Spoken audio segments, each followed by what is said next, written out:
Chapter 1, Chabashira Sahi's Soliloquy. Since I've become a teacher,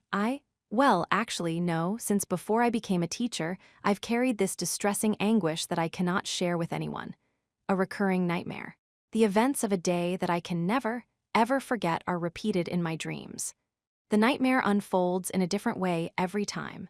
Sometimes I see it from my own point of view, and sometimes it's from someone else's. At times, the words said and the course of events differ. But there's one thing that each iteration has in common, one thing which always stays the same. No matter how many times I have this nightmare, the conclusion is always the same. At that time, there was nothing that those of us in Class B feared. Our momentum overwhelmed the other classes, and we'd gotten so close to Class A that they were within our reach if we just gave a little push. Of course, it wasn't like getting there had been smooth sailing the whole way. By the time we became third-year students, 6 of our classmates were gone. Nevertheless, no one had been expelled that year by that point in our third year, and we were steadily accumulating class points. I believed that we could graduate from Class A without losing anyone else. Until that day, until that very moment. The end of the third semester. The time when our graduation examinations, our last chance to turn things around, were approaching. Our homeroom instructor appeared before us with a grim expression and told us about a new special exam. At first, we felt like there was nothing to fear whatsoever about it. The rules were plain and simple, and we had no doubt that we'd be able to pass without any difficulties. Looking straight ahead, we sincerely believed that. We were in such high spirits until we were presented with a certain issue. Then the scene changes in the dream, and I'm screaming in class. Chi, my best friend, rushes toward me with an angry look on her face. She grabs me by the collar. Total pandemonium. Our class, which had been united, falls apart in an instant. "It's fine," he mutters in resignation, a look of understanding on his face. But I can't decide. There was no way I could have been prepared for this. He had been with me through 3 years of joys and sorrows, and his presence was by no means insignificant to me. An irreplaceable classmate, an irreplaceable friend, an irreplaceable special someone of the opposite sex. He could get a little carried away too easily, but he was honest, kind, and more dependable than anyone else. He showed me an expression that he had never shown me before. That time when he reached out his hand to me under the evening sky, somewhat shyly. I said just one thing to him as I held back the tears that were about to start spilling. "Thank you." Our relationship's beginning and end came at the exact same time. Chapter 2, Signs of an Approaching Storm. Now that our summer break had passed, the second semester of our second year was beginning today. Looking at it more broadly, this meant that our 3 years spent at this school would soon be over. I fastened my tie and slipped my arms through the sleeves of my shirt. While checking myself out in the mirror, I made sure that my hair was all right and that there weren't any issues with my appearance. After confirming everything was fine, I headed toward the front entrance of the dormitory. On the way, I was joined by Pseudo. He let out a loud yawn, and then we exchanged pleasantries as we walked along side by side, heading outdoors. Suzune threatened me with the chance that they might hit us with a written exam early in the second semester, so I pulled an all-nighter, he groaned. An all-nighter, man. So you were studying even on the final day of summer vacation, huh? Thankfully, she came up with a curriculum for me that'll keep me pretty busy for a while yet. But man, I'd like to get my academic ability rating in OAA up to at least a B though. Getting to a B or better in academic ability would be a big jump, but I didn't think Pseudo was just talking big. After all, if he studied hard over the summer vacation, it wouldn't be surprising if he managed to improve his academic ability even further than he already had. Pseudo had become a genuinely well-rounded man, being an athlete and a scholar. He also had a dramatic decrease in things like tardiness, absences, and other such minor behavioral issues. He still had a bit of a temper that could flare up if the situation called for it, but I supposed that was one of Pseudo's defining characteristics. "Hey, I got a kinda weird question to ask you," he said. "You think that, like, Kanji's kissed Shinohara and stuff yet?" "Huh," I blinked. "I mean, I'm happy for IM that he's got himself a girlfriend, but the fact he's ahead of me is pretty frustratin'. I dunno, it's just been botherin' me a bunch lately." "Wouldn't it be better to just ask him that directly?" I said. Knowing Ike, I have a feeling he'd tell you if you did. Like hell I can ask him that. If he says something like they ain't even held hands yet, or I hear that he's actually gone further than that, like, you know what then? Well, my fists might start doing the talkin' for the first time in a long time, explained Pseudo. I see, that would be a slight problem. It definitely would be troubling if he started communicating with his fists. Considering Ike's personality, I get the feeling that he'd probably go around telling everyone indiscriminately if he was happy about something. So, if we're not hearing anything from him, that likely means things haven't developed too far, right? I reasoned.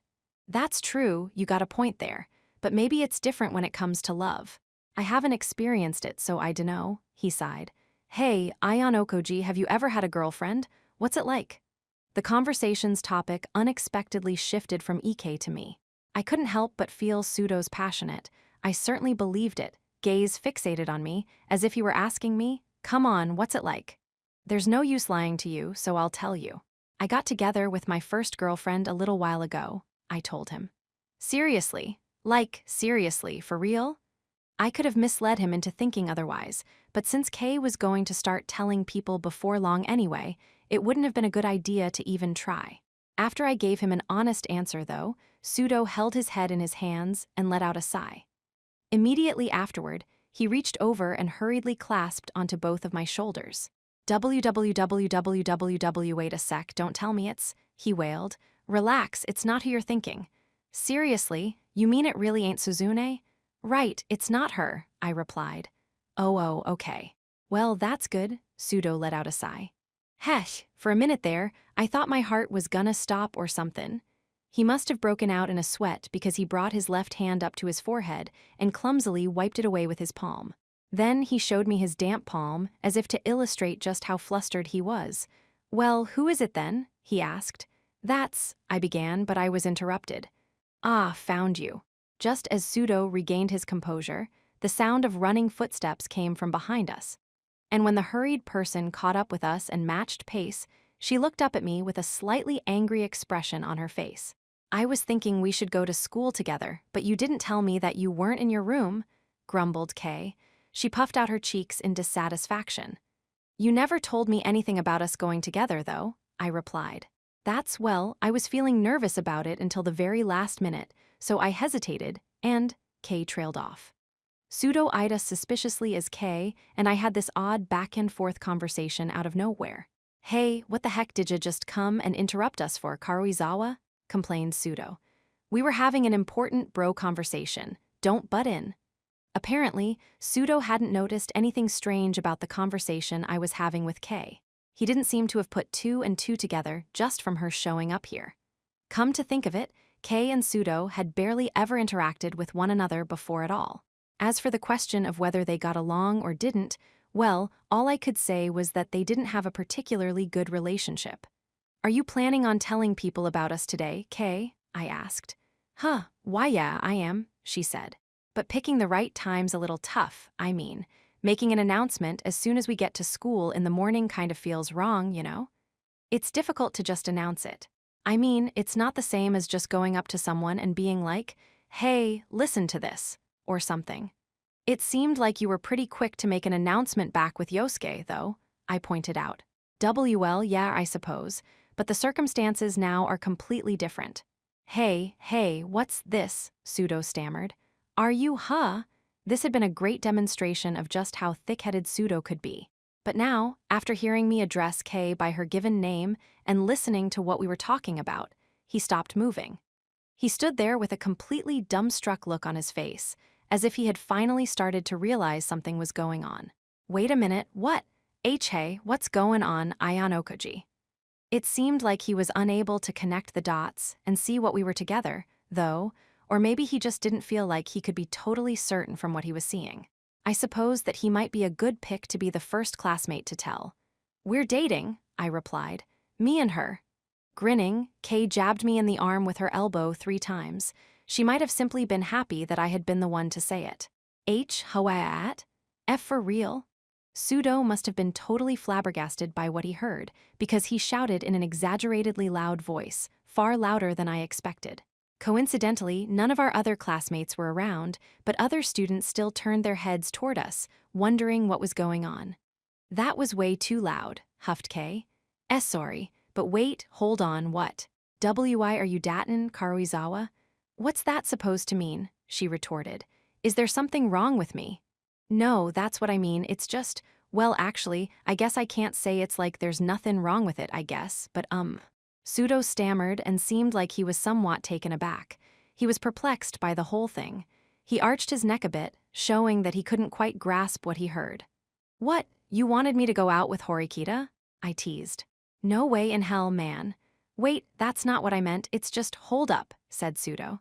He grabbed me tightly by the shoulders, brought his lips close to my ear, and then whispered to me in a low voice. Excuse me for saying this, but you know Karuizawa was, well, Datin Hirata before, and who knows what kinda crazy relationships she had in junior high, yeah. That seriously doesn't, like, gross you out or nothin'.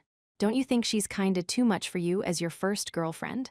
Well, I suppose that was just the image that our classmates had of Karuizawa Kei. In fact, until I had learned about her past myself, I had thought of her as that kind of girl too. What are you whispering about all sneakily? Asked Kay. And nothin', mumbled Pseudo. After Kay shot him a glare, dejectedly Pseudo moved away. I supposed he must have felt sorry for saying something that was so close to badmouthing her. Ayanokoji and Karuizawa, goin' out, it's no use, no matter how many times I say it in my head, I just can't wrap my mind around it. What a shock. Feels like crazy stuff is happenin' right away at the start of our second semester. Though Pseudo was quietly muttering to himself, I most definitely heard everything he said. 2.1. We arrived at school at last. While we were walking over there from the dorms, we occasionally passed by third-year students going in our same direction. They kept shooting me glances just like they did on the boat, but there was no indication that Pseudo noticed at all. This was the same odd situation that had unfolded every time I went out during our summer vacation. I didn't think I'd ever get used to it, in the truest sense of the words. Being watched gave one an intense feeling of oppression and entrapment. It was simply going to continue until those gazes stopped.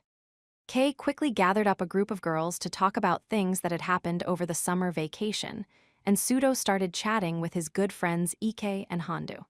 I was also casually talking to my own friends in the Ayanokoji group as I waited for the bell. Eventually, Chabashira came into the room and opened her mouth to speak, the very same way she did in our first semester. There are several major events awaiting you all in the second semester this year, she announced. First will be the sports festival, which was held last year as well. This event will be held in October. It's meant to evaluate students' physical abilities. Though some of the rules differ from the way things worked last year, there aren't any major differences in the abilities required. Physical ability was very necessary in this battle that was shortly to come, just as Chabashira herself said moments ago. That might worry students who were only good at their studies. As expected, my close friends Kaize and Irie, who weren't good at athletics, were listening to Chabashira with grim expressions on their faces. The fact that the rules were different this year was also a point of concern. Following that, the Advanced Nurturing High School will hold its first-ever cultural festival in November, Chabashira went on. As with the sports festival, we will provide you with detailed information about the event shortly. But know that we are going to be taking time starting in September to prepare for both of these events in parallel. That meant, most likely, that September would mostly be spent preparing for the sports festival, probably in the form of a few more hours spent in physical education classes each week. There would also be about an hour or so per week spent on discussions for the cultural festival. After the sports festival was over in October, the students could begin preparations for November's scheduled cultural festival in earnest. Aside from that, we knew there was also a school trip coming up, but it was unclear whether it would be related to a special exam or not. In addition, of course, you will have a midterm test and a final test in between these events, added Chabashira. At any rate, there didn't seem to be any doubt that the second semester was going to be a busy one. I will provide a more detailed explanation about the sports festival at a later date, but first, I'll talk a bit about the cultural festival today. Though the sports festival was scheduled to happen first, Chabashira provided us with details about the cultural festival now. The cultural festival is going to be a big affair. You'll be seeing a lot of visitors on campus. You will be competing with all of the other classes and grade levels at this school in terms of total sales. You may apply for as many activities and programs as you wish, but your budget is limited. For further details, please look at your tablets. Cultural Festival Overview. Each second-year class will be given 5,000 private points per student to be used solely for festival preparations. Students will be allowed to spend those available points freely. First-year students will be provided with 55 0 points each for startup costs, and third-year students will be provided 45 0 points. Additional funding may be provided for community service activities, such as student council activities, contributions via club activities, and so on. Further details will be announced to each class after rules have been finalized. Startup funds and additional funds will not be reflected in final sales totals. Any funds that are not used must be returned in the end.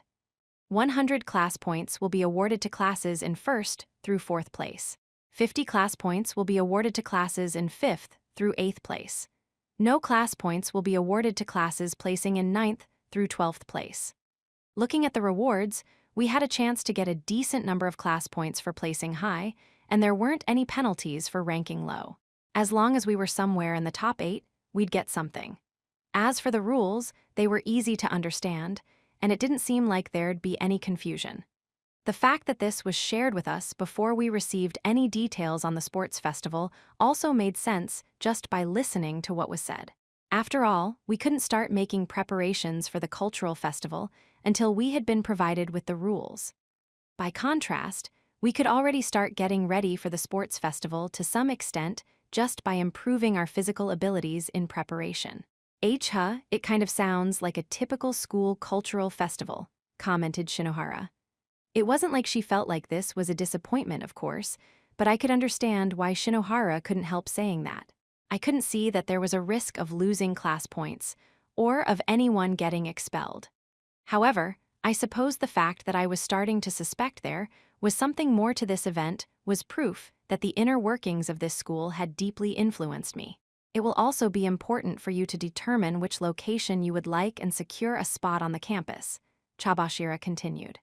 For example, if you wish to set up a stall in a place where visitors are sure to pass through, like near the main gate, you'll have to pay the school to use that location. The students, myself included, looked down at our tablets to see additional information that had just been sent to us. The title of the file was List of Possible Stall Locations on Campus and included a campus map. It listed all of the locations that stalls would be available on campus, each with a location name and number.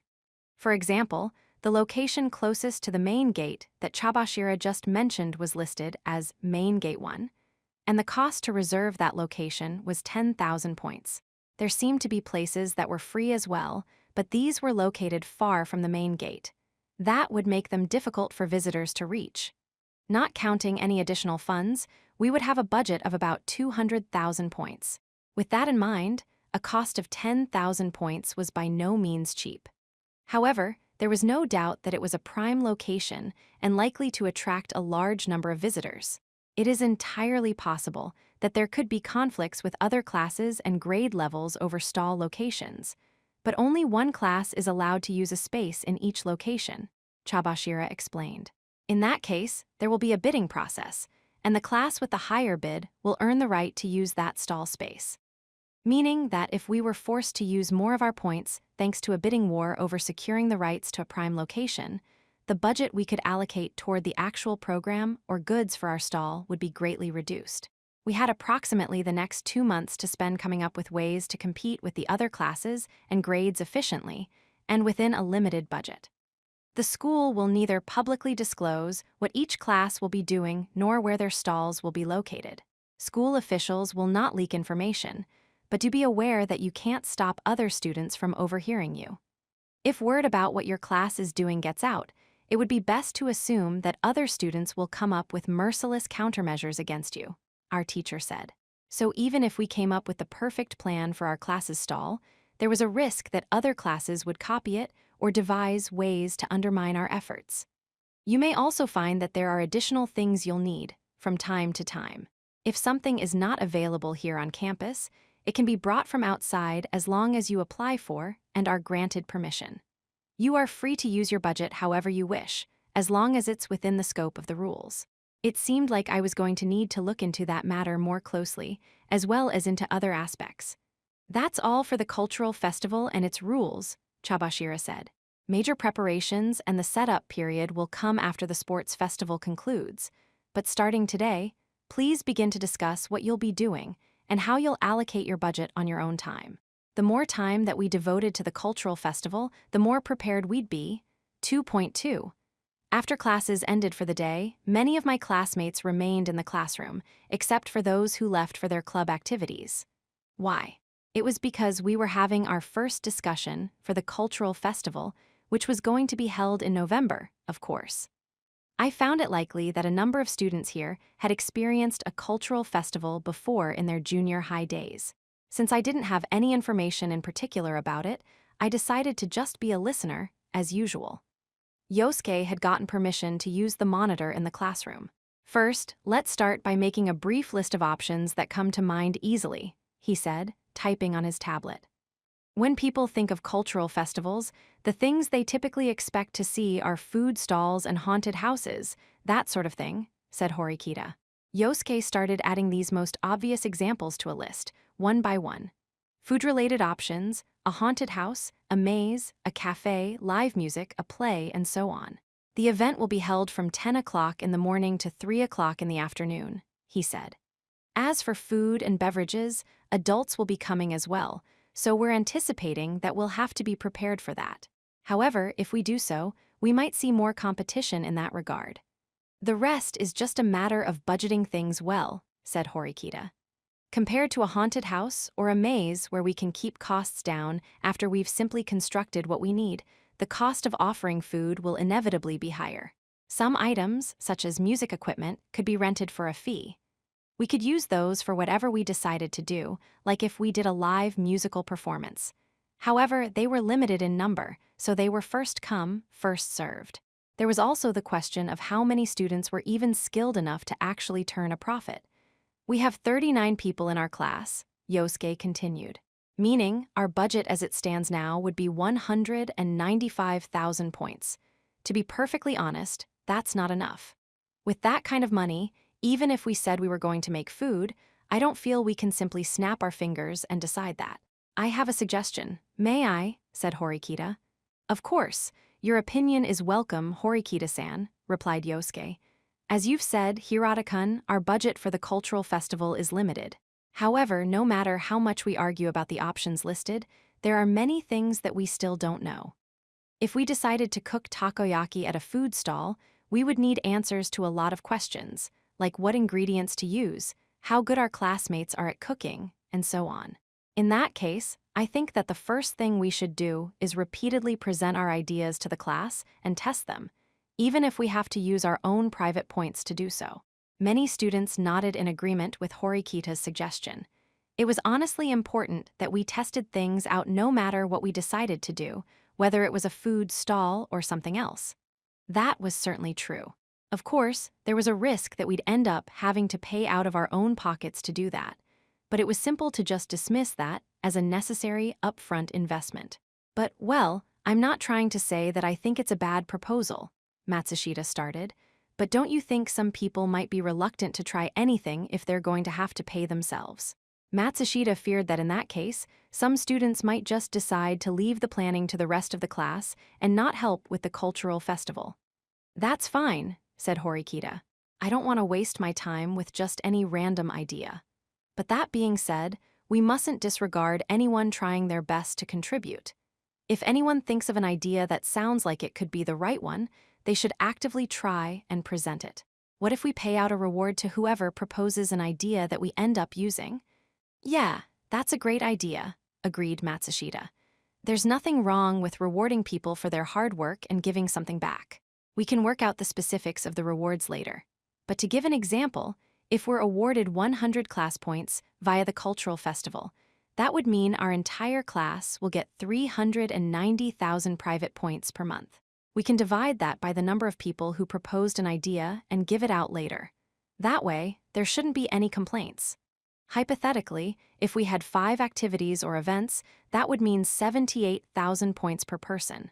If the number of people who proposed ideas and the number of collaborators was too large for it to be profitable for us to divide the total amount between them, I figured it would still be acceptable, even if the total amount was spread out over 2 or 3 months. That way, students who had actively contributed to the cultural festival would gain something, and those who cut corners would get some benefit later on too. Ultimately, if our class points were going to be increased, there was no reason to object. Also, we need to be very thorough in withholding information so that no one steals our ideas, added Horikita. Be very careful about what you say, wherever you say it, whether you're in school, in the dorms, or at Kiyaki Mall. Strict confidentiality. Over these next 2 months of preparations, that would be of the utmost importance. From here onward, these discussions would continue, and the class's first step would be for people to present their ideas to either Horikita or Yosuke. If there was a possibility that the ideas presented could be adopted, we could proceed to the next steps. 2.3. For the following 2 weeks or so, our lives at school carried on as usual.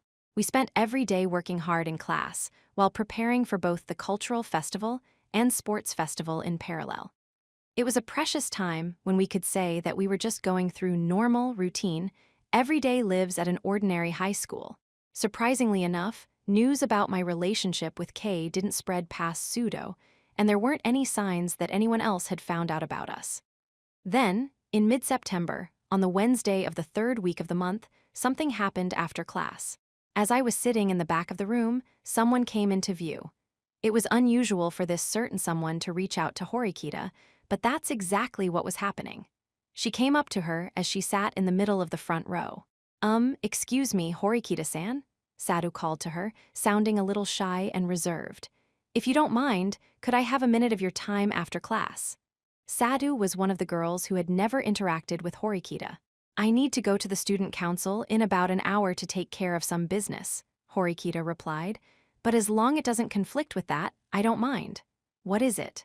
She seemed puzzled, but she also had never been approached by Sadu before. After Horikita's slightly perplexed response, Sadu spoke up once more, somewhat meekly. Well, about ideas for the cultural festival, we've been thinking a lot about it, and well, you said before, that you wanted us to come talk to you if we came up with anything, right? Yes. I did say that we're open to presentations. Yes, that, exactly, let me make a presentation, said Sadu. I've come up with an idea that can seriously win us this cultural festival. Sadu's confidence was showing, but Horikita wasn't going to be so easily impressed. It was little wonder why, though. Over the past 10 days or so, more than a few students had brought their ideas to Horikita. Both guys and girls had made proposals to her because of the rewards they would receive if their ideas were adopted.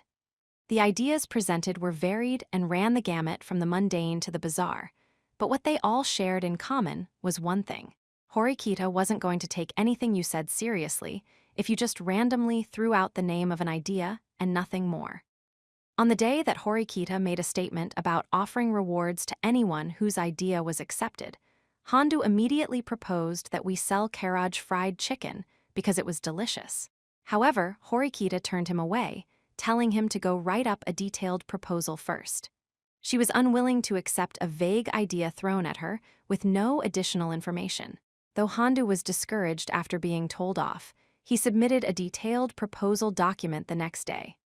Unfortunately, all it contained was a recipe he probably just pulled from the internet and an impassioned statement about how much it would sell and how delicious it would be. Upon seeing Hondu's low-level proposal, Horikita reiterated the importance of the documentation. For example, if we were going to operate a Karaj fried chicken stand, how much would it cost? What location should we use? How many people would be needed to run it? How much would we sell the chicken for? How many customers could we expect? And what was the basis for those estimations? Horikita also rather bluntly declared that she would only listen to those who had gotten their ideas in proper order.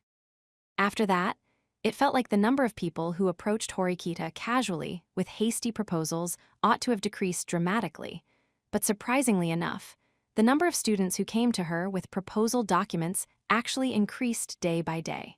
Several ideas had actually made their way onto Horikita's list of things to consider for the festival. However, none of the proposals thus far had been particularly decisive, so nothing had been officially adopted yet. "Well then, let's see your proposal," said Horikita. "Oh, yes, I do have a presentation prepared, but I can't quite show you here," Sadhu said. "If possible, could I have a bit of your time just a little while from now?" "Is that so? Well, all right. Where do you want me to go?" "Oh, right, there's an empty classroom in the special building. Please be there in 30 minutes. I got permission from the teacher in advance," said Sadhu. An empty classroom. Though Horikita sounded perplexed, Sadhu simply said, "That's right, see you there," before she turned and walked away. Then, Sadhu met my gaze as I was watching this happen, and she walked over to approach me as well. "Hey, Ayano-koji-kun, do you have some free time today?" she asked. "Me, I don't have any plans in particular, no," I replied. "You heard what I was talking about with Horikita-san earlier, right? I was wondering if you could come with her. 30 minutes from now." "Why me, though?" "That's a secret for now. If you come, you'll understand." Just like when she was speaking to Horikita earlier, Sadhu's confidence was visible on her face. "Okay, I'll be waiting," she said to me. Then, after checking the time on her phone, Sadhu hurried out of the classroom. "What is up with her, I wonder? She certainly seemed pretty confident," said Horikita. "Maybe that just means she's come up with something special," I mused. "Even so, I'm not sure why we're going through all this hassle." I wasn't sure what it was all supposed to mean either, but we would find out in another 30 minutes. Horikita and I decided to kill some time in the classroom before heading over to the special building. 2.4. Since Horikita and I were heading to the same place, we walked over to the special building together. When we arrived outside the classroom that Sadhu had told us to go to, Mizono was there for some reason. "Ah, I'm standing watch," she said. "We didn't think that anyone would come here after class, but still, figured we'd do this just in case, you know." "Standing watch?" Horikita repeated. "This is far more elaborate than I thought." Horikita seemed surprised that they had gone so far as adopting security measures, even though that was something of a prerequisite if we wanted to keep our ideas hidden until the day of the festival. People wanted to keep others from finding out what classes from which grades were doing what. I was surprised too, though. Not only had they asked the teacher to borrow a room in the special building, but they even assigned someone to stand watch to prevent interference from third parties. Moreover, they had even gone as far as sealing up the windows, albeit somewhat simply. You could not see into the room from outside. "Well then, let's hurry on inside and have a look," said Horikita. "Oh, please wait a minute," said Mizono. "From here onward, it's going to be a trial run as if it were really operating. That way, you can experience it for yourselves as if you were customers, Horikita-san, Ayano-koji-kun." "So that's what's going on," said Horikita. "All right. I suppose this is much easier to understand than reading through some hastily thrown together proposals." After seeing how elaborate this whole production was so far, Horikita's expectations had undeniably been raised, whether she liked it or not. Whether she would end up adopting this idea for the cultural festival was another matter. But at this point, it was clear that they were putting in a serious effort to win this. I was sure that must have made Horikita happy. After the two of us once again made sure that there wasn't anyone else in the vicinity, we slowly opened the door. The first things that caught my eye were the unexpectedly vibrant colors inside. The decorations that they had put up were so bright and colorful that it made it hard to believe this was just another sterile, nondescript classroom. This is," stammered Horikita. "Welcome to Maid Cafe Meimai." 3 girls greeted us in unison, each of them in a unique costume. Sadhu, the one who had called us here, and Matsushita, standing next to her, were both dressed in maid costumes. Mei-chan, though, averted her eyes from us shyly and was dressed in a cheongsam. Although monitors were typically installed in the classrooms, it seemed like the classrooms in the rarely used special building still came equipped with whiteboards. It seemed like they had put it to good use, and the name of their cafe was written out adorably in marker. We were shown to our seats and handed a menu of homemade items. "What would you care to order, master? Mistress?" asked Sadhu. "Please hold on a minute. May I ask you something before we order?" asked Horikita. "Huh, what is it?" "Surely it must have taken quite a bit of time and money for you to put this all together." It certainly looked like it would have been difficult to arrange all this in just a day if you had to, that was for sure. Even if they worked hard to get all the decorations up, what about their costumes? Sadu turned to Matsushita. How long did it take us again, Matsushita-san? About 4 days of preparation time, Matsushita replied.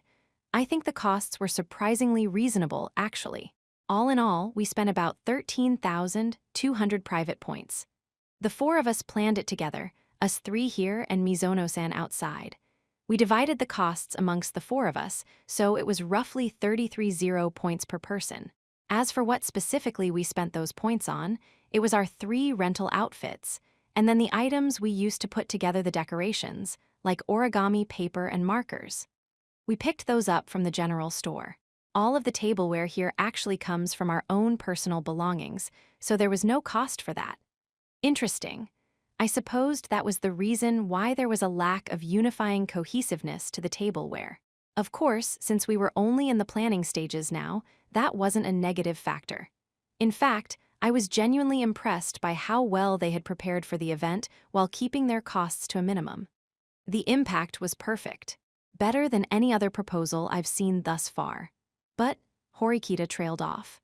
She offered high praise for how thoroughly they had prepared for this, seeing as they had generally prepared everything. However, Horikita wasn't so simple as to decide just from that. The main question I have is, have you prepared an overall budget for this? I'd like to see what specific processes you have in mind, said Horikita sharply. Sadu didn't panic in the slightest, however, and turned to look at Mei-chan. Well, we've tried to put as much as we possibly could into our proposal documentation, Mei-chan said, taking a clear file folder from her bag and handing it over to Horikita. I wondered if Mei-chan had been the one to write it out. There were 3 pages in the folder, packed with details written in beautiful handwriting. Matsushita had mentioned that the costumes they had were rented, but it looked like they received quotes from 3 different companies and rented 1 outfit from each. There were comparisons in price, quality, and selection. The proposal also contained the costs for tableware that they would use during the cultural festival, including lower and higher cost options. There were also details on the approximate number of guests expected as a criterion, differences between that number and maximum guest capacity, and so on. This is far and away more complete than any other proposal I've seen so far, said Horikita. Well done. Hearing Horikita's genuine compliments, Sadu and Matsushita turned to Mei-chan, poking her in the side and telling her that she was being praised. Mei-chan, though looking as embarrassed as she'd likely be on the day of the festival, gently made a grateful bow to Horikita. You could say that this proposal from Sadu and the other girls had earned a perfect score. However, it certainly is an interesting idea, Horikita said. Though you could hardly say such things are uncommon, I feel that it has potential, especially if the experience is well put together. However, there are some downsides. The costume rental fee is 4,000 points per outfit. If we follow your proposal, it will cost 40,000 points for 10 outfits. Aside from that, the estimated cost of preparing beverages and snacks comes to 50,000 points. That's a total of 90,000. And then there's the decorations put up in the room, which come to 5,000 points. And then there's the location cost on top of that, which means this is by no means an inexpensive plan, even if we could afford to implement everything without difficulty. Especially since we wouldn't need to pay wages to the people working the cafe, we'd still be spending half of our current budget on one single idea. Why, yes, that's true, B, but I think that we could raise the costs of the items we offer. To compensate, said Sadu. As an example, I saw that on the menu that Sadu and the other girls put together, 1 cup of tea cost 800 points. That was more expensive than getting a drink at the cafe in Kiyaki Mall. Of course, it was conceivable that they could reduce their prices significantly depending on adjustments they made in the future, but it still seemed fair to judge that what they offered had a good chance of selling. Horikita looked quite serious as she reread the 3-page proposal documentation. With Sadu and the other girls standing around her dressed like something out of a fairy tale, something struck me as strangely out of place or unrealistic about the whole situation. Horikita finally looked up, having perhaps reached a conclusion. Just double-checking, but no one else has seen this presentation yet, have they? She asked. Of course, replied Matsushita with a nod, her confidence showing. We haven't let anything slip. Sadu and Michan followed suit, nodding as well. Very well. I will be taking serious steps to help ensure that this maid cafe proposal passes then. Would you be willing to further scrutinize your proposal, including a thorough cost reduction? Really? Yay, shouted Sadu. The three girls gleefully exchanged high fives, each of them overjoyed. It's too early to celebrate. Don't forget that we're only taking it under positive consideration for now, warned Horikita. Though that's what Horikita said, the fact the girls had gotten Horikita to pledge that she'd take care of things to help get the idea approved was a huge gain for them. Once Horikita and I stepped back out into the hallway, Mizono was still there standing watch and waved to us happily. I was sure she was looking so pleased because she had heard the commotion from inside the room. You sure seem to have a high opinion of what you just saw, I said to Horikita. I never expected you to come out and say that you'd take care of things for them. I wouldn't just casually accept something if I thought we had no chance of winning with it, she replied. To tell you the truth, the majority of proposals that had been brought to me were rejected right on the spot or simply put on hold at best. The fact I said what I did is just a reflection of how strong their idea is. I figured that the idea of a maid cafe in itself was likely not that unusual. However, it seemed that Horikita was willing to cooperate with them because she saw the potential to fully demonstrate the strengths of our class and to do something that would impress visitors. Supposing for the sake of argument that another class were to run a maid cafe, I began, do you think we'd still be able to win? Yes, I do. You don't think so? Well, I don't know. If we just thoughtlessly opened up a food stand, we'd likely have several rivals. On the other hand, if we ran a maid cafe, even if we had one or two competitors, it was possible we could outdo them by using the assets we had at our disposal. Aside from those three girls back there wearing sample outfits, there might very well be some other hidden talents lying dormant in our class. What are you talking about? I'm going to need your help too in order to make sure their idea becomes a solid success, said Horikita. My help? I blinked. Wait, you're not asking me to dress up too, are you? What kind of stupid nonsense is that? If I'm doing this, then I'm going to make sure we give it our all. So, in that case, we need to have the best people for the job, right? So, with that in mind, I think that you, a guy, should be the one to help in that regard. Wait, I don't really understand what that's supposed to mean exactly, but I would think there are others who are better qualified for this. I suppose you have a point. People like Ik-kun and Hondu-kun might be connoisseurs of a sort when it comes to this sort of thing. But I fear that if we told them about this idea, that could lead to information getting leaked. They seem to have loose lips. I can't deny that, I admitted. They were the kind of people who might very well end up carelessly revealing information by mistake. I don't want to recklessly increase the number of students in the know here, Horikita said. Understand? Yeah, I do. Maybe it was just sheer bad luck that Sadu had asked me to come along, or maybe things were just destined to turn out this way. That being said, I'll be leaving the matter of choosing people to you first, she went on. You can tell anyone that you want to bring about this project, of course, but please remember to keep this strictly confidential. If things go wrong, this proposal will be off the table. That was just how important it was that we kept this a secret. Actually, come to think of it, yes. With that in mind, I'd like to keep information sharing to the absolute minimum. Can I leave this matter entirely to you? We'll settle on a formal budget at a later date, but I'll need you to scout for people, handle all preparations, and manage things. Wait, hold on, I protested. This is a huge jump all of a sudden. You're really planning on having me handle all of this, alone? No one is saying that we're just going to have just one thing for this cultural festival, she pointed out. We will definitely have more than one offering, considering our balance of human resources, both men and women. Figuring out a way to increase our profits on a low budget is going to take a lot of work, so I'd like to focus on that aspect. Sure, I wanted to let her concentrate on doing that part of the job, I understood that. But I also had to wonder, why me? I trust this means you're accepting my formal offer, said Horikita. I didn't remember showing any suggestion at all of having accepted any offer, but the decision had apparently been made for me. Fine, I'll do it, I huffed. I wondered if it was even possible for me to operate the ideal maid cafe. I wasn't very confident. Considering Sadu, Matsushita, and Mik-chan were already confirmed to be involved, how many more waitresses did we need?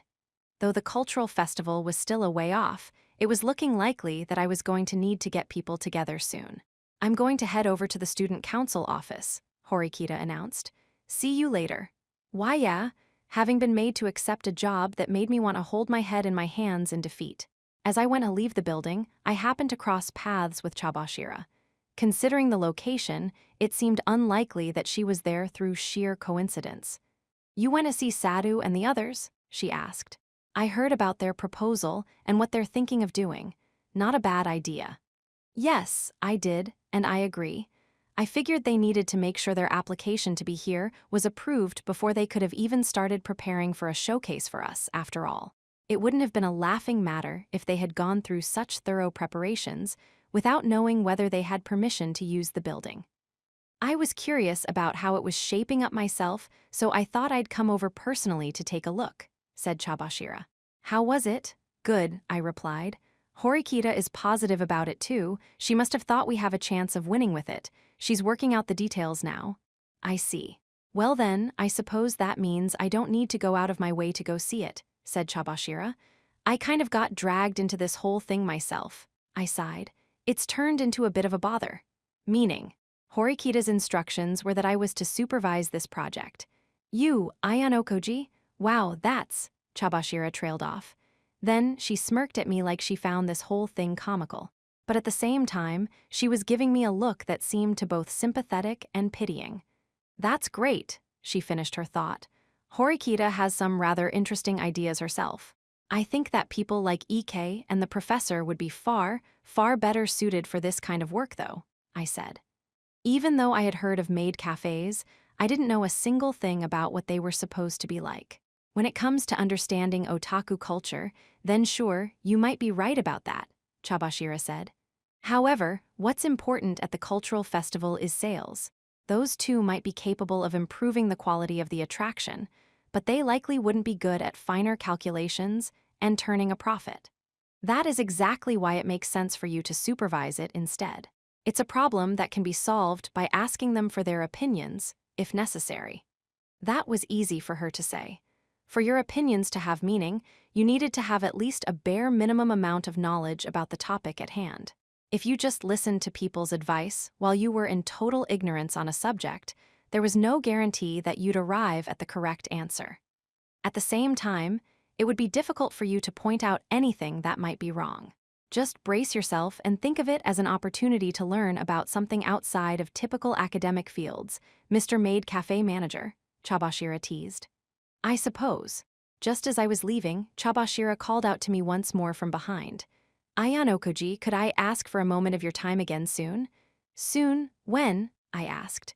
I'll send you a message before long. Would that be all right? I guess sure, I don't mind. If I'm busy then I'll try to make some time. I could have refused, but I decided to accept. The woman had a serious look on her face. Chapter 3, 2 teachers and a fated special exam. The next morning, I was assigned to be the manager of the maid cafe. But then, when we saw Chabashira's grim expression as she strode into our classroom, many students immediately noticed that something was off. However, this time, unlike the usual for situations like this, the words special exam weren't the first to spring to mind for most of us. That was because they probably assumed the next exam would be the sports festival itself. Furthermore, the cultural festival was coming up right after that. Before the sports festival in October, you'll be taking a new special exam, announced Chabashira. Her statement caused a bit of an uproar amongst the students. There hadn't been any special exams around this time last year, not while we were getting ready for the sports festival. But it sounded like this year was going to be different. Come on, are you kidding me? Ike groaned. We just got through that brutal uninhabited island exam, and now we have to take another one. Though it had already become customary for him to complain about these things, I heard Ike mutter discontented grumblings before anyone else did. I suppose that for Ike, a new special exam was a grim prospect. He had just managed to overcome the uninhabited island when his back was against the wall, and expulsion seemed imminent. On top of that, He had just officially become Shinohara Satsuki's boyfriend as well. No matter how much Ike and Shinohara deepened their relationship and grew closer, suddenly finding themselves expelled from school now was most certainly possible, depending on the type of special exam. There was no doubt that students with particularly low levels of overall ability felt a sense of urgency. Hey, bring it on.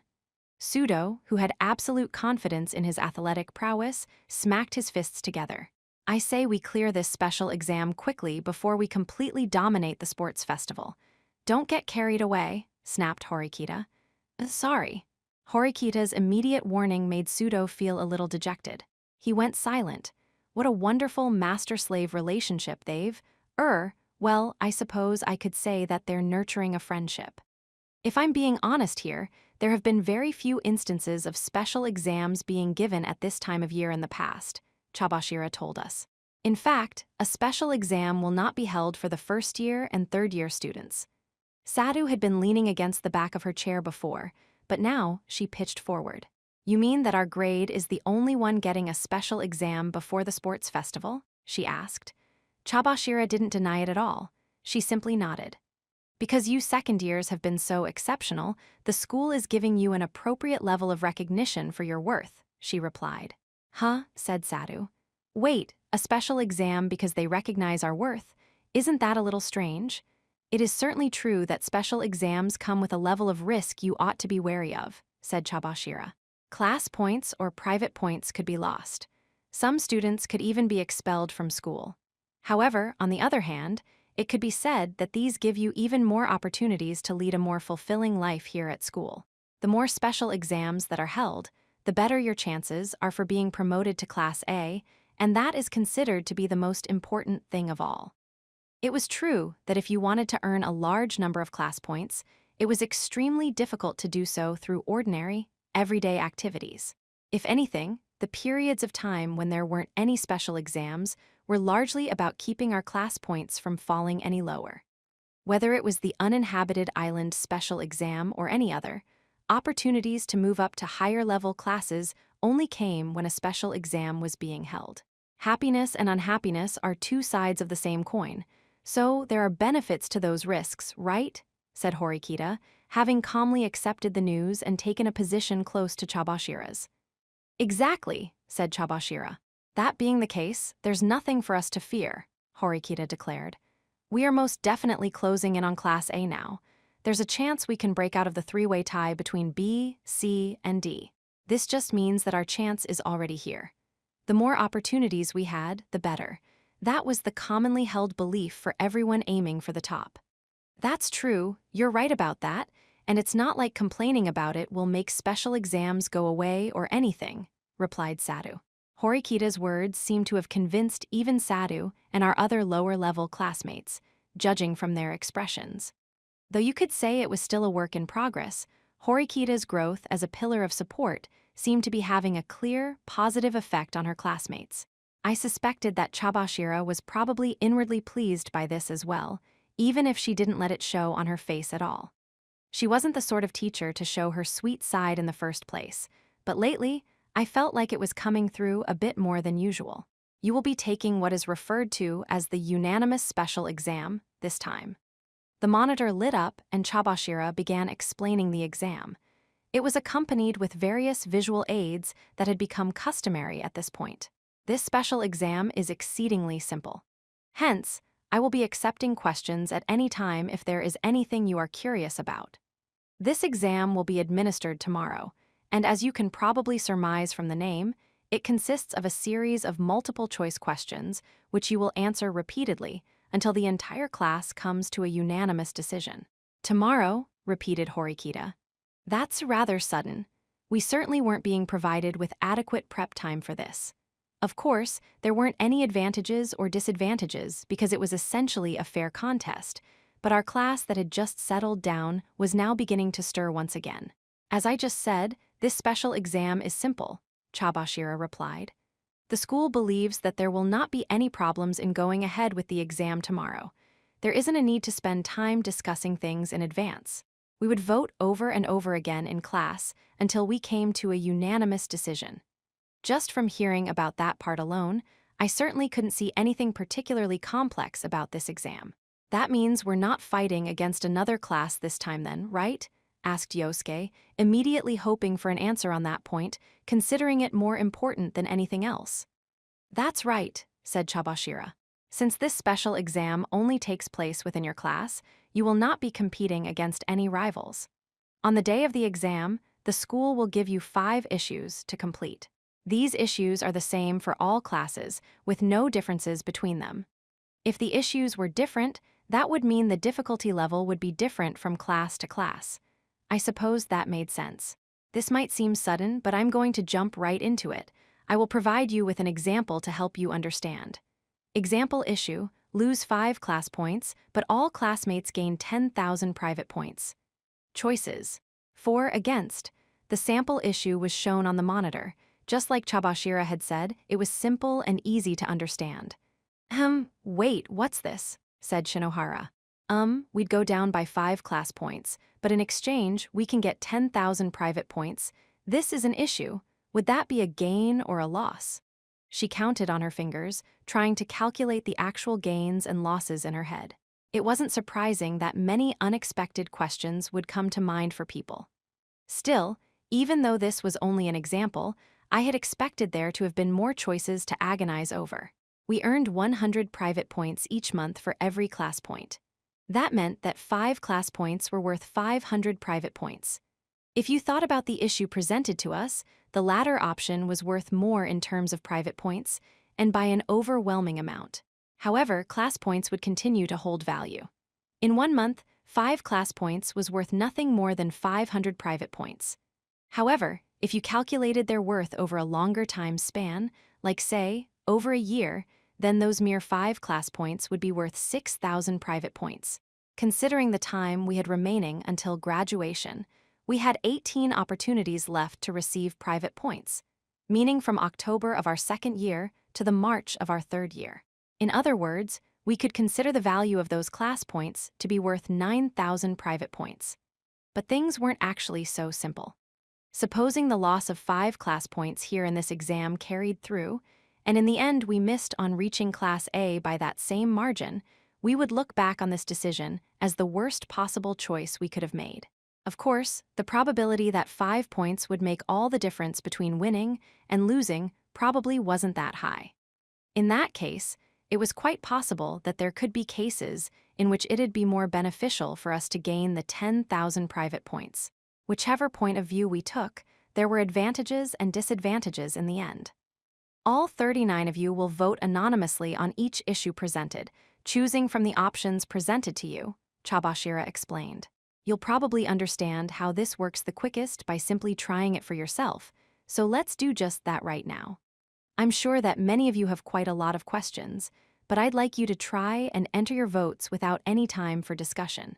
Please enter your vote for or against on your tablets. After Chabashira tapped some things on the device in hand, all of the students' tablet screens, mine included, now displayed something new. Our tablets displayed the issue, and we could either select for or against on the screen. This truly was an unusual special exam, unlike any we'd seen before. I decided to consider this issue seriously for a moment. Private points had no direct effect on our class points. The fact that all of our classmates would get 10,000 private points by voting in favor was a simple benefit. And by voting in favor, we were losing only 5 class points. But still, 5 class points was 5 class points. In that case, I supposed I needed to consider how someone would think about this in terms of human nature. It wasn't a question of whether gaining 10,000 private points or not losing 5 class points was the better option. The real question was actually the opposite. Could we make either of these choices without regretting it later? I decided to press for, which was likely going to be the less popular option, to see what the results would be. I figured it wasn't the best idea to be unanimous the first time around. The tallying must have been complete shortly afterward because Chabashira looked up from the tablet in her hands. All right, now that you've all finished voting, I'd like to go ahead and show you the results immediately. And with that, the tally was displayed up on the monitor. Round 1 voting results: for 3 votes against 36 votes. I knew that there would be more votes against, but it was an even wider margin than I had expected. Hey, wouldn't we get more going with the 10,000 private points than we'd get from 5 class points? Said Ike, puzzled. He looked around at his classmates. We'd only get a few private points from those, right? Or did I mess up my math? Why'd so many people vote against?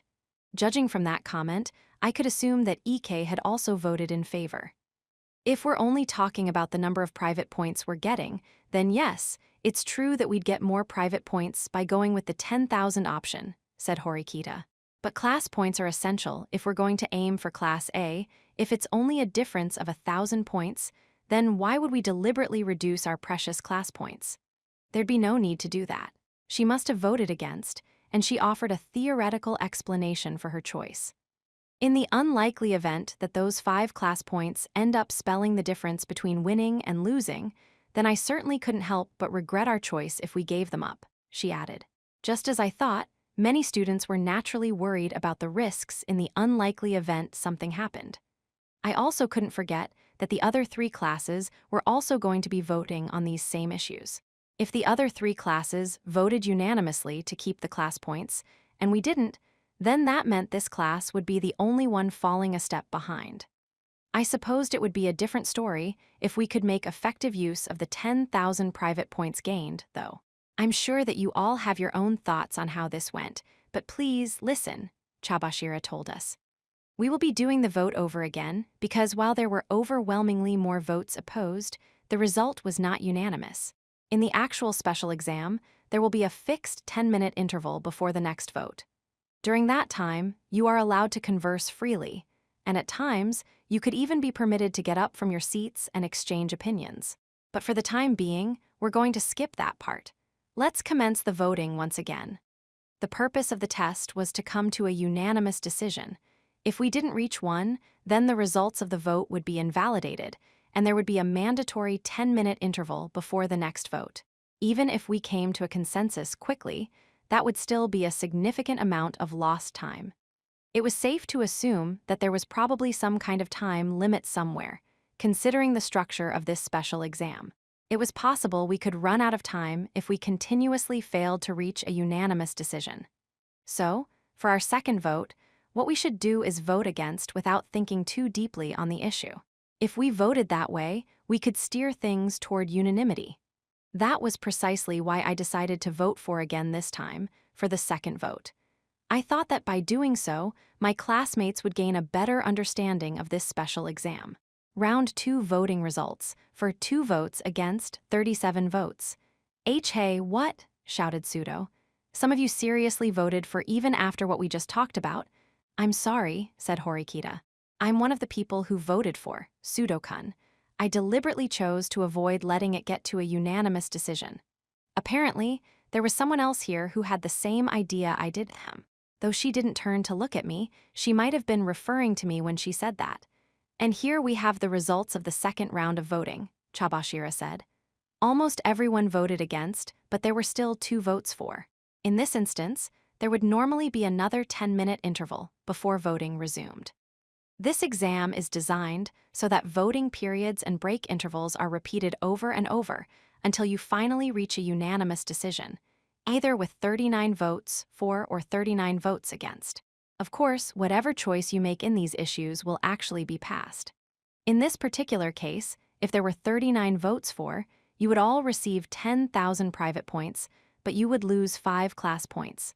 Conversely, if all 39 of you voted against, then the issue would be rendered null and void. Nothing would happen. Meaning, in other words, that no one would gain or lose any points, and this issue would be over. Although you didn't reach a unanimous decision, in the interest of saving time, I'm going to have you move on to the next example issue. Example issue: grant 1 million private points to one person in class. If the vote is unanimously in favor of the issue, a student will be selected to receive the points, and another vote will be held on that issue. Choices: for, against. I'm sure you must have some thoughts about this example, but during the actual exam, you will be forbidden from whispering amongst yourselves before the first round of voting, explained Chabashira. Meaning that first, you must genuinely tackle this issue head-on and vote. So it wasn't until the second round of voting that we'd be able to discuss what we thought about the issue after reading it. Round 1 voting results. 4. 39 votes against, 0 votes. The results were displayed on the screen. It was an obvious outcome. Even if only one person out of 39 would be receiving those private points, there was virtually no reason to choose the latter option. Even if you were disappointed that you didn't receive anything yourself, it'd be difficult to get the class to vote unanimously against it. If you're presented with an issue like this in the actual exam, where a specific individual will need to be selected, the first step would be to reach a unanimous decision either for or against, like you did just now in this example issue. If you voted against, then the issue would be considered closed at that point. But if you voted unanimously for, the issue proceeds to the next step. During the break interval, you can discuss who you would like to recommend. The names of everyone in your class, yourself excluded, will be displayed on your respective tablets. The information displayed on our tablet screens had changed on their own, and sure enough, everyone's names except my own were listed. However, the names weren't listed in alphabetical order. They were listed irregularly with no rhyme or reason, not even with separation by gender. Chabashira offered additional insight on this. To ensure complete anonymity in voting, the positions of students' names are changed each time there is a vote. This is also the case for options such as for and against, which are also randomly switched. The reason for this is to prevent students from spying on their neighbors and guessing how they voted based on the position of their fingers. She was telling us we would absolutely not be able to guess how other students voted. Once discussion is underway, you may each vote at whatever time of your choosing, she went on.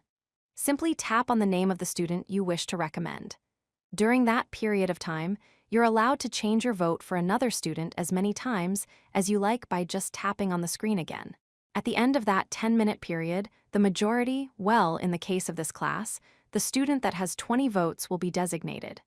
Let's say, for the sake of argument, that EK had the most nominations and was selected.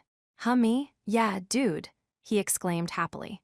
Now, EK will temporarily lose the ability to vote, and the other 38 of you will vote on the issue, Chabashira explained. To select a student, a simple majority was enough to pass to the next stage.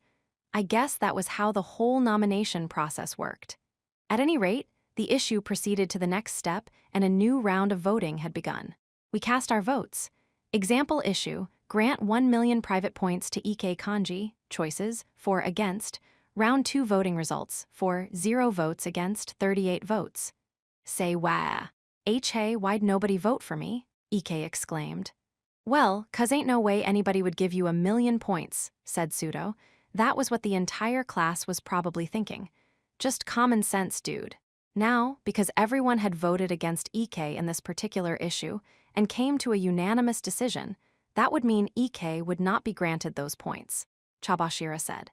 Which, therefore, would mean those 1 million points would be left up in the air, and EK would be removed from the list of candidates. The vote then would continue with the remaining 38 students. However, please note that if you are unable to reach a final unanimous decision before the time limit, you fail, and the 1 million points wouldn't be awarded to anyone. Huh, said EK.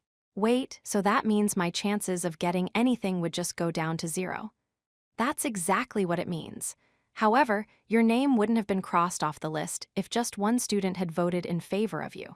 Also, please note that self-nominations are accepted. If a student steps forward as a candidate during the discussion interval, they can be accepted as self-nomination on a first-come, first-served basis. However, only one candidacy per student per issue is allowed. What would happen if no student got the majority vote within those 10 minutes, or if no one steps forward as a candidate? Asked Horikita. I would imagine such instances would be quite possible. In those cases, a student would be selected at random from the class, and the vote would be held regardless, Chabashira replied. Apparently, the vote wouldn't wait because we were indecisive. We would be forced to vote for someone. If we're asked to choose an individual, we might very well end up wasting our time, Horikita observed. She was exactly right. If that happened, it would be like having as many things to vote for as people in our class. That said, I couldn't imagine it would be that simple to just make a decision with a randomly selected student. Let's stay on our toes, everyone, Horikita said. This special exam might be more difficult than we thought. Not all issues could be resolved through discussion. There was a good chance that we would be faced with a choice that we would never be able to reach a compromise on. I mean, if that sort of thing didn't happen, then this wouldn't make any sense as a special exam. Let me give you one last example issue, said Chabashira. This time, I'll have you vote on something that would represent an actual physical change. Example issue: an additional facility will be built within Kiyaki Mall. Which of the following would you prefer? Whichever receives the most votes, based on the collective results of all 4 classes, will be selected. Choices: restaurant, general store, recreational facility, medical facility. Unlike the previous example issues, which only allowed us to vote for or against, this time we had 4 available options to choose from. I assumed we were only going to be voting in favor of or opposed to things, but apparently that wasn't the case. From what Chabashira had said, whatever choice we went with would be implemented. If this wasn't an example issue, did that mean that they would actually go through with building whatever was chosen? When an issue is passed, for example, if you vote in favor of something, that means the issue in question will actually be implemented, Chabashira said. However, issues that affect the entire school are processed in a unique way. When these types of issues are presented, your particular class's unanimous vote on the subject counts simply as one vote overall toward the decision. So, if this class were to vote unanimously in favor of the restaurant, but the 3 other classes voted unanimously for a recreational facility, the decision would be made to add a recreational facility, as that would have received 3 votes. Everyone in class probably understood what Chabashira meant. Basically, there were 2 types of issues: those that were immediately actionable after we finished voting on them, and those where our class's position collectively counted as one vote overall. In any case, it seemed like we were expected to guide the class to unanimity with careful, discreet discussion. Whispering amongst ourselves was prohibited before the first vote, and that meant that students would make their initial choices based on their hunches. Round 1 voting results. Restaurant, 20 votes, general store, 4 votes, recreational facility, 15 votes, medical facility, 0 votes. Now, because you didn't reach a unanimous decision, there will be a 10-minute interval, said Chabashira. Now, we were experiencing a 10-minute discussion interval for the first time. A countdown timer started ticking on the monitor behind the podium. That timer would continue to count down until the next mandatory round of voting began. Students were free to leave their seats, and they were allowed to share their opinions however they wished, whether they wanted to talk in a loud voice for all to hear, or if they wanted to whisper quietly to someone in particular. I observed my surroundings and waited for the timer to count down. 10 minutes passed without anyone giving any instructions in particular. Everyone just chatted away as they pleased. Please return to your seats just before the end of the break interval and prepare for the next round of voting, Chabashira told us. You'll have a maximum of 60 seconds to vote. If everyone puts in their votes quickly, we'll move on to announcing the results right away, without waiting for the time limit to be reached. From what she was saying, unlike the mandatory 10-minute interval between votes, the actual voting process could be shortened somewhat with a little ingenuity. Students who do not finish voting on an issue within those 60 seconds will be penalized without mercy for going over time. Individuals will have a maximum of 90 seconds of penalty time throughout the exam. Students who exceed that penalty allowance before finishing voting on all 5 issues will run out of time and be expelled.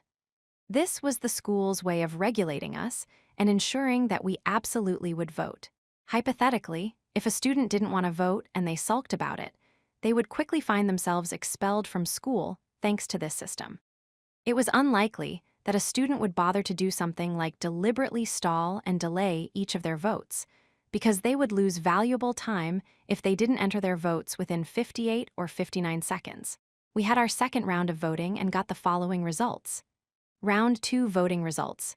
Restaurant, 23 votes, general store, 2 votes, recreational facility, 14 votes, medical facility, 0 votes. Since we didn't discuss the issue so we could come to a consensus, the results were roughly the same as the first round. It wasn't going to be easy to steer things toward a unanimous decision on the first vote, unless the issue was something completely obvious. But it didn't seem to be that difficult to get 39 votes for a particular option after coming to a unified opinion. However, that was only if the tasks were all within the realm of our expectations. Depending on the actual content of these issues, some of them could end up requiring considerable discussion. I'm going to finish the example issues there, but you should be able to understand how things work by now, Chabashira said. For you to pass this special exam, you need to come to a unanimous decision on 5 issues within 5 hours. If you fail to complete all of the issues within that time frame, you will suffer an extremely significant penalty. To be precise, the penalty is 300 class points. "Th 300, exclaimed Ike. As it turned out, this was a special exam that we absolutely had to finish. However, if you do finish in time, you will be awarded 50 class points. The rewards and penalties seemed unbalanced, but when you considered the exam's difficulty level, I supposed it was reasonable. There's no need to panic, everyone, Yosuke chimed in. We don't have to fight against anybody this time, we just have to come to a consensus. We can vote over and over as many times as we want, as long as time permits, with the interval periods taken into account. I'm sure that you have a general idea of what this special exam is going to be like from these examples, said Chabashira. I'm now going to show you a summary of the rules. Those of you who feel that you want to hold on to them should take a screenshot on your devices. Unanimous Special Exam Summary. Explanation of the rules. All students in the class will vote from the choices provided on each issue presented by the school. There will be a total of 5 issues with a maximum of 4 choices each. An issue will be voted on repeatedly until students have reached a unanimous decision on one of the choices. If students run out of time on an issue, that issue will not pass regardless of progress made on the vote. If a unanimous decision is reached on a particular issue, that issue will pass regardless of whether the class passes or fails the special exam overall. If students finish voting on all issues, their class will be awarded 50 class points. If students fail to finish voting on all issues within 5 hours, their class will lose 300 class points. Special Exam Flow. An issue will be presented, and the first round of voting will be held within 60 seconds. If a unanimous decision is reached, proceed to Step 1 for the next issue to be voted on. If not, then proceed to Step 3. 10-minute interval. During this time, students are free to move around and discuss the issue within their own classroom. 60-second voting period. Students cannot talk during this time and can only cast their vote. Students who do not finish voting within 60 seconds will accrue cumulative penalty time. If a student's cumulative penalty time exceeds 90 seconds, that student will immediately be expelled. Voting results are announced. If a unanimous decision has been reached, proceed to Step 1 for the next issue. If not, return to Step 3. We would repeat this process over and over and finish the special exam after going through all 5 issues. If by some chance we failed, we'd be penalized. Losing 300 class points here would essentially mean losing our ticket to Class A. That was not an exaggeration. If we lost and the other 3 classes completed the exam, that would increase the gap between us and them by 350 class points. We could discuss these issues as much as we wanted, but in the end, the problem was that the voting was completely anonymous. You couldn't be sure who voted for what. Someone could claim that they voted against something when they actually voted in favor of it. Not even we teachers have any knowledge about what kinds of issues you'll be presented with, Chabashira added. Some of you may be taking an optimistic view of this, but let me give you a word of caution. Do not let your guard down, not by any means. Also, you are strictly forbidden from making any sort of contract or other agreements with other students to force them into voting for a specific option in this exam. You are not allowed to engage in monetary transactions with another student or anything similar that would put them in a binding agreement for a particular choice either. Please note that this doesn't just apply to your own class, but to the other classes as well. So, forcing someone into voting a specific way via an agreement made beforehand wasn't allowed. Even though we were allowed to consolidate to a certain extent and come to a consensus on an issue, we weren't allowed to back things up with contracts and guarantees. If someone signed a contract that said they could only vote for option number 1, there was a risk that the exam would no longer be viable. That would be true even if only one person in a class had signed that agreement. Something like that would make it possible to deliver a vicious blow to another class. School officials will be monitoring you closely and enforcing these rules, Chabashira said. If it is discovered that a third party, someone outside of the class, is somehow involved in something like forcing another student to vote in a specific way, the person or persons involved may be expelled without delay. That is a possibility, so do be prepared for that. Also, if any one of you is approached and asked to engage in illicit activities, please report it to the school immediately. We will do everything in our power to resolve the matter. If a class ran out of time in this special exam, school officials would most definitely investigate, since finishing in time was a prerequisite. Since you were likely going to be faced with a strict penalty simply for talking about doing something against the rules, not even someone like Raiwen would be doing anything blatantly obvious. Until the special exam started, it seemed like it'd be best to refrain from getting carelessly involved with students from other classes. Also, please note that protect points will temporarily be rendered ineffective for this special exam, added Chabashira. The reason being is that it is impossible to conduct a fair special exam if there is only one student who is protected. This means that if it's decided that a student with a protect point is going to be expelled in any way, shape, or form, they will be unable to cancel that decision with the protect point in their possession. However, expulsion can still be avoided if either an individual or the entire class collectively pays 20 million private points. That is the only allowable method to counter an expulsion. Any student who was going to be expelled was done for. It would be definite. Did this mean that the school would sometimes nullify protect points since they could cancel out an expulsion? If we were dealing with a special exam where we were going up against another class, then temporarily invalidating protect points in those cases could lead to students feeling unsatisfied. However, in this case, this was nothing more than an in-class problem. In that sense, I supposed it wasn't unreasonable for the school to apply this special rule here. It was inevitable that people would grumble about it, but even Kuinji didn't seem to be bothered in the slightest. Please understand that during the special exam, all communication devices, such as your cell phones, will be collected. This is because the school deemed it possible that students could use them to contact people outside of their class. In the unlikely event that a student is found to have a concealed device, then, well, I'm sure I don't even need to spell it out for you at this point. She meant that expulsion was to follow, just like the other rules that we needed to observe here. 3.1. When our lunch hour came, Yosuke immediately got up out of his seat and headed over to the podium. So, hey, I was thinking I'd like to hear everyone's opinions before we have lunch, if that's okay, he addressed us. What do you all think? Kushida raised her hand to answer first. Aren't there going to be conflicts because people will be divided on the options in this special exam? She's right about that, said Horikita. If we could come to a consensus on matters without fighting over anything, then there wouldn't be any reason to go through the trouble of holding this special exam in the first place. In that case, wouldn't it be a good idea to decide upon a leader in advance, in case there are times when we can't come to a consensus about something? Kushida said. I think that if we follow the decisions that such a leader would make, then we'd be able to get through this special exam without any problems. That's true. I agree with your opinion on that, Kushida-san. That means that the leader would have a serious responsibility, though, noted Yosuke.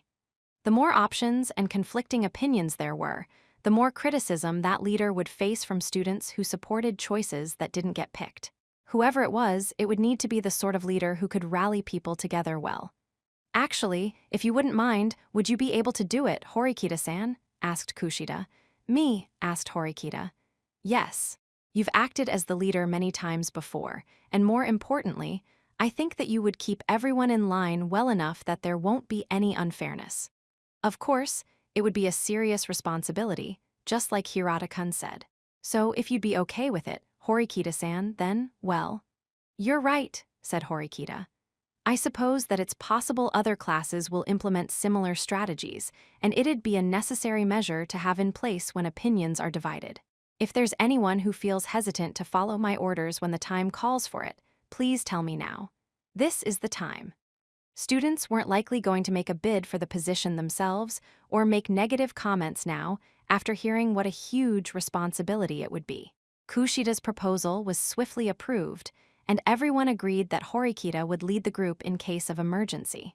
For a while after that, various opinions were exchanged back and forth, but no other major conclusions were reached.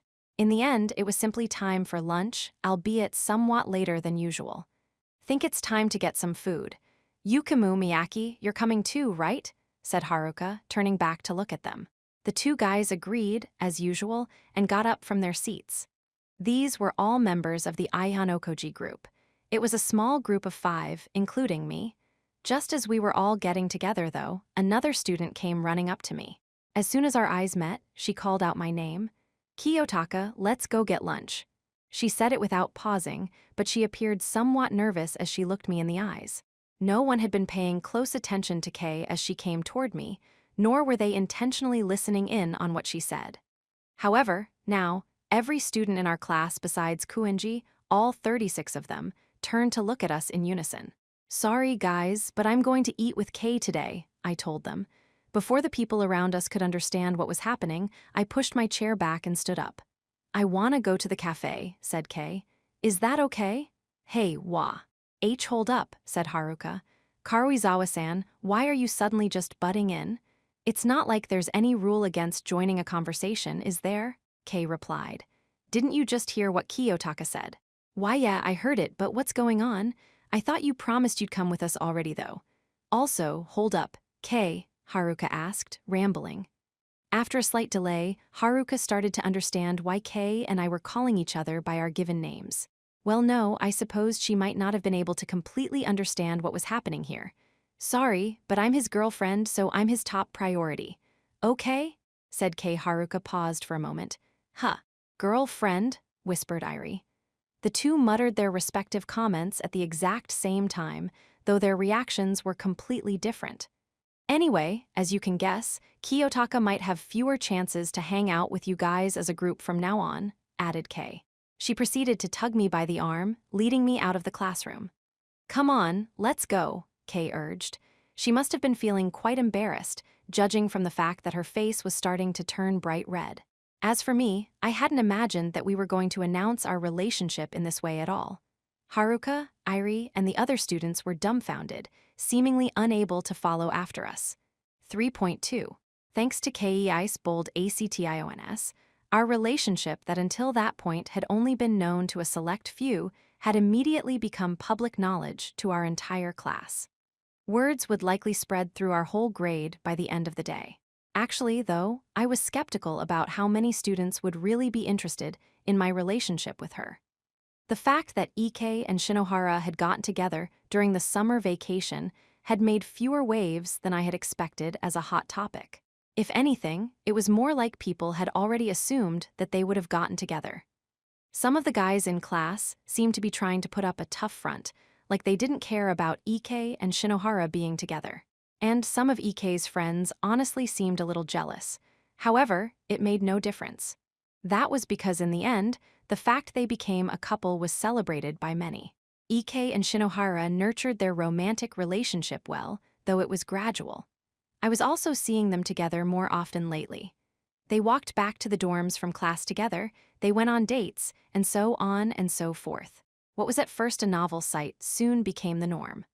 I thought it was going to be the same with Kei and me, though I figured we might end up causing more commotion than Ike and Shinohara, and for a longer period of time. At any rate, we had now reached the end of the school day, and the entire class had come to know about my relationship. I sensed that from the time our afternoon classes started earlier, there was a certain girl in class who hadn't looked at me once since lunch. That girl was none other than Haruka, Irie's best friend and her cheerleader, someone who understood her well. She approached me after class and called out to me. "Hey, Kiyopon, if you don't mind, would you walk back to the dorms with me?" I was expecting that Kei would suggest we walk back after class together, but when I had shot her a glance earlier, she was surrounded by girls bombarding her with questions. "Are you sure that's okay?" I asked her. I had expected that Haruka would have definitely been offering her support to Irie right now, watching over her. Instead, Irie was slowly and silently getting ready to head back to the dorms. I know, but there's nothing I can say to her right now," Haruka sighed. Yeah, but well, I guess if you tell me there are reasons you can't walk back alone with me though, Kiapon, that'd be a different story. Her expression hardened for just a moment. All right, I replied. Now that the fact Kay and I were going out was public knowledge, the number of opportunities that I'd have to get together with the Ayanokoji group would inevitably decrease. Considering that, I figured it would be a good idea for me to hear everything that Haruka had to say, without restraint. Haruka and I each grabbed our things and headed to the front entrance of the building, walking all the way there from the rear exit.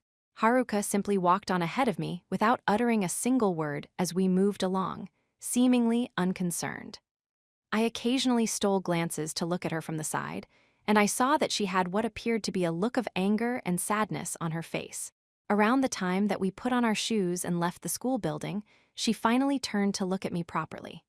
There's no point in me trying to ask this in a roundabout way, so I'm just going to come straight out with it. Is it really true that you and Karuizawa-san started dating? I still can't believe it. As you saw for yourself, yes, it's true, I replied. After I told her that, Haruka pouted her lips and immediately nodded. Yeah, I guess it was plain to see, huh? Sorry, but it's just, I was so shocked. Listen, of course you're free to date whoever you want, Kiapon. I just never imagined that you'd be seeing Karuizawa-san of all people. You know, for those who didn't know her, Karuizawa Kei's reputation was by no means clean. Most people had the impression that she was a selfish girl who quickly got together with the popular Yosuke and dumped him for her own self-serving reasons.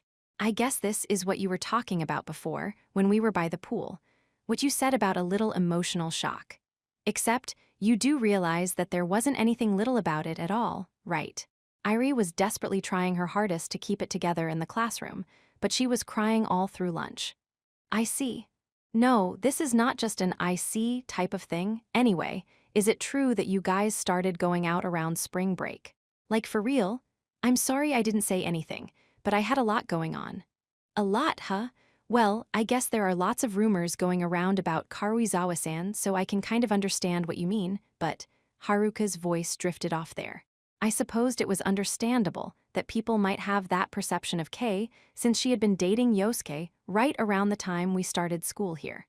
She also likely fabricated details about her own past. So, like, it's really true then? Haruka asked again. This isn't a joke or anything. It's true, I answered. She sighed loudly. I see. Well, it is what it is, I guess. I dunno, it's just like, I'm still so confused by it.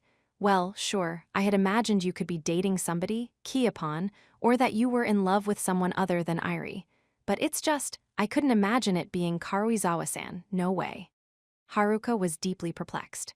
Apparently, all of her predictions had been way off the mark. I talked with Yukamu and Miyaki a little too, and they feel the same as me. And I didn't hear Irie say anything about it directly, but I'm sure she must be more shocked than we are. I was sure she was right about that. Even I could imagine that quite easily. I mean, like, what's the story behind it? I can't even imagine that you would have had that many chances to hang out with her, or things in common, or anything. It didn't surprise me that she wouldn't be able to figure out when exactly Kei and I came to like one another. I was in Kei's same group when we had that special exam on the ship last year, I explained. Ever since then, we started having chances to talk to each other a little more here and there.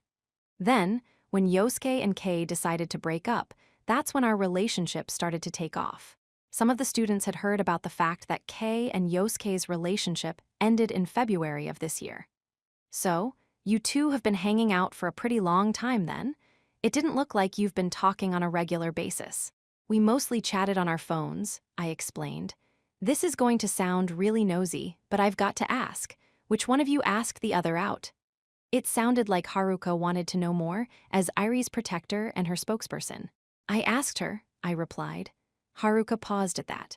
Okay, I had thought maybe Irie would still have a chance if Karuizawa-san had been the one to ask you out, but wow, I never thought it would have been you who did. I guess that's that then.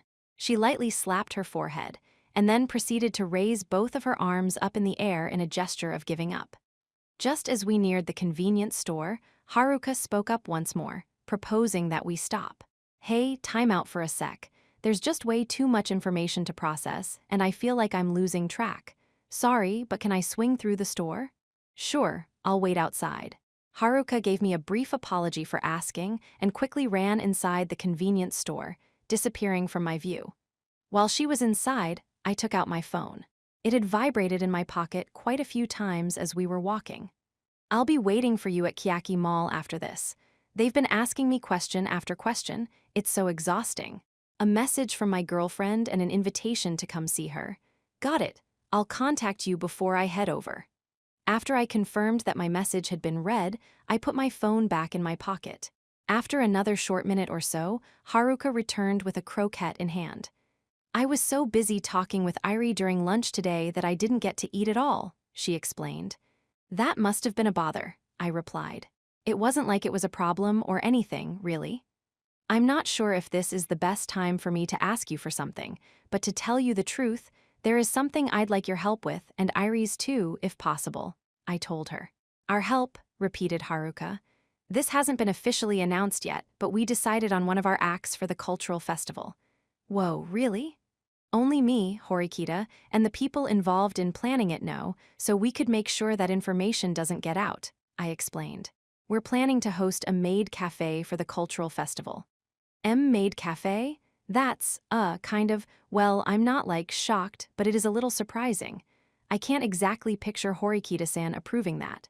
I think that she's pretty neutral on everything, no matter what's proposed to her. I think that she gave permission to go ahead with the idea because she simply thought that we could win this thing with the maid cafe idea. She wasn't prejudiced against the concept. "I see. So, why are you talking to me about it then?" asked Haruka. "Truth is, after finding out about this project, it turns out that I'm going to be the one managing lots of aspects of it," I replied. When I said that, Haruka nodded as though she understood. "Still, considering the situation, I got to hand it to Horikita-san for entrusting you with this, Kiyapon," she said. "I was wondering if I could ask you to help staff it," I told her. "And Irie too." Haruka listened to my request with a look on her face that I couldn't quite describe. She didn't exactly appear surprised. Well, I suppose that I could more or less guess what she was thinking from the way she was talking. If it hadn't been for this whole thing with Karuizawa-san, I might have agreed to help right on the spot, even though I have some reservations about it, she said. "I really don't like stuff like dressing up in cosplay in front of lots of people, but I don't think I could have refused an offer if it was coming from a part of our close friend group. But gosh, your timing couldn't have been worse." I guess that meant it was out of the question for me to make a request like this right now, on the very day her close friend suffered a broken heart from unrequited love. It's just, well, the problem is I can't really blame you for any of it, Kiyapon. I basically said as much earlier, but you're free to date whoever. And I do understand that you have your reasons for not being able to say anything. I get that. Irie is free to have a crush on you, Kiyapon, and you're free to reject her. Haruka clearly accepted it in theory, but her heart couldn't accept it. "I can't make any promises," she said, "but I'll try talking to Irie when things calm down a little." "You sure that's okay?" I asked. "She's going to have to face reality sooner or later. And well, I don't know how you feel about everything, Kiyapon, but if Karuizawa-san is Irie's rival in love, then Irie might not even have to give up. I mean, even if you're devoted to her, Kiyapon, there's still a chance she might break up with you, right?" "Yeah, I suppose you're right," I agreed. "I think there is a strong possibility that Kay could fall out of love with me. If that time comes, then that just means Irie will get another chance. She doesn't stand out at all right now, but she's a diamond in the rough, and besides, your feelings may change too, Kiyapon. It was certainly true that if Irie put on one of those costumes and really gave it her all, she'd be just as good as those 3 other girls. Actually, no, if we took Irie's physical features into account, then she might be without peer. Furthermore, although we weren't talking about visitors who would be coming to our cafe, even the school officials might be shocked by Irie's appearance. If Irie did work at the maid cafe, talk would immediately circulate around the school, and it was conceivable that even visitors would hear about it. "Well, sure, that's true," I said, "but I wonder if Irie's feelings might change after what happened. If the person you fell in love with already had a special someone, then it was natural that you'd go looking for your next love." I thought that by mentioning that I was only stating the obvious, but Haruka showed me the angriest look on her face that I had seen on her all day. "Listen, don't you think that you're taking Irie's feelings too lightly?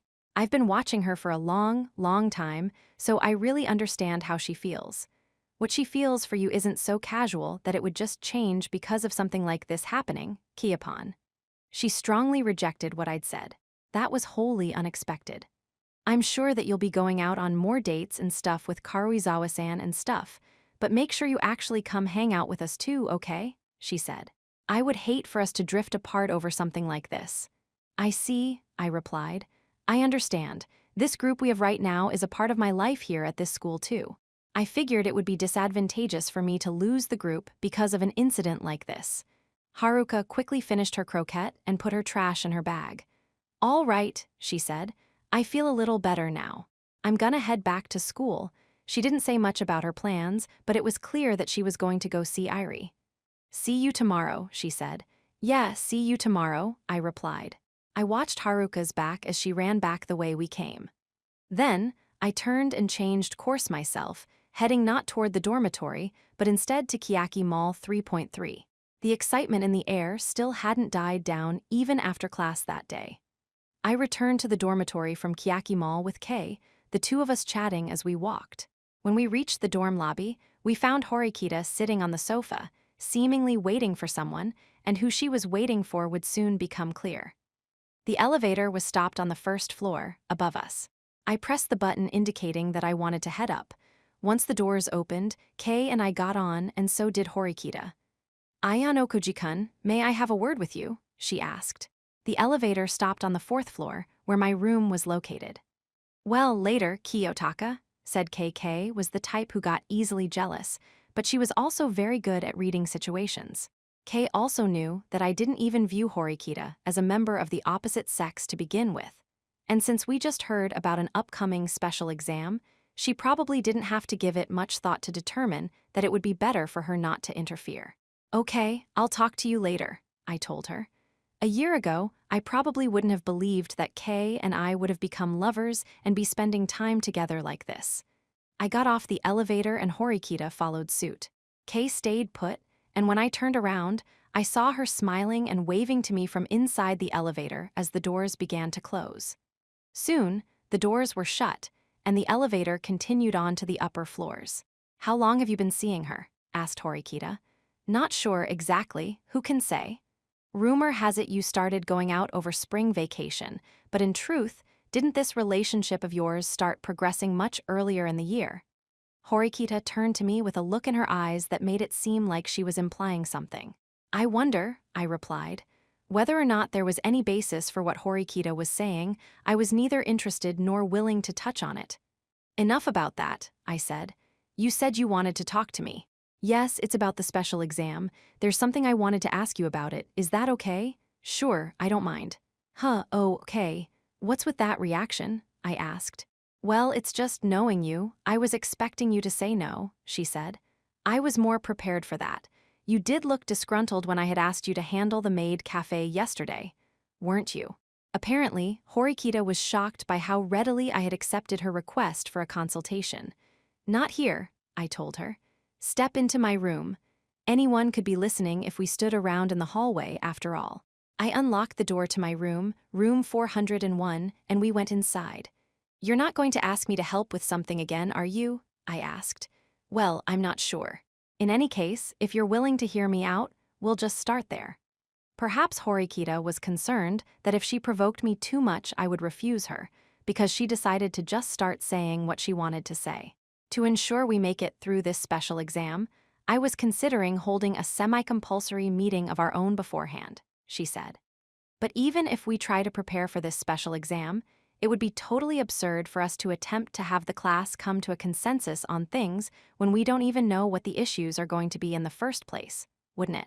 Depending on the situation, we will inevitably have to go with different options, I agreed. Even if there were only two choices for an issue, such as for or against, it would be nothing short of reckless to decide on voting only one way before we even knew what the situations were. You've probably thought of your own way of making it through this special exam, haven't you, Horikita? I asked. I think that the most efficient way to be certain we can pass this special exam is for someone to have the final say in decisions, said Horikita. No matter how many options there are, and no matter how the votes are split, We'll have people promise to follow the leader's judgment in advance and act in accordance with the leader's wishes. That was what Kushida had proposed during our lunch break. With that strategy, we wouldn't consider whether or not any individual would be dissatisfied with the choices. It was certainly true that this arrangement would be the simplest possible solution if we could make it a reality. I hope that we're really able to bring everyone together that way, I said. Yes, me too. There will definitely be some students who won't be satisfied with some of the issues, though. I suppose if this was a dictatorship like Ryuin's class, then this whole discussion would go more quickly. Horikita and I wished that we had the type of coercive force to make students do what we wanted, but Ryuin could exercise that force without mercy. Still, whether or not something like that would actually work in reality was another matter. The fact that all voting is done anonymously means that students who are dissatisfied with Ryuin can vote for the opposite opinion as him, I pointed out. There's no guarantee that merely issuing an order will mean he can get things to pass. If students are dissatisfied with Ryuin's methods, I suppose there's nothing they can do but rebel against him, Horikita agreed. But it's also a fact that there is nothing for them to gain by doing so. After all, if the vote is split and time runs out, the whole class will suffer for it, correct? In the end, I'm sure they'll come together, even if Ryuin leaves them be. I understand what you're trying to say, but you're actually contradicting yourself by bringing this up, I said. No one wants to fail a special exam. In the end, people will definitely come to a consensus and vote accordingly. If that basic premise is true, then you don't even need a strategy in the first place, do you? No student would want to let time run out to the detriment of the class, I added. But I think it's still best that we don't assume we can finish voting on all 5 issues if we leave things be. There'd be no reason for the school to even call this a special exam if that was the case. Yes, you're exactly right about that, conceded Horikita. All you can do right now is make up your mind to be flexible. For example, let's say we're faced with an issue where 38 voted for and 1 person voted against. What would you do? I would do everything in my power to get that 1 person who voted against to change their vote, of course, said Horikita. Right, but what if that 1 person who voted against absolutely, positively wouldn't give in? Well, you may not necessarily always win by going with the 38 in favor. While you're trying to persuade that lone student, some of the 38 students who voted in favor might even end up changing their opinions, I added. Even if that 1 person's ideas are detrimental to the majority of the class, asked Horikita. It all depends on the context, really. I wouldn't be surprised if an issue like that was waiting for us, something that someone absolutely would not bend on. Somehow, this feels a little bit unsettling, Horikita said. How so? Because you gave me advice without any hesitation. I didn't imagine that it has anything to do with the fact that you're dating Karuizawa-san now, but what's your angle here? What I told you could hardly even count as advice, I said. I'm sure that, in the back of your mind, you've already considered the possibility of something like that happening. Yes, you're right. All right then, I'll come out and tell you about my main purpose for coming to talk to you. I have a proposal regarding tomorrow's special exam. I could ask someone else to do this, but I wanted to ask someone who I knew would understand.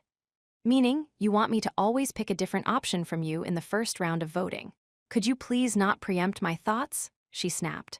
I moved a little further away from Horikita once I saw that she was irritated. It's just that it was something I was already thinking of doing in the event that no one suggested it, I said. I didn't imagine we'd have the same idea. Really? Apparently, the random excuse I came up with had worked, and Horikita was somewhat convinced. I could see that her anger had dissipated. Well, it was true that I had that idea already anyway, to do at least that much. I guess the excuse I gave wasn't totally bunk. It would be better to avoid the risk of making an unexpected choice as the result of biases caused by the heat of the moment. If we came to a unanimous decision through sheer coincidence, that would be a little scary.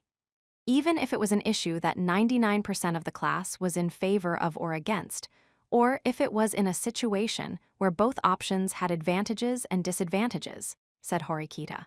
That's true. If an issue passes as a result of an entirely random happenstance, we won't be able to take it back. Still, planning to make use of that interval period every time isn't necessarily a good idea. You should keep that in mind. there's a risk that we might encounter an issue that we would have come to a unanimous decision on if we just stuck with the momentum we had from the start, only to find that things are split further when the time comes for discussion. We could end up not being able to reach a consensus. You have to factor that into your calculations. Yes, you're right. You're absolutely right, said Horikita. To delve into the argument was to plunge your hand into the deep. And if you drew an unexpected darkness out as a result, it could end up costing us a lot of time. Under the rules of this special exam, there's no way to determine with certainty who voted for what, no matter how much we discuss it, I went on. Even if people make pledges, it might not be 100% true. You're saying that people will lie to me? Asked Horikita. Depending on the situation, sure, I replied. It's tough to say right now that the class is really united as one. Now that I said that, I was sure several people came to Horikita's mind. You're referring to Kushida-san and Kuenji-kun, right? She said. Kushida would probably lie without batting an eyelash, but as for Kuenji, there's a chance that he might deliberately choose something different than his classmates. His contrarian nature could rear its head. That's what I mean. Hey, why are you telling me all of this in such detail? It really is strange. You've never given me advice quite like this before. Horikita was naturally, intuitively sensing that there was a change in me. Because I judged that as you are now, Horikita, you would be able to genuinely listen to what I had to say. You also have the kind of adaptability to understand it. Can I take that to be a compliment? She asked. In a manner of speaking, sure. Yeah, this is kind of unset. Just then, I briefly heard the sound of a cell phone vibrating. Excuse me for a minute, said Horikita. With that, Horikita took out her phone, and our conversation was put on hold. She stared down at the screen and began tapping on it. Let me send her a message, she said. There's a chance I might not see that she's read it for a while if I'm careless about it. I didn't have any intention of stopping Horikita, of course, but who did she mean by she? I couldn't help but wonder about that. Though I was a little curious, I decided to just wait quietly until Horikita finished composing her rather long message. She took about 2 minutes to do it, but eventually, she sent her message and put her phone away in her pocket. At any rate, I've said what I've wanted to say to you, she told me. I'll be counting on you during tomorrow's special exam. She must not have intended to stay very long in the first place because she immediately left my room after that. 3.4. It was a little before 6 o'clock in the evening, the time when the sun would soon set and night would fall. Though today was supposed to have been an ordinary day, a special exam was announced to us. It ended up being a very trying day with an unusually large amount of information I needed to process. It would have been much easier if I could just let things be and wait for the day to come to an end, but that wasn't going to happen. The unanimous special exam, which had been announced to us on rather short notice, was being held tomorrow. Hey there! Yosuke was the first to show up as I waited in my room. Come on in, I said. Thinking about it, this was the first time I had invited Yosuke to come into my room like this, wasn't it? Hello! Shortly afterward, Kei arrived as well. You know, it's kind of unusual, but it's interesting, isn't it? She said. The three of us getting together like this. You might be right about that, I agreed. I hadn't told them the reason why I asked them both to come here, but I figured that Yosuke might have already guessed. I thought we should come up with some countermeasures for the special exam tomorrow, I said. Countermeasures? Echoed Kei.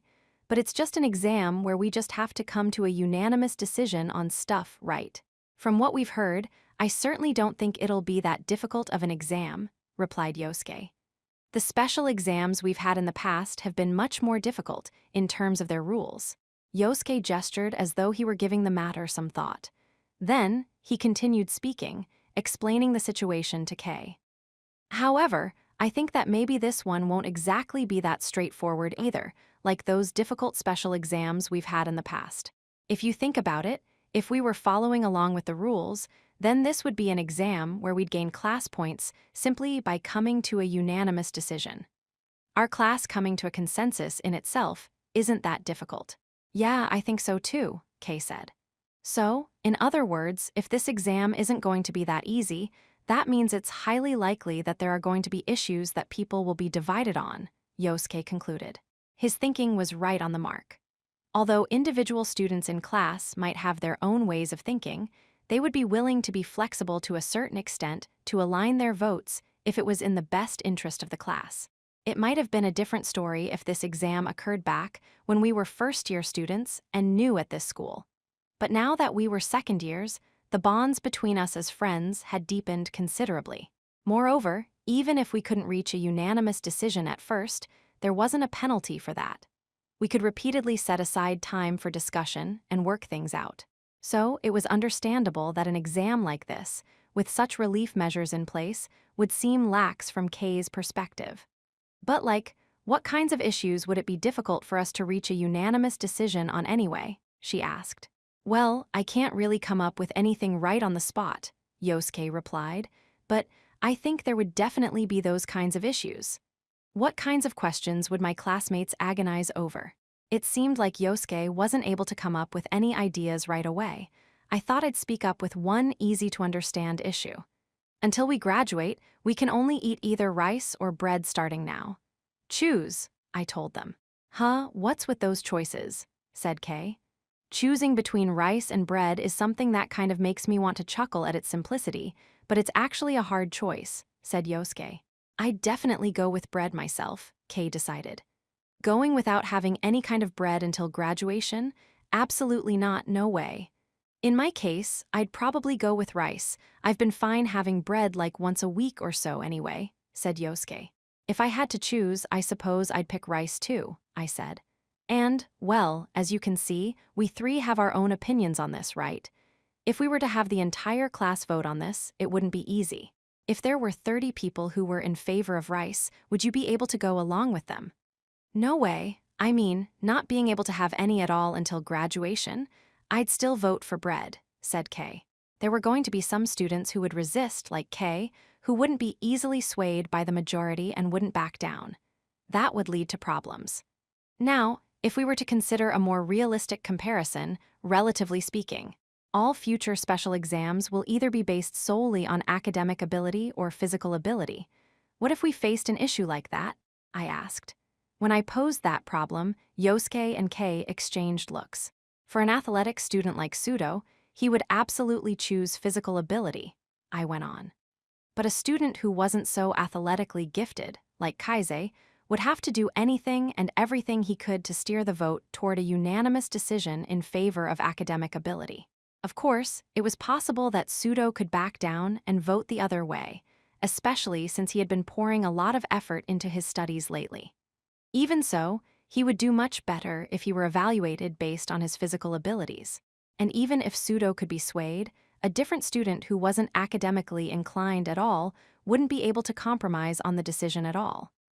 If an issue is passed unanimously, that means it's enforced, correct? I said.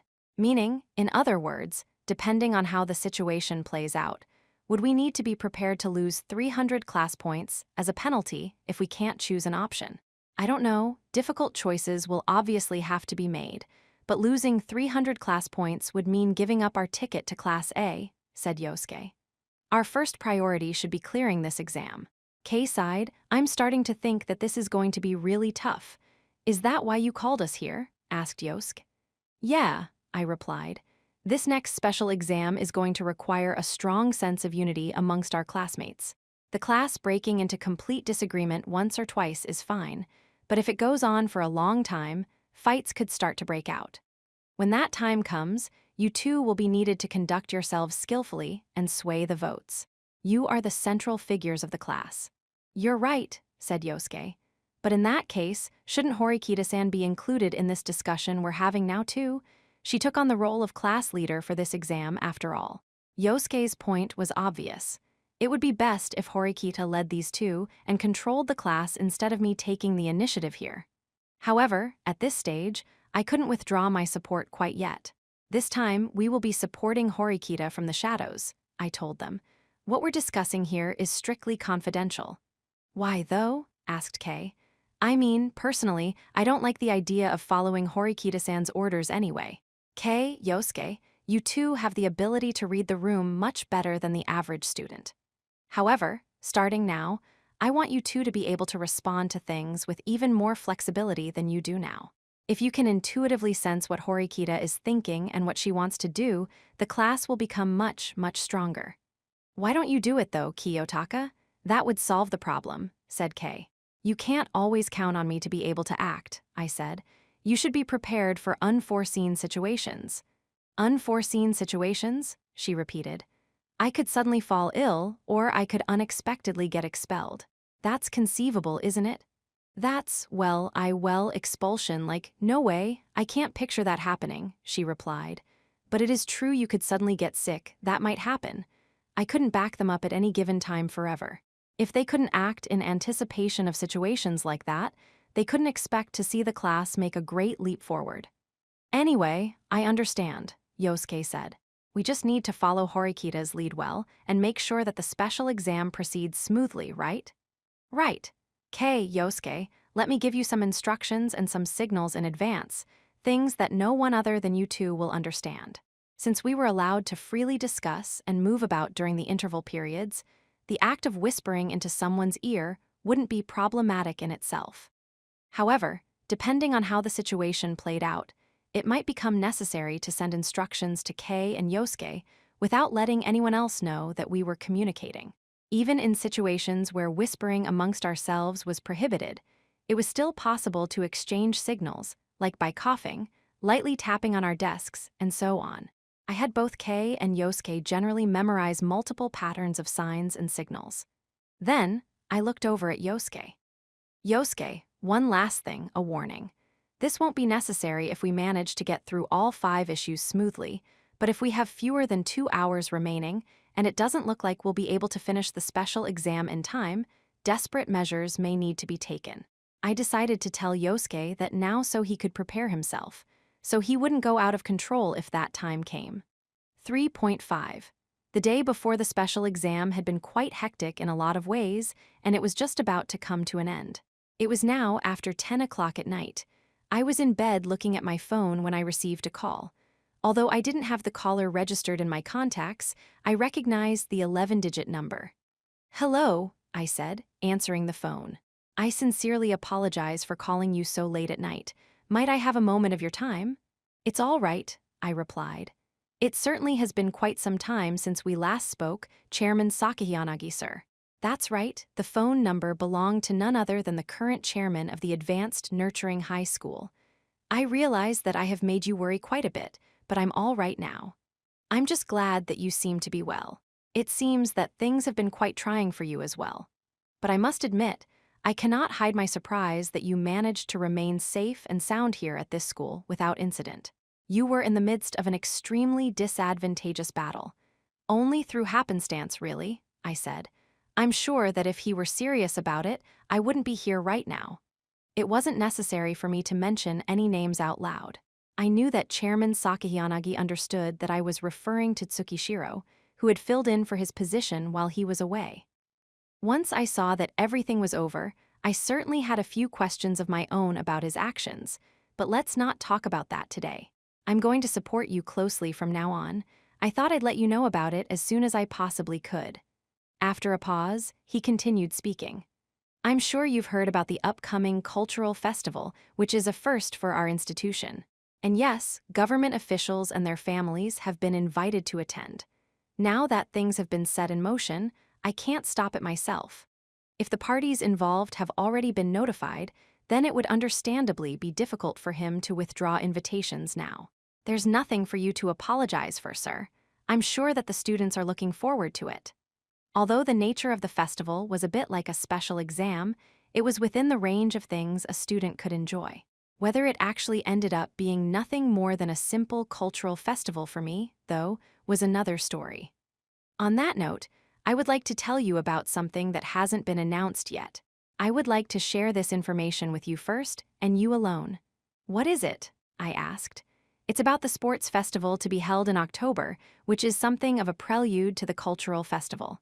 The sports festival is similar to the cultural festival in some respects.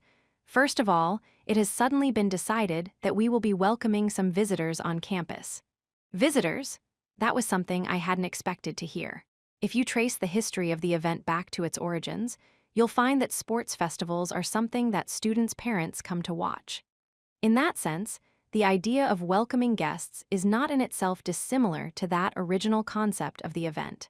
I see. It was true that when I saw them on TV, there were families with cameras and packed lunches at events like athletic meets and sports festivals. Suddenly allowing guests to freely come visit for the cultural festival poses some security concerns because it is a rather unprecedented event. In a sense, it would be kind of like a test for the school. They were preparing to welcome a larger number of guests in full force later on.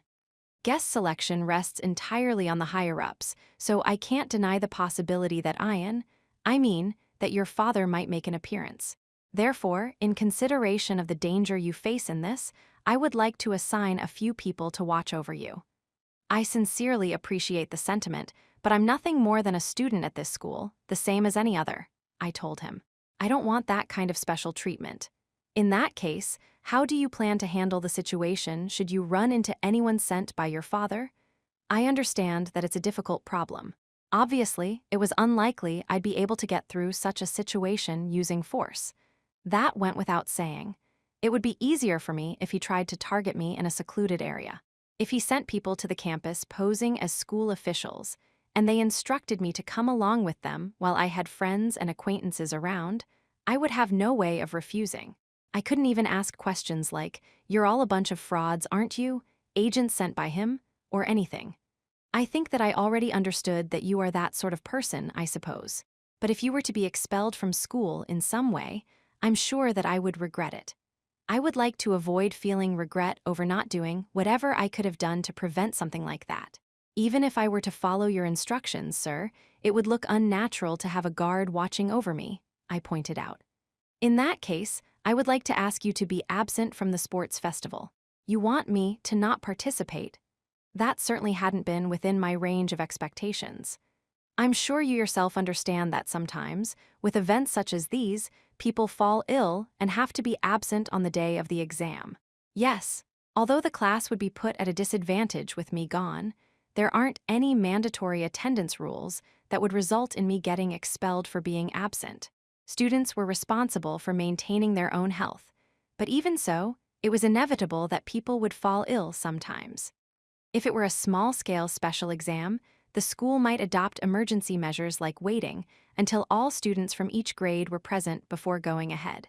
But for a school-wide event, like the sports festival, that wouldn't be possible. We will have you confined to your room with everyone operating under the assumption you already underwent a medical checkup. Then, I can go ahead and place a trusted observer outside the dormitory to keep watch. If I were ordered to rest in my room and be absent due to illness, my classmates would have to agree that I had no other choice. If there was someone loitering around the dormitory building and standing watch, other students would only see that person as just another security guard. That might very well keep me out of his reach if we did that, I conceded. There are other risks, of course. As you said earlier, there's no avoiding the fact that the other children enrolled in your same class will be put at a disadvantage. They'd have to face the challenges while one of their fellow classmates is absent. The fact that Chancellor Sakayanagi was offering to allow me to be absent by faking illness made it clear how generous and kind his support was. It was also gratifying to see that he wanted to keep things low-key, without showing me any excessive favoritism. Still, although it was a very kind offer, my first thought when I heard his proposal was that I would refuse. However, another idea was coming to mind. "Would you please give me some time to consider?" I asked. "Of course.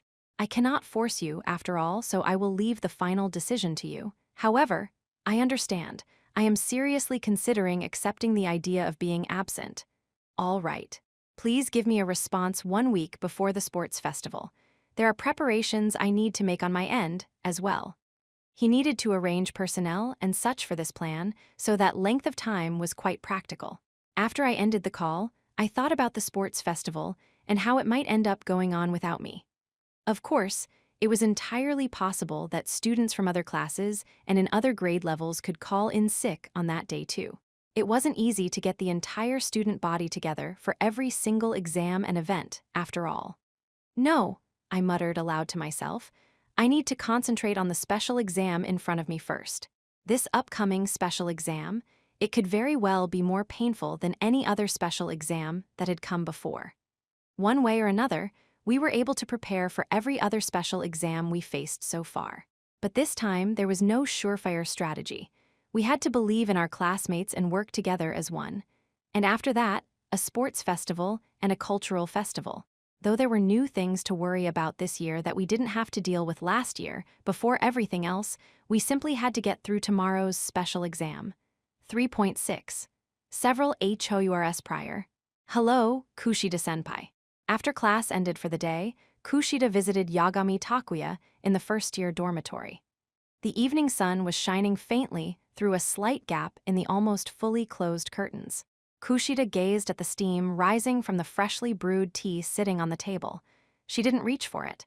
"I didn't poison it or slip any drugs into it, you know," said Yagami. "I don't care about the tea," replied Kushida, making no attempt to hide her irritation. She pulled out her cell phone and held it out with a grim look on her face. "Can we please just hurry up and get on with it already?" "Ah, please excuse my rudeness," Yagami said. "Very well then, let's have a listen." Yagami pressed the play button on Kushida's phone. From her device, he heard Chabashira's voice providing a summary of the unanimous special exam that had been announced to the second-year students. The recording seemed to start somewhere in the middle of her explanation. After silently listening to everything that was on the recording, including the example issues that were given to Kushida's class, Yagami returned Kushida's phone to her. "You wish to crush Horikita Suzune and Ayanokoji Kiyotaka, Kushida-senpai. That's what this is supposed to be about, right?" asked Yagami. Kushida, as if to say that she didn't even need to answer that, remained silent. "I was briefed about this special exam by some upperclassmen beforehand, but I have to say, it certainly is an exceedingly straightforward exam," he went on. "You simply choose an option from the multiple choices available and repeat the voting process over and over again until you reach a unanimous decision. There are 5 issues in total, and you have 5 hours to get through them all. What were your thoughts when you heard about it?" "That it's simple," said Kushida after a pause. "Yes, certainly," Yagami agreed. "For something that is being billed as a special exam, it is extremely elementary. However, the punishment for running out of time is quite severe. No doubt that must be because the school created this exam on the assumption that it would be passed. You have to take into consideration the fact that a class would inevitably move toward a unanimous decision once time is close to running out. Anyone would want to avoid a heavy penalty, after all, even if it meant voting for an option that they didn't like." Yagami reached for the steaming cup of tea that sat in front of Kushida, taking it into his hands. "Now then, on to the heart of the matter," he said. "You are already in the middle of your second year. However, while you do want those 2 expelled, you still haven't had the perfect opportunity fall into your lap yet. As far as I'm concerned, you're a little bit responsible for that yourself," snapped Kushida. "But whatever, it doesn't matter." She held herself back from going further, understanding that there wasn't anything to be gained by lashing out at Yagami right here and now. "Have you told Horikita-senpai?" asked Yagami. "Oh, you mean about being the leader?" "Yes, more or less. I think she would have gone ahead and done it on her own anyway, though, even if I didn't say anything."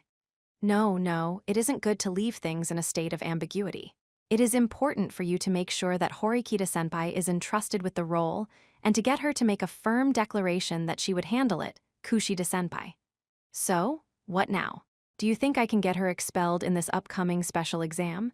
At that question, Yagami let out a little chuckle before taking a sip of tea from his cup. "Yes, certainly," he said. "I listened to your recording to make sure that there was nothing I missed hearing or misinterpreted, just in case. After hearing what you've provided, things have been made clear. It is quite possible that you could do that in this upcoming special exam." "How could you possibly know that?" Kushida snorted. "The only instance where expulsion is given as a penalty is if someone runs over time. Do you think that Horikita would make a mistake like that?" "No, not just Horikita. No one would make that kind of mistake." "Certainly not. It's unlikely anyone would be stupid enough to allow themselves to run over time and be expelled for it. But from what I can tell, I think that there are other ways someone could be expelled." Kushida blinked. "Huh. Expel Horikita-senpai, or, depending on the situation, expel Ayanokoji-senpai. There might be a possibility that you can crush the people you wish to crush. When that time comes, You shouldn't hesitate to guide the conversation toward targeting both of them. Yagami then proceeded to elaborate on what he meant by using an example, an issue that was expected to be given in this upcoming special exam. Is that really true? Asked Kushida. Well, I don't think it'll necessarily be exactly the same, not word for word, Yagami said. However, I do think there is a significant possibility that there will be an issue on the exam like the one I just told you about. Yagami hadn't actually been told about this special exam by Tsukishiro. But after listening to the teacher's explanation, he figured that issues like the one he had mentioned would be on the exam. So, when an issue like that does appear, there is only one course of action for you to take, Kushida-senpai. Yagami went on to explain precisely how she could drive Horikita and Ayanokoji into a corner, should that issue come up. So, what do you think? He said. Doesn't this make the possibility of getting them expelled look much more attainable? Of course, you'll be reducing your entire class to tears by doing this, but that would be a small matter for you, wouldn't it? Do you really think I could do something like that? Kushida asked. In my view, you certainly have the capability, or am I wrong in my assessment of you? You certainly seem to have a high opinion of me. Well, I had to test my senpai when we first met to see if you were someone I could use. What do you mean by that? Do you remember when I approached you that time? It's me. Do you not recognize me? Asked Yagami. I was flustered, she said. What about it? What about it? Well, normally, anyone would have had their doubts in a situation like that. After all, we were complete strangers then, Kushida-senpai. We hadn't met before, not even once. Despite that, you immediately navigated the conversation, deftly managing to make your way through by improvising. That was exactly how I came to understand that you, senpai, are someone capable. But what if I had said, "Who are you?" back then when we met? Said Kushida. I might have simply forgotten if we met before. I don't think you would have, because if you didn't know where we met before, it could have turned out that we went to the same junior high. If that was the case, there'd be a possibility that I knew about your past. I'm sure it would have been a big problem for you in the unlikely event I were to say something like, I know about that incident to you. Yagami was implying that in order to reject the possibility of something like that happening, Kushida immediately improvised back then to go along with the flow of conversation. If I wasn't someone who attended your junior high, I could, for example, have gone to the same cram school. Or I could have been someone younger than you who just happened to live in your neighborhood. If you found out that it was one of those things later, then the risk of me being someone who knew about your past would be greatly reduced, and you could laugh things off as a simple misunderstanding. Your first priority with any new person is to make sure they didn't go to your junior high school, right? That way, even if someone were to bring up a topic even only tangentially related to your past, it would be easier for you to divert the conversation away from it. Having finished his explanation, Yagami drank about a quarter of the tea in the cup and set it down on the table. Who even are you anyway? Asked Kushida quizzically. How do you know about my past if we didn't even go to the same school? I understand why you are so guarded, but please, just consider me a guest in a rather unique position, Yagami said. Yes, just so. My purpose is to play with Ayanokoji-senpai. Huh, to play with him? Yes, well, I don't think he knows about me at all. Right now, what I'm most preoccupied with is testing out various things without Ayanokoji-senpai noticing. What if I got upset back then when we first met? If I didn't give you the answers you wanted? Asked Kushida, curious about what Yagami would have said at the time. I would have found it interesting, he replied. I am sure that Ayanokoji-senpai would have noticed your discomfort, saw that something was off, and he would have eyed me with suspicion. I probably could have greeted him at a much earlier stage, I suppose. Did you and Ayanokoji go to the same junior high by any chance? Well, who can say? Anyway, that's of little concern to you, Kushida-senpai. Let's turn our attention to the special exam for now, shall we? Said Yagami, redirecting the conversation. I know, if that issue that you're hoping for does come up then, at that time I'll try to make a move. You will try to make a move? That's not good enough. Not good enough, Kushida spat back. What the heck do you mean, not good enough? Yagami got up and moved in close to Kushida, grabbing her by the shoulders. The young woman reflexively tried to flee. Hey, what are you doing? Kushida tried to break free from his grasp, but Yagami was stronger than she imagined he'd be despite his slender build. She was utterly unable to move. "Please listen very carefully," he told her. "You are in far more dire straits than you think you are, Kushida-senpai. Not only do you have people near you like Ayanokoji-senpai and Horikita-senpai to worry about, but you have other causes for concern as well. There are others whose very presence continues to pose a threat to your safe daily life, such as myself and Amasawa-san. Isn't that right?" "That's true." As Yagami looked straight into her eyes, Kushida glared directly back at him without an ounce of fear. "It goes without saying, but it's no easy feat to get one of your classmates kicked out of this school," he went on. "It's also quite a challenge to drive someone toward expulsion in the course of ordinary daily routine. If you have the chance to expel them through a special exam like this one, then, without a doubt, a golden opportunity has fallen into your lap." "I understand that," Kushida said. "But if I push too far, I'll be putting myself in danger too." "That means you just need to be prepared for that," Yagami said. "Either you remove them, or you'll be removed yourself." He was putting Kushida under great pressure. It was essentially kill or be killed.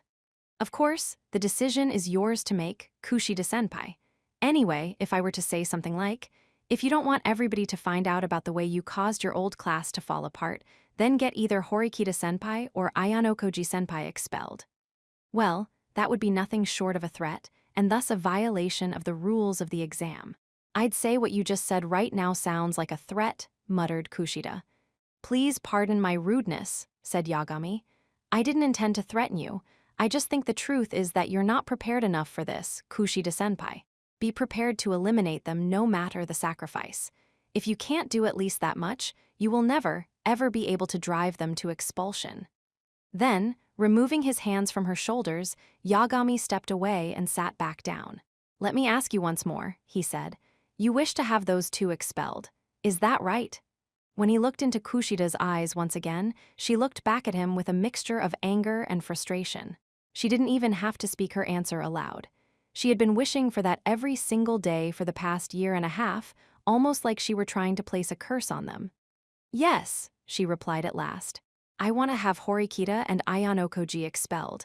I will definitely get them expelled." "Wonderful. I can feel it," said Yagami. "I'm finally able to confirm that your convictions are indeed genuine, Kushida-senpai." Kushida had made up her mind. In order to prevent her wound from opening up any further, she needed to have Horikita and Ayanokoji expelled from school as soon as possible. And as for Yagami, who had been running his mouth freely, she would have to get him expelled as well. Chapter 4, Dark Clouds, BRRRRNG. The same alarm clock I've had for the last 10 years was ringing in my ears. I quickly and silently reached for it, and violently slammed the button to stop the alarm without a single care. The excess force caused the alarm clock to fall off the nightstand, letting out one final ping. My alarm clock wasn't so weak a partner that this level of abuse would break it though, not after all the training it had been through at my hands. "It's already 6 o'clock, I muttered. Ultimately, I had only gotten about 2 hours of sleep before morning came. I took off my pajamas, wondering why I'd even bothered putting them on in the first place, and walked over to the wash basin in my underwear with heavy, plodding steps. As I crossed the room, I picked up my alarm clock off the floor and realized the cover had come off. Specifically, the latch that kept the cover in place had popped out. It had broken before, and I had patched up with tape. On top of that, one of its batteries was loose on the floor. "Looks like I was a little too rough with you," I said to my alarm clock. "I'll be more careful tomorrow, so forgive me, okay?" I walked over to the mirror. I look awful." I supposed it wasn't too bad, but there was no way I could show my face to my students the way I looked right now. The dark circles under my eyes were even more pronounced because I'd been having a particularly hard time sleeping the past few nights. After carefully washing my face, I lined up my cosmetics, which I typically didn't use at all. I really am a mess. Well, I supposed it was just because I didn't want my students to know how stressed out I was. I reached for the container of lotion and took it in my hands, but I suddenly caught sight of myself in the mirror. I certainly looked terrible. Without really thinking, I reached up and touched my cheek. The feel of my skin under my fingertips probably couldn't begin to compare to what it was like during my school days. "I guess I'm getting old too," I muttered. You could say it's only been a little over 10 years since then, but still, 10 years. Just feeling my face was enough to remind me that so much time had passed whether I liked it or not. Well, I guess that's probably a trivial problem now.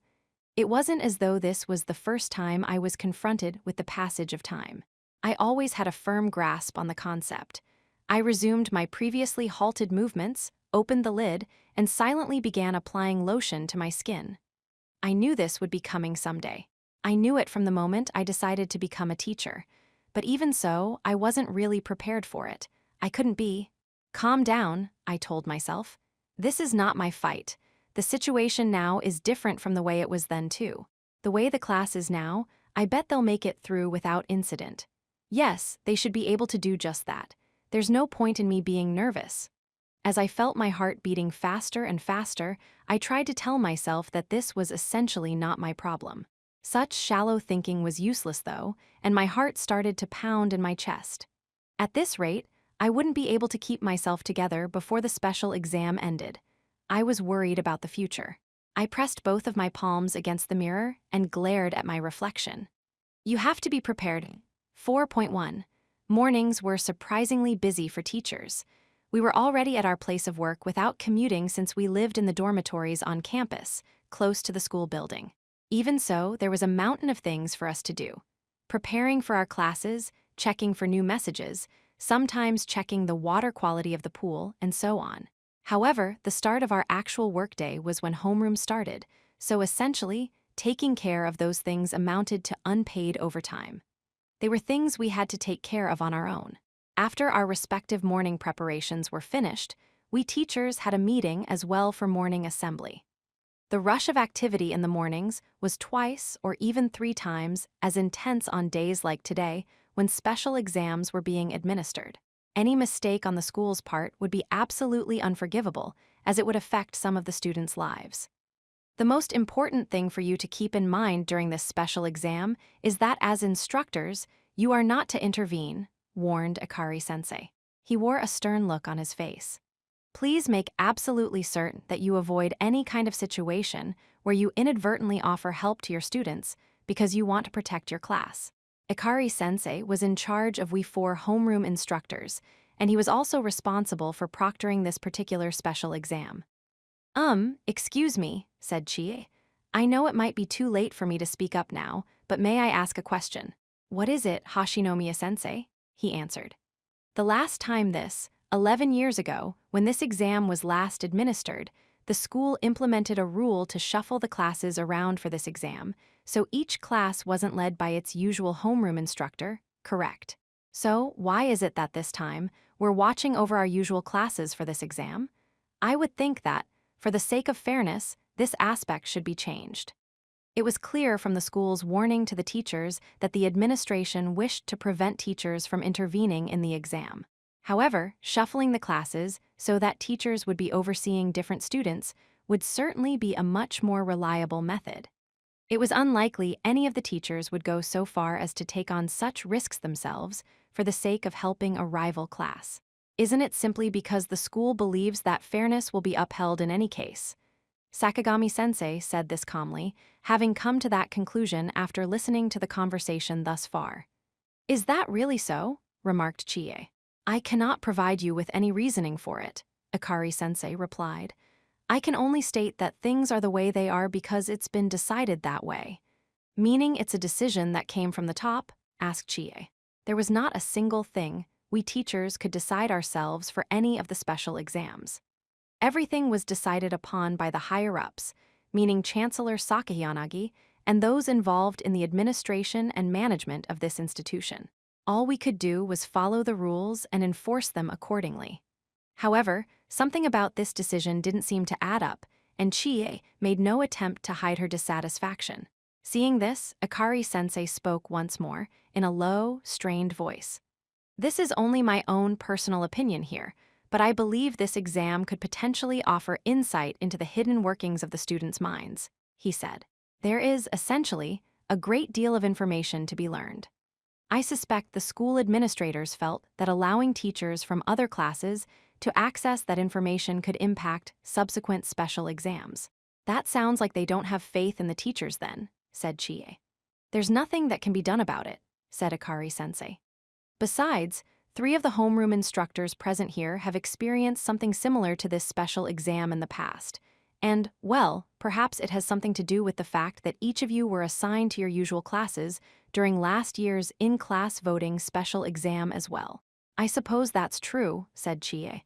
She sounded convinced at that, as though this was something she'd understood from the beginning. Hashinomiya-sensei, may I continue now? Asked Akari-sensei. Yes, please do. I understand, so please go on ahead, she replied. Though Akari-sensei was clearly annoyed, he resumed his explanation, sounding like he had given up on trying to argue. If the person on monitoring duty deems it necessary, you will be issued a warning, he said. If there are repeated attempts to intervene, pay cuts will be involved. While we aren't worried about you doing this, please keep in mind that, in the worst-case scenario, if it is found that any teacher intervenes in an underhanded manner and intentionally tries to coax their students into making a certain choice, that teacher will be demoted. The unanimous special exam was all about choice. If a teacher were to try anything that guided their students toward a particular choice the teacher favored, it would naturally undermine the very purpose of the special exam itself. Of course, neither myself nor any of the teachers from the other classes had any intention of doing that. As usual, I wouldn't let myself get too emotionally involved with my students. I would simply press on ahead silently. That was all. Even if this special exam was full of bitter memories for me, I wasn't going to do things any differently. That is all. Now then, I wish you all the best of luck in today's special exam, said Akari-sensei. After the morning meeting ended, I simply tried to get through my morning classes the way I usually would.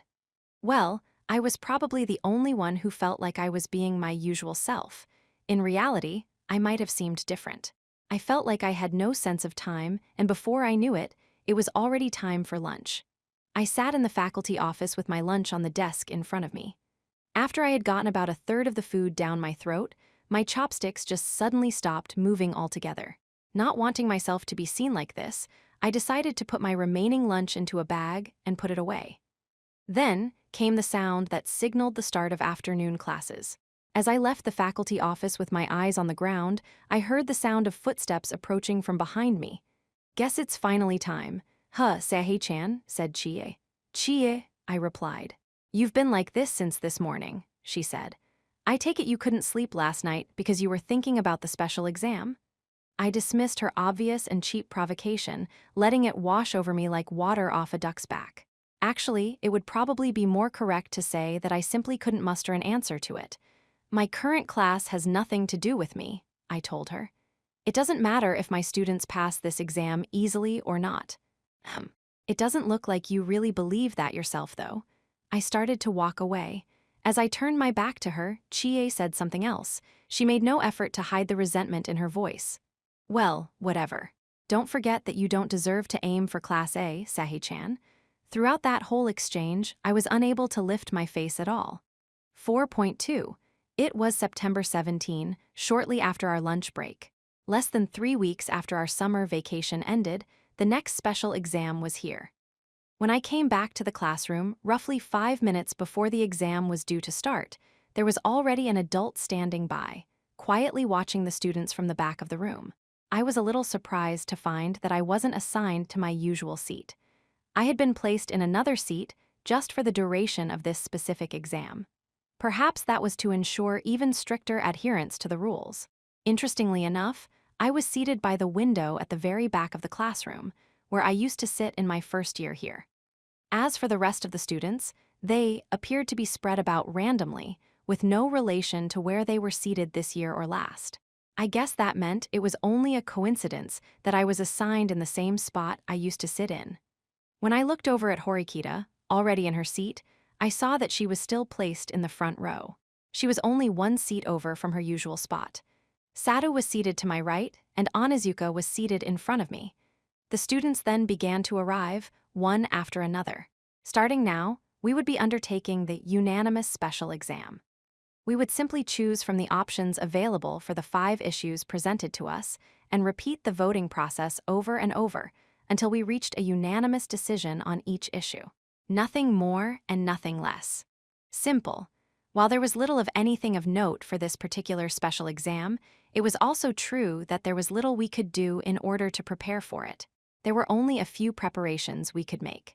We promised to split our votes in the first round regardless of the contents of the issues we were voting on, because communication wasn't allowed prior to the first round of voting. We would also pay careful attention to the time limit when it was time to vote. Thirdly, we decided in advance whom we would follow in the event that a dispute arose over the choices and votes were split. That was about it for us, and about all that any class could do to manage the situation. That was probably the reason that there wasn't really any kind of heavy, oppressive air hanging over our class. On top of that, this was an exam all participants could manage quite easily. All we had to do was make a choice and press a button for whatever we wanted to vote for. As a result, the class was more relaxed.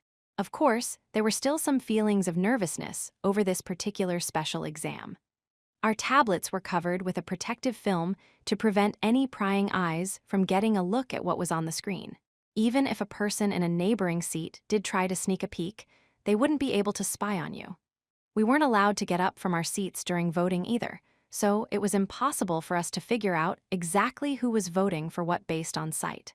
Even if you could see someone else's voting results through some other means, or even just by accident, whether anyone would actually believe you if you tried to say anything was another matter entirely. It was impossible to make a fuss about who voted for what since we were forbidden from stealing glances in the first place. We had no other choice but to take this special exam as it was, head-on. It also looked like the tablets placed on our desks had been turned off, and we were forbidden from turning them on without permission. "Heya," Ike called to Shinohara. "So, if we pass this entire thing in an hour or two, let's head over to Kiyaki Mall." "Well, sure, I'd like to go," she said, "but we're supposed to be doing self-study in the dorms after, right? So how about we go in the evening?" Ike and Shinohara, now dating and much closer with each other than they were before, were talking about what they were going to do after class. Would we really be able to pass this special exam so easily? Maybe. I wondered, though, just how many of the students here right now understood that there was a chance this exam could become fraught with difficulties, depending on the conditions. The issue was that voting was anonymous. It was impossible to know who voted for what during the exam, or ever, actually. Complete anonymity. In this particular exam, everything came down to how big an impact that factor would have. At any rate, the time limit for this special exam was a long 5 hours, from 1 o'clock to 6 o'clock in the afternoon. Put simply, that meant we could spend no more than 1 hour on each issue. It wouldn't be surprising if we completed this special exam in 1 or 2 hours then, like Ike had said earlier.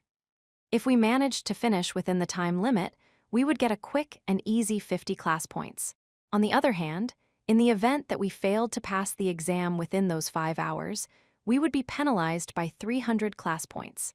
That meant coming to a unanimous decision on all 5 issues was an absolute necessity. Still, in light of the mechanics of this exam, you could say that the scant rewards and heavy penalties were acceptable. As I sat in my spot in the corner of the classroom, I noticed that about half of the seats were filled now. Chabashira, the facilitator of this special exam, stood over by the podium, while the teacher assigned to monitor both us and her was stationed in the back of the classroom. "As you have already been informed, we are now going to collect all communication devices," announced Chabashira. There were restrictions on the bags that we could bring into the room, and the school had arranged to monitor us from both the front and the back of the classroom in order to prevent anyone from stealing glances at other students' tablets. They were being much more thorough than was strictly necessary. To me, that was proof positive of how much they were trying to prevent people from finding out who had voted for what. It might have seemed harsh, but it was the right call for them to make. In order to ensure that the students' true, genuine feelings were being reflected in the voting, total anonymity had to be assured. If there were opportunities for students to get a look at what others were doing, then the chance that they would succumb to peer pressure would increase. For example, let's say everyone went with option alpha. Even though you really wanted to go with option beta, maybe you voted for option alpha because that's what everyone else did. That's what the school wanted to avoid happening. They were placing a lot of importance on students' respective wills, which was the purpose of this special exam. But still, From the perspective of the students, we wanted the vote to come to a unanimous decision anyway, whether it was coming from peer pressure or not. In that sense, the measures the school was taking weren't to our advantage. In any case, there wasn't any room for fraud. Whatever issues we were going to face, we had to come to a unanimous decision on it. Come on, Irie. You decided that you were going to say something, didn't you? When I drew my gaze back from the window to see what was happening inside the classroom, I saw Haruka pushing Irie from behind. Excuse me, Kiyotaka-kun, Irie stammered. If you don't mind, would you mind, give me a minute after school today? Maybe. Haruka, standing beside her, nodded several times. She then looked at me with an appeal in her eyes, as if to say, you understand that you've got to respond to her efforts, right? I wanted to talk to you a bit. About the cultural festival, added Irie. Oh, that's what this is about, I said. I figured I'd need to speak to you about that in person anyway, so I don't mind. Sure. Thank you, she squeaked. Okay then later. Irie quickly shot away from me like she was trying to run away. She proceeded to take her seat, far away from mine, with her back facing me. She managed to get a grip on things, somehow, said Haruka. She's still not over her heartbreak yet, but she is trying her best to face forward. I didn't mention it when Irie was standing in front of me earlier, but she was really struggling to make eye contact with me. Still, now we'll have to see if she really wants to go for the idea. It's all going to come down to how much effort you put in, Kiyopon. I'll negotiate with her to the best of my ability, I said. All right. Well then, see ya after school, Kay. It seemed to be that Haruka had been taking very good care of Irie, or more like, the two of them had been together a lot lately. Just 2 minutes before the start of the exam, Chabashira, the one overseeing us, started explaining how things were going to work. Well then, it's about time we begin, she announced. The special exam will start now. Please note that due to the length of today's exam, you will be granted a maximum of 4 total bathroom breaks. You will only be allowed to take breaks after you've come to a unanimous decision on an issue and before the class moves on to the next one. During the course of the exam, you cannot take breaks at any point while you are engaged with an issue and haven't yet come to a unanimous decision. Also, please note that you will be granted a maximum of 10 minutes for each break. However, the exam time will continue to count down during that time. It would be wise for you to skip taking a break if you deem it unnecessary to have one. Everyone in class had already used the restroom anyway, so that likely wasn't going to be a problem for a while. No one in class seemed to be having any issues that would warrant an unplanned bathroom break either, like a stomachache or anything similar. Well, it's finally time for the special exam to begin, eh? Or that's what I thought, but Chabashira simply looked around at the students without actually doing anything to start the proceedings. She stood there in a daze, like her mind wasn't actually here right then. The students initially didn't notice anything, but now they were starting to exchange glances with each other. The other teacher standing at the back of the classroom also seemed to notice that something wasn't right. Chabashira-sensei, said the instructor, it's time. Oh, yes, Chabashira said. My apologies. Now then, we will begin the unanimous special exam. Starting now, we will proceed in accordance with the rules. Do note that we will be observing you very carefully, so we caution you not to get up from your seats outside the prescribed intervals, and to not talk amongst yourselves during the times you are prohibited from doing so. Please bear that in mind. A timer was now displayed up on the monitor, beginning its countdown from the 26-second mark. The slight delay in the start of the countdown was probably due to the delay in Chabashira giving us the sign to go ahead, but it wasn't going to hinder the students. When the countdown finally reached 0, text appeared on the screen, showing us the first issue. Issue number 1. Choose which class you will face in the year-end final exam to be held at the end of the 3rd semester. Your choice will still be in effect even if there is a change in the class rankings. Note, the numbers in parentheses represent the additional class points you will earn if you win in the chosen matchup. Choices: Class A 100, Class B 50, Class D 0. Your choice here is to determine who you will be facing in the year-end special exam, which will be held at the end of your 3rd semester of your 2nd year, Chabashira explained. As indicated in the issue description, if you make a unanimous decision to choose Class A at this point in time, but the current Class A is demoted to B before the end of the school year. You will be going up against the class that was ranked as A at the time of this vote. Furthermore, you will still earn those additional class points as indicated. In the event that you do not come to a unanimous decision on a desired opponent, then the school will decide for you at random. So, if we were to put it in simpler terms, the class's choices were to fight against Sakahiyanagi, Ichinose, or Ryuin. And no matter who is selected here, our opponent wouldn't change. It is important for you to discern which class you can win against if you go up against them, Chabashira went on. Of course, you may not necessarily get to fight against the class that you wish.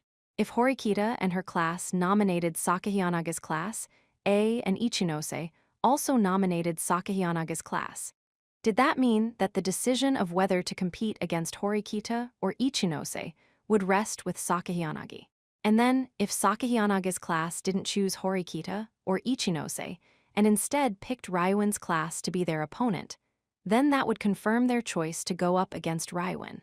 But then, if Ryuin's class was avoiding Sakahiyanaga's class, in the end, no one's choices would go into effect, and the matchups would be decided randomly.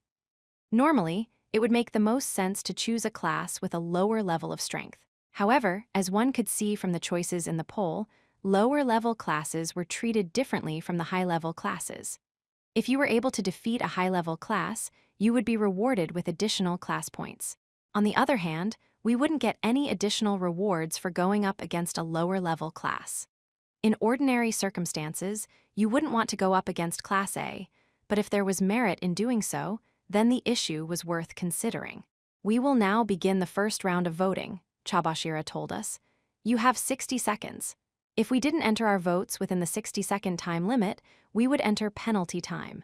Of course, our classmates were going to simply go ahead and pick their favored option, as Horikita had instructed them to do in advance, so we could avoid any trouble in the first round.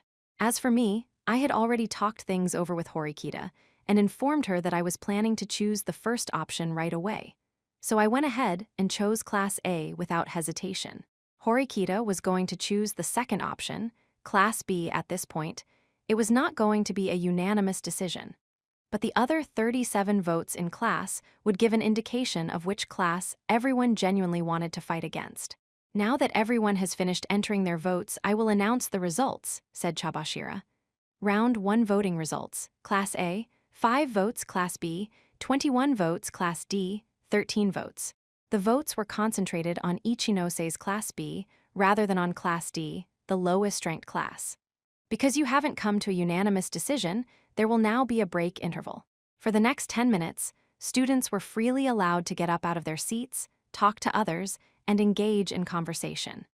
It didn't matter whether you spoke up a little more loudly or if you just quietly whispered into the ear of one particular student. Horikita, seated directly in front of Chabashira, raised her hand, stood up, and turned around. Please allow me to go ahead and make a suggestion right away so that we don't waste any time on this first issue, she announced. Since Horikita was in the position of leader for this special exam as well, she was taking initiative to demonstrate that she had an idea. As the votes seem to be scattered, I'm sure that means you each have your own thoughts on the matter, she said. I'm sure you must have doubts, so I don't mind if you ask me as many questions as you like. Feel free to voice your opinions out loud to the entire class. Then, Horikita took a deep breath and began to explain what her preferred choice was. My ideal opponent to go up against at the end of the year would be Class B, in other words, Ichinose-san. I have 3 reasons for this. The first is that, unlike Sakahiyanagi-san and Ryuin-kun, Ichinose is far more likely to fight fair. A matchup between us would be a pure contest between our respective potentials. Even if it were some kind of irregular special exam, I have little worry that we'd be outmaneuvered by an underhanded scheme. Next is that they are currently ranked as Class B. We would be able to earn class points in addition to the regular rewards, which would give us an advantage in building a lead over the other classes. Now, the third and final reason is because the title of Class B is nothing more than pretense. We're in Class C already, and our 2 classes, as well as Ryuin-kun's Class D, are all basically neck and neck with each other. At this point in time, we're separated by only a few class points, but Ichinose-san's class is now on a downward slope.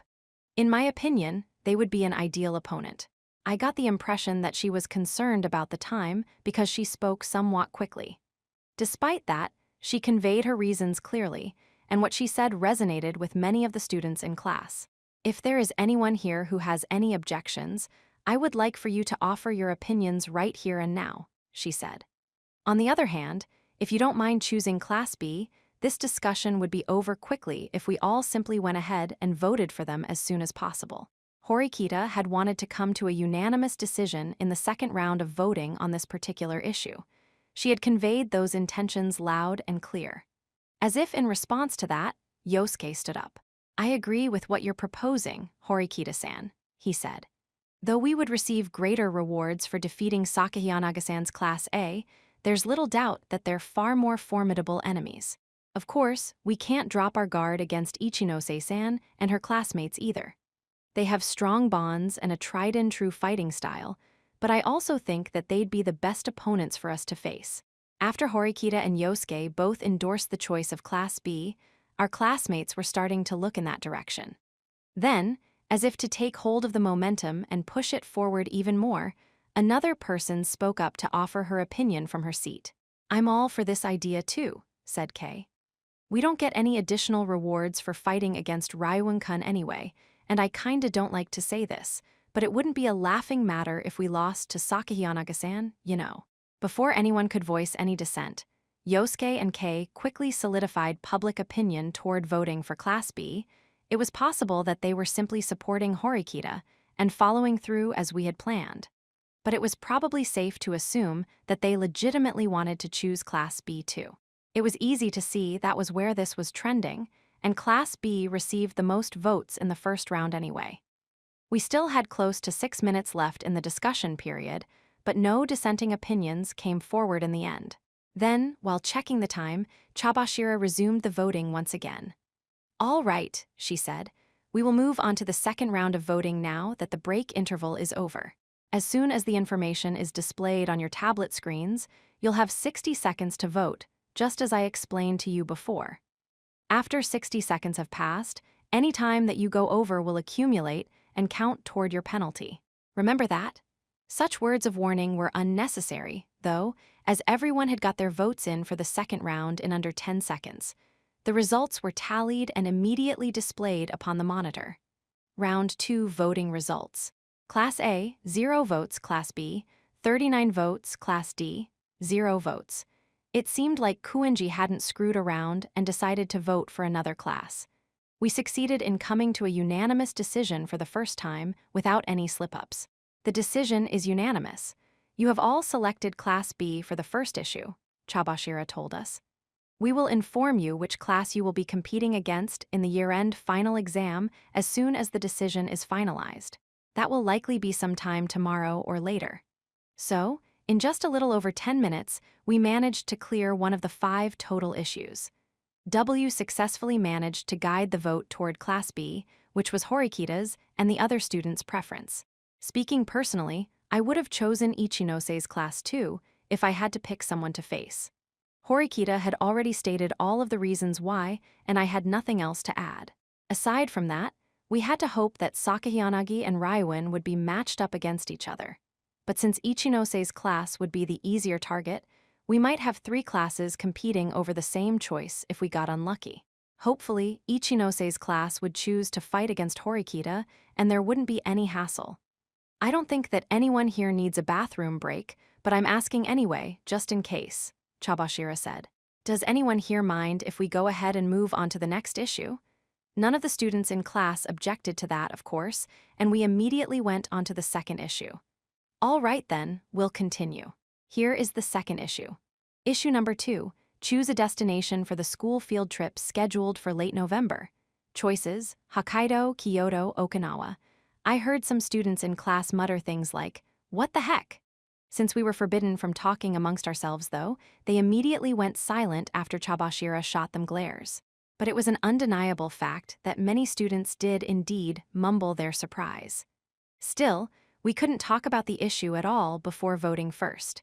They just had to think for themselves about which option they genuinely wanted to choose and vote accordingly. This vote is similar to the previous one, however. Your votes alone won't finalize the decision.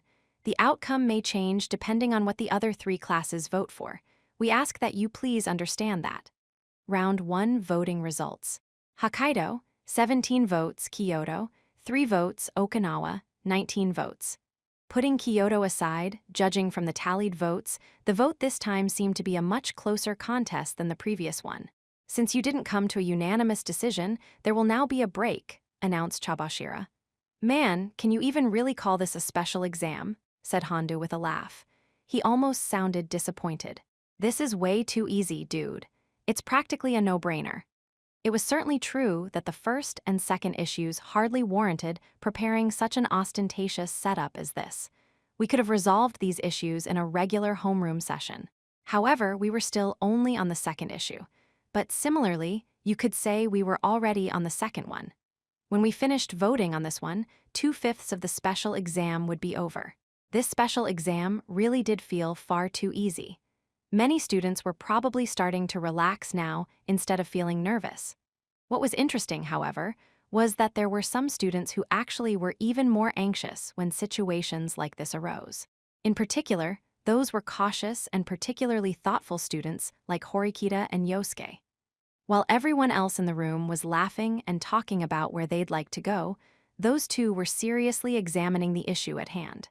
Well, that was just as well. It was absurd to imagine that we'd have easy issues like this one all the way until the end. If anything, it felt like the easier the first part of this exam was, the more pressure we'd be under in the latter half. As I mulled over that premonition, I quietly watched everyone during the interval. I'm sure that everyone has their opinions about the exam overall, but let's focus on this issue first, okay? Said Yosuke. He was wary of everyone getting distracted and wanted to get the class back on track. I had voted for the first option as I promised, just like I did the last time. That meant I put my vote in for Hokkaido. Still, I wondered, what was going to happen? The issue was the same for every class, so whichever option got at least 2 of the 4 classes' votes would be where we'd be going. Each individual vote was important, then, in determining where the school trip would be. Horikita-san, it seems like opinions are split here, said Kushida. Perhaps she was worried about the fact that Horikita hadn't spoken up immediately like before. Do you perhaps have any words of advice? Horikita, however, didn't immediately respond to Kushida's question. She was completely silent. Horikita-san? Asked Kushida, sounding a little worried. That second time, though, Horikita answered in a hurry. I'm sorry. I was just a little lost in thought. It's not a complicated issue or anything, but I was thinking that it might actually be difficult to come to a unanimous decision on this. A school trip is an important event for students, after all, and I can't make everyone settle on a decision with just a few words.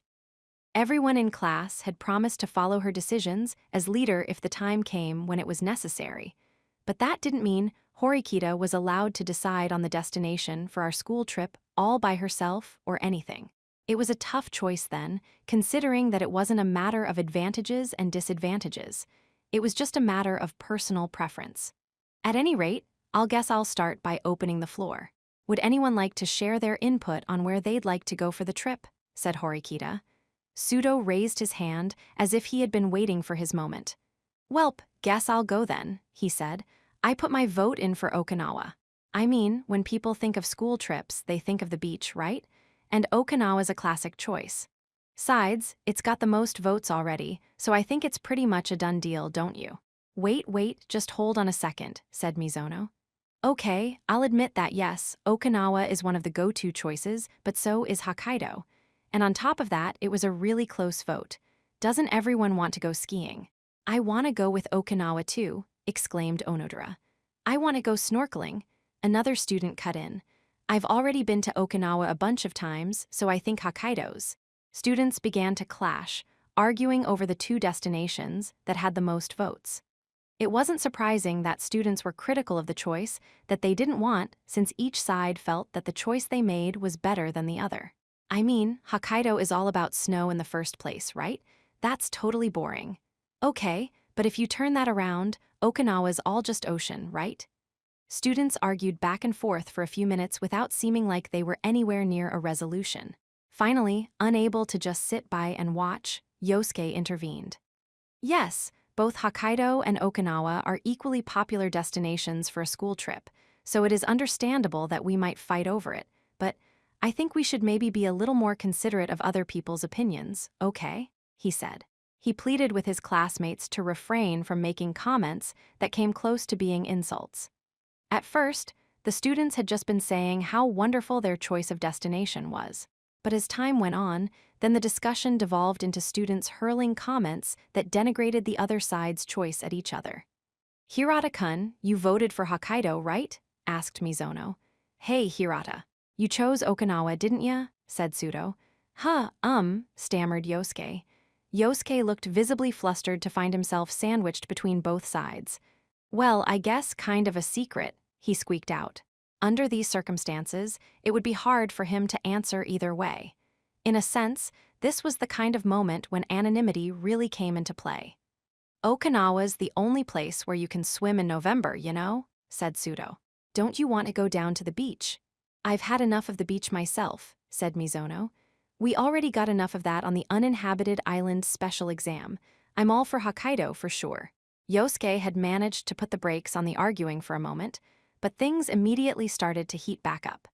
The exchange between Sudo and Mizono could probably be seen as a microcosm of the opinions of the entire class as a whole. What do we do, Horikita-san?" Kushida had a troubled look on her face as she appealed to Horikita for help. "Yes, this is a tricky issue after all," said Horikita. Unanimity was difficult. Maybe this was an issue that was going to be troublesome for us to decide on after all, and it had come up rather quickly in the exam. There was no simple way for us to wrap up discussion on the subject, and the 10-minute interval had already come to an end. Incidentally, I was planning on voting for Kyoto in the second round.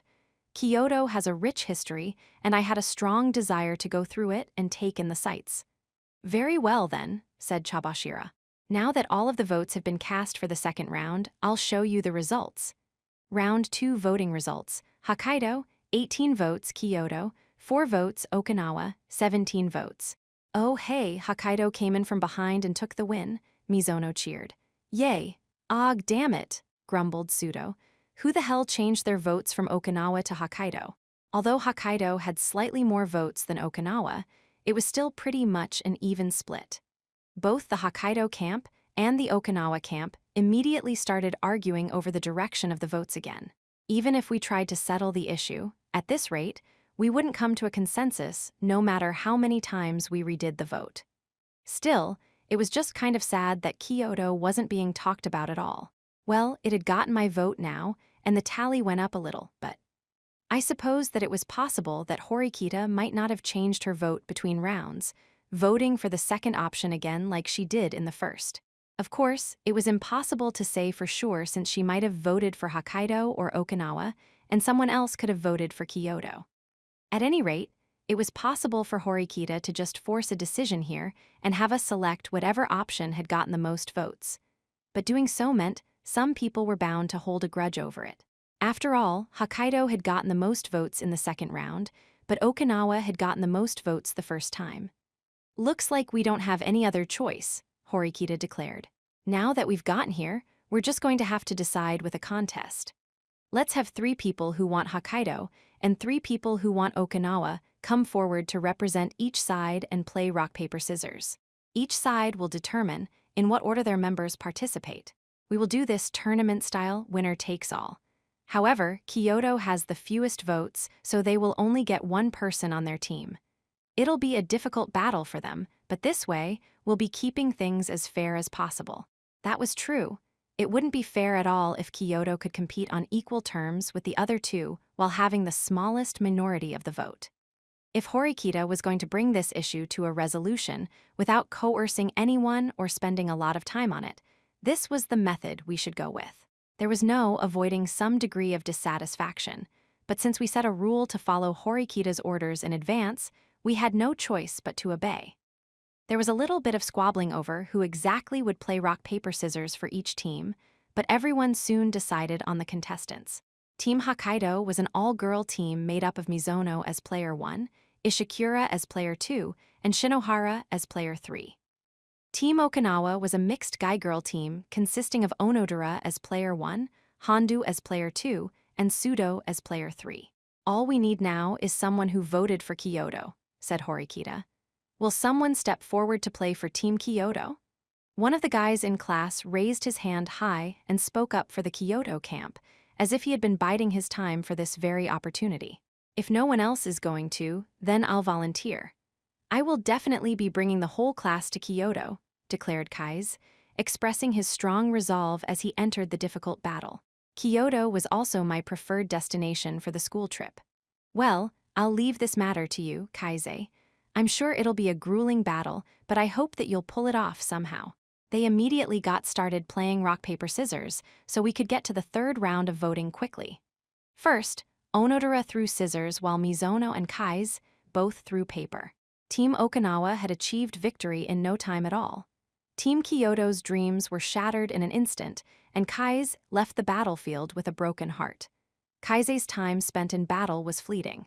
He was eliminated not even 10 seconds after he stepped forward. I also happened to witness the moment when Horikita placed her hand against her forehead and let out a sigh. That must have been proof that she was yet another person who had actually wanted to go to Kyoto. But the contest continued on, as if the team who wished for Kyoto never even existed in the first place. Onodera, who had defeated both Mizono and Kais right away in the first round, also defeated Ishikura in the second with a consecutive win, putting her team in the lead. However, Onodera ended up being defeated by Shinohara, the final player on Team Hokkaido.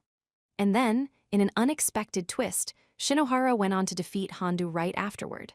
In the end, it was a showdown between the final players on each team. Both sides stared each other down. We're definitely going to Okinawa, Okinawan soba, Okinawan lion dog statues, fishing. We're definitely going to Hokkaido. Crab, hot springs, skiing. Sudo and Shinohara clenched their fists tightly as they shouted things at each other that I didn't quite understand. Then, the two of them raised their fists overhead before thrusting them back down. They each threw paper. A tie. Perhaps they felt like they'd get another tie right away, because even though they clearly wanted to go again, both parties paused for a slight break before throwing again. This tournament was only to decide where we were going for our class trip, but the situation was unusually tense. Rock, paper, scissors, shoot. The combatants then clashed once more. Sudo threw down a powerful rock. Shinohara, on the other hand, threw out a magnificent paper for the second time in a row. I did it! Hokkaido wins! Exclaimed Shinohara happily. All of Team Hokkaido let out cheers of triumph. What the hell, Sudo? Shouted Hondu. D-damn, huffed Sudo. I didn't intend to rain on their parade or anything, but this only meant that there was one vote for Hokkaido overall, meaning the one from our class. If multiple other classes voted for Okinawa or Kyoto, we could still end up going to one of those places. Horikita must have understood that this wasn't the kind of situation where you could say those things out loud, though, as she only had a look of exasperation on her face. Everyone went ahead and cast their votes for the third round, entering their votes on their tablets all at once. Round 3 voting results. Hokkaido, 39 votes. Kyoto, 0 votes. Okinawa, 0 votes. Having come to a decision in the third round of voting, you've now cleared the second issue, said Chabashira. About half of the class was dissatisfied with the result, but the fact remained that we had successfully managed to come to a unanimous decision in the third round of voting. It happened in a brilliant fashion, with students engaging in a fair fight that conformed to the established rules. Although Kyoto, my heart's desire, had not been chosen in the end, I was still very much looking forward to seeing Hokkaido for what it was. And besides, depending on what the other classes voted for, it was entirely possible that we could still be going to Kyoto or Okinawa anyway. At any rate, no matter where we ended up going, this issue made me excited for the school trip. Now then, let's move on to the third issue. Although Chabashira didn't look any different now than she did at the start of the exam, I could tell that there was a slight change in the tone of her voice.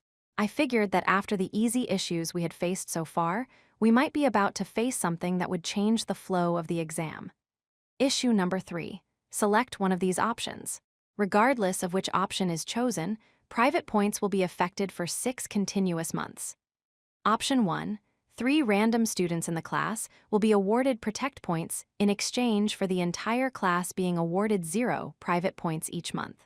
Option 2. 1 student, chosen at will, shall be awarded a Protect point in exchange for all students receiving half of the private points they would normally be awarded for your class points. Option 3. If neither Option 1 nor Option 2 pass, then the 5 students who score the lowest in the next written exam will receive 0 private points for 6 months. Unlike the previous 2 issues, this issue presented serious advantages and disadvantages for our class. The first option offered the greatest return due to the large number of private points we'd be losing. However, we couldn't overlook the fact that the Protect points were going to be given out to randomly selected students. Protect points were exceptionally powerful, but if you thought about it, there were some students who would become unnecessary over the course of our time at this school. It was possible that the Protect points could be completely wasted if they were assigned to students like that. Option 2 wasn't exactly a cheap price to pay either. We'd be losing half of the private points deposited into our accounts for all those months. And on top of that, only 1 student would get a Protect point. However, the fact that we could choose who would be getting it was an important factor. Then, Option 3 minimized the loss of private points as much as possible. That would likely be the option to choose if you decided that Protect points were too expensive or that you didn't need them in the first place. Still, you couldn't ignore the fact that even though only 5 students would be affected, those 5 would suffer a setback. It would be necessary to consider not only the gains versus the losses, but the class's overall situation in class and so on. I figured that some students might have a lot to say about this, but we had no other choice but to vote on it first. Before we have you all vote, Chabashira started, I'd like to mention what will happen if you unanimously choose the second option, namely, the option to grant a Protect point to a specific student. If you unanimously choose for the second option, you won't be moving on from issue 3 yet. Instead, you'll go on to select the particular student who will get the point. You remember the examples I gave you before, yes. 1 person would be chosen during the interval, and we would vote for or against granting the Protect point to that student. If we voted unanimously in favor of that student, they should receive it. If we voted unanimously against, that student would no longer have any chance of being considered for the issue. Then, the remaining 38 students would discuss it again, and another person would be nominated. We would repeat the vote over and over with the pool of available candidates getting smaller and smaller each round as we voted for or against. All right then. With that in mind, I'll now show you the results for the first round of voting. Round 1 voting results. Option 1, grant to 3 random students, 12 votes. Option 2, grant to 1 specific student, 5 votes. Option 3, do not grant any Protect points, 22 votes. The results of the first round seem to indicate that most of the students in class were willing to turn a blind eye to the slight inconvenience some students would face and give up on the Protect points. That was just as well, I supposed, since it was already a given who the bottom 5 scoring students would be on a written exam, and they'd be the ones to lose private points. For students who didn't fall into that category, it was essentially a risk-free move. On the other hand, I was sure some students felt that since they weren't going to be getting private points for 6 months anyway, it would be better to get the Protect points. Ike and Sadhu were the very first to speak up, 2 students with some of the lowest grades in class. Hey, hold up a second, I don't really get what's going on. Me either. So, this means we don't get any Protect points, and only 5 people lose out on private points. Well, come on, it ain't like it's a surprise, said Pseudo, trying to persuade Ike. I mean, not getting any private points at all for half a year is tough, and on top of that, people get selected at random for the Protect points. I feel like I probably wouldn't get one because of the low chances, so, come on, take one for the team here, Kanji. I suppose that was because, in terms of academic ability, Pseudo had gotten himself out of the bottom 5 students in our class. That's not fair, though, argued Ike. I need private points too right now, for all sorts of stuff. You're not going to say you're using your points to pay for dates with Shinohara and stuff, are you? Replied Pseudo. Wait, seriously. How in the heck did I get found out? Aw, man. Ike didn't seem to be too bothered by the fact people had found out what he was using his points for, but he was acting like getting those points was a life-or-death problem. "All right, so that settles it," said Pseudo. "It's unanimous. We're gonna decide to keep our private points and forget the protect points." "That'd be bad for me, though," wailed Ike. "In that case, Study," Pseudo told him. "That'll fix the problem, won't it?" "GRR? I don't know, it's like. The fact that you're the one saying that makes me feel like I can't accept it, Ken." It was important for Ike to study and get out of the bottom of the rankings, but no matter how many points Ike specifically would get after breaking out of the bottom 5, the fact remained that 5 people would still be getting nothing. "I understand what you're trying to say, but it's far too early to be pessimistic," said Horikita. "We should minimize the number of private points that will be lost, and all of us, the entire class, should shoulder that burden to make up for it. Those 5 students, who wouldn't be getting any private points deposited into their accounts, each month could be given a number of points, based on averaging the number of points the remaining 34 students get. We would spread points out to those people. That way, we won't just be making specific students feel dissatisfied with the decision, right? For simplicity's sake, if one student earned 50,000 points per month on average, then to make up losses for those 5 students, we'd have to pay out a total of 250,000 points per month. So, if the 34 students in our class received 1.7 million points in a month, and if we divided that number by 39 and rounded to the nearest whole number, that would come to 43,590 points. Losses were unavoidable, but that meant we'd only be losing about 65 points per student. Even if that situation were to continue for 6 months, the stress placed on each individual student would be kept to a minimum that way. "Well, I guess if we did that, then it'd be fine," said Ike. "I'm fine with Sharon what I get, I don't really mind," said Pseudo. "I mean, ain't like we got a choice." Pseudo seemed to have some grumbles about it still, but nevertheless, he sounded like he was willing to help Ike out. Since many students preferred the option of foregoing protect points, opinions naturally began to coalesce around the idea of going with option 3. But then Yosuke chimed in with a question. "Horikita-san, do you think it's best that we choose the option of no protect points?" "It's difficult to say," she replied. "To be completely honest, it's a rather distressing choice to make. Protect points are an extremely powerful tool that can prevent expulsion. However, the same could be said for private points. Do you have a different opinion on the matter, Hirata-kun?" "This is only my personal opinion, but I think that we should go for the protect points with this issue. For 3, of course. Not being able to get any private points for half a year would be a tough pill to swallow," Horikita said. "Not only would it put a great deal of stress upon us in our daily lives, but depending on the situation, it could even have an effect on our special exams." There was no denying the possibility that private points could very well spell the difference between winning and losing. "We can protect 3 students with those points, though, in the event some unforeseen situation comes our way," argued Yosuke. "There are very limited opportunities for us to get protect points, and besides, they're so valuable that we can't even put a price on them." It was easy to understand Yosuke's somewhat passionate point. Protect points, which were capable of preventing a student from getting expelled, were effectively worth 20 million private points each. And like he said, we didn't have many opportunities to get 3 of them. Especially for someone like Yosuke, who cared for his friends, they truly had more value than money. This was a very different issue from the matter of deciding where to go for the school trip, but it was also something it would be hard to come to a consensus on. It was difficult to influence the class's decision on where to go for the class trip, sure, but this matter of protect points was a problem for the class as a whole. Getting them might mean saving people in the future. Kaise stood up then, indicating that he had something to say. "Excuse me, but I'd like to share my opinion," he said. "We are intending to increase our class points over the next 6 months, aren't we?"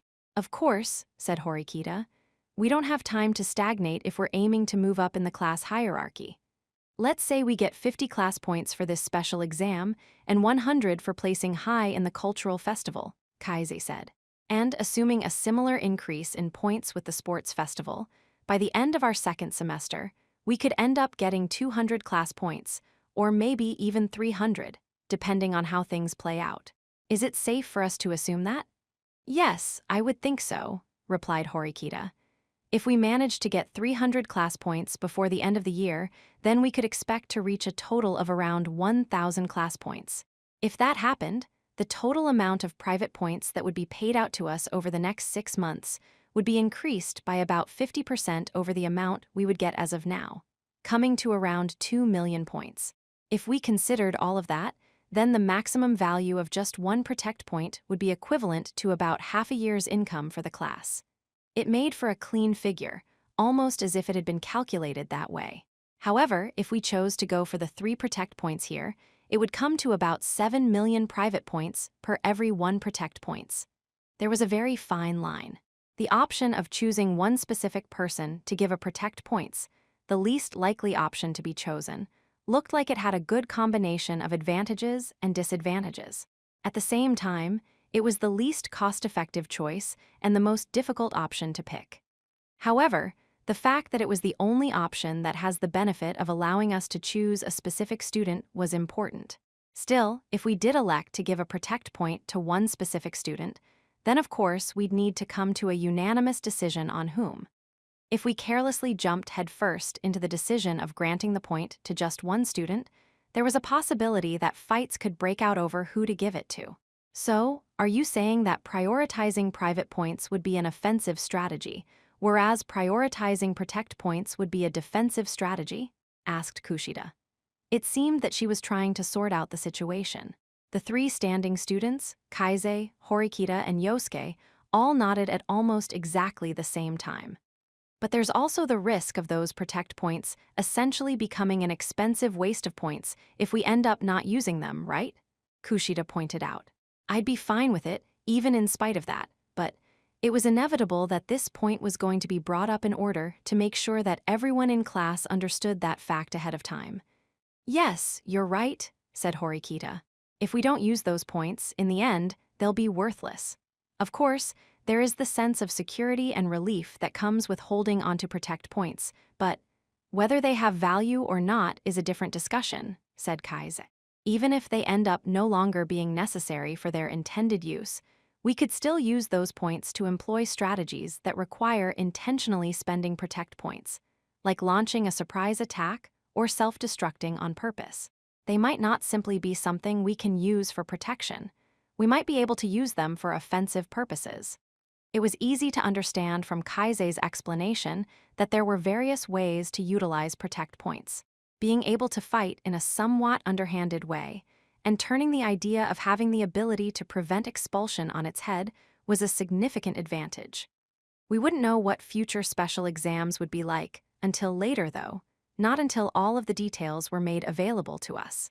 There was no guarantee that we would ever get the opportunity to put those points to good use in the future.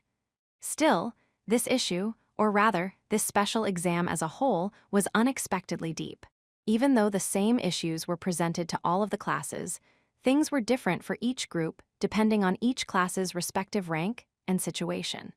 If you were in a situation where your class had 0 class points, your class would unanimously decide to choose the option of getting 3 Protect points, and there wouldn't be any complaints about it at all. It could be a chance to catch up to the other classes. On the other hand, though, for Class A, which was in first place by a huge margin, that option would be much more costly than it would for the other classes. Though the meaning of each individual on its own may seem less significant, the gap between classes could most definitely be narrowed. If we were to look at this from another perspective, you could interpret the first and third options in this issue to be slightly inconvenient for Class A. So then, Yukimura-kun, in that case, are you saying that we ought to grant Protect points to 3 students? Asked Horikita. She was trying to get a definitive statement from Kaise so she could get a final confirmation and narrow down the choices. No, the second option is the one that I'd suggest choosing, said Kaise. The option that allows us to grant a Protect point to a specific person. Horikita was surprised to hear that Kaise was hoping to go with option 2, which seemed to be the most unlikely one. So then, are you insinuating that we should grant it to you? Asked Horikita. Well, I would be honestly flattered if you did, Kaise chuckled. But no, that wouldn't be realistic. I think that basically, everyone in class would want to have it, after all. Even if we were to ask for a simple show of hands, It wouldn't be a shock if everyone in class raised their hands and said that they'd like the point. It's difficult to choose a particular person, he added. Still, no matter how good of a deal the 3 protect points would be, I don't know how well giving them out to 3 random people is going to work. You seem like you have a clear idea of who to give the point to, said Horikita. Who might you have in mind? Well, if we're trying to make a strategic decision here, there's no one else I can think of other than you, Horikita, Kai's replied clearly and definitively. He looked directly at Horikita as she stood opposite him. Me, said Horikita. Yes, right now you're demonstrating your capability as the leader of this class. I have no complaints about your abilities in OAA either. You could say that being the leader is the most dangerous role there is since you'll be competing against the likes of Sakahiyanagi and Raiwan in the days to come. It wouldn't be too surprising if those 2 targeted you and tried to get you expelled without mercy. In that case, you would be able to come up with strategies and fight against strong opponents from other classes without fear, as long as you're holding onto a protect point. That's the kind of scenario I'm imagining, explained Kaize. Normally, there might have been animosity over this, but our classmates were listening closely. That was because Kaize had solid reasoning for his proposal. He didn't just randomly throw it out there. And those aren't the only reasons, he added. Ordinarily, if someone has a protect point, there's a chance they might let their guard down. They might become less serious about things since they'd be the only one who feels protected, but I feel like you're probably not that sort of person. Kai's was saying that instead of simply giving a protect point to someone capable, we ought to give it to someone who, after being given the point, would be inclined to demonstrate their abilities for the sake of the class even more. And according to Kaize, that person was Horikita. I understand what you're saying and all, said Hondu, but we're talking a lot of points here, aren't we? If you weren't the person being granted the protect point, this arrangement simply meant you'd be getting your private points cut in half for 6 months. It was no wonder that there were students like Hondu who felt that way. I'm sure that some people will feel like this is a loss because they're thinking only about the private points we'll be losing, Kaize said. But this is an investment. By going with this option, Horikita will turn this into more class points, more than what we're paying here.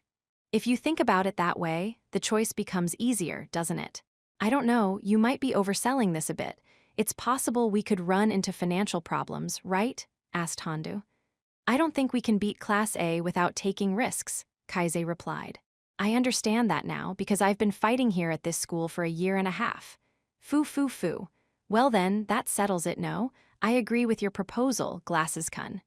Kuenji, who had not once thought he would get involved with this special exam, voiced his support. We can have Horikita girl work desperately harder than everyone else then, for a value commensurate with the protect point given to her. You have a protect point, but you don't seem to be working hard yourself, snapped Pseudo. Because working hard is what commoners do, you see, replied Kuenji. Despite Pseudo's barbs, Kuenji didn't seem to care in the slightest. At any rate, getting approval from Kuenji seemed likely to be the biggest hurdle, so this was a big deal. I had been expecting the class to go with the first or third option, but I could agree with Kaize's presentation. More importantly, though, if anyone was going to voice their dissent at this late a stage, people would be looking for a good reason why. Simply saying that you didn't like the idea of not getting private points was hardly something you could say was for the class's sake. As the class was still mulling over what Kaize had proposed, the next round of voting arrived before we knew it. Round 2 voting results.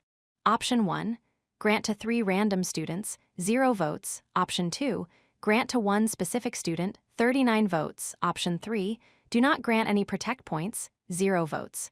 Kaize had brilliantly brought the class together, and his proposal had been adopted. However, the only thing that was somewhat of a bother was the fact that there was an interval period between now and when we'd vote for who to give the point to. Since no student had stepped forward to object to granting Horikita the protect point, students used the interval period to speak freely and just pass the time. It had already been decided that Horikita would be the one we'd give the point to, so there wasn't any need to nominate anyone else to run. There were no further disturbances for this issue. The decision was unanimous, and all 39 votes were in favor of Horikita. I had expected this to be stressful, so the fact that the class had gotten through it unexpectedly smoothly was significant. And so that concludes the third issue, said Chabashira. For the next 6 months, starting now, everyone's private point deposits will be cut by half equally, and Horikita will be granted a protect point now. Horikita, the acting leader, wasn't going to be able to make use of it in this special exam, of course. But the class had succeeded in giving her valuable protection. It was by no means an inexpensive transaction, but it wasn't too expensive either. Issue number 4. One of the following adjustments will be made to the written exam being held at the end of the second semester. Choices: increased difficulty, increased penalties, decreased rewards. What incredibly mean-spirited choices. No matter which one we chose, there were nothing but drawbacks for the class. If talking was allowed, I'm sure a lot of grumbling would be going on right now. Round 1 voting results: increased difficulty, 6 votes, increased penalties, 18 votes, decreased rewards, 15 votes. Essentially, none of the options were things that anyone wanted to choose, so the vote was split. The issue was expected to drag on for quite some time, as there was a heated debate between students who were confident that they could handle the next written exam and those who were not. But in the second round, the class ended up unanimously voting for increased penalties. Horikita's highly persuasive assertion that students could avoid the penalties as long as they worked diligently seemed to have paid off. 4.3. THOUGH, we had a 5-hour time limit for the exam. We were only about an hour into it. We had gotten to the last issue almost too quickly. A few students must have been thinking that clearing the exam was a certainty now, given how smoothly things had been going. Once we finished the next and final issue, the special exam would be over, and we would be awarded 50 class points. However, if there was one cause for concern for everyone right now, it was probably the look on our homeroom teacher's face. Well then, that brings us to the final issue, Chabashira said slowly. It was clear to see that as we tackled each issue, the color drained from Chabashira's face more and more.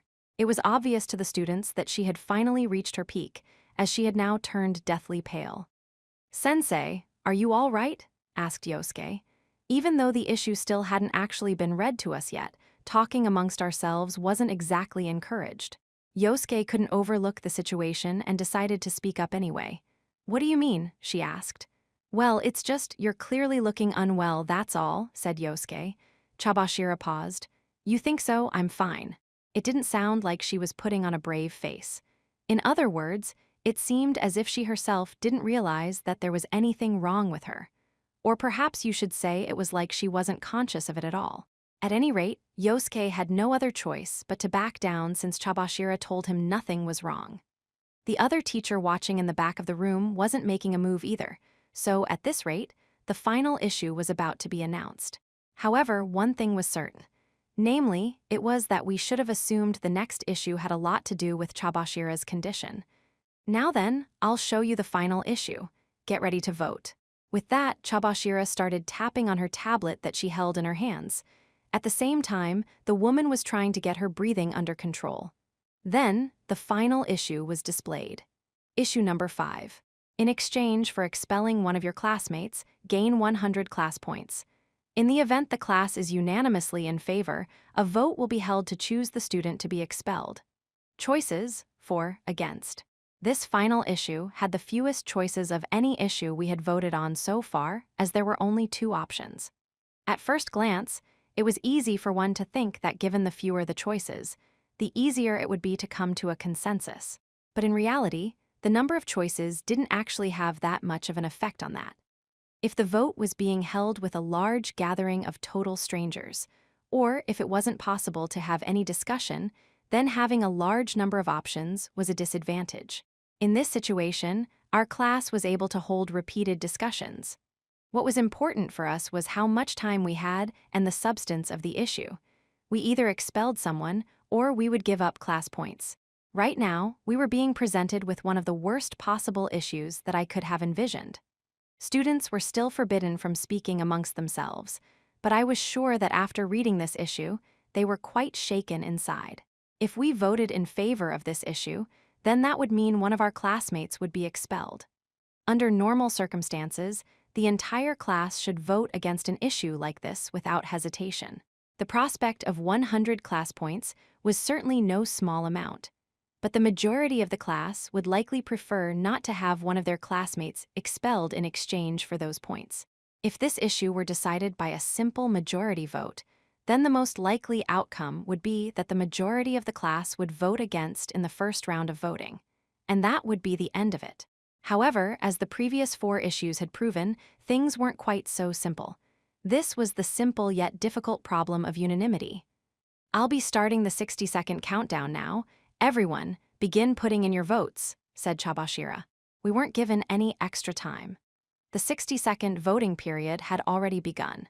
If the class voted unanimously in favor of the issue, we would immediately begin the process of selecting who would be expelled. I'm repeating myself here, but there was hardly anyone who wanted that, of course. This issue was for 100 class points, not so great a sum that we had to do anything it took to acquire them. However, if this was the 3rd semester of our 3rd year of high school, with only 1 or 2 more special exams left to go before graduation, then we likely wouldn't be in the same state of mind.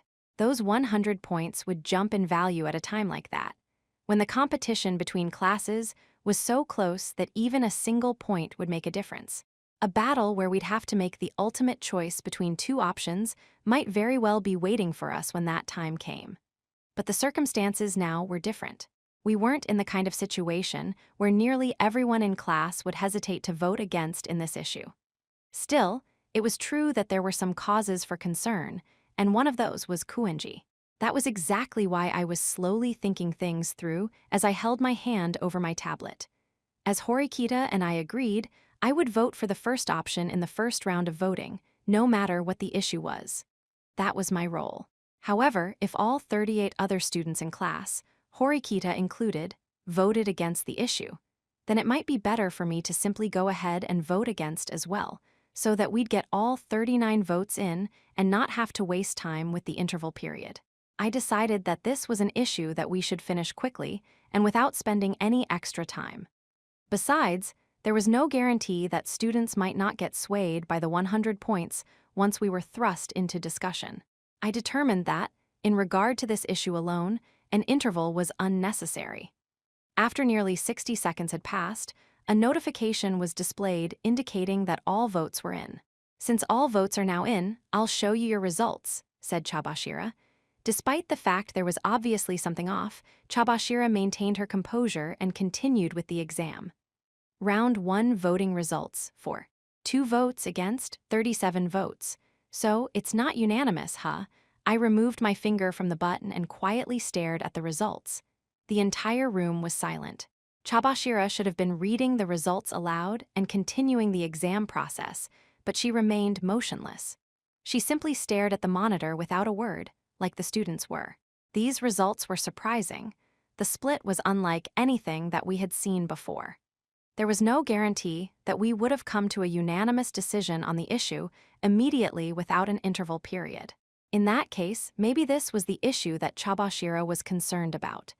Though it had only been a few seconds, Chabashira had remained completely still. Her inaction prompted the teacher in the back of the class to urge her to move on with the exam. "Chabashira-sensei," said the observing teacher, "please continue." Please excuse me," she said. That's 2 votes for and 37 votes against. Because you didn't come to a unanimous decision, we'll have an interval period now. 2 votes in favor." "Hey, who the hell voted in favor of this?" yelled Pseudo. "Are you kidding me?" Though he was questioning who voted that way, Pseudo shot a fierce glare directly in Kuenji's direction. Kuenji had made some comments regarding the Protect Point issue earlier, but he hadn't stood out much during this exam. Still, he was probably the only person who came to mind when you considered the issue and who might vote that way. Pseudo had simply made a snap decision on his own that it might have been Kuenji, but I was sure that many other students shared his opinion. "Which did you vote for, Kuenji?" asked Pseudo. "I don't need to answer that, do I?" replied Kuenji. "If you can't answer the question, that means you voted for, didn't ya?" snapped Pseudo. "I don't think it's a good idea for you to be so judgmental, Red Hair-kun," Kuenji said. "Besides, according to Horikita girl, we should be allowed to make whatever choice we wish in the first round of voting anyway. In that case, I don't think you have any right to complain about how I vote, do you?" Pseudo wore an overtly disgruntled expression in the face of Kuenji's solid argument. Still, if we figure that one of those votes was Kuenji, that means there's still one other person who voted in favor, right? Said Ike, focusing on the other voter. Yeah, that's definitely a problem too. Seriously, who the hell was it? Roared Pseudo. He was frustrated, most likely because he was unable to figure out who the other voter was. Don't panic, said Horikita. Ayan Okoji-kun was one of the people who voted in favor, replied Horikita. Huh, Ayan Okoji voted in favor? Asked Pseudo. How can you say that for sure, Suzune? I've been keeping this secret until now, but before this special exam began, he and I came to an agreement about the voting. I did it to make sure that regardless of what issue we were presented with, we wouldn't have a unanimous decision in the first round. And that is because I made sure that we adjusted things accordingly in advance. Now that we had gotten to the final issue, Horikita began to explain the details of the arrangement that she and I had made ahead of time. It was certainly true that there wasn't any advantage in keeping it a secret any longer now that we had gotten to this stage. It would obviously be a waste of time and effort trying to figure out who the other person who voted in favor was. And you did that to avoid a situation where we unexpectedly came to a unanimous decision on something, right? Yosuke chimed in with a few words to make things clearer for the students who still didn't fully understand yet. Yes, replied Horikita. Huh, so that's how it is, said Pseudo. In that case, you should have just told us a lot earlier. I couldn't. Things wouldn't have worked out that way, Horikita replied. In the first round of voting, we aren't allowed to talk. That round is a valuable opportunity for us to find out what our classmates' preferred choice is out of the available options.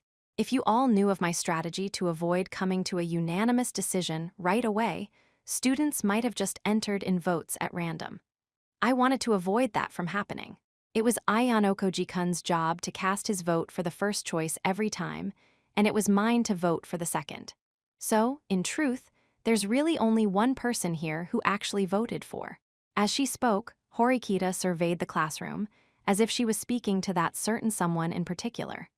This is a bit of an extreme issue, but individuals are free to decide which choice they'd like to vote for. I don't think that it's wrong to vote in favor of this issue in order to gain class points. However, we should come together as a class and vote against. Still, if anyone has any objections, I would sincerely appreciate it if you could speak your mind right now like we've done with previous issues. What do you think?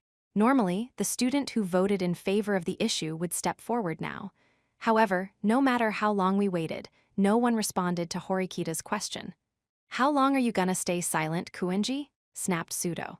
Foo, like I mentioned before, I would appreciate it if you didn't assume that I voted for, Kuenji replied. The hell with that, I know you're just messin' around anyway. If it wasn't Kuenji, then whoever it was might have had a difficult time announcing themselves. They might have felt apprehensive about Pseudo's tendency to rush to anger. If we came to a unanimous decision in favor of the issue, that meant we'd have to vote on who to expel. Somewhere in this room, there was someone who wanted to gain 100 class points in exchange for expelling one of their classmates.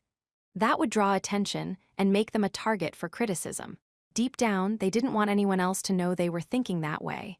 All right, enough of... Calm down, Pseudo-kun, said Horikita. It's still only the first round of voting. There's no need to be in such a panic. But I just can't stand that someone voted in favor of this kind of thing. You are free to interpret the situation however you wish, she told him. But there's no proof that it was Kuenji-kun. Besides, the way that I see things, the person who voted in favor of the issue must be feeling sorry about it as they aren't coming forward. Since this vote is anonymous, let's not pursue the matter too far. If everyone votes against the issue in the second round, it'll be unanimous, and that will be good enough. And so, the issue would be settled, and we'd finish it. From the sound of it, Horikita seemed to have decided that there was no need to spend any extra time on this. Not pursuing the issue was probably one of the best choices we could make right now.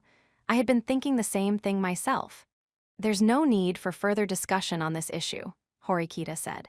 Come on, let's get this over and done with the next vote. Seeing Horikita calm down, Pseudo slapped both of his cheeks at once to center himself. Then, after a little bit of irrelevant chatter in the classroom, it was time to begin the second round of voting.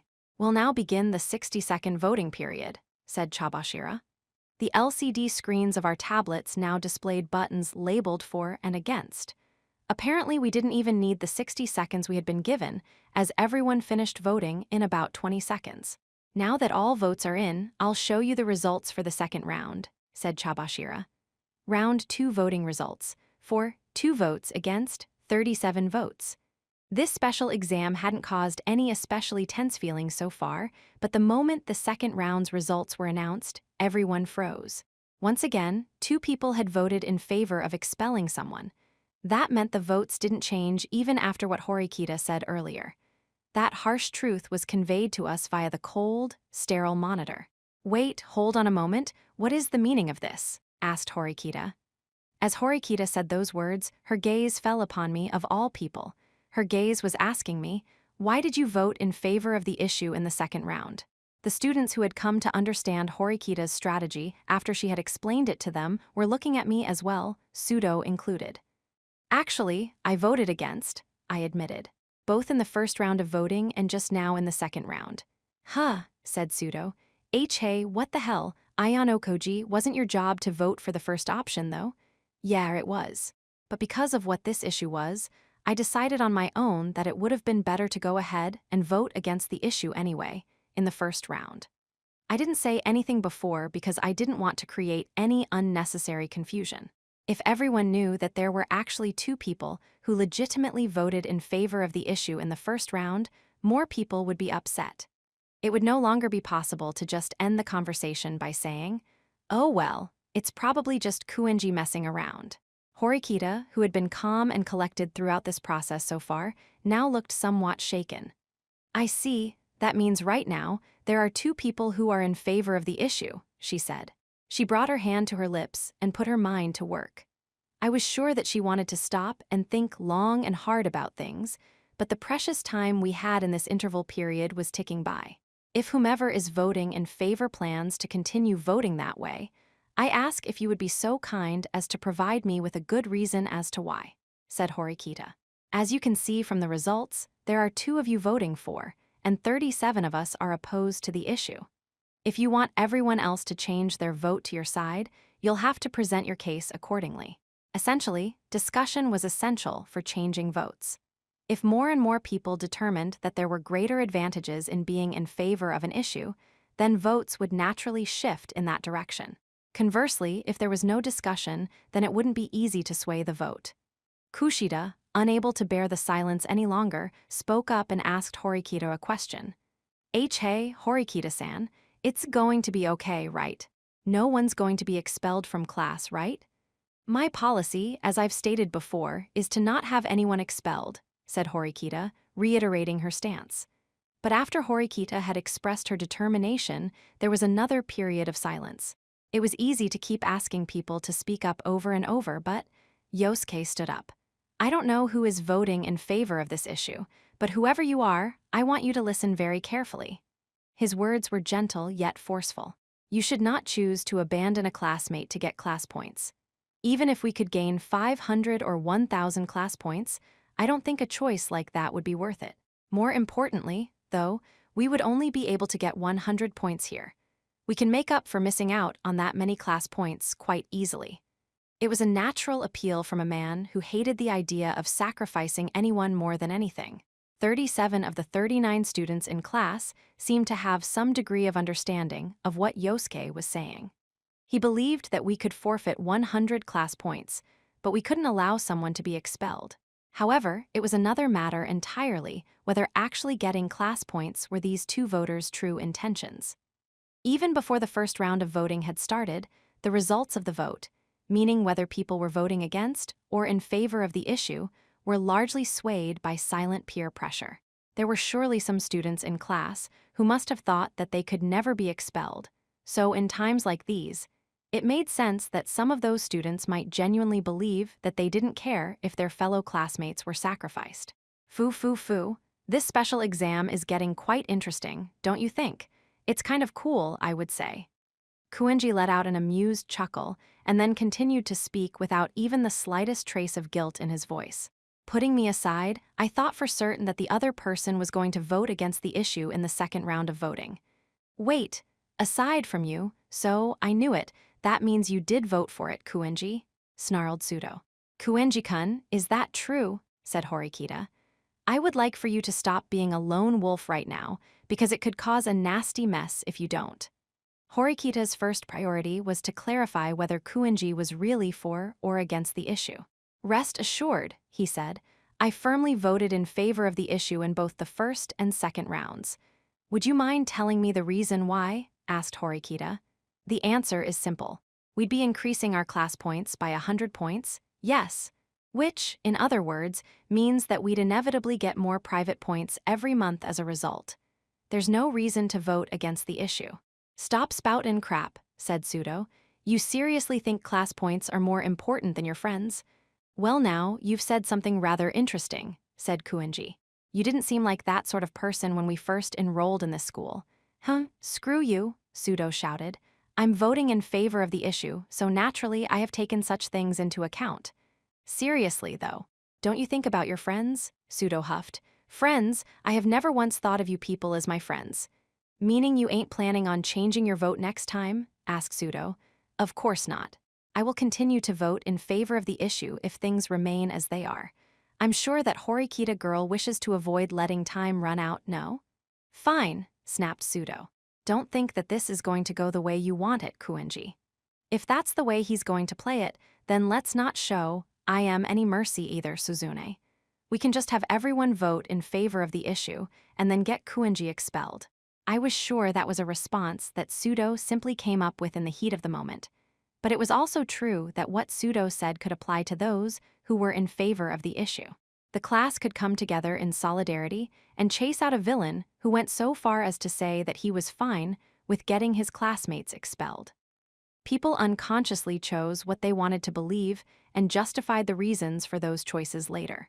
No one wanted to have anyone else expelled, but there were some students in favor of the issue, so they didn't have any choice. A person's brain would start to move toward justifying that there was no other option but to have that person expelled. People would also accept convenient logic, conspiracies, and misinformation without questioning it. I wish for nothing more than for everyone to vote in favor of the issue, said Kuenji. However, it'd be best for you not to assume that you'd get me expelled. Isn't that right, Horikita girl? That much was obvious. There was no way that Kuenji wasn't aware that, in normal circumstances, if someone came forward and said that they were one of the people in favor of the issue, it would naturally cause a stir and they'd become a target for expulsion. Kuenji's composure made it clear to everyone that he was absolutely sure there was no way he'd be expelled. He's right, said Horikita. We can't expel Kuenji-kun. What do you mean? Asked Sudo. I made a promise to Kuenji-kun before the uninhabited island exam began, remember, Horikita said. If he took first place in the exam, I said I would protect him from then on, until graduation. Our classmates should have remembered their conversation back then. I hadn't expected him to win first place, she added. But thanks to him doing just that, our class jumped up in the rankings and we're now neck and neck with Class B. That is an immeasurable achievement. Sure, I guess that's true, but if he's trying to put our class at risk, then that's a whole nother story, shouted Sudo. Putting the class at risk, said Kuenji. Unthinkable. I am simply free to make the choices that have been presented to us, nothing more. You can't assume that me voting in favor of the issue is evil, now, can you? For the sake of argument, let's suppose the issue had said, you may expel one person from class. Vote for or against. In that case, you could state with certainty that voting in favor of the issue would be seen as bad. However, in this case, we would be getting class points in exchange for having someone expelled. While it was difficult to define the specific value of a single student, no one could deny that Kuenji was allowed to calculate that he would gain more by voting in favor of the issue. And, considering Kuenji's solid argument and the promise that Horikita had made to him, there was no way that she could be in favor of Kuenji's expulsion either. Fine then, grumbled Sudo. You'll just have to go back on your word. If Kuenji doesn't think of any of his classmates as friends, then ain't nobody gonna be bothered if he's expelled. Not happening. I have no intention of breaking my promise to him, said Horikita. There you have it, said Kuenji. After all, no one would trust a class leader who doesn't keep her promises. In that sense, I trust you more than anyone else right now, Horikita girl.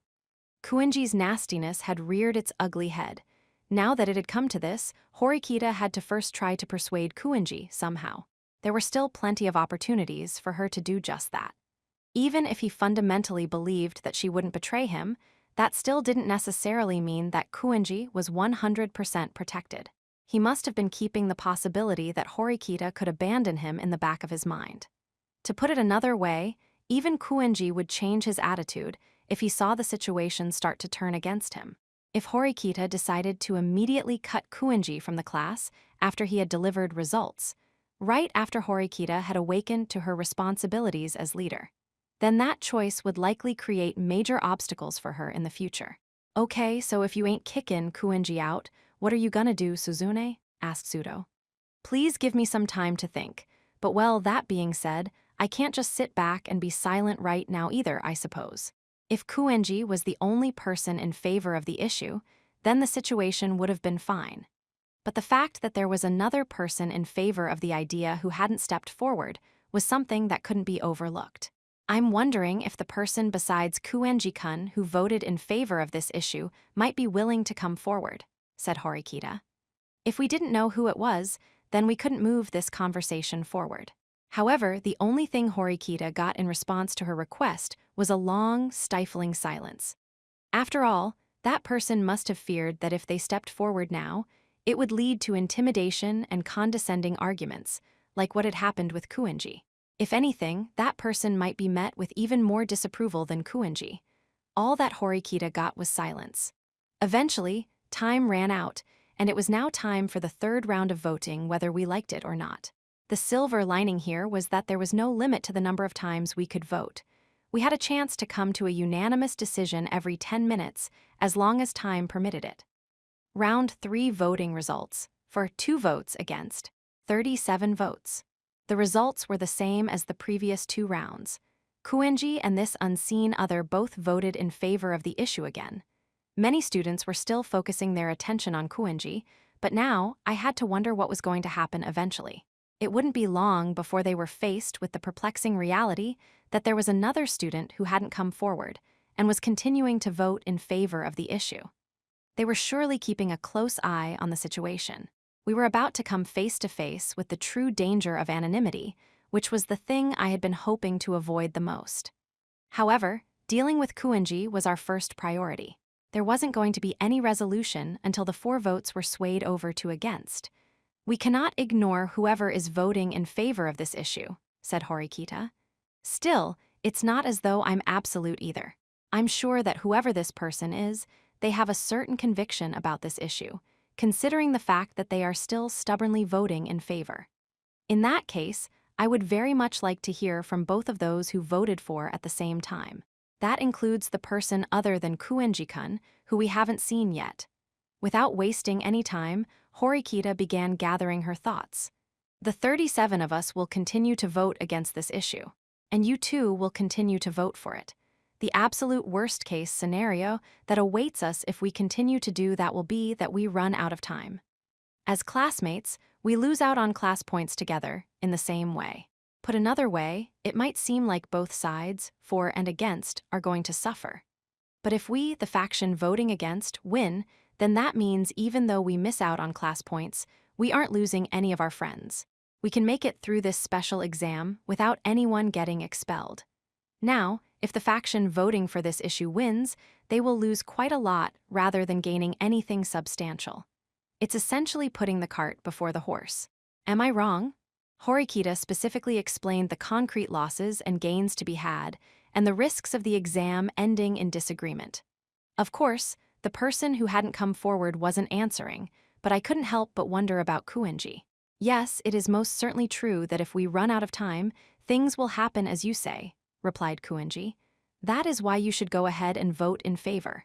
He said that as though it were a matter of course. Yes, I agree that if we unanimously vote for the idea, we'll be able to take a step forward, said Horikita.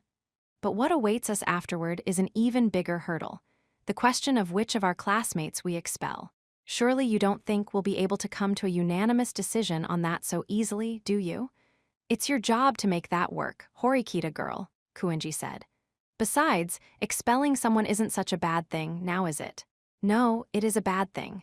We shouldn't expel anyone, replied Yosuke, cutting in before Horikita could give a rebuttal. I don't understand this. You all seem to be afraid of expelling anyone, but surely it would be much easier mentally to view this as a positive, no? We can delete an unnecessary student as we wish, and we'll even get class points for it. If you simply change your line of thinking on this issue, you can understand what a wonderful option voting for is. The other person voting in favor of the issue understands that. A pointed line of thinking, to be sure, but it was good enough of a reason to vote as he was. I think you're wrong about that, Kuenji-kun. Losing someone from class is in no way a positive, said Kushida, backing up Yosuke. In response to that, the people on the side of voting against the issue who hadn't said much, until this point all started voicing their objections at the same time. Kuenji, however, simply smiled broadly, his attitude not budging a bit. He was the person that I wanted to hear the most from, but he didn't respond to any calls for debate after that point. The time then came for the fourth round of voting. Round 4 voting results, for 2 votes against, 37 votes. After so much time spent on appeals that didn't have any effect whatsoever on the results, Chabashira signaled that we had now entered the third interval period. Seriously, what the hell do we do, man? Huffed Pseudo. Damn it, ain't there a way we can punch his lights out and then just vote for him or something once he's out cold? Of course not, said Horikita. Let's try thinking about this objectively for a moment. If we do that, even Kuenji-kun might change his mind. Horikita was essentially forced into trying out other approaches as she wanted to avoid a situation where we never came to a resolution. What do you mean, objectively? Asked Pseudo. I mean asking ourselves what the other 3 classes will choose. That's, well, no doubt in my mind that Ryuin's class is gonna just go ahead and get rid of any rando without a second thought, Pseudo immediately replied. He took on a casual stance, crossing his arms and resting them behind the back of his head. Many of our classmates made comments here and there agreeing with him. Considering the actions and thinking that people in Ryuin's class had exhibited so far, there was a good chance it would happen that way. Yes, his class may be the most highly likely to choose that option, said Horikita. On the other hand, there's no way Ichinos-san's class is going to do it, remarked Yosuke. But as for Sakahiyanaga-san's class, I'm not sure. Most of the students in Ryuin's class were expected to be in favor of the issue. Most of the students in Ichinose's class were expected to be opposed. And it seemed that Sakahiyanaga's class could go either way. All of our classmates came to the interesting revelation that, coincidentally, all 3 classes had different trends. In this case, there was almost no argument whatsoever about Ichinose's class, who they expected to vote against the issue. The focus of the discussion then landed on Ryuin's class, as expected. I definitely don't like the idea of Ryuin overtaking us, said Pseudo. They got a lot of momentum right now, and if they just get a little bit of a push, they can become Class B, right? Even so, the difference wouldn't be significant, said Horikita. Supposing even if they were to get a slight lead here, they'd only be getting ahead by 100 class points. Just one special exam would be more than enough to make up for that gap. I understand what you're trying to say. I'd just like to add one thing, though. The person entering the conversation was Akido. He had been quiet throughout the special exam so far, but he broke that silence now and began to speak up. The chances are low, but there is still a possibility that missing out on these 100 points might come back to bite us one day, right? The hell, Miyake, said Pseudo. Does that mean you want to expel somebody? Don't get me wrong. I am clearly against the idea, said Akido, shooting a look at Pseudo that seemed to convey dismay rather than anger. I think that it's best for us to shoot for Class A without anyone from class getting left out. But that's exactly why we've got to understand the weight of this decision. We should not take these 100 points lightly. What do you mean? asked Pseudo.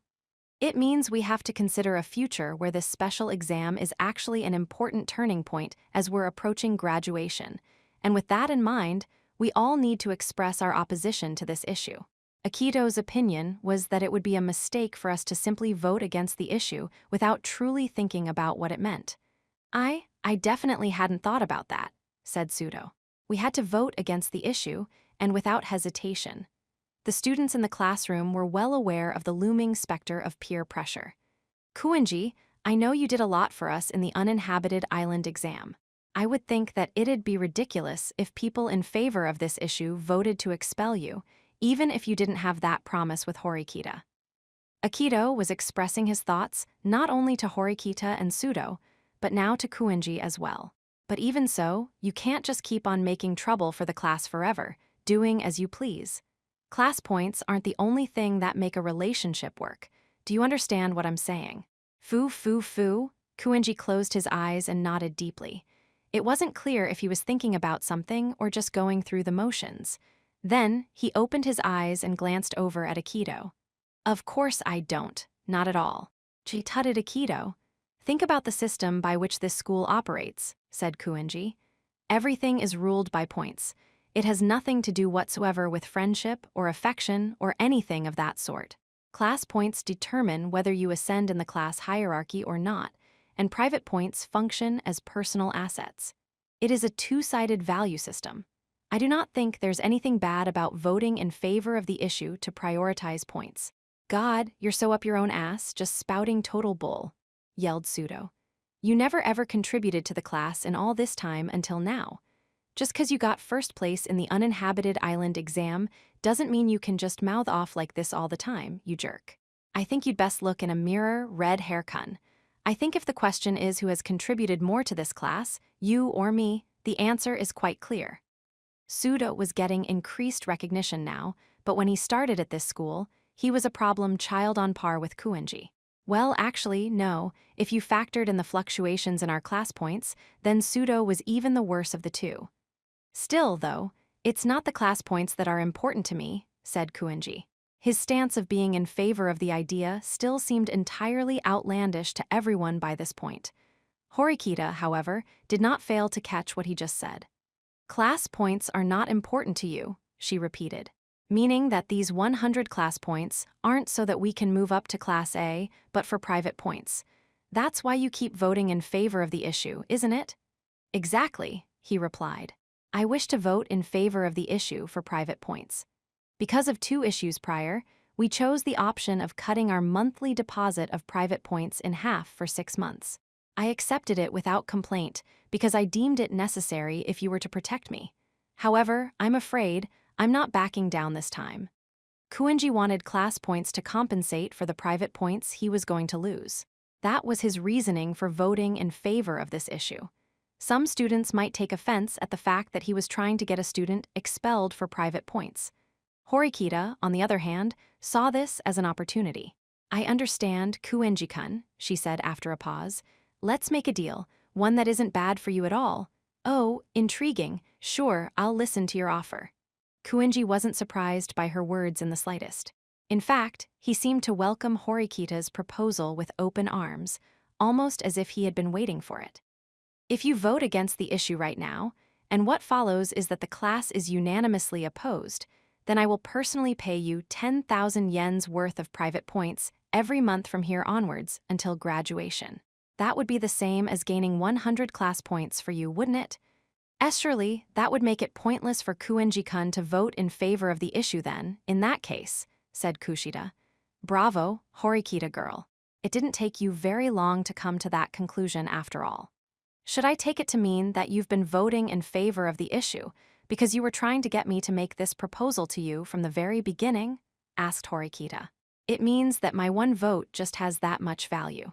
Perhaps I could have continued raising the price, but I needed to make you into a reliable ally, Horikita girl.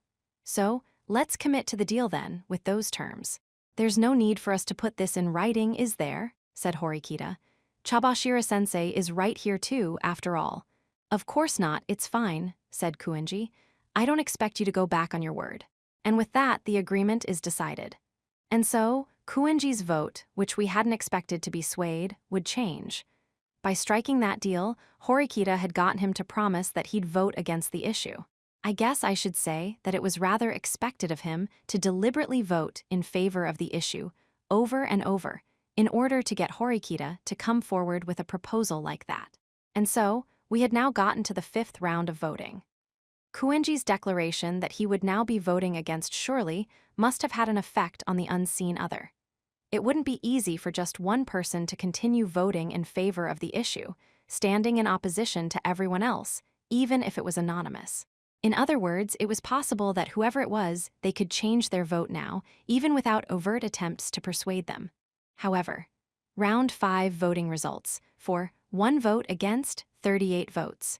Kuenji had switched sides, but there was still 1 vote in favor of the issue. While some of us might have wanted to feel like there was a weight taken off our minds by 1 vote having changed, it also felt like the real battle was just about to begin. Someone else was absolutely committed to voting in favor, anonymously. If we were going to push ahead, we would need to uncover who exactly that someone was. Unfortunately, that was going to be more difficult than anything else. It was basically impossible to get a look at anyone's tablet screen. But if you wanted to try and judge what someone voted for by the position of their fingertips against the screen, you could do that. However, the school had anticipated that, and the order of options on our screens had been randomized from the very beginning. It was also impossible to check via finger movements because the options were arranged differently every time there was a vote. There was no other method for working it out except by repeatedly making use of the interval periods. My oh my, it would seem that things won't be so easy after all, mused Kuenji. As I stated before, unless the class is unanimously opposed, the deal we had just made will be null and void, said Horikita. I understand, said Kuenji. If the situation ends with a unanimous decision in favor of the issue, or if time runs out, then that means I'll be forced to give up on our deal. Since it was anonymous, there was no way to prove that Kuenji wasn't still voting in favor of the issue other than the results showing a unanimous decision in opposition. From the way he sounded, Kuenji didn't seem to think he could get those private points by making any other choice, after all. If he voted selfishly now, then that tantalizing deal would go up in smoke. More importantly, though, it would be inconvenient for Kuenji to make an enemy out of Horikita. He just wanted to make things easier for himself. We had about 3 hours left. Despite our struggles, Horikita showed that she was making clear progress toward a breakthrough with a solid strategy. However, I couldn't just stand on the sidelines and watch forever. I needed to bring the class to a unanimous decision before the time we had left ran out. I simply intended to sit back and quietly watch the battle unfold until the time came for that. I wondered, though, if I could offer some small degree of support. During the interval period, I coughed a couple of times, just 2 light coughs. No one paid any attention to unconscious acts like coughing amidst all of the chatter. Even if someone were aware of it, they would just hear a simple cough. Hey, Horikita-san? Asked Kei. What is it, Karuizawa-san? So, this is just a simple hunch on my part, but do you maybe have an idea of who is voting in favor? Huh, why? What makes you think that? Horikita was surprised at Kei's rather unexpected observation. Just a feeling, I guess. That's all, Kei replied. Not long ago, Horikita would have likely interpreted what Kei just said as a thoughtful observation. However, now that the fact that Kei and I were dating was public knowledge, things were beginning to change. Yes, I suppose. What you say is true, Karuizawa-san. I think I might have an idea of who keeps voting in favor. What? Said Sudo. In that case, come out and say it. Who the hell is it? I can't, Horikita replied. This special exam is designed around anonymity. If I say a name just because I think I have an idea it might be them, I wouldn't be able to take it back if it turns out I'm wrong. But, wailed Sudo, I understand, which is why I think I need to be fully prepared to do it. Let's go through the vote a few more times. If we still don't see the votes in favor go down to 0, then, if that happens, then I'll have no choice but to say the name out loud. I'd like you to hold off on that, Horikita-san, said Yosuke. I can't agree to this. As you just said, we have no way of knowing for sure who is voting for which side. However, I don't think it's permissible to come out and name someone just because you have a hunch. Of course, I'm not just throwing this out there because I don't want anyone to be expelled, though. You understand, yes. I agree with Hirata-kun on this, said Kushida anxiously. I don't think you can say who it is without absolute certainty. After those two voiced their stances, the class was wrapped up in anxiety. If Horikita were to make some kind of mistake and throw someone's name out there, that person would be criticized. And if the class started shouting at them, asking why they were voting in favor, that person would feel betrayed and forsaken by everyone. Then, if 38 students ended up panicking about time running out and voted in favor despite already being opposed, it would be inevitable that whoever had been named would be brought up in discussion as a target for expulsion. I understand that, I understand, said Horikita, which is why I haven't mentioned their name yet, but we cannot let time run out, can we? I understand how you feel, said Yosuke. I am not the same as I used to be either.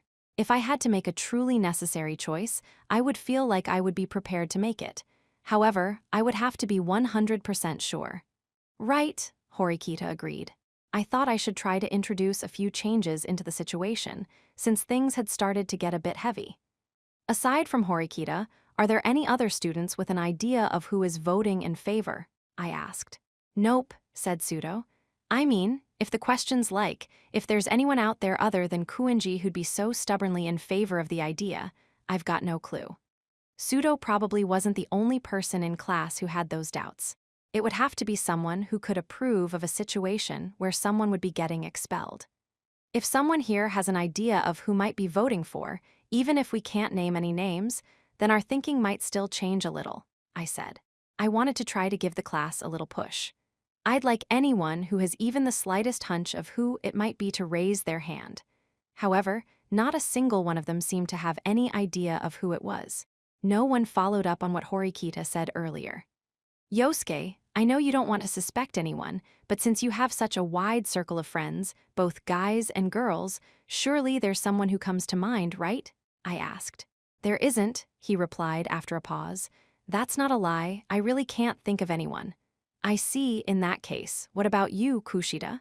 Even though I was suddenly addressing her, Kushida didn't appear out of sorts at all. Rather, Horikita turned to me, somewhat shaken and upset, almost as if she were silently asking me, what are you going to say? Who do you think is voting in favor? I asked. I'm sorry, Ayano-koji-kun, she replied. Like Hirata-kun, there isn't anyone who comes to mind for me either. You know the class best out of anyone, Kushida, I told her. I thought you might know a little about which students are feeling dissatisfied. Everyone knows that you care about the class more than anyone, and you're always there to offer friendly advice. I want you to try and think hard. After I had said those words, the class's eyes turned to Kushida with looks full of anticipation. I don't think anyone is really coming to mind, she said, but if I think of anything, I'll be sure to let you know. Thanks. We're counting on you. I have a feeling that people like you and Yosuke are indispensable for this special exam. Without everyone's combined efforts, it would be difficult to break through the opposition in this issue. However, those discussions proved to be in vain as the results of the 6th round of voting showed. Round 6 voting results, for 1 vote against 38 votes. The results hadn't changed. We discussed it again and again.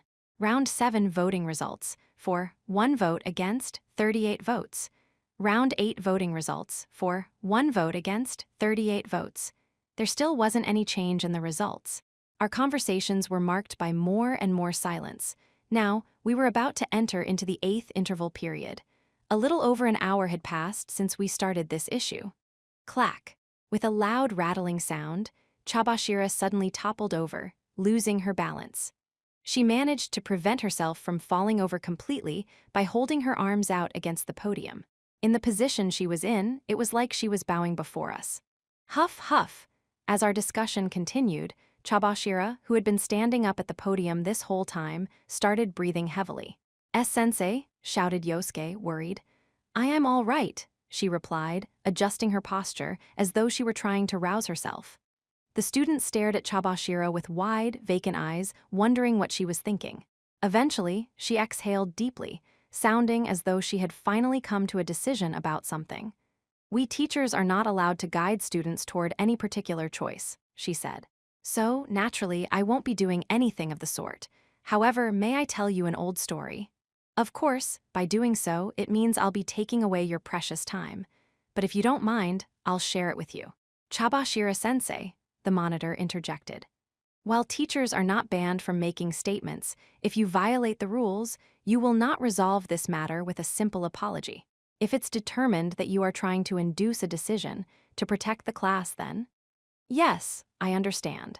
I am prepared to receive punishment should the school see what I say as an intentional effort to guide the class into making a certain choice.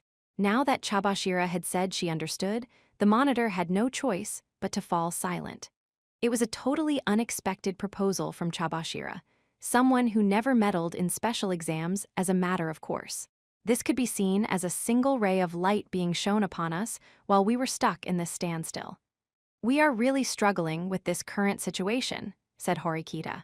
"As long as what you say doesn't influence what option we'll choose, please share your story with us, sensei."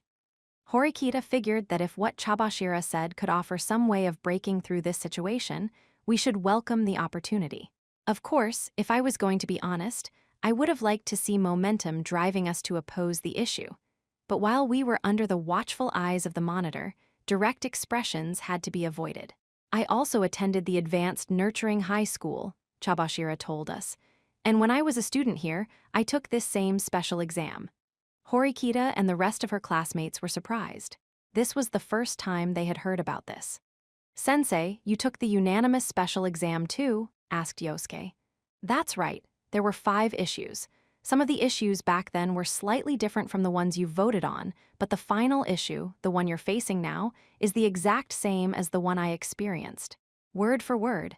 Either you can get class points in exchange for expelling a student, or you can protect your classmates and not gain any class points."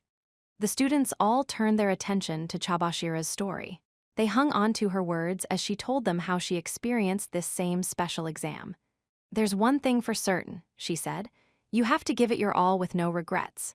Whatever choice you decide to make, whether for or against, or to let time run out, seek a way forward that will leave you with no regrets about the outcome." There's still time left. All of the students listened intently as Chabashira spoke to them with real, genuine feeling for the very first time. She wasn't guiding the students toward a particular option, nor was she presenting us with a concrete solution. It was simply clear advice, just barely within the lines of what she was allowed to give us as a teacher. The other teacher listening from the back of the classroom didn't announce that Chabashira had violated any rules and simply listened quietly until the end. I didn't know whether this would change the outcome or not, but those were most definitely words that would help students face this special exam.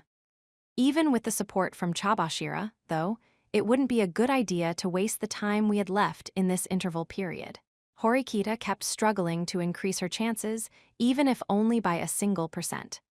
"The time when we'll need to make up our mind is coming, but before we get to that point, please let me say something to you, just one more time. I am not your enemy, I am on your side," said Horikita, addressing the person who voted in favor. I was sure that the name of this person had likely crossed Horikita's mind many times over. That person's face, their voice, their eyes, their breathing. Horikita was trying her best to persuade herself into not revealing to everyone else who this specific person was. I was sure she must have been telling herself that over and over. I personally thought she should just come out with it and say that person's name, but the reason Horikita didn't do that was because she truly, genuinely wanted to be on this person's side. Horikita's appeal was something akin to a tragic, grief-stricken cry, but in response to that, the 9th round of voting had come. And the results were Round 9 voting results for 1 vote against 38 votes. That 1 vote in favor hadn't been swayed after all. It was just one person. One single student who seemed to be clinging to those 100 points for as long as it took. Well, it was more like they were clinging to the right to have someone expelled. That was the real truth that only I, or perhaps just Horikita and I, knew. It was safe to assume that this certain someone was going to continue voting in favor of the issue without exception. At the same time, there was no objective method to confirm whether that person was opposed to what was happening right now or not. Horikita said that if time were to run out, she would have no choice but to give a name. However, in reality, no matter how many times the vote was repeated, Horikita still hadn't said it. She was likely thinking, "Are you actually against the idea of this?" Horikita knew that there wasn't actually any use in asking such a question. Rather, the moment that Horikita uttered that person's name, she would lose everything going forward. Even though we still had a bit of a grace period, the time limit was approaching us. We had about 2 hours remaining until our deadline to make the choice. Chapter 5, Ichinose Hanami's Choice. Before this special exam began, there was one class that every teacher thought was going to pass it for sure, without question. On the other hand, though, while they were expecting this class to make it through the exam without any difficulty, at the same time, they feared that this class might fall behind in the competition to reach Class A in the future. And that class was Ichinose's Class B. Issue number 5. In exchange for expelling one of your classmates, gain 100 class points. In the event the class is unanimously in favor, a vote will be held to choose the student to be expelled. After reaching the final issue in a short amount of time, Ichinose and the other students in her class finished entering their votes and were now waiting for the results. There were no signs of anyone feeling anxious or upset except for one person. Kanzaki prayed as he stared at the 39 other people in class who already voted. He strongly hoped that the results of the vote would show that there was a split, even if only slight. "Well then, I'll now show you the results," announced Hashinomiya, sounding somewhat dejected as she tapped on her tablet. As everyone watched, the results were displayed. Round 1 voting results, for 1 vote against 39 votes. After confirming that this was the worst possible outcome, Kanzaki closed his eyes once more. It wasn't a surprise, of course, that the overwhelming majority of students in class be voted against the issue. They had no doubts that the class would be unanimously against it, believing that was just how it should be. They didn't even suspect anything regarding the fact that someone had entered a vote in favor of it. "Hey, who the heck voted for?" said Shibata. "You pressed the wrong button, dude." Shibata didn't sense any danger from the results. He simply turned and looked around behind him from his seat. Exactly, he didn't even consider the possibility that one person could have voted in favor of the issue on purpose. It wasn't just Shibata, either. Everyone in class had the same assumption. Kanzaki understood this well, and that was why he felt an uncontrollable anger welling up inside of him. Up until now, he had quietly helped his classmates as much as he possibly could, taking their wishes into consideration. However, it wasn't as though he could continue this farce of fighting only to protect his friends, no matter what situation they were in. Because of Kanzaki's position as an advisor of sorts, he felt these concerns more strongly than anyone else. "Welp, I'm sure we don't need to really discuss anything anyway, so let's just take things as they come in the next vote," and there was no sense of urgency. Just a mindset that no student should ever prioritize class points over their own classmates. After having seen these attitudes so clearly in his classmates, Kanzaki could no longer continue to be silent. Kanzaki interrupted Shibata. "Please wait a minute, sure, we could come to a unanimous decision and oppose this issue. But can we really say with certainty that continuing to choose to protect our classmates is the right thing to do?" Though Kanzaki continued to speak calmly, he forcefully slammed his hands down on his desk as he stood up. "I can only assume that every one of you is trapped by normalcy bias, if none of you find it unusual that all 39 voted against this issue, without any doubts, without any hesitation at all." The normalcy bias he referred to was a tendency to not pay attention to unfavorable events, information, and so on, and thus not recognizing danger. If our class is going to win in the future, we're going to have to make new decisions. We're already on the edge of a cliff here, at a critical juncture. Don't you think that you're all making light of the threat we face, and that we're going to fall over that cliff eventually?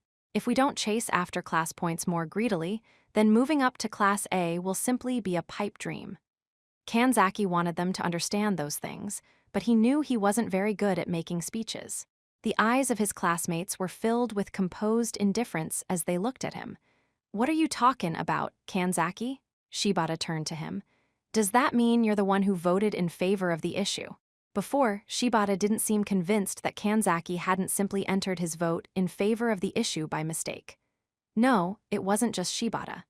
Hamaguchi, Ando, Kobashi, Amakura, Shiranami too. A lot of people in class were looking at him in the same way. "That's right," said Kanzaki. "I admit that yes, it is important to protect your classmates. However, our class has been slowly losing points from the time we started here at this school. And if the classes below us prioritize class points over their classmates, then this special exam will result in us dropping down to Class D." The only person who was probably listening to Kanzaki's plea and hanging on his words intently was Hashinomiya, the instructor in charge of the class. However, being a teacher, she couldn't say anything that would sound sympathetic to his appeal. That's true, but well, there isn't anyone in class who'd be willing to be expelled, argued Shiranami immediately, signaling to him that there was no room for debate. I understand that. I do, said Kanzaki. You say that we're going to fall down to Class D, but I can't imagine expelling somebody for only 100 class points, said Shibata. Well, if we're talkin' 'bout Raiwan, I'm not so sure. But in this special exam, the condition is we gotta come to a unanimous decision by way of anonymous vote with the entire class. I don't think that the rest of the classes would choose to expel someone. If they anticipated that the other classes would vote unanimously against the issue, then the gap between classes wouldn't widen. It's certainly true it wouldn't be easy for any class to make the decision to eliminate one of their fellow classmates. But it's the mechanism here that I'm attaching importance to. Isn't it only natural that, if not half, at least some students here would think that they should prioritize their class as a whole over their friends? Asked Kanzaki. You mean you want to argue this issue, even though it's pretty much a given that we're going to vote unanimously against it? Asked Shibata.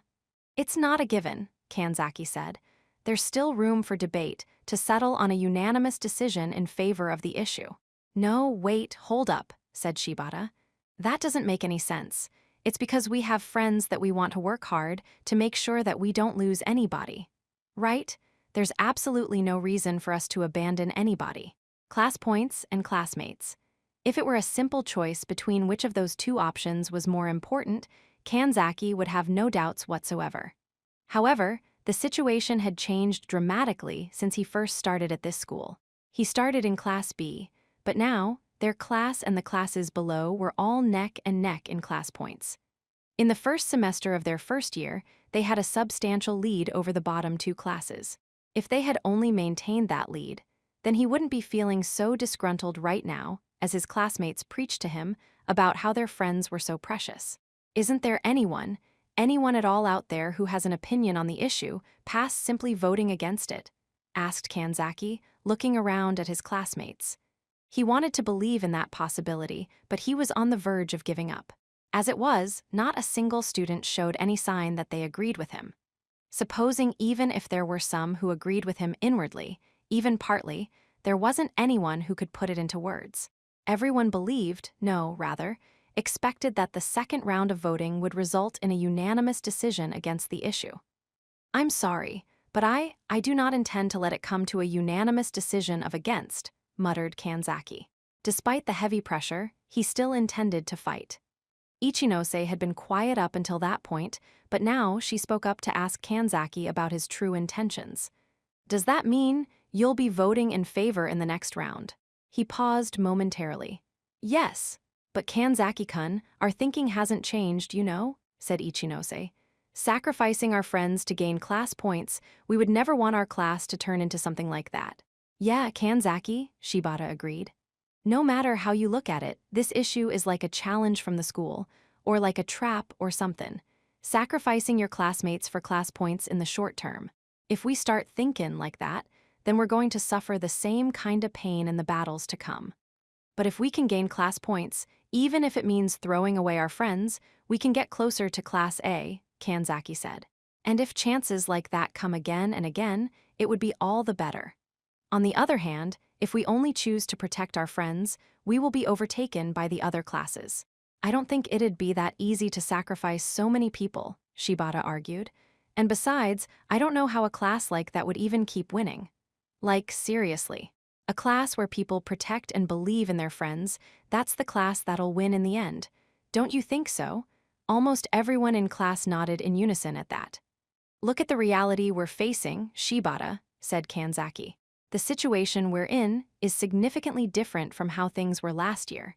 We are in a crisis. We've lost a lot of private points because we chose the path of not letting anyone get expelled. On the other hand, the three other classes have all lost classmates and are doing quite well. It's not going to last forever, said Shibata. What proof do you have that you can state definitively it won't? Okay, let me turn it around then. What proof do you have that it will? Just look at the current situation.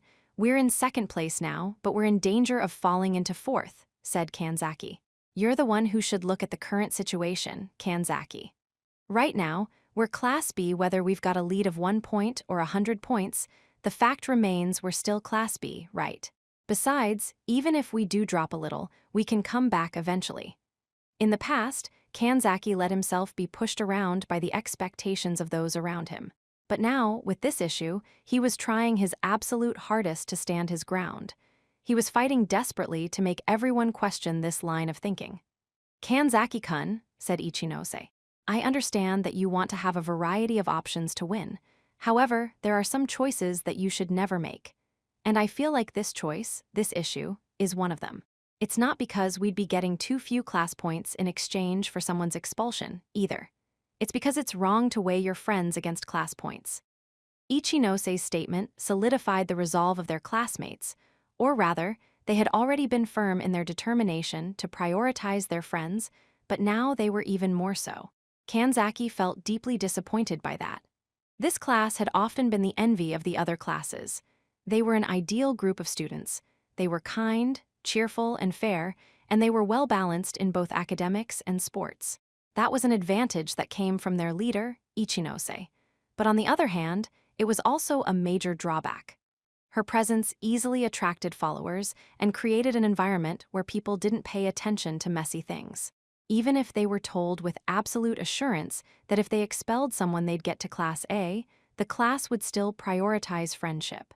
It was an obsession that made them say, I'd rather be in Class B than abandon my friends.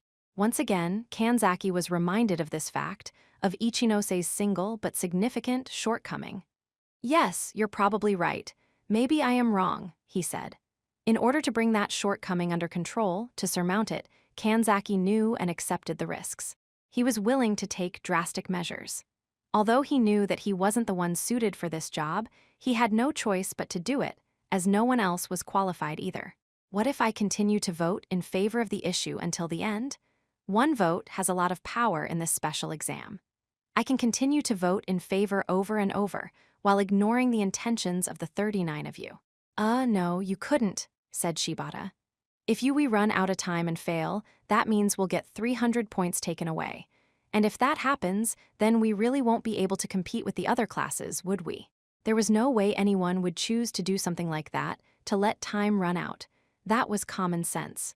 It's the same either way, said Kanzaki.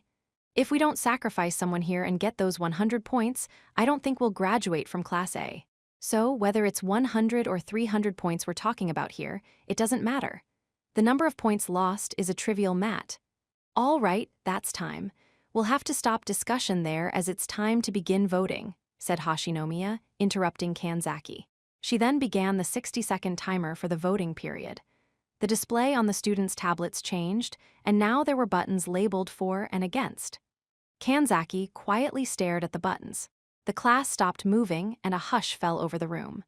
There was a certain feeling in the air that seemed to tell him that the 39 others in the room finished voting in less than 5 seconds. In truth, they really had finished voting. Hashinomiya started moving at the same time that Kanzaki made up his mind and pressed a button. All right.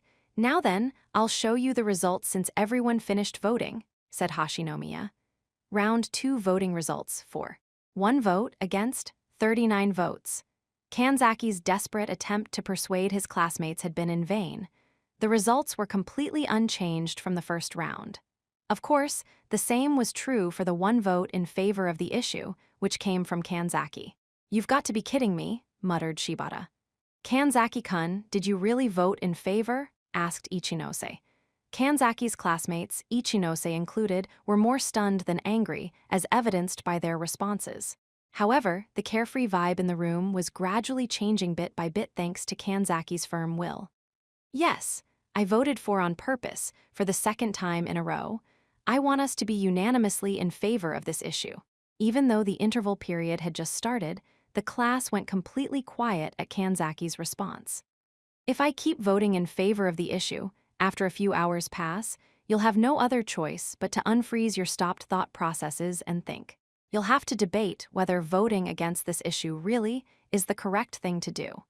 He was telling them that he was fully prepared to use the remaining 3.5 hours they had remaining in this special exam.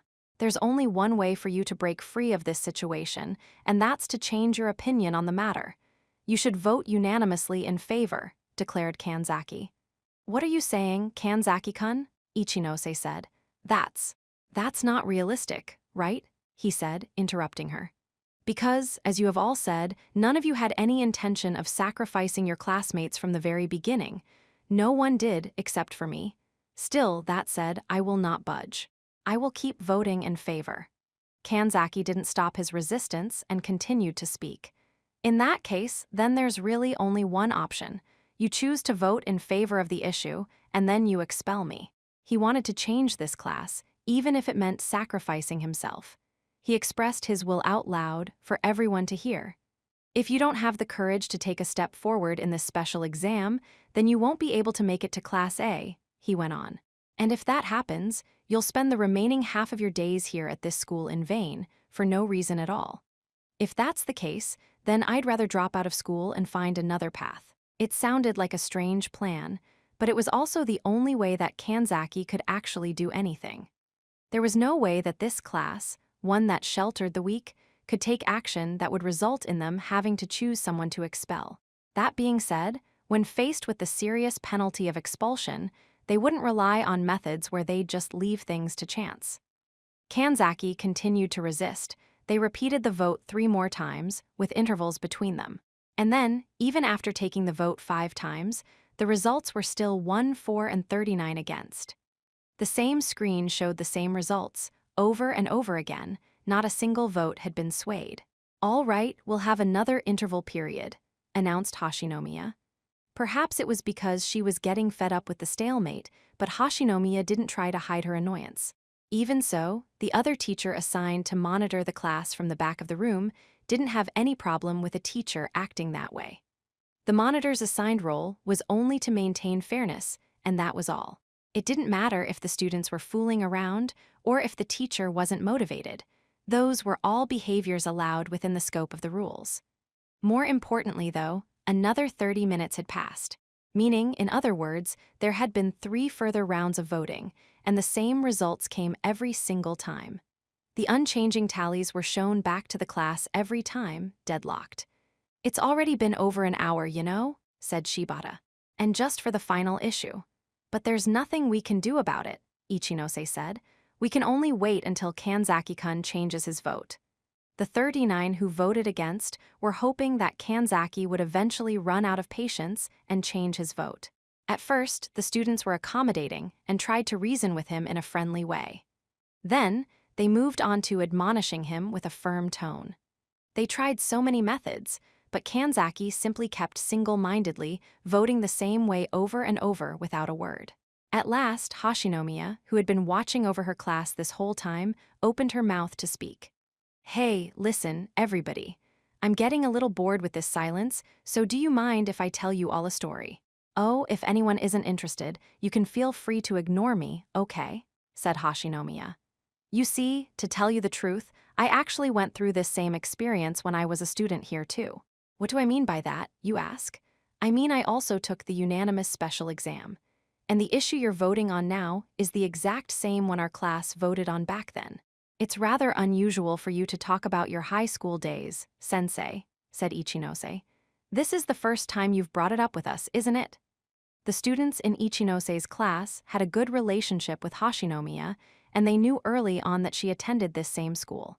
More than a few students tried asking her about her days as a student after finding that out.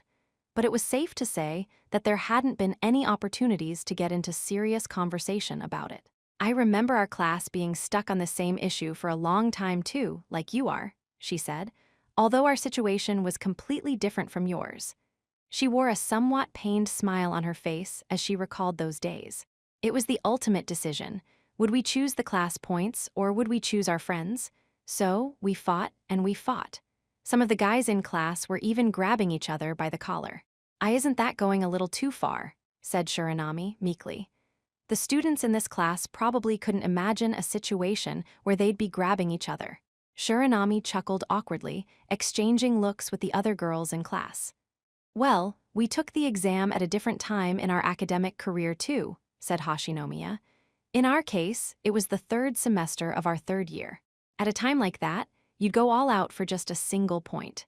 Still, if there was talk about a specific person being expelled, even if only a rumor, then their friends would speak up to cover for them as a matter of course. But sometimes, you just have to let go of somebody if you're going to win, right?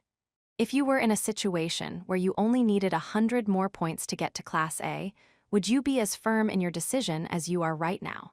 Hashinomiya understood very well what Kanzaki had wanted to ask the class too, and she put it into words directly. We can't expel anyone. We'll just try our hardest to make up for it in the next special exam end. And what if there is no next time? Suppose this special exam is the last one before graduation. Let's say that at that time, you all reached Class A, which you hoped for dearly. But let's also say that the gap between you and Class B is only a few dozen points. If you prioritize protecting your friends in that situation, you'll go back to being Class B, so what do? Of course, the class below you in that situation, the one in B, wouldn't have a next time either, right? They'd take the points, even if they had to get rid of someone. No matter how many good-natured people were in your class, you would have to give that matter some thought. If you protected your friends in that situation, then falling back down to Class B was almost a complete certainty. Would you vote unanimously against the issue, like you are right now? Said Hashinomiya. Would you try betting everything on a fairy tale that the class below you in that situation would decide to give up on Class A themselves? The students who initially only argued against the idea were now starting to speak less and less. I know these are mean-spirited questions, admitted Hashinomiya.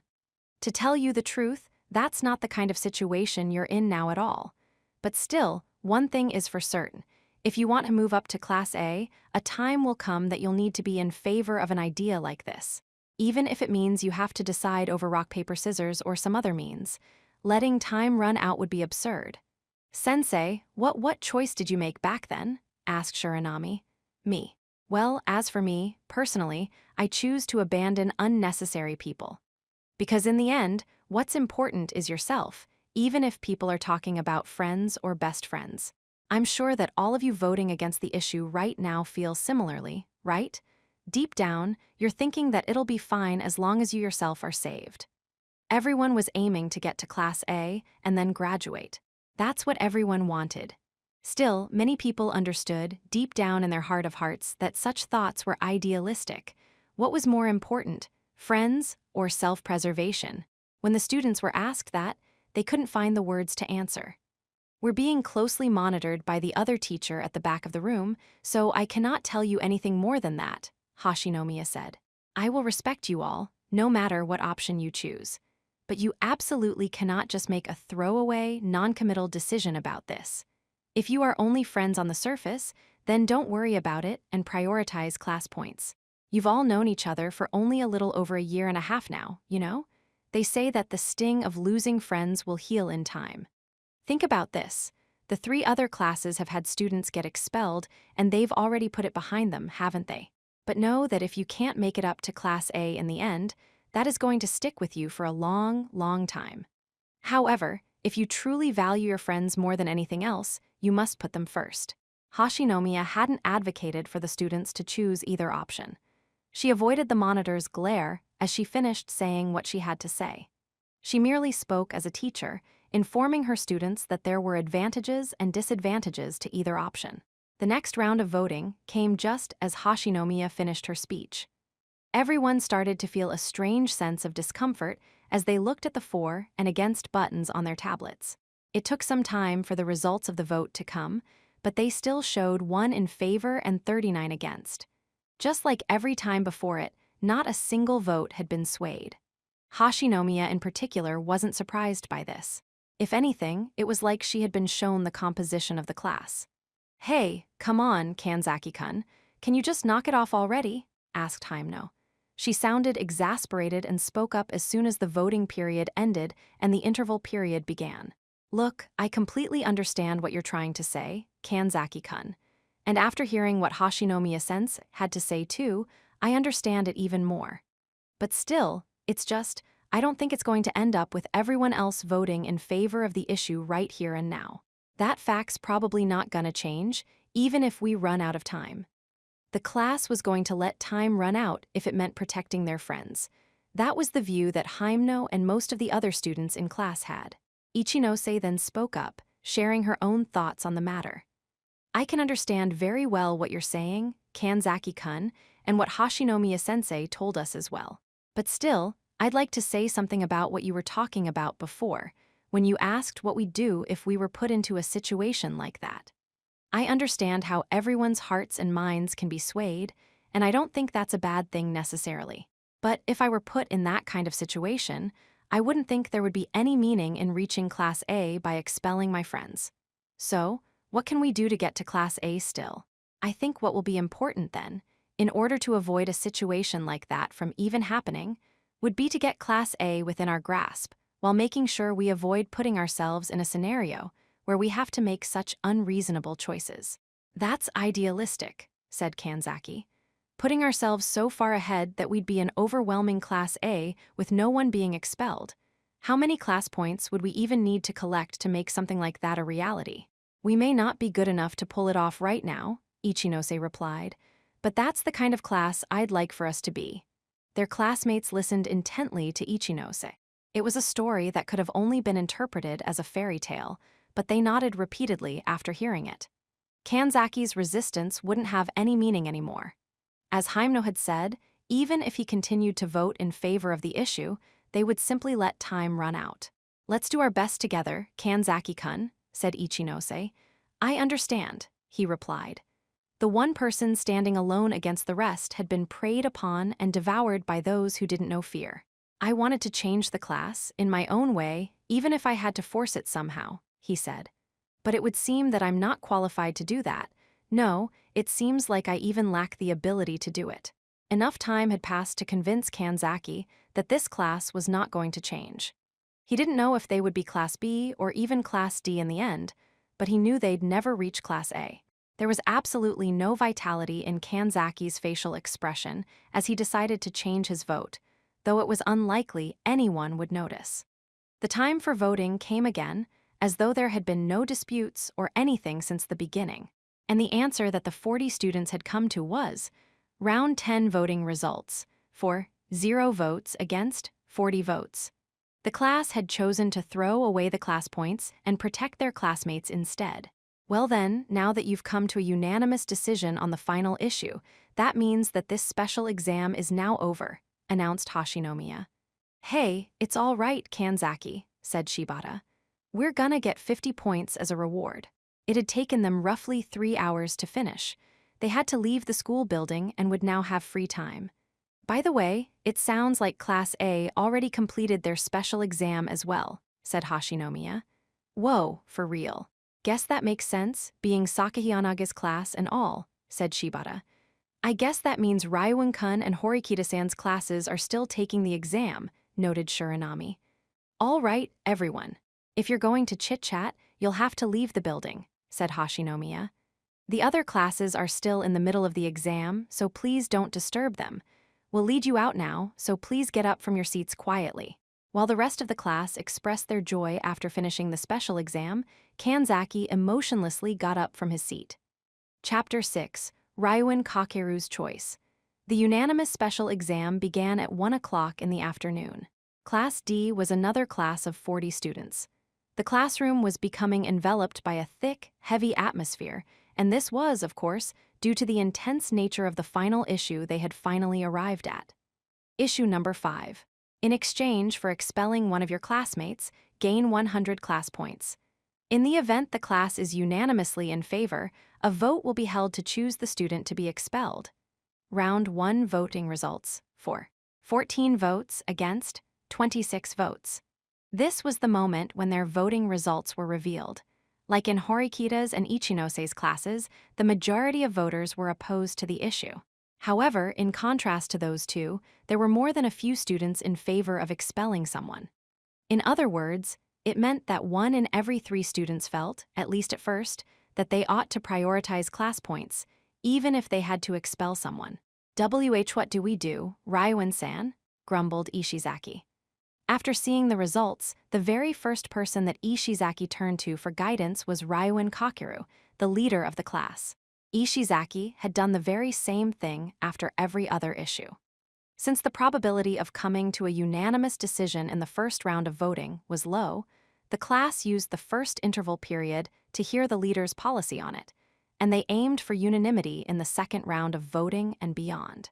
The sequence of events in this class was similar to that of other classes, but the degree of precision in this class was extremely high. In the first issue of selecting another class to face off against, the third issue where they voted on the matter of protect points, and in the fourth issue where they voted on test conditions, they had come to a unanimous decision on the matter after only one interval period. In those cases, they chose the answer that Ryuin ordered them to. The only issue where Ryuin let his classmates vote as they pleased was the second one, regarding where they wanted to go for the school trip. Ryuin let his classmates debate for roughly 30 minutes about where they wanted to go. And in the end, they voted unanimously in favor of the destination that had the highest number of votes by that time. It was obvious now to everyone that, while the content of the fifth issue was different from that one in essence, it would still work the same way. Every issue that seemed to need direction was settled by just a few words from Ryuin. The students were only deeply conscious of how Ryuin voted on issues. If Ryuin was in favor, that meant it was an absolute certainty that someone was going to be expelled. His decisions were absolute. That was the peculiarity of this class. Students here were held together by a dictatorship. Ryuin stood up from his chair and stared at the results with a smile on his face. Well, it's been boring as hell so far, but guess the school wasn't gonna just let things end on an easy note after all. If they did, things wouldn't be so interesting now, would they? Though he muttered those words to himself, he said it loud enough for all of his classmates to hear. He then proceeded to the podium. Sakagami, the teacher in charge of watching over the class, sensed Ryuin approaching and moved away. He was well aware of the fact that this was where Ryuin's showboating act was set to begin. Ryuin sat atop the podium as if it were a seat specially reserved for him. He leaned forward so that he could look out over all of his classmates. Raise your hand if you voted in favor. His order didn't show a hint of consideration for anyone. There was incredible tension in the air for everyone, regardless of how they voted. Ryuin hadn't directly asked everyone what they voted for in any of the previous issues.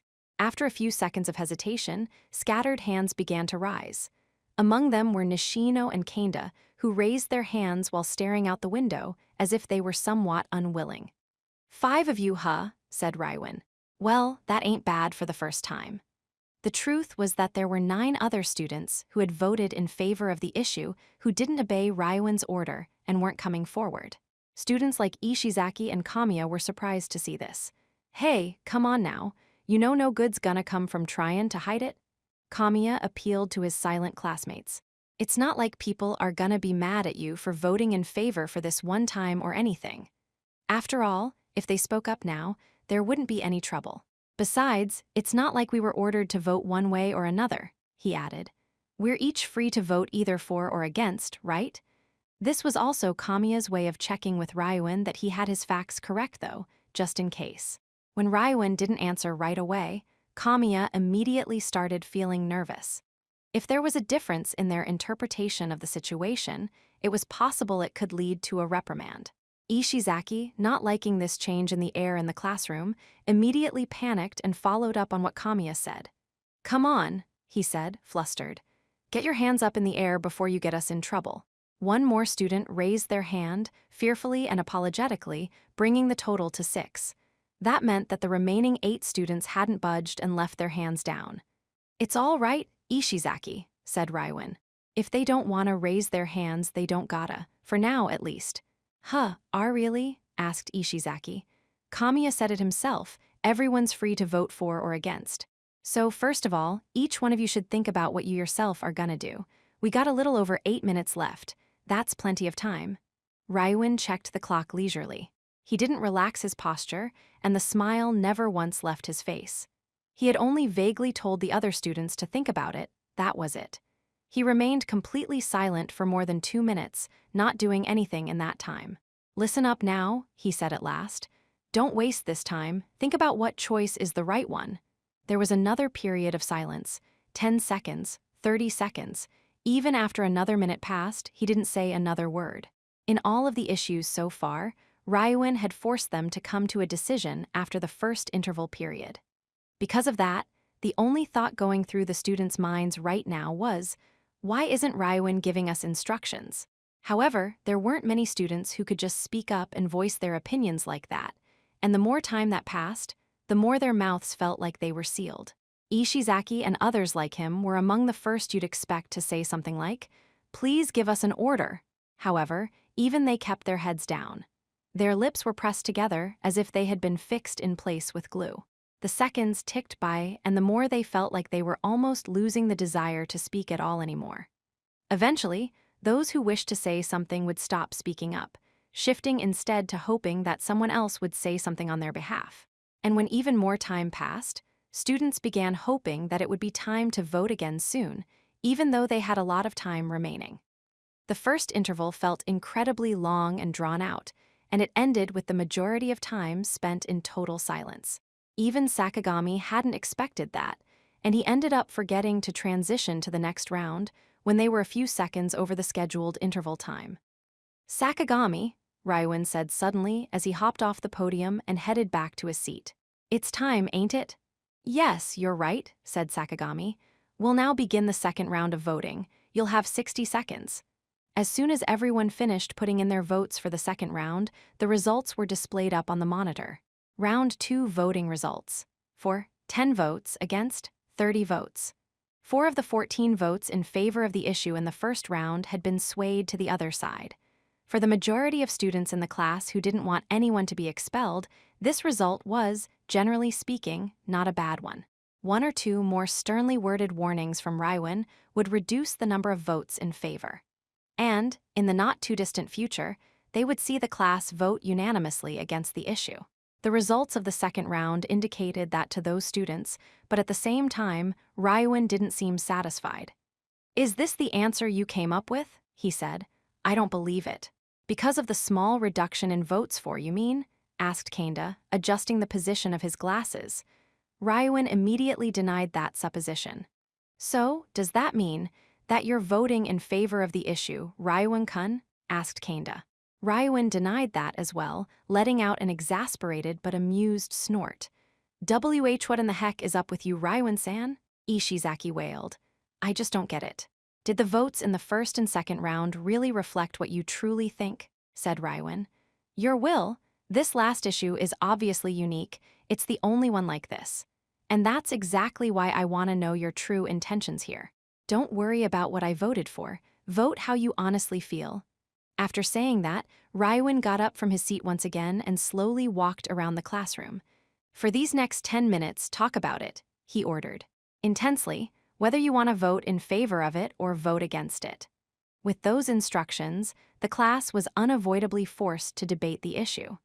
The students began talking as much as they pleased, and the classroom was filled with a hurried, panicked commotion. As Ryuin listened in on what the others had to say, he would occasionally lean in close to a student and whisper something in a quiet voice. He said something to Nishino and Shiina, then Yashimoto and Nomura. He didn't seem to be especially choosy about which students he talked to. Then he approached Suzuki and whispered in a similar manner as he had before. "You're free to vote for or against. Vote according to whatever you think." When Ryuin said those words to Suzuki, however, Takatu overheard him from 2 seats away. Although some students wondered why Ryuin deliberately went out of his way to say things to some students, the discussion continued for as long as time allowed.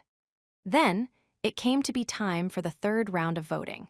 Round 3 voting results, for 9 votes against 31 votes. The results on the monitor were hardly any different from those of the second round. Ryuin took a seat upon the podium desk again and decided to offer his thoughts during the third interval period. "Raise your hands if you voted in favor," he ordered. Once more, after seeing the results, Ryuin ordered everyone to raise their hands. Only 2 people raised their hands this time, Nishino and Kanda. The remaining 7 refused to step forward, keeping their presence hidden. Ishizaki was visibly annoyed by these unseen supporters of the issue, but Ryuin didn't pay them any mind. Instead, he turned his attention to Nishino and Kanda. You two voted in favor 3 times now, he said. What's the reason, Kanda? To win, Kanda replied. While it's not good by any means to have students be expelled, I think it's important to get those 100 class points. Didn't you think that if you raise your hand, you'd be a candidate for expulsion? Asked Raiwan. That's a stupid question, Raiwan-kun. You would dispose of people you can't use, people who are unnecessary. But you wouldn't dispose of someone you need. At the very least, in this class, 100 points doesn't match my worth. Kanda had measured his own value and confidently determined that he was in no danger of being thrown aside. Well, looks aside, you're a lot of use to me, replied Raiwan. Thank you very much. Kanda nodded in satisfaction, conveniently paying no attention to the remark about his physical appearance. Nishino, you the same as Kanda? Raiwan asked. Huh, no way. I'm just voting yes because it's a quick way to get more class points, that's all. I raised my hand because I don't like being all sneaky. There's nothing wrong with voting in favor. Ishizaki was even more nervous than Nishino herself because he knew that Raiwan was likely to glower at anyone who talked to him like that if they weren't careful. All right, I figure it's about time I tell you all what you've been wondering about. What I voted for, said Raiwan. Please tell us. Ishizaki loudly voiced his wishes and pitched forward as he spoke. Things couldn't officially start until the class heard what Raiwan's vote was. Or, in other words, what the class's policy would be. All right. For this issue, I voted in favor of it, all 3 times. As the results currently stood, that meant that 3 of the 9 votes in favor had come from Raiwan, Nishino, and Kanda. So, basically, this means someone's gonna get expelled from class, right? Ishizaki asked meekly. Raiwan smiled ominously. Don't jump to conclusions, he said. I'm just telling ya how I voted, that's all. I already decided that in this issue, you all gotta figure out what you want to do yourselves. Us, you mean? Ishizaki stammered. That's right. I voted in favor 3 times now without hesitation. If Raiwan had voted in favor 3 times, then it was safe to assume that his plan was for one of their classmates to be expelled. However, since Ishizaki didn't approve of this plan of action, he didn't understand what this all meant. He was at a loss for words.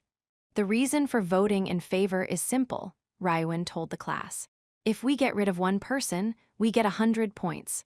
Or, putting it another way, this is a golden opportunity to take out the trash and get class points for it. It's the best possible choice. It's one that's gonna help us and not hold us back. But even after vote in 3 times now, there are still more votes against than for. Meanin' that over half of the class voted against the issue, basically. If that's the case, then I'm gonna respect their wishes and change my vote to against. Raiwan was giving up on the class points and setting a plan of action where they'd hold onto their classmates. Ishizaki looked relieved after hearing this easy-to-understand plan. He appealed to his classmates to follow along. It's settled. Everybody, don't vote in favor, vote against. Those Ray Raiwan-san's orders. Hold on a minute, said Ibuki, sounding dissatisfied. She had looked bored through this entire special exam so far. This isn't like you. What do you mean? Asked Raiwan. You're in favor of the idea, aren't you? In that case, you could just force things ahead and make everybody vote for like how you always do. But now you're trying to act like the good guy and say something like how you're gonna protect your friends. Ibuki was implying that Raiwan would always go for the class points in front of him. What, so you voted in favor too? Asked Raiwan. I voted against, Ibuki replied, but my intentions are none of your business. If this thing weren't anonymous, then yeah, I might have let it come to a unanimous decision in favor without a second thought, Raiwan said. It would have been quicker if I just drove one of the people who defied my opinions toward expulsion. But unfortunately, this time they're doing this exam by way of an anonymous vote. As long as I can't be sure who voted for what exactly, it'd just be faster to get everyone to vote against since that's already got over half the votes. So, you're saying that you're not confident that you could get a unanimous decision in favor? Asked Ibuki. Cuckoo, you can think whatever you want, said Raiwan. Why you shouldn't go overboard with what you say, Ibuki, Ishizaki cut in. Raiwan-san said to vote against, so isn't that good enough? If we'd be lossin' class points, that'd be one thing, but we're not. We're just gonna finish the exam. Whatever, huffed Ibuki. It's just that this is all a little out of character for him. I was curious, that's all. Do whatever you want. Now that a plan had been set in place, a great deal of the interval period was spent in silence. And when the fourth round came, the results were Round 4 voting results. For 7 votes against 33 votes. The students had expected that, if it wasn't a unanimous decision, then almost all the votes would be against the issue.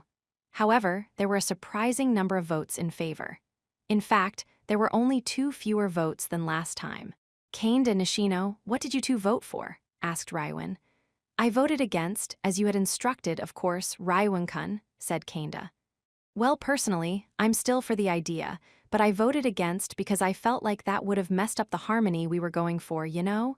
Nishino said. The 2 people who had raised their hands before and indicated they were in favor had changed their votes. And considering the fact that Raiwan had changed his vote as well, there was no way he'd accept these results unless he saw that the number of votes in favor had gone down by at least 3. On top of that, he had given the other students an order and told them they weren't free to vote how they wanted. They were now being coerced into voting against. Despite that, though, there were still 7 votes in favor. Raiwan couldn't rule out the possibility that either one person switched their vote to be in favor, or that Cote or Nishino was lying to him. Raiwan himself had voted 100% against the issue, but there was no way for the others around him to confirm that was true either. And so, a new sense of unease gradually began to spread across the room. Raiwan calmly thought about the results. Instead of simply looking at the number of votes, he decided to try detecting the flow of votes to see through the anonymity. Who's still voting in favor? Screamed Ishizaki. Raiwan's orders were to vote against the issue. Ishizaki couldn't calm himself down when he saw that 7 students didn't do as they were told, even though they were given clear orders. If Raiwan changed his mind and voted in favor of the issue, then that meant someone would be expelled. Cuckoo, all right, don't scream your head off, Ishizaki, Raiwan said. Actually, things are getting more interesting, I'd say. This exam is completely anonymous. There's no way that anyone can find out exactly who voted for what. That means there's more than a few people out there really in favor of the idea and are voting for it. But people not followin' your orders is a big problem, Raiwan-san, complained Ishizaki. Nah, not really. Nothing wrong with tryin' to get class points at the cost of our classmates. Actually, if anything, this means that there are 7 students here greedy enough to shoot for Class A that right. Raiwan clapped his hands with delight, as though he welcomed this development with open arms. But if we're gonna say it's okay for somebody to get expelled, then there's the question of who, he added. I bet the 7 people who voted in favor have a clear idea of who it should be. W8, you don't mean like me, do ya? Ishizaki started to panic, wondering if he was going to be a target. Well, can't rule out the chance that there are people who think no one needs you, Raiwan replied. But is there anybody who has got the guts to come forward and say it? The kind of person who wants me of all people expelled, not anybody else.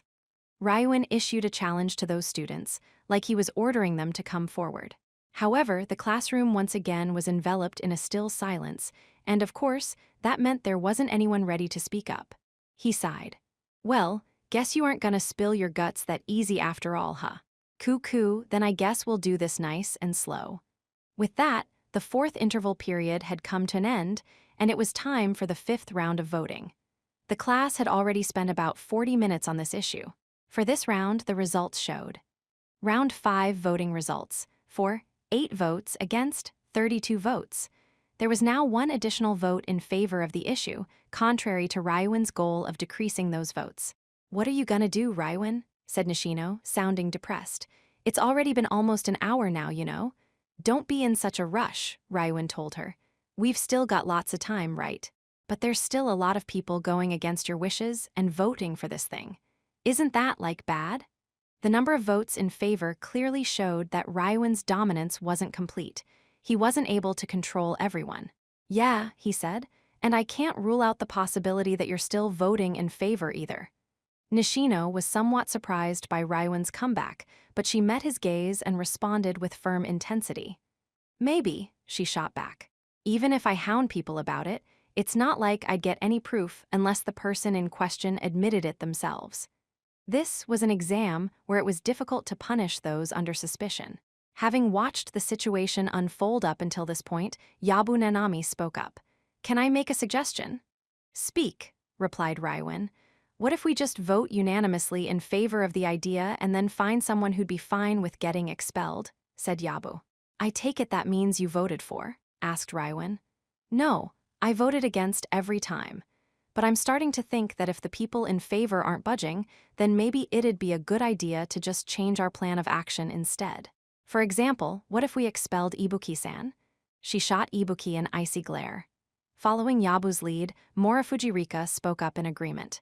If Ibuki-san's who we're choosing, then I think I could agree to it too. Oh, but just to be clear, I've been voting against this whole time, okay. Hey, come on you guys, said Ishizaki. Raiwan-san said that we're voting against, so that's what we're doing. Hold on, Raiwan said. I welcome their opinions. Ishizaki blinked in surprise. Huh? Really? From the looks of it, I'd say it's probably true they've been voting against this whole time. If there aren't at least 2 votes added to the side in favor, then that means there's a contradiction. You two wouldn't slip up like that, would you? Both Yabu and Morifuji responded to Raiwan's question with a resolute nod. Of course, the possibly couldn't be discounted that one of the 8 anonymous voters who voted in favor might change their vote in the next round couldn't be discounted. But Raiwan was well aware that was a separate issue. Besides, these 2 were so prepared to vote in favor that they even offered a name, Raiwan went on. Unlike those 8 anonymous people, judging by the looks on their faces, there are probably more people out there aside from Yabu and Morifuji who are on board with this idea. The group of girls made up of Yabu and her close friends occupied the highest rung of the social ladder in the class. Although Yabu's and Morifuji's opinions were ostensibly their own, what they said could be taken as a sentiment shared by the group as a whole. We'd like to know what you think about our suggestion, Raiwan-kun, Yabu said. Could you tell us your thoughts? The biggest prerequisite for getting a particular person expelled is making sure there wouldn't be any votes in support of that person, said Raiwan. He addressed the class as a whole. Who in this class wants to protect Ibuki, who'd be willing to risk their own expulsion over it? No hands were in the air after he asked that question. Well, there you have it then, Ibuki. Would you accept being expelled from school? Everyone was sure that if Ibuki answered that she accepted it, or if she told Raiwan to just do whatever he wanted, then Raiwan would set Ibuki's expulsion in motion without hesitation. Sorry, but I don't have any intention of letting myself get expelled, Ibuki responded. She didn't so much as glance at either Yabu or Morifuji, the people who nominated her. Oh, said Yabu. I thought your stance was that you didn't particularly care if you got expelled, Ibuki-san. Wasn't that right? I don't really care about this school or whatever, she replied. But there is someone here who I want to get my revenge on in my own way. And besides, do you honestly think I'd accept getting expelled like this? I'm not gonna conveniently let myself be taken advantage of by people I hate. You just don't want to be expelled, no matter what the reason is, said Yabu. She smiled, trying to provoke Ibuki further. You're trying to act tough like it doesn't bother you, but I bet you're scared, aren't you? Ha, Ibuki scoffed. You've become quite the big shot, huh? Even though you used to be Manabe's flunky, hanging all around her. Does it make you that happy to have become the leader of the girls the second that she was gone? Hearing Ibuki's comeback, Raiwan's smile faded, and he glowered at her with intimidating eyes. Hey, Ibuki, he warned. Be aware of your position right now.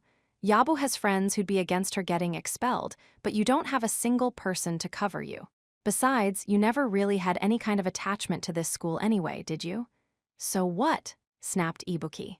I don't hate you, but if this means we can get you to contribute to the class by bowing out gracefully, then I'm afraid that's a different story. It doesn't matter to me what your intentions are, 'cause we're the ones who are gonna feast on your flesh and blood. Serves you right, Ibuki-san, sneered Yabu. You thought you were Raiwan-kun's one and only favorite, huh? So, do you resent me, Ibuki? Asked Raiwan.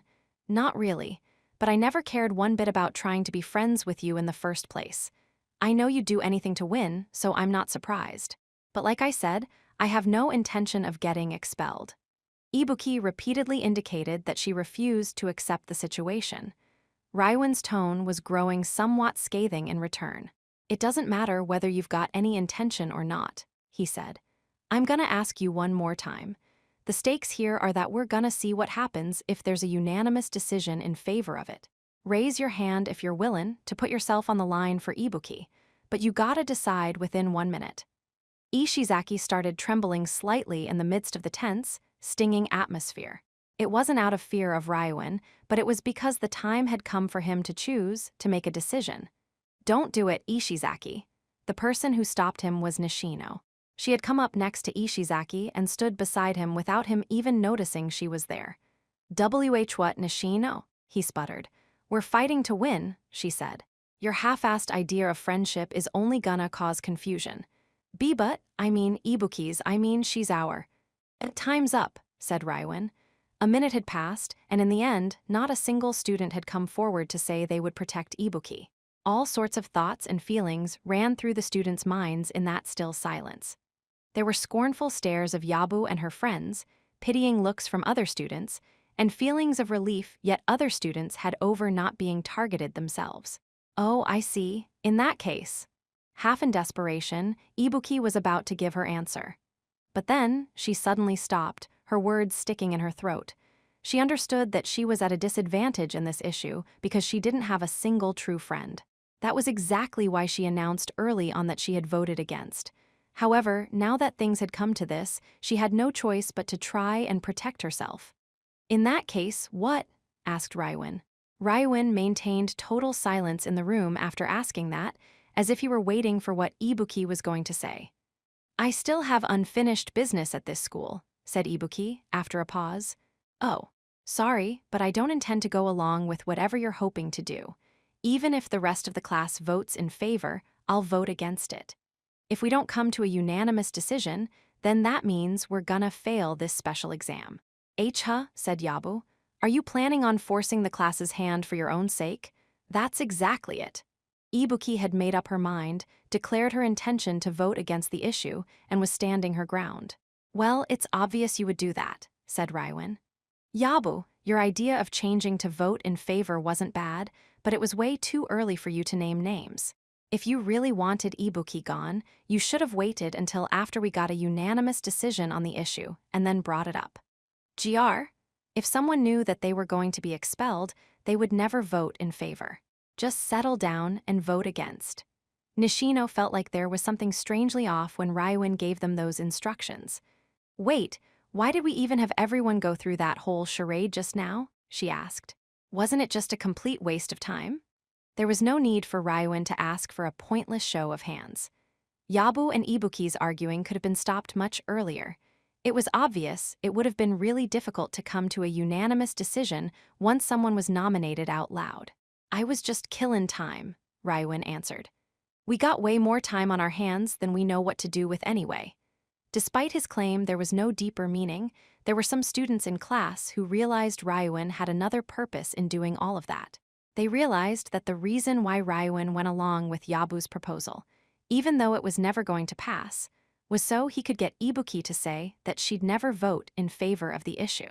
By doing this, he was indirectly showing everyone the fact that a unanimous decision in favor would be difficult to obtain.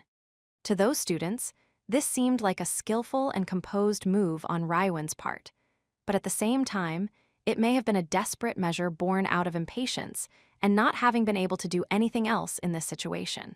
In the 6th round of voting, the results showed 7 votes for and 33 against. The 7th round showed 6 votes for and 34 against. Little by little, the number of votes in favor was decreasing, but in the 8th round, there were 7 votes for and 33 votes against again. The results had gone back to how they were before. Eventually, the time came for the 9th round of voting. Round 9 voting results, for 7 votes against 33 votes. The votes in favor of the issue remained steady. This figure also seemed to represent Ryuin's leadership at this current point in time. From the 6th round through the 9th rounds, he simply sat at the podium for 10 minutes during each discussion period, not uttering a single word. He just watched everyone before him with an unsettling grin on his face. The situation only changed during the interval before the 10th round of voting began. Ryuin had been smiling up until that point, but now he suddenly called his class out with one short word. Hey! The students who had been engaged more in simple conversation rather than actual discussion on the issue came to attention in a panic.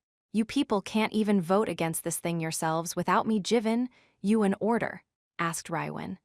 Every student immediately shut their mouth in response to the clear change in the classroom's atmosphere. "I'm sure you ain't afraid of how things are gonna go down if everyone votes in favor.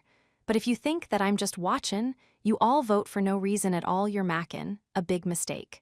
Smack. Rywin kicked the podium hard with his heel. "It might feel like you're just sittin' back, hiding in anonymity, but I can see it from the looks on your faces, you know," he said. "I've got a rough idea of what's going on here. And if you keep screwing around, you know what's gonna happen, right?" Round 10 voting results, for 6 votes against 34 votes. After Rywin's intense statement, one of the votes in favor had changed. However, in truth, Rywin's threats hadn't been all that effective, considering that the votes in favor had already once fallen to 6 before in the 7th round. They thought they had ample time, but now they were using what time they had left like it was going out of style. The students noticed that Rywin's smile had faded quite some time ago to be replaced by a stern look. "Whoever you people are, you're stubborn," he said. "I'm gettin' sick and tired of dealin' with you." There were about 3.5 hours left before the exam's time limit ran out, but they had already been voting on this final issue for an hour and a half.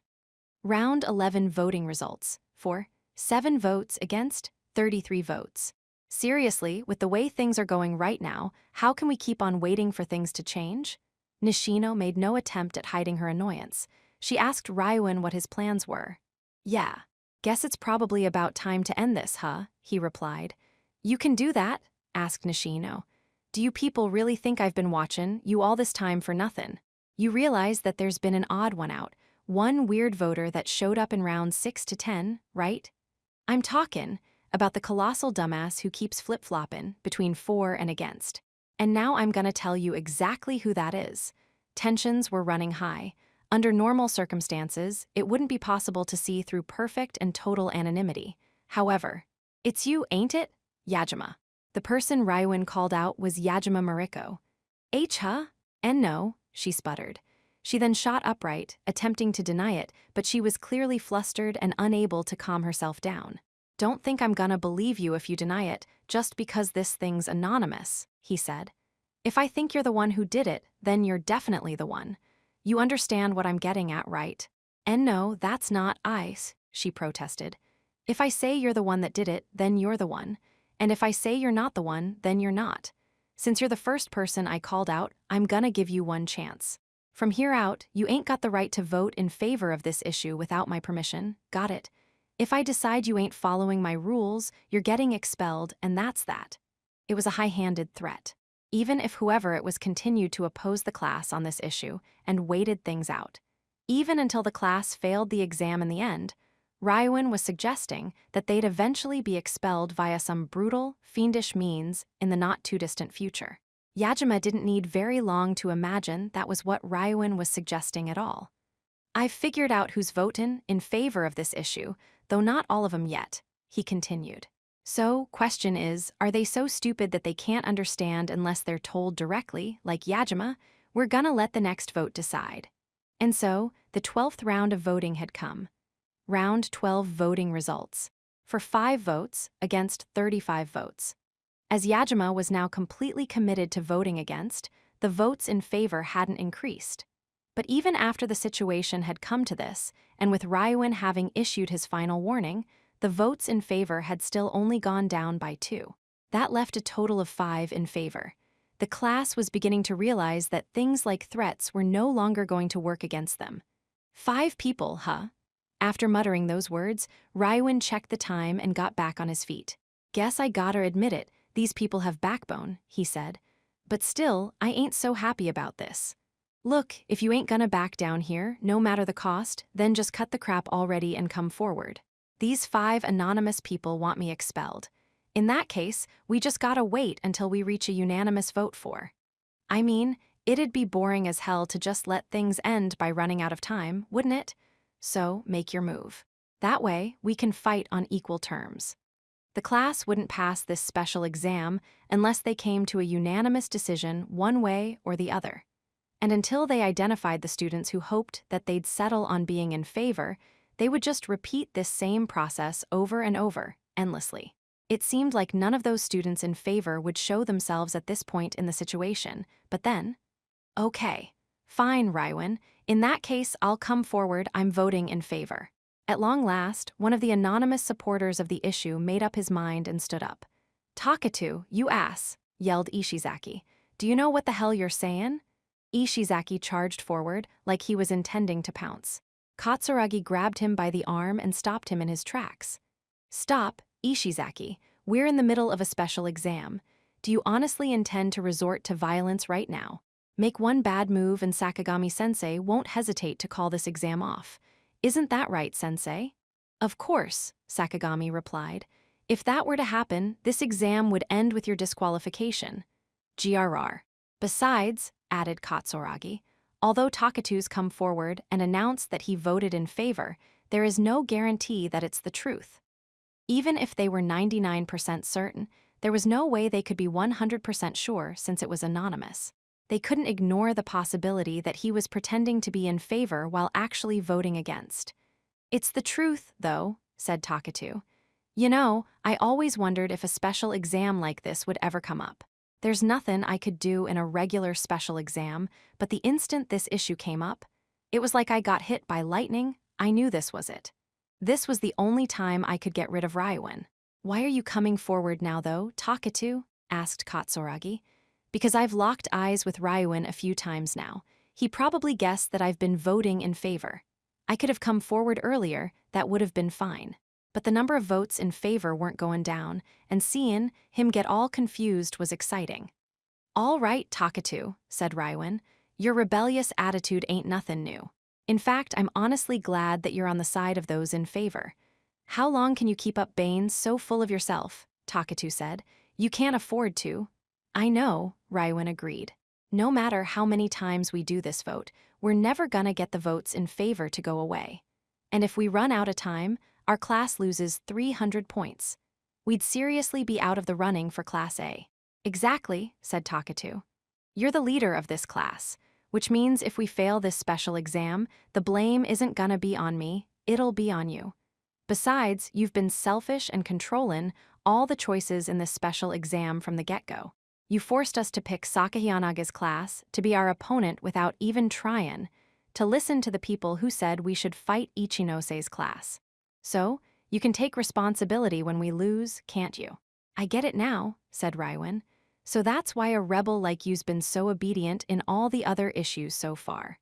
I'm doing this to teach everybody in class that this is a mistake.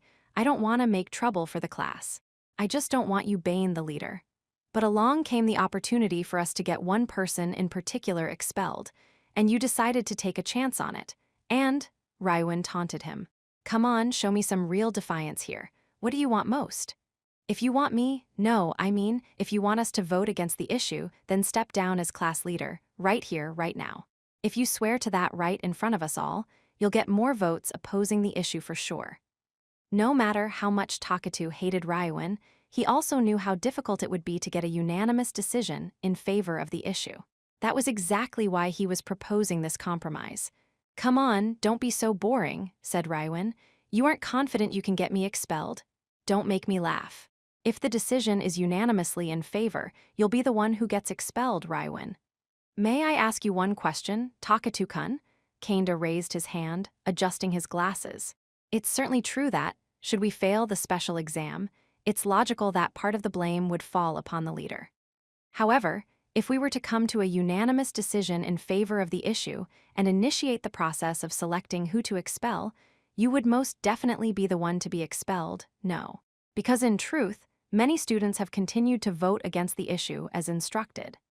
Takatu wasn't shaken in the slightest in the face of Kanda's calm and collected explanation of the events that he saw laid out ahead. The votes against the issue right now mean nothing, Takatu replied. Don't tell me you actually think all of those votes are people who submit to Rywin, do you? Yeah, there's only a few people who can openly rebel against him, but still. Right now, there are 4 other votes in favor besides mine. That means even though he stood up there over and over telling us to vote against, there are still 4 people who voted for. That just goes to show how many people with strong backbones are here who want you gone. Compared to Yabu and Morifuji, you seem like you got a lot more sense, Takatu. Raiwan gave Takatu a round of applause in admiration and praise. Then he continued speaking. In that case, don't hold back. How about you and I have a go, Takatu, one-on-one? What? He asked. I'll force all 35 people who have been voting against the issue this whole time, myself included, to change their votes. And when that happens, we'll start voting on who is gonna get expelled, just like Candace said. What'll happen next is simple. You and I are gonna have ourselves a showdown in votes. If other students weren't going to be eligible targets in the decision of who would be expelled, there was no reason for them to fear a unanimous vote in favor. You sure about this? Said Takatu. If you eliminate all the against votes right now, that means it's gonna be inevitable. Someone'll get expelled. And there ain't no way you'll be the one to survive, Raiwan. Giving Raiwan the possibility of ending the exam with a unanimous decision of against was Takatu's way of being merciful. Raiwan shrugged. Everybody wants to avoid running out of time. In that case, we'll settle things with a one-on-one showdown. You against me. That would be way more interesting for all the folks in our class, wouldn't it? There was no chance that Raiwan would accept Takatu's proposal. Instead, he advocated for a unanimous vote in favor. People are selfish. They're gonna look out for number one, Raiwan went on. Nobody's gonna be thrilled about common forward if there was a risk they could get expelled. They couldn't do it, but if it's just gonna be either you or me who gets expelled, well, that'll make their eyes light up. They'll be all too happy to vote on it if they're promised 100 points as a reward. You think the people votin' in favor right now are gonna agree to expel me? Asked Takatu. Well now, who can say, said Raiwan. But hey, if you've got a bad feelin' about this, you can always vote no. You know. To hell with that, shouted Takatu. If anybody's gettin' expelled, it's not gonna be me. You're gonna be the one out of here, Raiwan. I see. Then let's get on with it and have ourselves our little showdown one-on-one. There were the 4 anonymous voters who continued to support the issue. And there were also students who disliked Raiwan but continued voting against the issue because they had no choice. Takatu was confident that if they were voting on whether or not to expel Raiwan Kakeru, then as more time that passed, the more votes there would be in favor of it. Fine, Takatu said. If you insist that strongly, then. Just as Takatu was about to go along with Raiwan's provocations and readily accept his challenge, someone banged on their desk. The sound echoed throughout the room. Wait a moment, Raiwan. Couldn't you give Takatu just a little time? The source of both the sound and the voice that spoke up was none other than Katsuragi. He hurriedly stood up and called out to Raiwan. Huh, what do you think you're doing, Katsuragi? Said Raiwan. I don't remember giving you the right to speak. Do you? I do not intend to be robbed of my right to speak, Katsuragi replied, unwavering. He ignored the order to shut up and then turned to Takatu. It's not wrong for you to think that, because like you said, as long as there's someone who doesn't obey Raiwan, there's no need for you to worry. However, what Raiwan says is also true. If we hold a vote on the issue, with the condition that we'll be deciding only between you and him, the class's emotions will be greatly shaken during the remaining time we have left. If that happens, then the person who controls the majority, meaning Raiwan, will have an overwhelming advantage. I told you, Takatu replied. Don't just assume that he actually has the advantage here, Katsuragi. Truth is, a lot of people in class don't love Raiwan Bane here. They're just being held down by force. They're frustrated. If time starts running out, then I'm sure more and more people are gonna stop defending him. Even someone like that dog over there, Ishizaki. The hell you just say? Shouted Ishizaki. You stood up to Raiwan once before, Takatu told him. Remember your rebellious spirit. That was. Last year, there had been an incident. Ayano Koji was called to the roof, and there was a fight. In the aftermath, the story was that Ishizaki defeated Raiwan and temporarily took control of the class afterward. That was what Takatu was referring to. I don't know what happened back then, Katsuragi said, but do you think you'll win this in the end? Yes, I do, replied Takatu. Then allow me to ask you another question. If Raiwan is expelled, who is going to lead the class after he's gone? We can discuss it or whatever, but it's not gonna be an outsider like you, Katsuragi. It's certainly true that as an outsider, I might not be an option. Katsuragi conceded. But it's also true that if a clear leader doesn't appear, we won't be able to make decisive moves going forward. We will not be able to catch up to and overtake Sakayanagi. Katsuragi took a broad view of the situation, looking at the big picture. He kept trying to explain that to Takatu, but Takatu wouldn't budge. "Give me a break, so what?" he scoffed. "If I wasn't prepared to cross swords with this guy, even if I had to sacrifice myself to deal a blow, I wouldn't have come forward from the beginning." Cuckoo, from the beginning, huh? It looked to me like you took quite a long time just waitin' and watchin'. "Shut the hell up," snapped Takatu. "Well, guess that makes sense, since you couldn't really do anything without having a few like-minded people there with you," Ryuin said.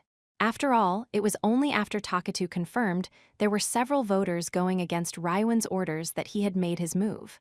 "Please, Ryuin," said Katsuragi, "give Takatu a chance."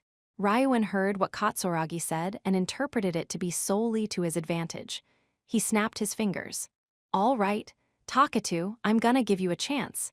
Everything's gonna come down to your one vote in the next round. If you vote in favor, then I'm gonna have you expelled."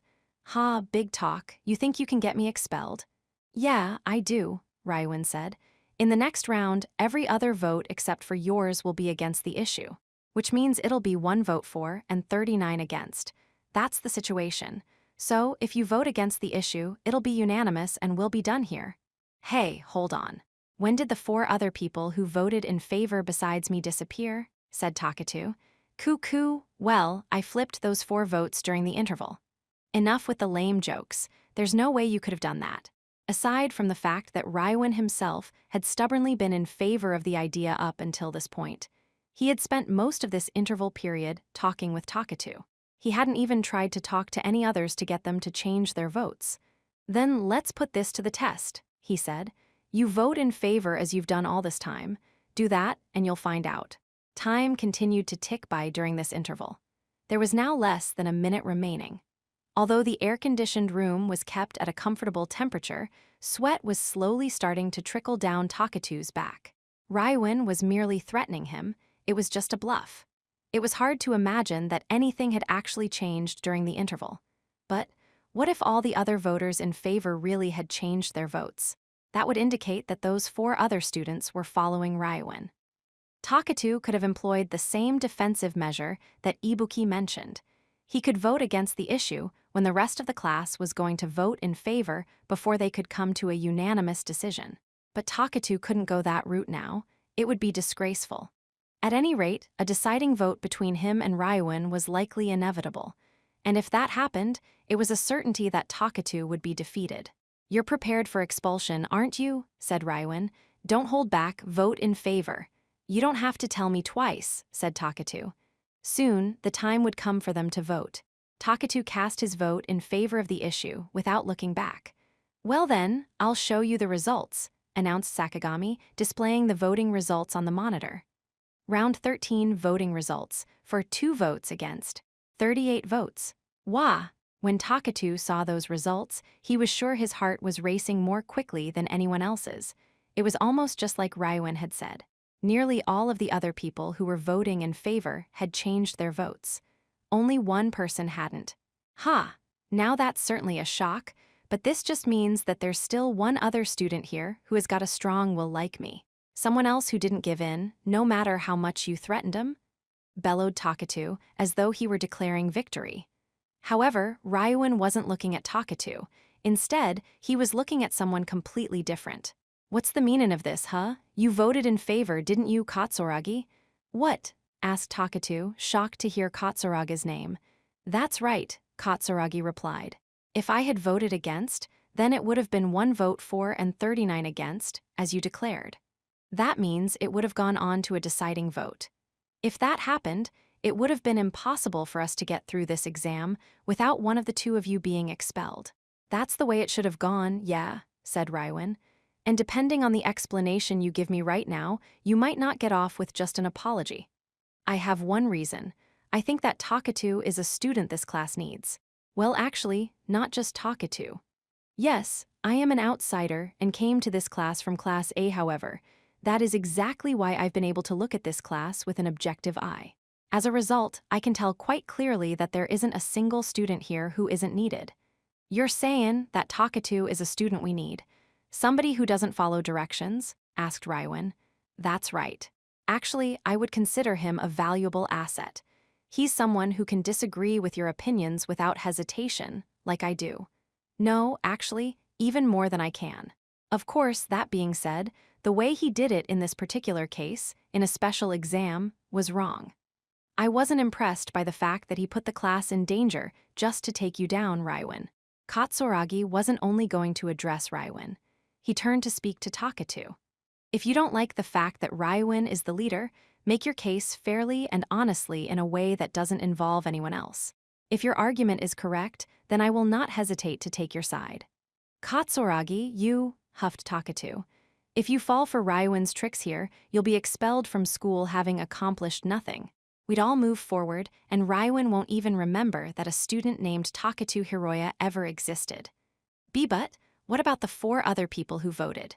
He was referring to his invisible reinforcements who had helped push Takatu to this point, the foundation for his courage.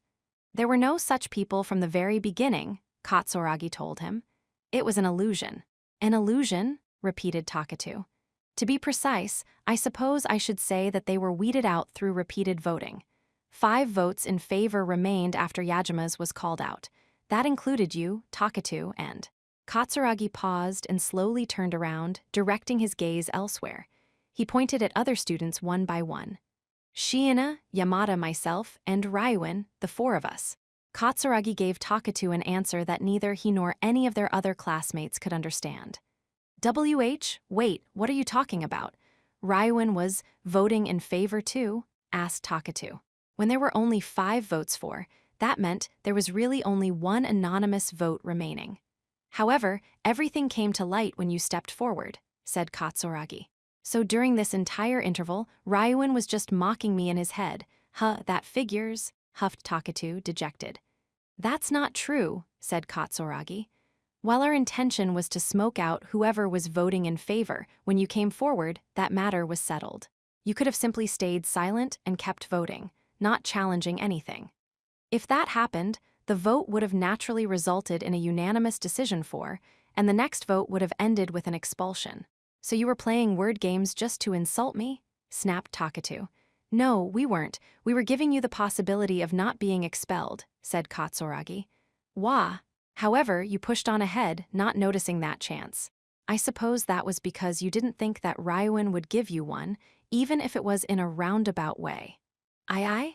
Still, no matter how much I try to convince you, if you won't listen to me, that'll be the end of it. I'm sorry that this has taken up so much time, but please give Takatu one final chance, Raiwen, Katsuragi said. I would like you to give him one more opportunity to vote against, before having everyone else vote in favor of the issue. One more chance? Asked Raiwen. You think that I'm that nice? You also share some fault here. You were overly argumentative and completely overlooked the idea of saving someone. Now that everything has been revealed, you can finally give Takatu a choice. And if he doesn't cooperate, you ain't gonna object to me expelling him, will you? No, I won't. You can do whatever you like. Katsuragi closed his eyes and crossed his arms. Now, the matter of deciding Takatu's future was in Takatu's own hands. If he voted in favor of the idea, there was a 100% chance he would be expelled. On the other hand, if he voted against the issue, it would be a unanimous decision and he would avoid expulsion. However, voting against the issue would still mean submitting to Raiwen in some form. It would be a serious blow to Takatu's pride. Now then, we'll begin the 60-second voting period, announced Sakagami. At the same time he made that announcement, the countdown began. All 39 students, except for Takatu, finished entering their votes within the 60-second time limit, and the counter continued to run. Sakagami looked up and glanced over at Takatu. As was explained to you in advance, if you exceed 60 seconds, you will accrue penalty time, he said. Takatu stared downward, alternating glances at the 2 words displayed on the tablet, for and against. Damn it, he groaned. This should have been the signal fire marking the start of a counterattack, he realized. However, it had turned out that Takatu had been alone the entire time. He had been dancing solo in the palm of Raiwen's hand through all of it. He felt frustrated, embarrassed, and pathetic. All sorts of negative emotions took hold of Takatu's heart and wouldn't let go. For a moment, his pride was clear on his face, like he was saying he was not about to give in to Ryuin here. He could go out in a blaze of glory, or he could intentionally vote yes instead, in order to buy himself some time. If he continued to vote opposite the 39 other students, he might also be able to make the class fail the issue in the end. The exam would end not with his expulsion, but by him making the entire class fail the special exam. Those thoughts flashed through his mind, but Takatu quickly shook his head to dispel them. There was nothing for him to gain, not even if he did those things to try and resist Ryuin. It would only cause more trouble for his classmates and make them hate him more than they did Ryuin. That was not what Takatu wanted. God damn it! Takatu lifted his arm up high in an exaggerated motion and slammed his finger down on a button to cast his vote. All votes are now in, said Sakagami. I'll show you the results now.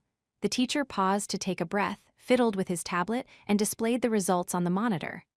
Round 14 voting results, for 0 votes against 40 votes. It's unanimous. The class has voted against the issue. This concludes the special exam. Everyone had thought that chances were high someone would have been expelled from Ryuin's class, but the exam ended with all students remaining. Ishizaki turned to look back at Takatu, about to say something to the downcast Takatu. Takatu, you... Don't get the wrong idea here, Ryuin. Takatu spoke over him, addressing Ryuin instead. I don't approve of the way you do things. If I decide that your way is gonna prevent us from moving up to Class A, I will take you out, no matter how many times I gotta come at you. Then come at me anytime, Ryuin replied. I'll take you on without mercy.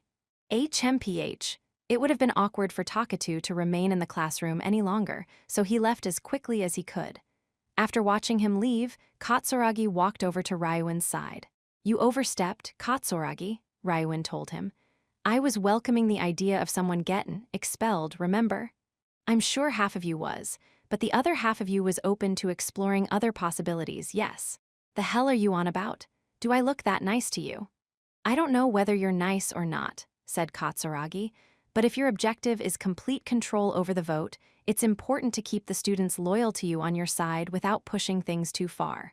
However, after the second round of voting, even though you walked around and said things to some other random students as well, you gave your true orders to Shiina. If you go around whispering only to specific students, people will think that you're planning some kind of strategy. Then, through Shiina, you gathered together a group of people to falsely pose as supporters of the issue and vote for. I was included among that group. The reason you did so was that you knew I would protect Takatu, isn't it? You'd protect Takatu? Ryuin repeated. And where exactly would I have gotten that information? Shiina overheard Takatu and I talking about you. It wouldn't be surprising if you found out about it from her reports. I was just Bane selective in lookin' for people who would vote in favor so he'd be misled by fake votes. And that was so I could get him expelled, of course, so I could get class points. Disappointing. Ryuin left the classroom sometime later. After that happened, Katsuragi turned to look at the person who was watching him. He was honestly moved to see Shiina smiling warmly at him. So, it's possible that it was Shiina's judgment call, one she made on her own, that brought me into it, he muttered. In any case, the fact remained that Ryuin laid the foundation for Takatu to be saved and gave him a chance. As Katsuragi looked around at the other students, feeling relieved that no one had been expelled, he felt convinced of something. He felt like this class actually had the potential to defeat Sakayanagi and become Class A, and he wanted to pursue that path together with them. Chapter 7, Sakayanagi Arisu's Choice. A little over an hour had passed since the special exam had started. Though Class A, led by Sakayanagi, had gone through several votes and break periods, things were moving along quite smoothly. And now they had arrived at the final issue. Issue number 5. In exchange for expelling one of your classmates, gain 100 class points. In the event the class is unanimously in favor, a vote will be held to choose the student to be expelled. Seeing the word expel startled the students, but they proceeded to cast the first round of votes in silence as they were instructed. In order to avoid any unexpected incidents, Sakayanagi, like Horikita, had given her classmates instructions in advance to ensure that votes were split among the 4 people closest to her. Because there were 2 options in this vote, that meant it was a given that there would be 2 for and 2 against. As such, the results showed. Round 1 voting results, for 2 votes against, 36 votes, and that was that. The results showed that, aside from the 2 controlled votes that Sakayanagi had engineered to be in favor, all the students were against the issue. Welp, there you have it. So, what are you gonna do, princess? Are we all votin'? No next round. Hashimoto immediately looked to Sakayanagi for confirmation once the interval period began. Hashimoto was given the assigned task of always voting for the first option, so he had voted in favor of the issue. What do you think, Hashimoto-kun? Asked Sakayanagi in return. Hashimoto was a little surprised by that, as he hadn't expected his question would be met with another. He read the issue once again in his mind. If we want to head straight to a conclusion, then we should oppose the issue, he said. But when I step back and think about it more logically, I feel that going for 100 class points is surprisingly not that stupid of an idea. Meaning you think we should move to gain those 100 points, even if it means expelling one of our classmates? Asked Sakayanagi. Well, I wouldn't say all that, no. I'm just saying I wonder if it's okay to completely disregard those points so casually. That's all. If this exam had come toward the end of a competitive school year, then I would have likely had no choice but to adopt a policy of abandoning classmates, Sakayanagi said. However, as it stands now, our class is by far in the lead. With that in mind, one might say it would be quite nonsensical for us to choose to expel someone here and now to gain 100 class points. Of course. I was just sayin' that it'd be too bad if we were regrettin' these class points later, you know? A reduction in the number of people also comes with its own disadvantages, Sakayanagi said. Simply put, the total number of private points our class would gain every month would decrease, the class's morale would decline, and there would be feelings of distrust. It's an interesting move to be sure, but we do have the option of deliberately choosing to expel a student now, only to turn around and save them by spending 20 million private points. That way, we could gain class points without sacrificing anyone. However, doing so would have an adverse effect on our assets, which would in turn affect the upcoming sports and cultural festivals. Even talking about a difference of 100 points, if we take the possibility of unforeseen factors into account, I believe that there isn't much difference in terms of gains or losses, no matter how this issue plays out. Or perhaps is there anyone in this class who would willingly volunteer to be expelled? Sakayanagi briefly surveyed the class. Of course, there was no way that any of them would voluntarily drop out of Class A because, as Sakayanagi had said earlier, their class was in the lead by a wide margin. I'm sure that the other classes must be struggling with this issue, since they're essentially in a 3-way contest right now, she added. Even if one of those classes makes the difficult choice of choosing someone to expel, that class may not necessarily rise in the ranks. Losing a fellow classmate is not such a simple matter, after all. And with that, Class A's plan of action had been set. Hypothetically, if Class A had chosen to expel someone, they would have come to a unanimous decision on it without delay. And in all likelihood, whatever student Sakayanagi had chosen would be the one to be expelled. All of you, my classmates, are different from those we have lost, meaning Katsuragi-kun and Tatsuka-kun, Sakayanagi said. I would never do anything to abandon my friends who are working so diligently for me. What Sakayanagi said was a lie. In the unlikely event that Class A was pushed into a corner, she wouldn't hesitate to make the choice to expel students. However, if she chose to expel students carelessly in a non-critical situation like right now, it would sow the seeds of mistrust. She had simply decided that as things currently stood, she'd have more to lose by putting herself into that situation.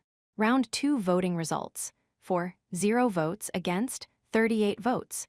They had arrived at a unanimous decision against, just like Ryuin's class and Ichinose's class. But as those classes arrived there after a great deal of stress, Class A had come to their decision in just the first interval, spending just over half of the interval ensuring that their classmates would vote accordingly. Well then, that's everything, said Mashima. That concludes all the issues in the unanimous special exam. This class has completed the exam with the fastest time. Please note that the other classes are still in the middle of their exams, so please exit the classroom as instructed. The rest of your day will be spent in self-study in the dormitories, as planned. Although the students were not allowed to leave the dormitories, they essentially had free time. Chapter 8, Horikita Suzune's Choice. Well then, I'll now show you the results, announced Chabashira. Round 10 voting results, for 1 vote against 38 votes. It was a sight I was tired of seeing, and it simply kept repeating itself over and over. Even though there were appeals for the person to come forward, the results didn't change. Despite our repeated discussions, they seemed to have no effect. The number of votes in favor hadn't increased, but they hadn't decreased either. Suspicions were running wild, making us wonder if there wasn't actually such a thing as a fair vote after all, and if this was just the same screen being displayed repeatedly. Since the decision was not unanimous, we'll now have an interval period, said Chabashira. We could clearly hear the fatigue in Chabashira's voice as she gave us that standard announcement. Now that she had told us about her past, all she could do as an instructor was watch and see how this issue developed. How is this even happening? Is there really someone here who keeps voting in favor of it? Asked Kaise. It wasn't any wonder why he would want to voice his doubts. Even if we wanted to continue the conversation at this point, we had already exhausted all possible ways of discussing the issue. Just how many times had Horikita and Yosuke tried to persuade this lone voter now? Would everyone who is against the issue please raise their hands? Asked Yosuke. Yosuke, seeing that calling for whoever was in favor was futile, requested that the students who were opposed raised their hands. Even though this proposal was a meaningless reversal of the standard question, he remained steadfast in his efforts to make some kind of breakthrough. Students all throughout the room started neatly raising their hands up in the air. I raised mine too, of course. By doing this, we could see that 38 people, Yosuke included, were voting against the issue. The only person who hadn't raised their hand was Kuinji, but I won't be raising my hand. But do not worry, I am voting against the issue, Kuinji said in response to Yosuke's anxiety-filled look. Like hell I can believe that, Kuinji, grumbled Pseudo. You're really the one votin' for this thing, ain't you? How many times have we had this argument now, It seems that you never get tired of bringing it up. Even for Pseudo, there was no other option but to keep going back to Kuinji. It wasn't unreasonable, after all, if the current situation continued. As of now, it was difficult to believe that another person in class was continuing to lie. Somewhere out there, a student was proudly raising their hand and to say they were voting against but was still voting in favor. I don't want to think that there's someone here with their hand raised right now who is lying to us, said Horikita. So, I'm going to try asking each of you, one by one, looking directly into your eyes. If there is someone here voting in favor, please tell me. No, I want you to vote against in the next round of voting. Horikita struggled desperately during those 10 minutes, making every effort she could. Without sparing any expense, she began confronting each individual student. She must have been as exhausted as anyone else, but she couldn't say that. Everyone answered Horikita's question while looking straight into her eyes. Everyone, including Haruka, Airi, Kaise, and Akito. And then Ike, Pseudo, Mia-chan, and Matsushita. Kushida, Onodera, Akiya, and Mori as well. Every one of them said that they were voting against. Eventually, Horikita came to me, the very last person, seated at the far back of the classroom near the door. There was a mixture of impatience and anxiety in her eyes, but they still held a fiery passion. "And what about you, Ayano Koji-kun?" she asked. "I'm voting against, of course," I answered. "I see." That meant we'd once again completed questioning each and every student individually. It was practically an interrogation. There hadn't been any changes in the students' statements. All our classmates claimed to be voting against the issue. The only thing left for us to do would be to appeal to the pangs of conscience remaining in this person's heart and ask that they oppose the issue, but 10 minutes are almost up, said Chabashira. Return to your seat, Horikita. The vote is about to begin. Round 11 voting results for 1 vote against 38 votes. The results hadn't changed at all. There wasn't anything else to say about it. The same results were being shown to us over and over and over. "Ah, I can't take it anymore," yelled Pseudo, scratching his head wildly. "I feel like I'm lost in my friggin' mind. I don't get what's going on here. He slammed his elbows down hard on his desk. But seriously, what are we gonna do? We don't got a lot of time left, do we? Up until this point, the students had been operating on the assumption that the person persistently voting in favor would eventually back down. The entire class, Horikita included, must have believed there was no way this person would choose to let time run out. Absolutely, almost, surely, probably, maybe. Anyway, the person voting for would ultimately be afraid of letting time run out. And then, at last, that person would change their mind and vote opposed at the last minute. We'd come to a unanimous decision, and the special exam would be over. The class was sure that's how things would turn out, and then the class would move on to the sports festival and cultural festival next. However, the person voting in favor wasn't budging. Their answer wasn't changing even after waiting another 10 minutes, 30 minutes, an hour. All that awaited us was the worst possible scenario, running out of time. We had 9 minutes remaining until the next round of voting. But those next 9 minutes weren't just 9 minutes because after that, the deadline would be less than 2 hours away. Horikita had been fighting hard to overcome this final issue for the past 3 hours. It wasn't like her strategies were overly optimistic. Even if I was to do everything in my power to bring the issue to a unanimous decision opposed to the issue, it likely would have been impossible for me. Why was that? What was the fundamental reason? Because persuasion, negotiation, and every other kind of action would have been meaningless. This person supporting the issue was simply fighting to avoid a unanimous decision of against. And what was most frightening of all was that whoever this person was, they didn't see running out of time as the biggest loss. Normally, that would be unthinkable in a special exam like this. When you looked at this issue objectively, you could see that the priorities of the 3 possible outcomes were fixed. Against, greater, or equal to for timeout. That was an absolute relationship, which was shared between all students from all 4 classes. It was precisely because this fixed priority existed that this special exam was built upon it. It was a basic premise. However, what would happen if there was just one single student who had different priorities? For time out against. If someone had such distorted priorities, then this issue wasn't going to be viable. That was precisely why the school was preventing the classes from interfering with each other via strict monitoring and rules. It was to prevent students from signing contracts with the likes of Sakahiyanagi or Raiwin, who might invite them to join their class or transfer a substantial number of private points in exchange for allowing time to run out in their own class. This special exam had devolved into chaos because a student who wasn't aligned with the rest of the class was thrown into the mix. If we continued to stubbornly press on ahead, all that awaited us was timing out. If that was the case, what should we do? There was only one thing that we could do in the 2 hours that we had remaining: unanimous approval. That was the optimal solution. There was no other way for us to press on ahead except for that. This idea was probably already in Horikita's mind, but she wasn't taking the plunge. It wasn't easy to get rid of a classmate, and it would be infinitely more difficult for our class to select one person to expel than it would be to get a unanimous vote of against. Once we took the first step on that path, there was no turning back. We wouldn't be allowed to say something like, "Oh, we can't expel someone after all, so let's just go back and all vote against." And yet, I was still hesitating to conduct the plan even after it came time to vote. Why? The ideal route was off the table, and the ideal time for me to execute the plan was already approaching. If we used up extra time now, that would present an obstacle when it came to selecting a person to expel after coming to a unanimous decision of 4. But even so, I wanted to try to come to a unanimous decision against just one more time, even if it took up precious time. A rather inconvenient feeling, the likes of which I had never experienced before, started to cloud my mind.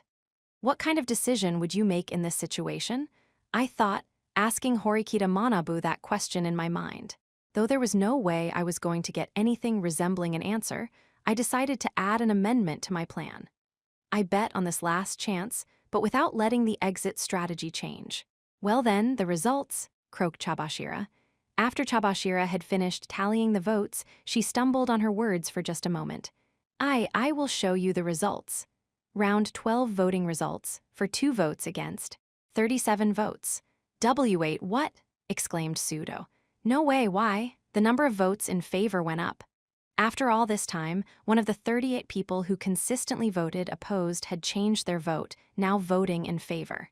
This would likely have a sufficient impact to make a fissure in the united opposition. It's like I'm having a bad dream, Horikita muttered. The person who had cast the additional vote was none other than me. It wasn't like it was just one vote, though.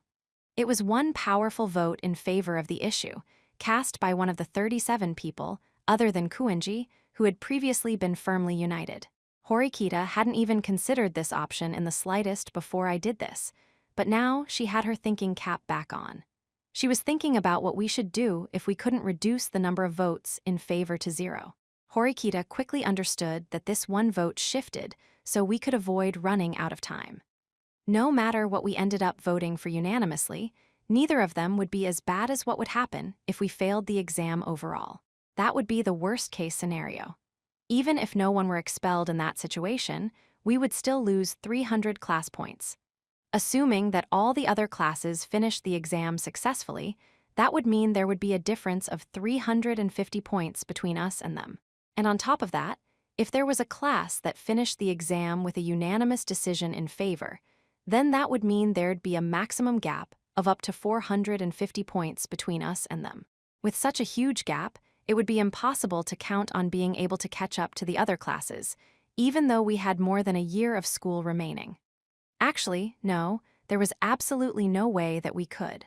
Even if you avoided expulsion in that scenario, having to give up on reaching Class A was no laughing matter. Once that conclusion became widespread, it was inevitable that students would begin questioning the point of continuing to push for voting against. They would begin to wonder whether it would be easier to get those voting, opposed to swing the other way, since there was the possibility of getting everyone to change as a group, rather than trying to change the stubborn voters in favor. Even if what awaited us afterwards was the immensely daunting hurdle of choosing who would be expelled, it would mean being able to take at least a half step forward from the deadlock we were currently in. Hey, so, I guess this means we just have to vote in favor, right? Asked Ike. What are you talking about? Snapped Pseudo. You know that if we do that, we're gonna have to expel someone, don't ya? But dude, if we run out of time, that's it. We're finished, you know, said Ike. The united front was starting to gradually erode. People were shifting closer to voting for. The first people to change their votes would be the students who thought highly of themselves and felt that there was no way they'd be expelled. On the other hand, students who tended to feel that they might be expelled would continue to vote against. The number of votes in favor would continue to grow internally, secretly. However, not a single student would come forward and actually say that they were voting in favor. That was to be expected because, after all, if it became known that someone supported the issue, they might be targeted for expulsion. Round 13 voting results. For 5 votes against, 34 votes, 3 more votes in favor. People were still loudly ranting and raving, asking who changed their votes, but that was as far as it went. Round 14 voting results. For 12 votes against, 27 votes. The steadily increasing stream of votes in favor wasn't slowing down, and the number quickly continued to grow and grow. The number of votes in favor reached double digits for the first time, swelling to nearly 1/3 of the total vote. It was likely that the number of votes for would increase even more in the next round. Now that we had reached this point, we only had about an hour and a half remaining until we reached the overall time limit. W8, please wait. If you really think that voting in favor is a good idea, you're wrong.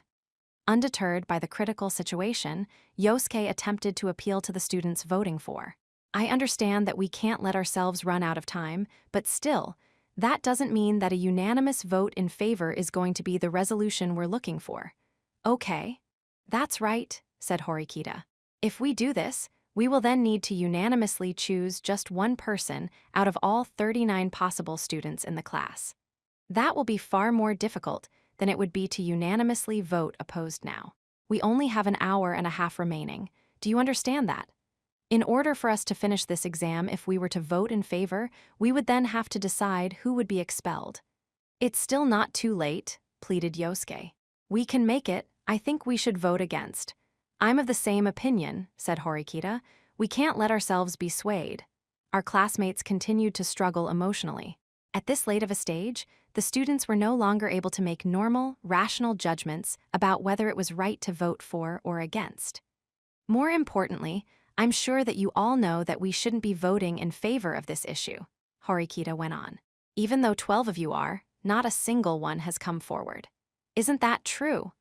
Even if the number of 4 votes continued to increase through repeated rounds of voting, we wouldn't be reaching ideal unanimity unless I intervened in a big way and forced things back on course. Originally, I was intending to steer things toward a unanimous decision in the next round, but I decided to accelerate my plans and put things into action now. Can I offer my opinion? I asked. Horikita must not have expected this, as she looked somewhat taken aback when I spoke up to offer my advice.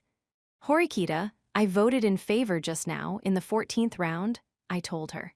That was technically a lie. I actually started voting in favor starting in the 12th round and just continued to vote that way, but nobody could prove that. Ayano Koji-kun, why? Why? Because if we keep stubbornly trying to get everyone to vote opposed, we're going to run out of time, I argued. If that's how things are going to be, then there's no other option but to vote in favor. I'm sure that everyone already understands that by now. Someone had to take on this role if we were going to increase the number of votes for. Sadu, sitting over the chair next to me, anxiously stared at my face. Well, no, it wasn't just her. I was sure that anyone who was worried about this situation was feeling the same way. That's still not going to fundamentally solve the problem here, Horikita said. In the end, we'll be fighting over who to expel. That's true, I admitted, but it's a way for us to break free from this deadlock. Even if we could find out who voted in favor this whole time, I don't see that person changing their vote. In other words, we can't expect a unanimous decision against. However, right now, a unanimous decision for is possible. Then, we could put that sole defector on trial, meaning the person who originally voted in favor of it, and have them judged by the 38 other people. It's a heavy-handed move, but we'd get to a unanimous decision. There was one person who came to both my and Horikita's minds. Of course, there was no guarantee that person was the original for voter, but Horikita knew what I meant. That's on trial, Yosuke interrupted, latching onto the latter part of what I said. Do you think we really have the right to do that just because they were voting in favor? We do, I replied. If we can't come to a unanimous decision, we won't be able to move up to Class A. Not a single student in this class would find a person who voted in favor while knowing that fact to be blameless. But that's, I'm sure that once we get even closer to the time limit, they'll definitely change their mind and, closer, we only have a few more opportunities to cast votes. Are you going to take all your classmates along for such a slim chance? The more times we go through this, the fewer and fewer opportunities we'll have of even getting out of this situation by voting for. Doing that would mean completely cutting off our chances of reaching a unanimous decision at all. Even if I hadn't deliberately spelled it out, I was sure that Yosuke and the rest of our classmates already understood the situation. That being said, though, most of the students still hadn't taken that first step forwards a unanimous decision in favor. They knew the biggest hurdle we had to face would appear after we agreed to the proposal. I'm sure it's true that a lot of students would be hesitant to vote in favor, I added. That's exactly why I'd like for us to identify who voted that way all this time and adjust our course so only that person would be targeted for expulsion. Doing so would, in other words, mean ensuring the safety of students who are still voting against the issue now. Sadu had been listening to me more intently than anyone else as she sat beside me and meekly raised her hand. I'm glad to hear that, she started, but if we don't know who's been voting for, there's no point. I mean, once time starts running out in the end, we're not going to have any other choice but to just choose someone to expel at random, and I'm scared. If we can't narrow down the list of candidates of who to expel, we could always choose to let time run out, I said.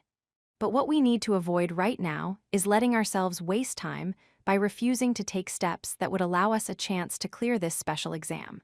I offered further encouragement to help the students who were still hesitating in an attempt to get them to come to a decision. Also, as Horikita mentioned earlier, I also have some idea of who had been voting in favor since the beginning. In that case, why not just come out and say it right now, said Miyamoto. But wait, hold on, Horikita hasn't said that person's name, like, this whole entire time. Doesn't that mean that she actually doesn't have a clue? Maybe she was just thinking like, she could get him to vote against by bluffing or threatening him a little. His theory was off, but it certainly wasn't unreasonable for him to think that way. If you really got some idea who it is, then let's all try talking it out with whoever it is together, he added. I can't do that, I replied. That's why we're doing things this way. The person voting in favor won't be swayed just because their name is brought up. They'd rather stubbornly stick it out until the very end. I want to avoid that happening. I said that both as a way to induce students to vote in favor, and also to offer some mercy from me to the person in question at the very last minute. If that person had heard this much, they must have been keenly aware that I knew they were the one voting for. And if that person was afraid of being exposed, they might be the only person voting against the issue in the next round. Prepare yourself, Horikita, I said. Your opponent is laying a trap with the intention of taking you down. There's no other way out of this fight. It's hunt or be hunted. Horikita remained silent. Then I turned my attention to another student. And Yosuke, I understand your feelings quite well. You don't want anyone from class to be expelled. If you really want that, then you need to make sure we get results before time is up. Understand? The day before the special exam, I had repeatedly warned Yosuke about this until I was blue in the face. Even with just a sideways glance, I could tell that he was struggling deeply. I could understand why he wanted to keep resisting. But the next vote is going to be a turning point in deciding our fate, I told him. It was a difficult decision, but even so, Yosuke wasn't the same person he was before. He had grown since last year's uninhabited island exam and the in-class vote when he was at a standstill. Why, yeah, you're right, he conceded. That's just how I feel, and I can't cause trouble for the rest of the class. Though Yosuke hung his head low, he decided to move forward of his own volition. I'm going to vote in favor, he said. Then, just like Ayano Koji-kun said, I think that we should adjust our plans accordingly and expel the person who was voting for this whole time. Yosuke was the backbone of the class. With his decision, the situation would change even more significantly. The rest is up to you, Horikita, I said, turning back to her. It's time for you to make up your mind so that we can avoid running out of time. The next round of voting was about to begin. The discussion period was almost over. Please, she said, just one more time. Just give me one more chance to come to a unanimous decision against. If we don't get a unanimous vote in opposition in the next round of voting, then I'll have made up my mind. What she wanted was not going to happen. I already succeeded in creating a new situation. Still, the last possible round for the class to come to a unanimous decision against had begun. It took almost no time at all, and everyone cast their votes in seconds.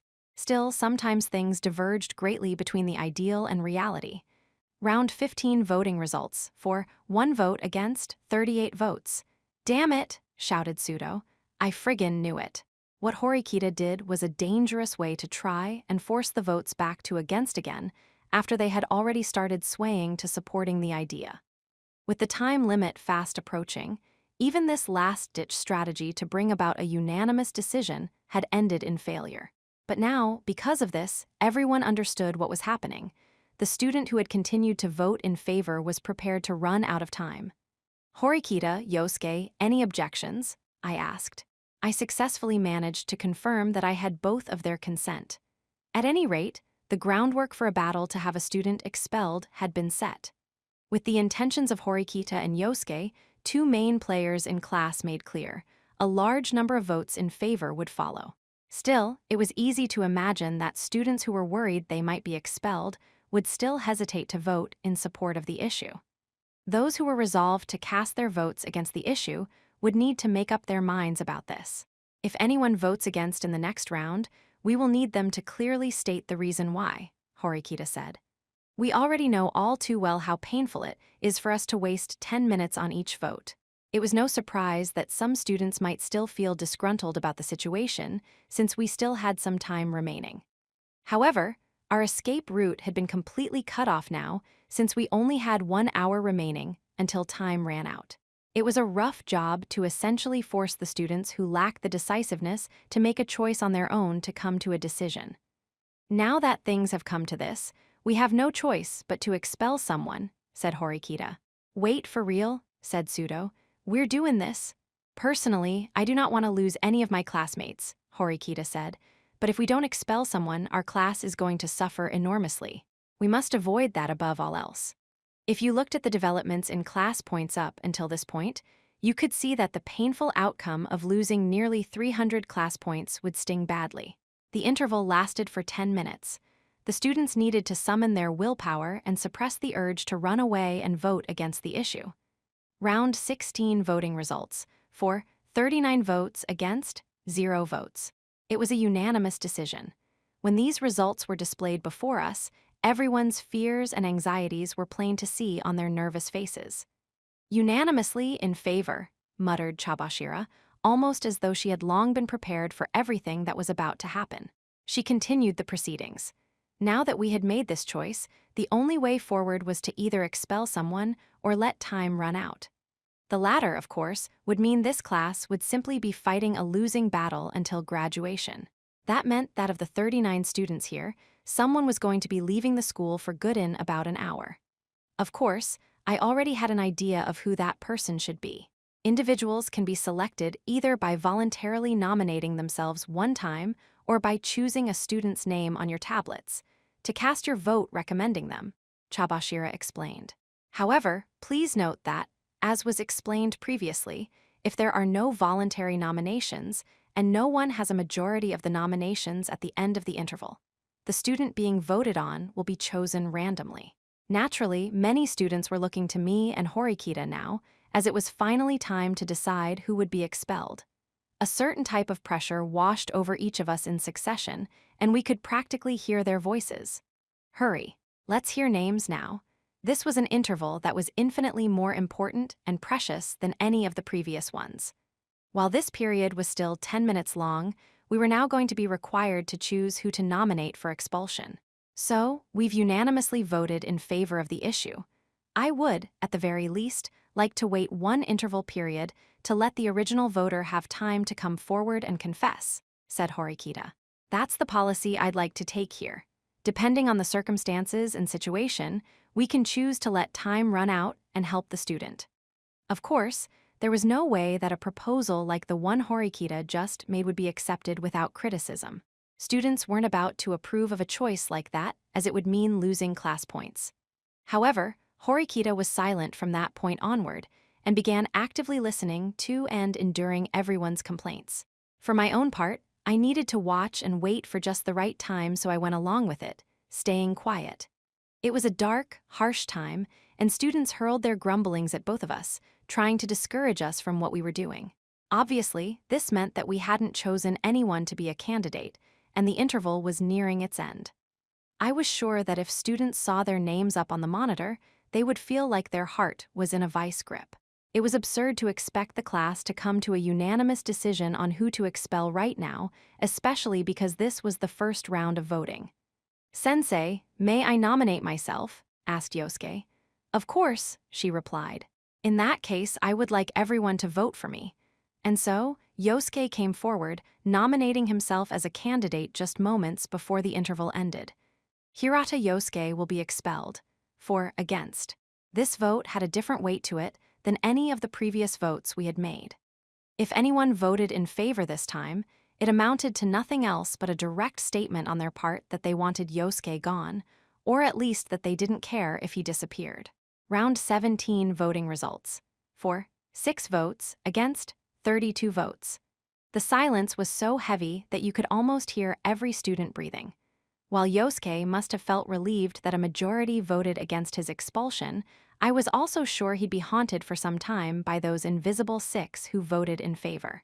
Still, knowing Yosuke, he might be more greatly relieved that we were able to overcome this first difficult obstacle via his self-nomination. "Man, what are we gonna do?" said Sudo. "Are we seriously gonna expel somebody? We don't have any more time." Kaise, unable to wait any longer, pressed us for an answer. "Come on, you two, let's hear it. Who has been voting in favor all along?" "I can name the person I have in mind, of course," I said. "But I know that the circumstances aren't quite that simple." "Not that simple?" Kaise repeated. "We don't have room to choose anymore. Now that we've decided to expel someone, we need to find out who this person is as soon as possible. There were still many students who regretted the decision to vote in favor of this issue. They were feeling anxious. Those people would be worn out emotionally and mentally, feeling like we just wasted 10 minutes. They wanted something that would make them believe that voting in favor earlier hadn't been a mistake. So, if things stay as they are and the clock keeps ticking, people are just gonna get picked at random for the next vote, right? Said Pseudo. It was easy to understand why Pseudo was so restless. Even Yosuke, of all people, had gotten 6 votes in favor of his expulsion. Dude, don't worry, Ken, said Ike. I'm gonna vote against it if you're up. So, buddy, you gotta protect me too, okay? Course, Kanji, why yeah. If we got each other's backs, then we'll definitely be fine, right? Our classmates were losing their composure. Among the many voices, a faint sound of crying could just barely be heard among them. Sniff, hic. A student was covering their mouth and trying to hide their eyes from sight, but it was clear who was making those sounds. Kiko-chan, are you okay? Asked an anxious Meo-chan who had rushed over in a hurry. She placed a hand on Kushida's back. Yes, I'm sorry, Kushida sniffled. It's just, when I started wondering how we ended up in this mess, I just couldn't stop feeling so overwhelmed with regret. And I feel the same way too, said Meo-chan. But someone has to. Someone has got to be expelled. Most of the students in class hadn't come to such a realization that this was actually happening. They felt like they were being forced to do something kind of unrealistic. I'm regretting my choice so bad right now, said Kushida. I should have continued to vote against the issue, no matter what. The same goes for us too, said Kaise, but we didn't have any choice. If we ran out of time, we'd lose 300 class points. The decision was inevitable, which, in his mind, justified the vote in favor. But still, that doesn't make the regret of voting for it go away, no matter how much we justify it. Kushida voiced her regret over the fact we had unanimously voted in favor, and she had played a part in it happening. Those feelings started to appear more strongly in other students who felt the same way, though they weren't expressing it in words. Pseudo and Ike comforted Kushida as well. Don't blame yourself, Kushida-chan, said Ike. After all, everybody's in the same boat, right? It's so sad, it's just so sad, said Kushida, tears streaming down her cheeks. As she wiped away her tears, she held herself tight, her body trembling. Then, she looked back up. We really had a chance to unanimously vote against, though, didn't we? If we kept up our efforts to persuade that person, I'm sure that they would have understood eventually, in the end. But the time is, sputtered Ike. I can certainly understand what Horikita-san and Ayanokoji-kun have been saying, though. We absolutely mustn't run out of time. Yes, I do understand that. But still, even if we were going to get penalized for letting time run out, we should have been the kind of class where no one got expelled, right? Said Kushida. She was letting out all the thoughts and feelings that had accumulated in her mind. Well, but hold on, it's definitely the person who voted in favor that's at fault here, Ike said. For sure. No one should be expelled, said Kushida. Whether someone excels or not in academics or in sports, that doesn't matter. It's trivial. That alone isn't enough to decide who should be expelled. Her real, honest intentions were to protect even the person who originally voted in favor and caused this situation to occur. But wait, in that case, how are we gonna decide who? Asked Ike. How about something like we all draw straws? Asked Pseudo. That wouldn't work, Kushida said. If someone were expelled because of that, then I'm sure that no one would accept it. After wiping away another smattering of flowing tears with her fingertips, Kushida continued speaking. I'm going to say something, fully prepared for the criticism I'll face for it. She put her hand to her chest and made her appeal to her classmates. I think that Horikita-san, as the leader of this special exam, or perhaps Ayanokoji-kun, who encouraged us all to vote in favor, they should be the ones to take responsibility for this situation. I had a feeling this was how she was going to play it. Kushida had made her first move. There wouldn't be any benefit for her in a student like Ike or Pseudo getting expelled here. Her words were filled with a fervent desire, that of the anonymous voter who had continued to vote in favor this whole time. I was sure of it. I feel so disgusted with myself for mentioning their names aloud that it almost makes me hate myself, she said, sniffling. But we can't let time run out. Someone must take on the heavy burden of saying it, so I'm prepared to take on the role of being hated, hick. She was claiming that didn't want anyone to be expelled, but if someone had to be removed, then the selection process was inevitable. Just like those who were being removed from class, the person who advocated for this restructuring would also bear a similar suffering. So, according to Kushida, she had taken on that role herself. Naming names required both a reason and a considerable amount of determination. Her statements were expertly worded to make us look like targets to our classmates, while not making them suspect that she was the anonymous supporter of the issue. Kushida was much cleverer than I'd thought. Considering her position, she wouldn't be expelled no matter what, even if she remained completely silent all the way until the end of the exam. There were a number of students who would vote against her expulsion because she had many friends and people had a great deal of trust in her. However, both Horikita and I had already figured out that Kushida was the anonymous supporter of the issue. In the unlikely event that either Horikita or I raised our hand and started slandering Kushida's reputation, it could lead to an unexpected development. She reasoned that it would be effective to suffer a non-fatal wound instead, using this situation as a defensive tactic.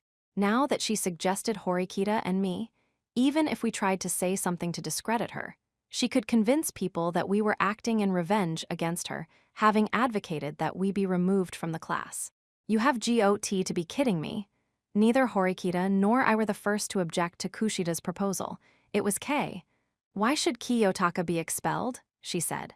All he said was that we were going to run out of time and that we should vote in favor even though it's a hard decision. What does he have to take the blame for? Yes, you're right, said Kushida. I understand what you're trying to say, Karuizawa-san. I honestly think it's wrong for me to even give his name right here, but it's just, if I didn't, we wouldn't be able to move forward at all. Well, I would never vote for Kiyotaka to be expelled, said Kei. You do know that he is never, ever gonna get expelled if it comes down to it, right? Wait, hold up, Karuizawa, said Hondu. That's a little selfish, don't you think? Huh, Hondu-kun, didn't you just secretly promise Onizuka-kun that you'd vote no if he got targeted?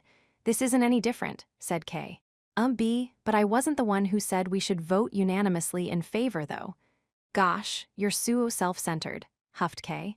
How can I be sure that he won't get expelled if I don't say it? So we can't go to Class A if we run out of time, huh? Well, so what? Kiyotaka is everything to me. Whether we end up in Class B or Class D, whatever, I don't care. Kei was relentlessly venting her anger, but I needed to make her stop now. Kei, stop, I told her. What Kushida's saying is correct. It's a fair argument. But. I had stopped Kei from going any further, but she continued to glare at Kushida. She made no attempt to hide her dissatisfaction and irritation.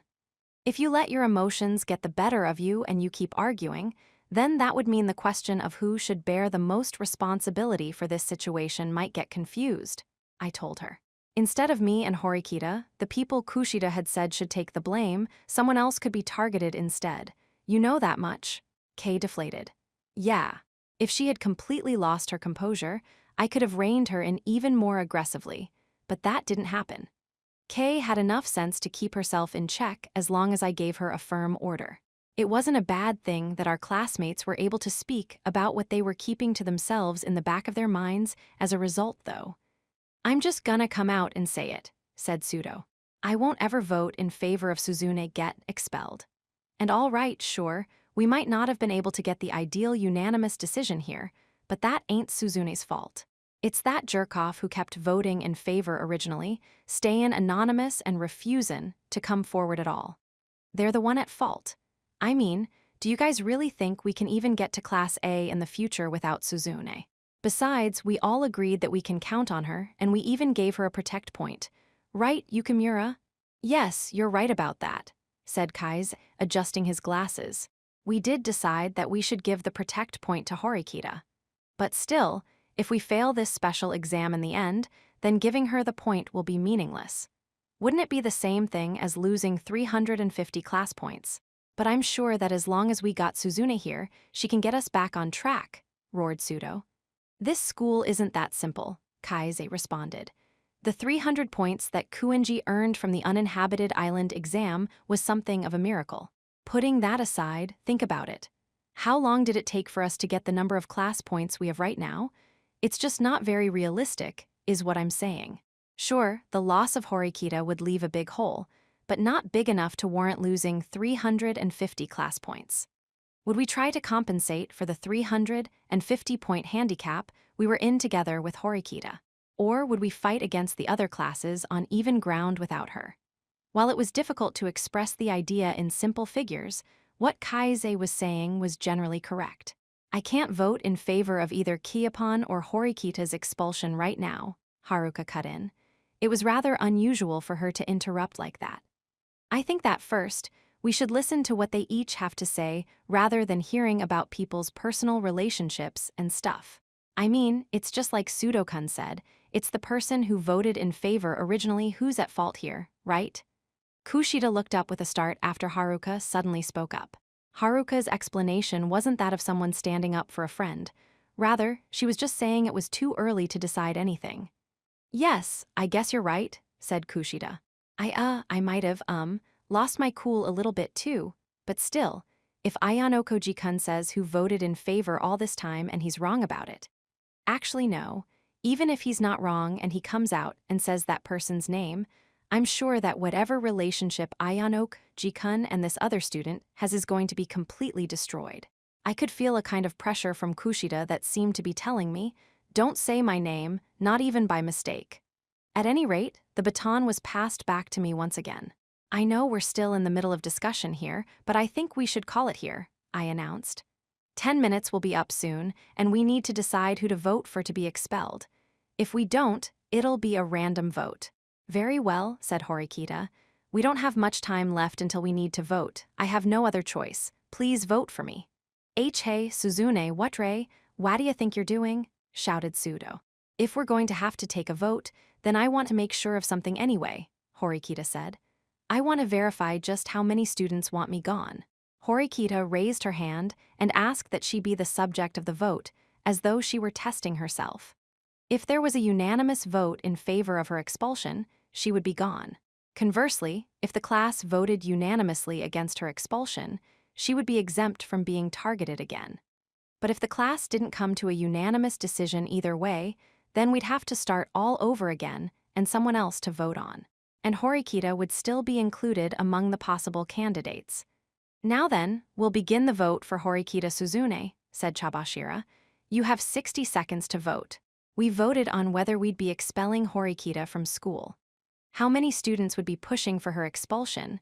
I wondered. All the votes seemed to have been cast in about 30 seconds, and Chabashira displayed the results up on the monitor. Round 18 voting results. For 16 votes against 22 votes. Was I alone in thinking that these results were rather interesting? Objectively speaking, Sudo was the only person who would unequivocally vote against her expulsion. Next in line would likely be Kuenji, since Horikita was his sole ally. He wouldn't want to let her go. On the flip side, this meant that the other students had voted purely after asking themselves if they were for or against Horikita's removal. Horikita's presence was deemed not that important to the invisible 16 who voted against her. However, I suppose there might have been some segment of that group that would just be fine with anyone getting expelled, as long as they weren't. What the hell, are you all stupid? Bellowed Sudo. He shot up out of his seat in frustration. Whoever voted in favor, put your hands up, Ima knock your lights out. He probably assumed there would have only been a few votes in favor at most. Stop, Sudo-kun, said Horikita. Like hell I can, he shot back. You making a fuss is only going to waste time, she told him. Let's have a more constructive conversation. Horikita-san's exactly right, Sudo-kun, said Yosuke. Unanimity is the ironclad rule for this special exam. Even if there are 37 votes in favor, as long as you continue to vote opposed, Horikita-san won't be expelled. He was right, there was no need for Sudo to get so upset. Just as Yosuke said, even if you were dissatisfied with things, it'd be fine as long as you kept just one person on your side. That alone would absolutely prevent you from being expelled. That was another peculiarity of this exam. Just a single vote, with just one unwavering vote against as your defense, the fate of expulsion could be avoided. On the other hand, though, if you lost that one final vote, there'd be nothing you could do to prevent it anymore. We really don't have that much time left, said Kais. It's about time you tell us the name of the student that originally voted in favor. I know, I said, but before I do, I'd like to make a suggestion. A suggestion? Yeah, I will give you a name now, but it's not like I'll be able to just give a statement and that'll be that. If I happen to be wrong about this, I won't be able to just wave it away and say it was just a rumor. Well, yes, that's true, said Kais. That's why I'm not going to just casually say it. And on the flip side, if it turns out that I got the wrong person, I will take responsibility for it and drop out myself. Wa, Kiyotaka, sputtered Kei. The class exploded into an uproar when they heard me say that. Are you really sure about this? Said Kushida. Ayano Koji-kun, I don't want any of my classmates to be expelled, and that includes you too, Ayano Koji-kun, you know? Thanks for your concern, Kushida. But I'm okay, I replied. Wait, you say that you'll drop out, but Karuizawa-san is going to vote against your expulsion, right, Ayano Koji-kun? So that would mean… I won't let her, I said, cutting Kushida off. Taking responsibility also means that I'll prevent anyone from voting against me. If the time comes, I will have Kei vote in favor of my expulsion. Okay? I understand. But I still have faith that it's never gonna come to that, said Kei. I certainly accept what Kushida said about me, to a certain extent, I added. I was the one who encouraged the rest of the class to vote in favor of the issue, so I should take part of the blame. However, I'm still of the opinion that the person who stubbornly voted anonymously in favor of the issue the whole time should be the one to take responsibility for this. Yeah, that's right. Kei came to my defense. I mean, come on, this means there's someone in this class who thought they'd be all sneaky and take advantage of this thing being anonymous to get somebody expelled, right? I think so too, said Irie. That's the person who should take responsibility for this. Yeah, you got that right, Haruka agreed. It's the student who voted in favor all this time who is the bad guy here. Irie and Haruka offered me support. Akito joined in as well, silently coming to my defense. So, have you made up your mind then? Kushida gave me one final warning with an anxious look. If I'm going to be naming names, then I need to have my mind appropriately made up and pay the appropriate price, I replied. More importantly, though, I can speak up and say this, risking my own expulsion, because I'm as close to 100% certain as I can possibly be. I understand, said Kushida. In that case, I trust you, Ayano Koji-kun. As Kushida said that, she kept a strong gaze fixed on me. Since I was delaying the timing of my announcement, drawing it out like this further increased the other students' interest. Apart from the one student who had actually voted in favor of the issue this whole time, the rest were anxious and on the edges of their seats. They were waiting impatiently to hear the name of the person who had been voting for. They wanted a good reason to attack somebody and were waiting for the time to come when they would shower shouts of abuse until their throats went hoarse.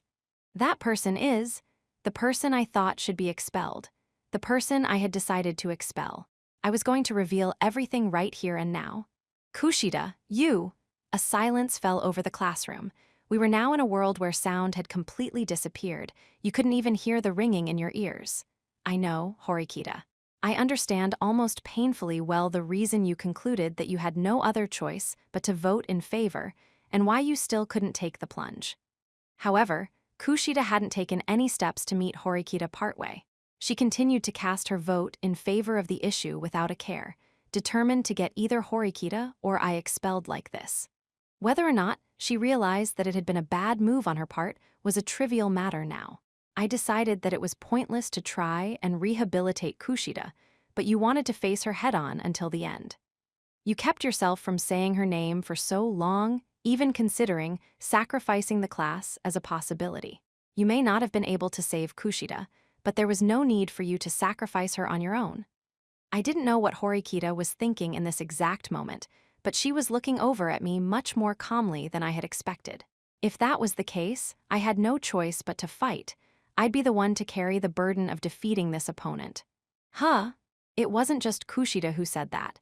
The word just spilled out of nearly every student's mouth in unison. They were unable to understand what was happening. Me? Sputtered Kushida, pointing to herself. She couldn't believe that her name had been called. Actually, I was sure that she was already expecting me to call her name. That was exactly why she launched that preemptive strike. She was preparing for it. But even so, I guess that Kushida just couldn't believe I would really sell her out like this. Perhaps even more so now that she thought she had a few things over me. That's right, I replied. You were the one who stubbornly voted in favor all this time, even when you were being encouraged to vote against. Our classmates had been ready to attack whoever the mystery voter was, but were at a loss for words. M, maybe you're naming me because I said that you or Horikita-san should take responsibility, Ayan Okoji, said Kushida. Hondu, seeing Kushida's eyes welling up with sorrowful tears, quickly rushed to her defense. And no matter how many times you say it, Ayan Okoji, there's no way it could have been Kushida-chan. You're just doing this because you have a grudge. That has nothing to do with it, I said. I was already thinking that it was her before she even mentioned me. I've been thinking it ever since the first round of voting on this issue. Wait a minute, protested Kushida. I've been voting against up until the very last minute, so why would? You're suggesting I'm making a false accusation. Well, I suppose it's only natural it would look that way, under the circumstances. It was clear that anyone would look at what I was doing as a random outburst out of retaliation, because I was about to be expelled from school. There's no proof that you kept voting against the issue, I went on. And that's because the voting was anonymous, of course. However, that being said, I'm going to present what grounds I have for saying that you're the person who has been voting in favor all this time. Do you have any objections? That is just so awful. There's nothing I can say to that, said Kushida. Yes, I was the person who brought up your name and Horikita-san's names first. I was prepared for what was going to come, though, because I decided that even if you slandered me with lies, I was going to sacrifice myself to protect the class. No matter what Kushida said from here onward, it was all going to be lies. By putting up that line of defense now, she would be able to keep her supporters from leaving her. First, I'll tell you the reason I think that Kushida was the one who continued to vote in favor of the issue. That's because there are people in this class who she desperately wants to have expelled. I'm sure you're not going to believe me on this, of course, but just hear me out. The people she wants gone are the people Kushida herself already mentioned by name, meaning Horikita and myself. A considerable number of people were just wondering what in the world I was talking about. Kushida should have been more distraught than anyone else right now. Well, I suppose she was keeping up appearances by looking distraught. But this was a debate where you couldn't make even a single mistake. She calmly spoke up once more, choosing her words very carefully. So, since I gave your names earlier, that's how this is going to be, huh? She said sadly. No, it's not like that, I said. More than anyone else, Kushida, you've thought of Horikita as an obstacle ever since she started school here. Now that it came to this, I was sure that Kushida should understand what was happening, even if she didn't want to. I was about to disclose everything I knew about her right here and now, and she couldn't order me to stop. If she was continuing to play the part of the innocent, good little girl, there was no way for her to cut me off. Kushida, I said, you and Horikita have something in common that you don't share with the rest of your classmates. Isn't that right? Something in common? She asked. Even though she already knew what I meant, it was necessary for her to act like she was ignorant, at least for the time being. I could have interrupted her act, but I deliberately decided not to. That was because Kushida's instinct to protect herself would cause her to suffer more from here onwards. Are you maybe talking about, that we went to the same junior high, or something? She asked. It was likely that no one else knew about that. Looks of surprise appeared on our classmates' faces as they heard this for the first time. She had no choice but to reveal that bit of information herself now. It was something she had been desperately trying to keep hidden at all costs up until now, rather than letting me divulge it. That's right, I replied. I'm sure that no other student in this classroom knew about that, did they? Horikita, the very person we were talking about, was now staring straight ahead at the podium, so I couldn't see the expression on her face. However, I could easily tell that our classmates' gazes were on me. W8, hold on a moment, Kushida said. What? It's true that I hadn't told anyone about it, but it was just because I didn't have an opportunity to bring it up specifically. Besides, it was a big school. We were never in the same class. Anyway, it even took me a while to make sure that Horikita-san even went to my same school. Kushida was saying that there was no way she could have even considered wanting to expel Horikita from the beginning based on that. At this point, students who couldn't just sit by and watch Kushida go through this started to act. "All right, knock it off, Ayanokoji," said Ike. "You said that you knew whoever voted in favor, so I shut up and listened to you. But come on, this is Kikayo-chan, you know? There's just no way." Other voices quickly joined in, one after another. "Yeah, that's right. Ayanokoji-kun, isn't what you're saying here just absurd? Like, seriously. You were the one who got us all to vote in favor, and in the end you're just taking your anger out on Kushida-san and pointing a finger at her. Come on." "Okay, and, sides, how the heck does going to the same junior high means she wants her expelled in the first place? Wait, or are you trying to say that you went to their same junior high too?" Our classmates were posing perfectly reasonable questions. Discontent and protests erupted, starting with just one person and growing from there. The troops rallied around her one after another without even being asked. There was no doubt whatsoever that this was a powerful weapon that Kushida Kikyo had in her arsenal. And besides, since when were you like this, anyway? Something has been weird with you for a while now, Ayanokoji. Why, yeah, that's true. It's actually kind of scary. I mean, he always had this quiet vibe about him, and yet. Some of the students weren't just covering for Kushida, they also began to show distrust toward me and my unusual behavior. "Don't criticize him, everyone," Kushida said. "I'm sure that Ayanokoji-kun doesn't want to be saying this stuff either. I understand it's tempting to lay the blame on someone in a situation like this." She picked up on our classmates' words with exquisite precision, attacking me while pretending to protect me. "You're way too nice, Kiko-chan. You can't just let him say whatever he wants." Kushida's supporters lashed out automatically, nearly stripping me of my right to speak. But I had a weapon of my own to allow me to resist. "Ayanokoji-kun has the floor right now," said Yosuke, cautioning any student who would try to interfere. "We shouldn't interrupt him while he has more to say. Seriously, get real, Hirata. What's even the point of listening to Ayanokoji's lies anymore? We should only offer our criticisms about whether it's the truth or a lie after he's said his piece," Yosuke said.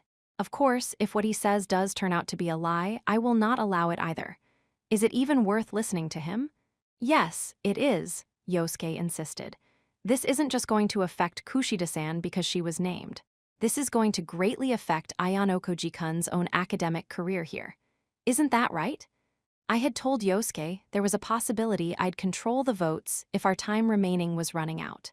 There was no way he could have known in advance what this issue was going to be, and naturally, he was incredibly surprised about this whole conversation about Kushida. As a purely neutral person, he would have to judge things so that there wouldn't be any errors in our conclusions. "This has nothing to do with where they came from," I said. "Or rather, there isn't much significance to the fact that they came from the same school. However, the truth of the matter is that Kushida has a big secret from back when she was in junior high." Kushida started to cry right on the spot. "Please, stop it, Ayanokoji-kun, stop piling on lie after lie." Tears rolled down her cheeks. "Hey, come on, Kiapon," Haruka spoke up. "Look, I'm your friend and all, but I think I'm with Kaiu-chan on this one. What I'm trying to say is this really a conversation we need to continue?" Haruka was originally a member of the Ayanokoji group and would defend me, as I said earlier. Haruka had few friends outside of our group, but I knew she and Kushida got along well. Wouldn't it make sense that she'd try to stop this conflict if she cared about the both of us? "Haruka," I said, "you were waiting for the identity of the anonymous supporter to be revealed, weren't you? If so, then you need to hear everything I have to say." Kaiu-chan is not like that. I understand why you'd think so, but Kushida is not who you think she is. I'm sorry, but I'm going to ask that you let me keep going. Her secret lies in her true nature, which she keeps hidden." "Kaiu-chan's true nature?" Haruka repeated.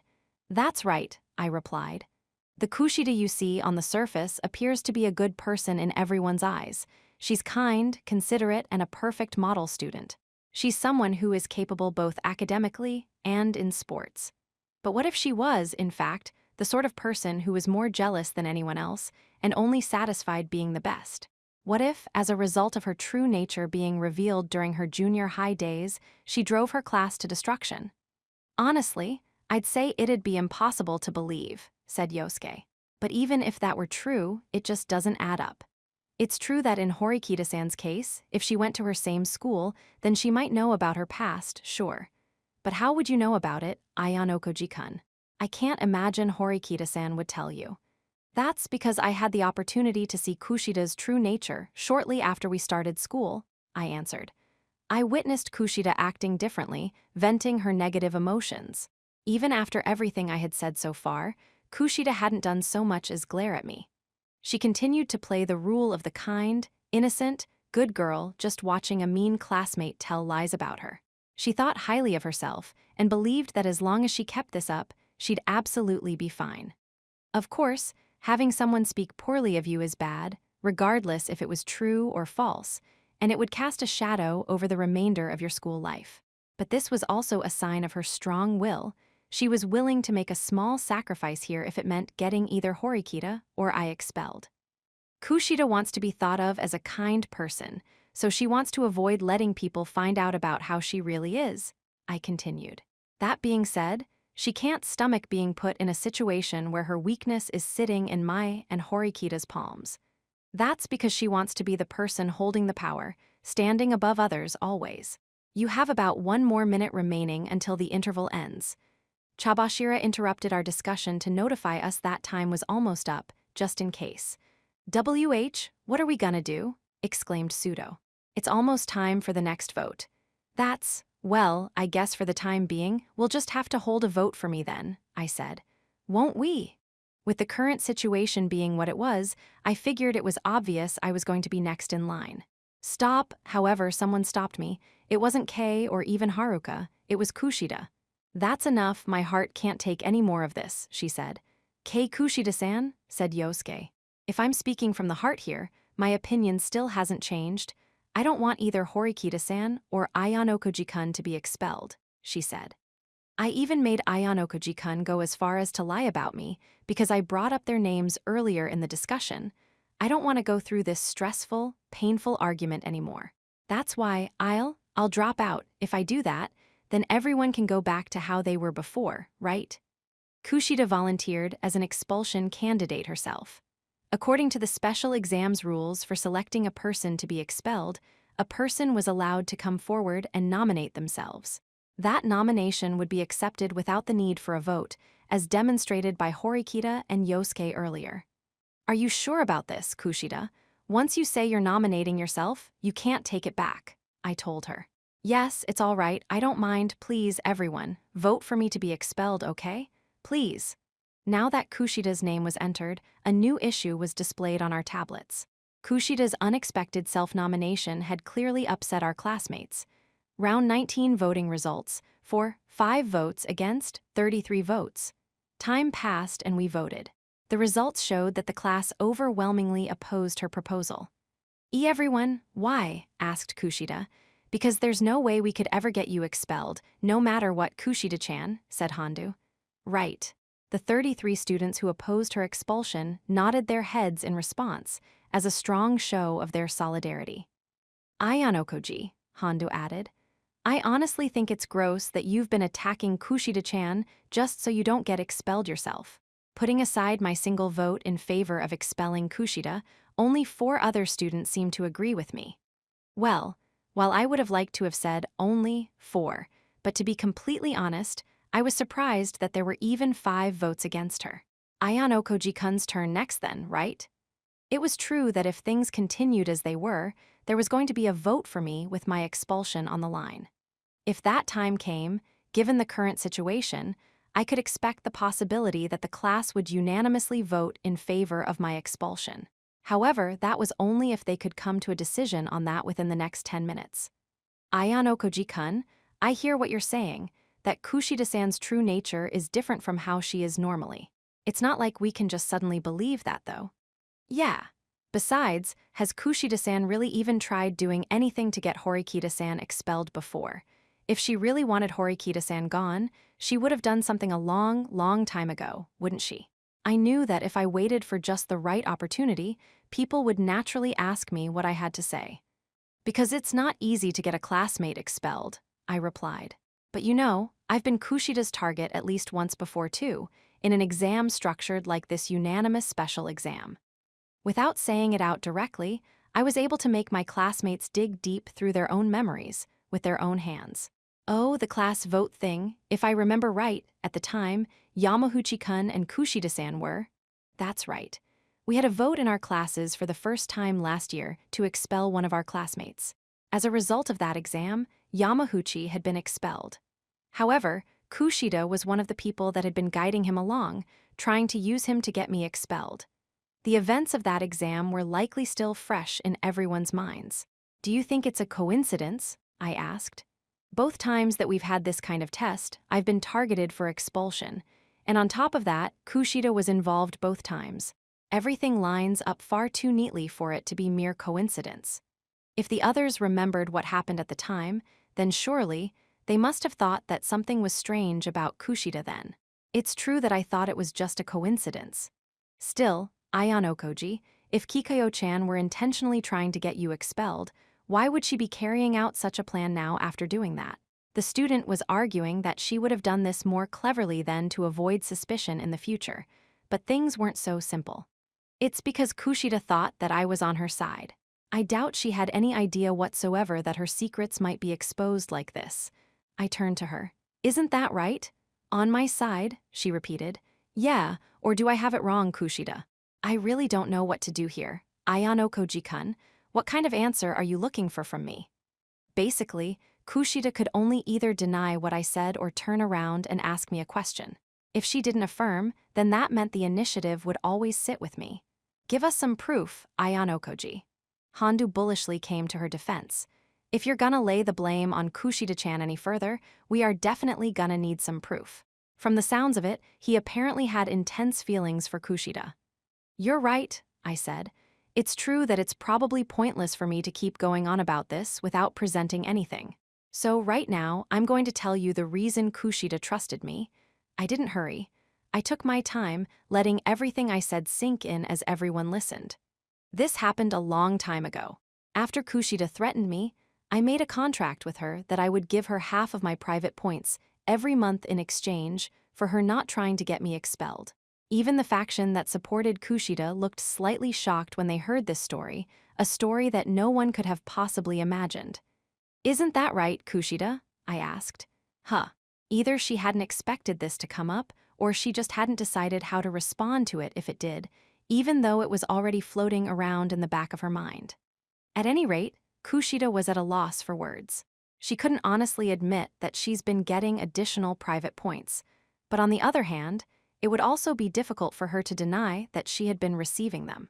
Even if she could manage to fool everyone else into thinking that she wasn't getting points from me, the truth would come out if someone asked to confirm it later. That was because there were records in her account history that someone had been transferring points to her, and how many were transferred. So, what do you have to say? Can you say with absolute certainty that you haven't received a single point from me? I wasn't going to let her take her time. Just as I was about to shoot a look over to Chabashira, Kushida gave me her answer, her lips quivering. Why yes, it's true that I have been getting private points from Ayano Koji-kun every month. Kushida had denied most everything that I had said up until that point, but she had no choice but to admit it this time. If I were to turn and check with Chabashira right here, and the teacher confirmed that she could see points had been changing hands, then there'd be no avoiding the fact. It would make the situation get much worse for Kushida in an instant. It was doubtful whether Chabashira, as a teacher, knew exactly how many points were changing hands between individuals at any given moment, or if she would divulge personal information like that, but Kushida still couldn't bet against that risk. But it's for a completely different reason. It's because Ayano Koji-kun came to me. He said that he wanted me to hold on to the points for him. I haven't even used a single one of those points, of course. You see, she was receiving half of my private points each month, and there were 1 or 2 ways at most that she could try to justify or explain that away.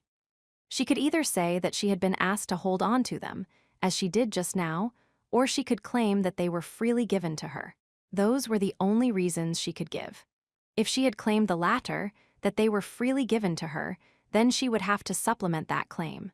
So, in a situation like this, someone would almost always say that they had been asked to hold onto the points in a situation like that.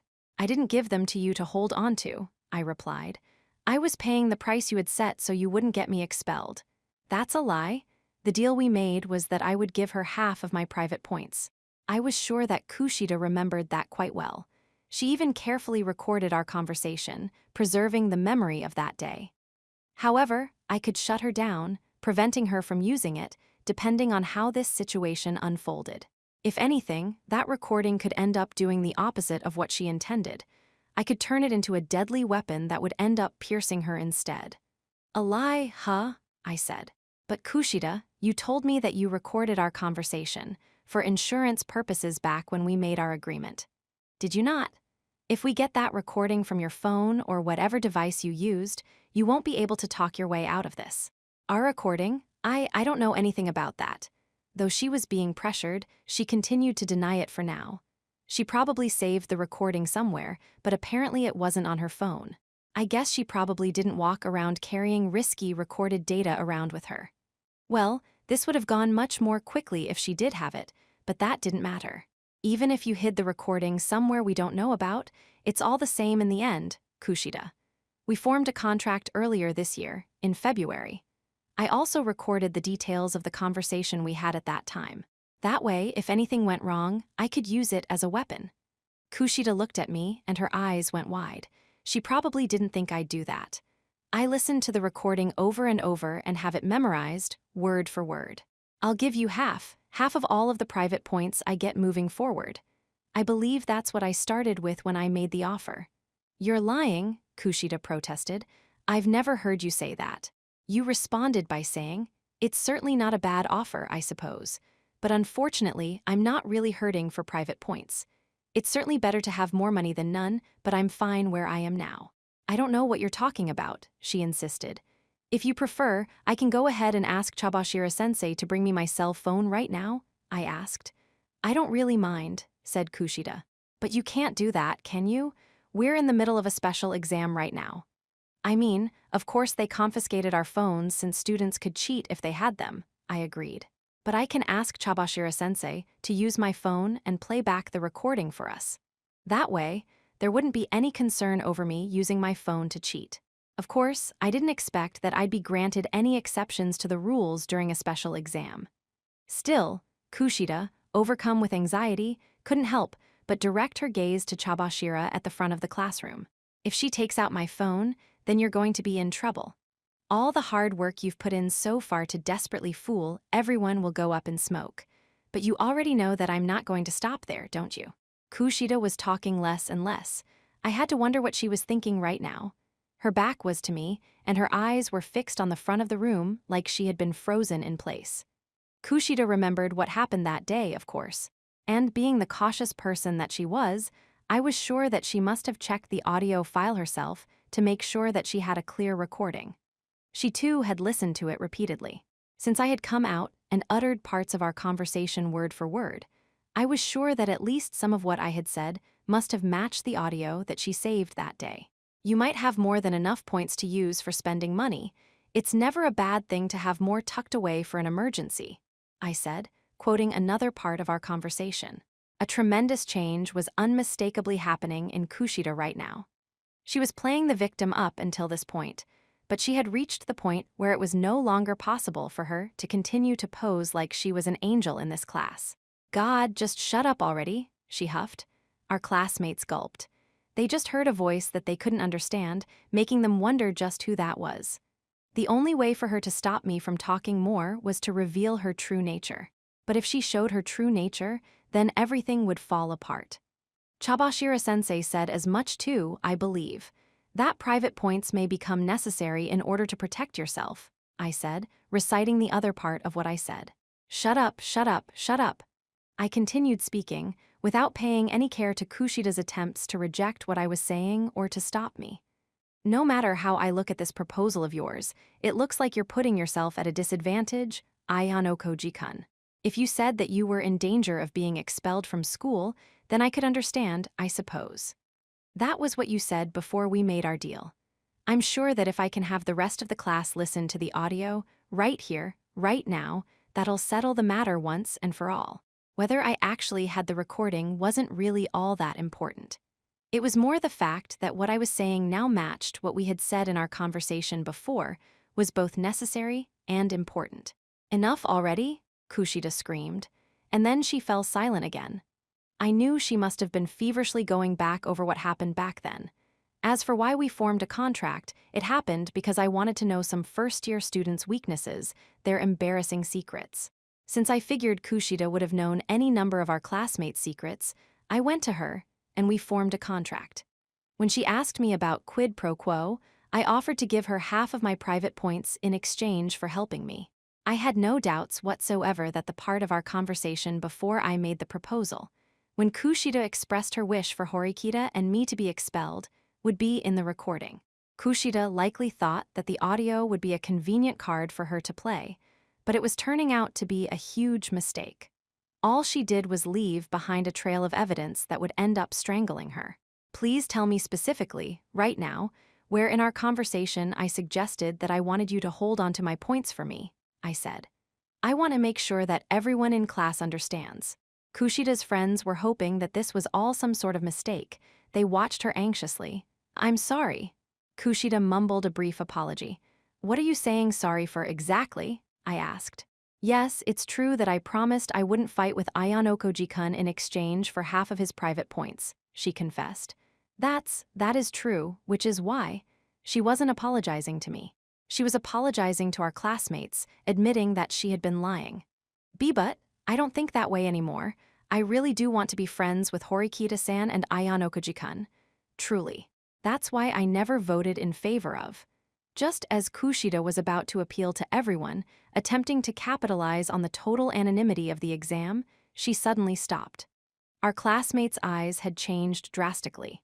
The warm looks they had been giving her until now were gone. Even if she really wasn't the student who had originally voted in favor, it would no longer be possible for her to go about her daily life as she had been.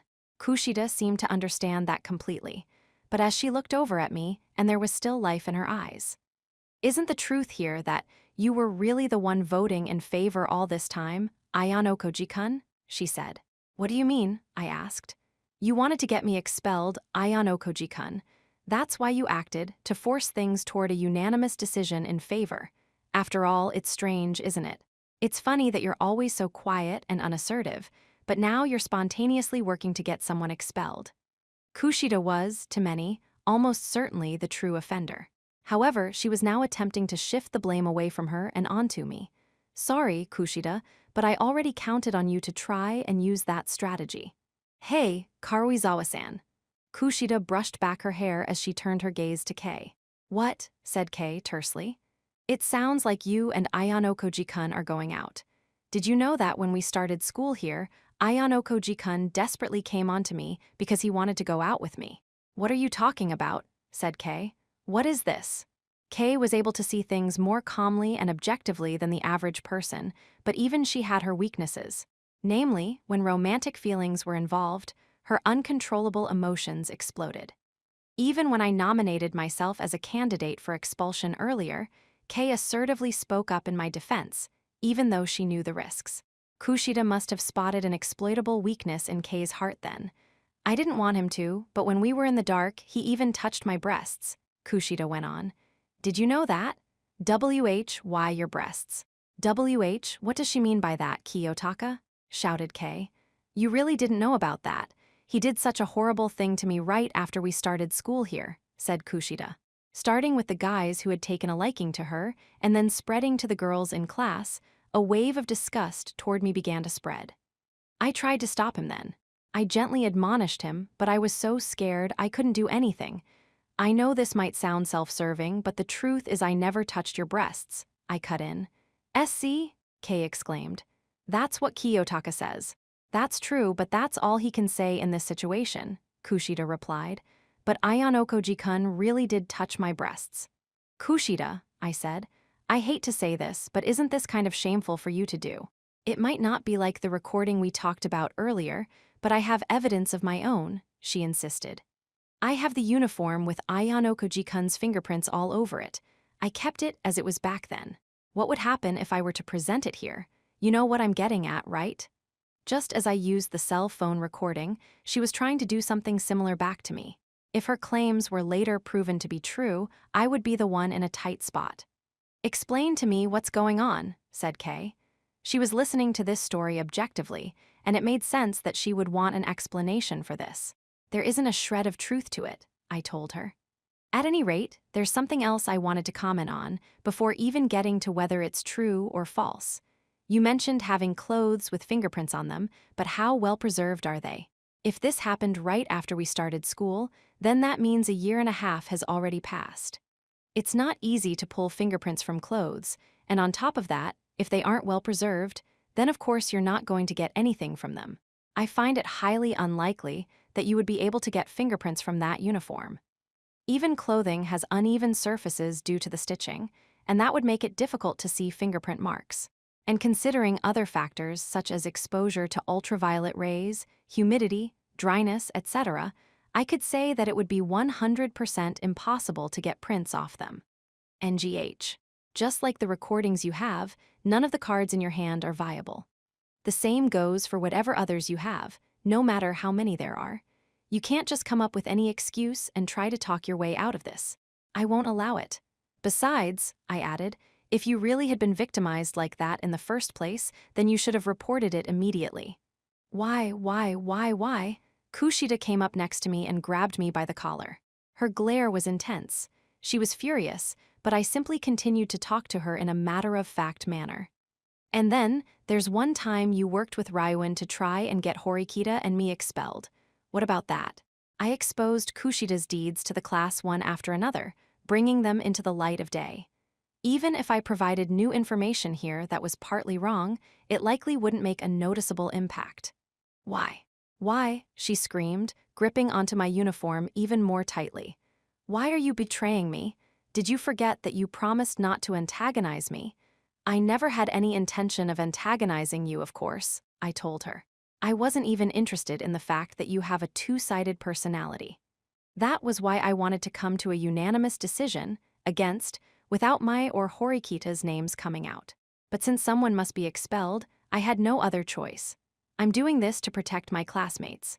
With a few simple words, the false bonds that Kushida had created with her friends, she had steadily accumulated over the past year and a half, all came crashing down in an instant. No one could say anything. Kushida relaxed, beginning to calm down.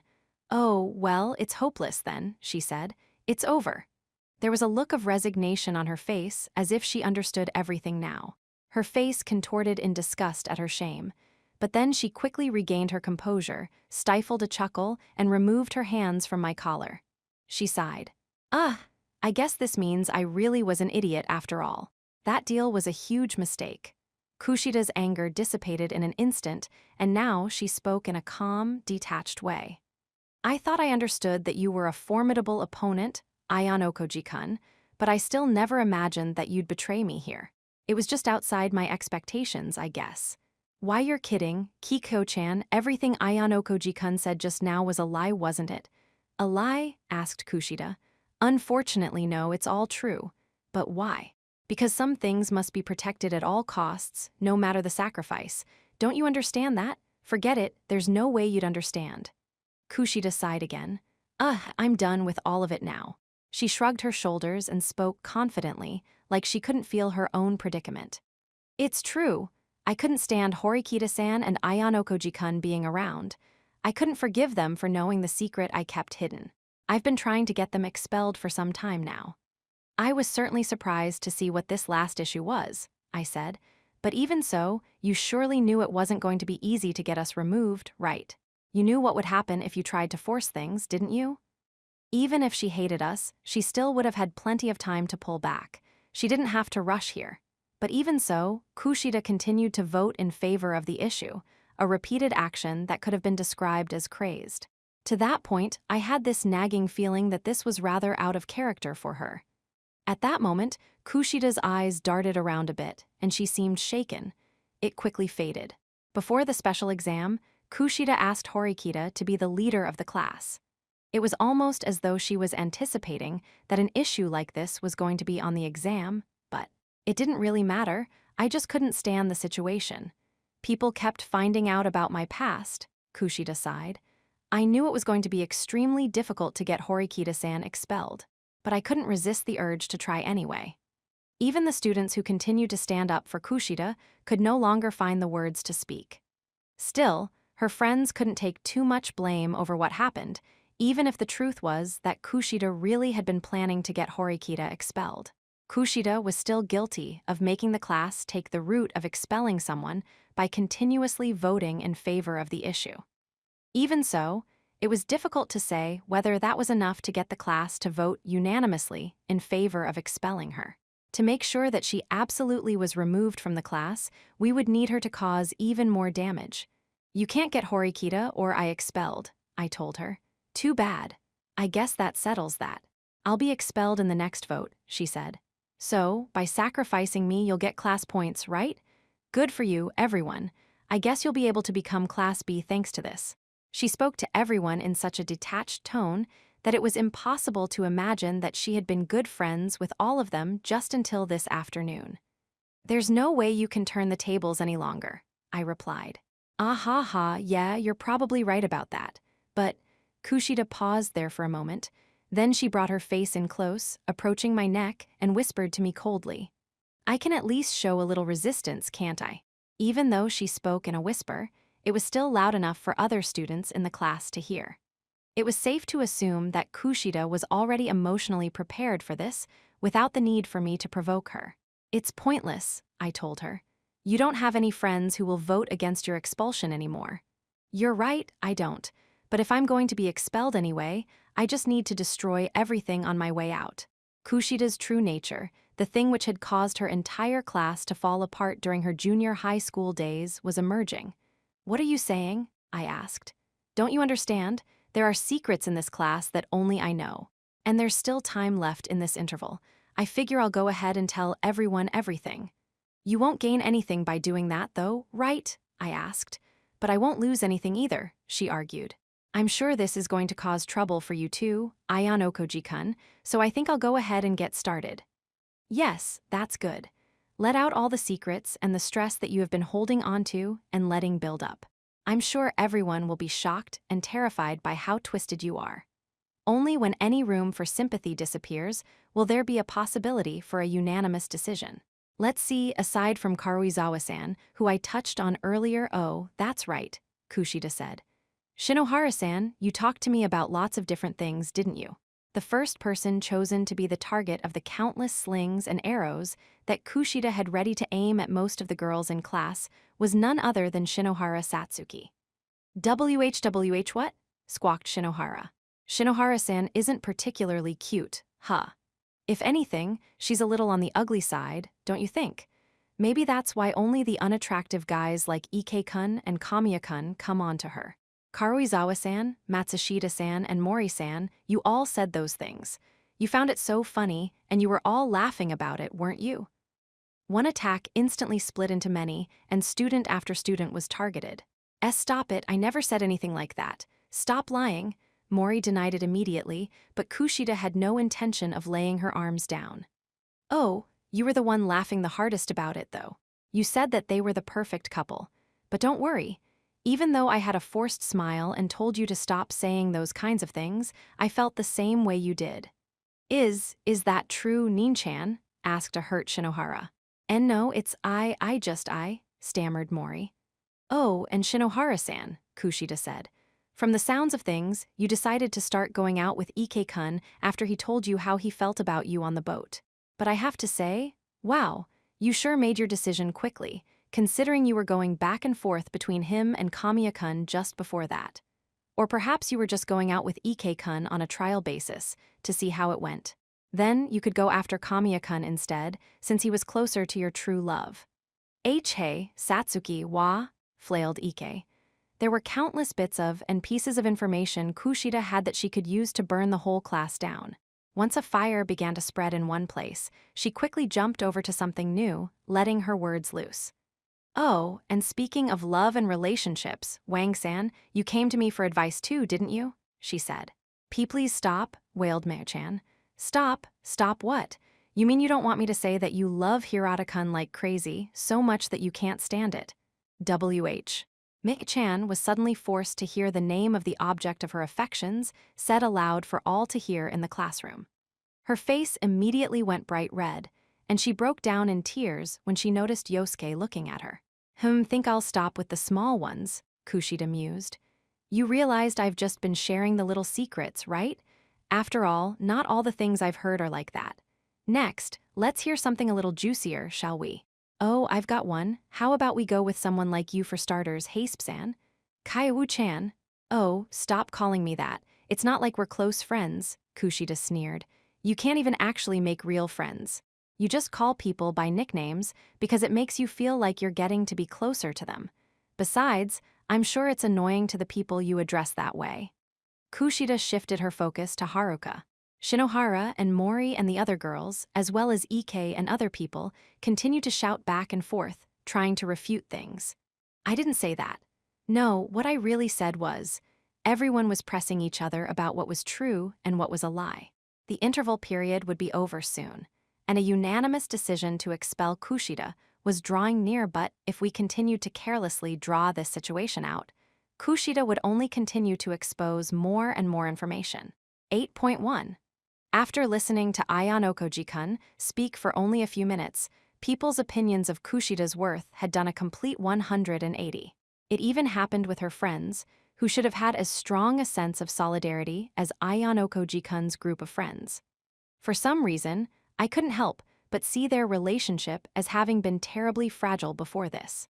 Ayano Koji-kun's narrative was so incredibly effective that even someone like me, who knew Kushida-san's past before anyone else did, could easily move to push her out if Ayano Koji-kun asked that I make Kushida Kikyo our target.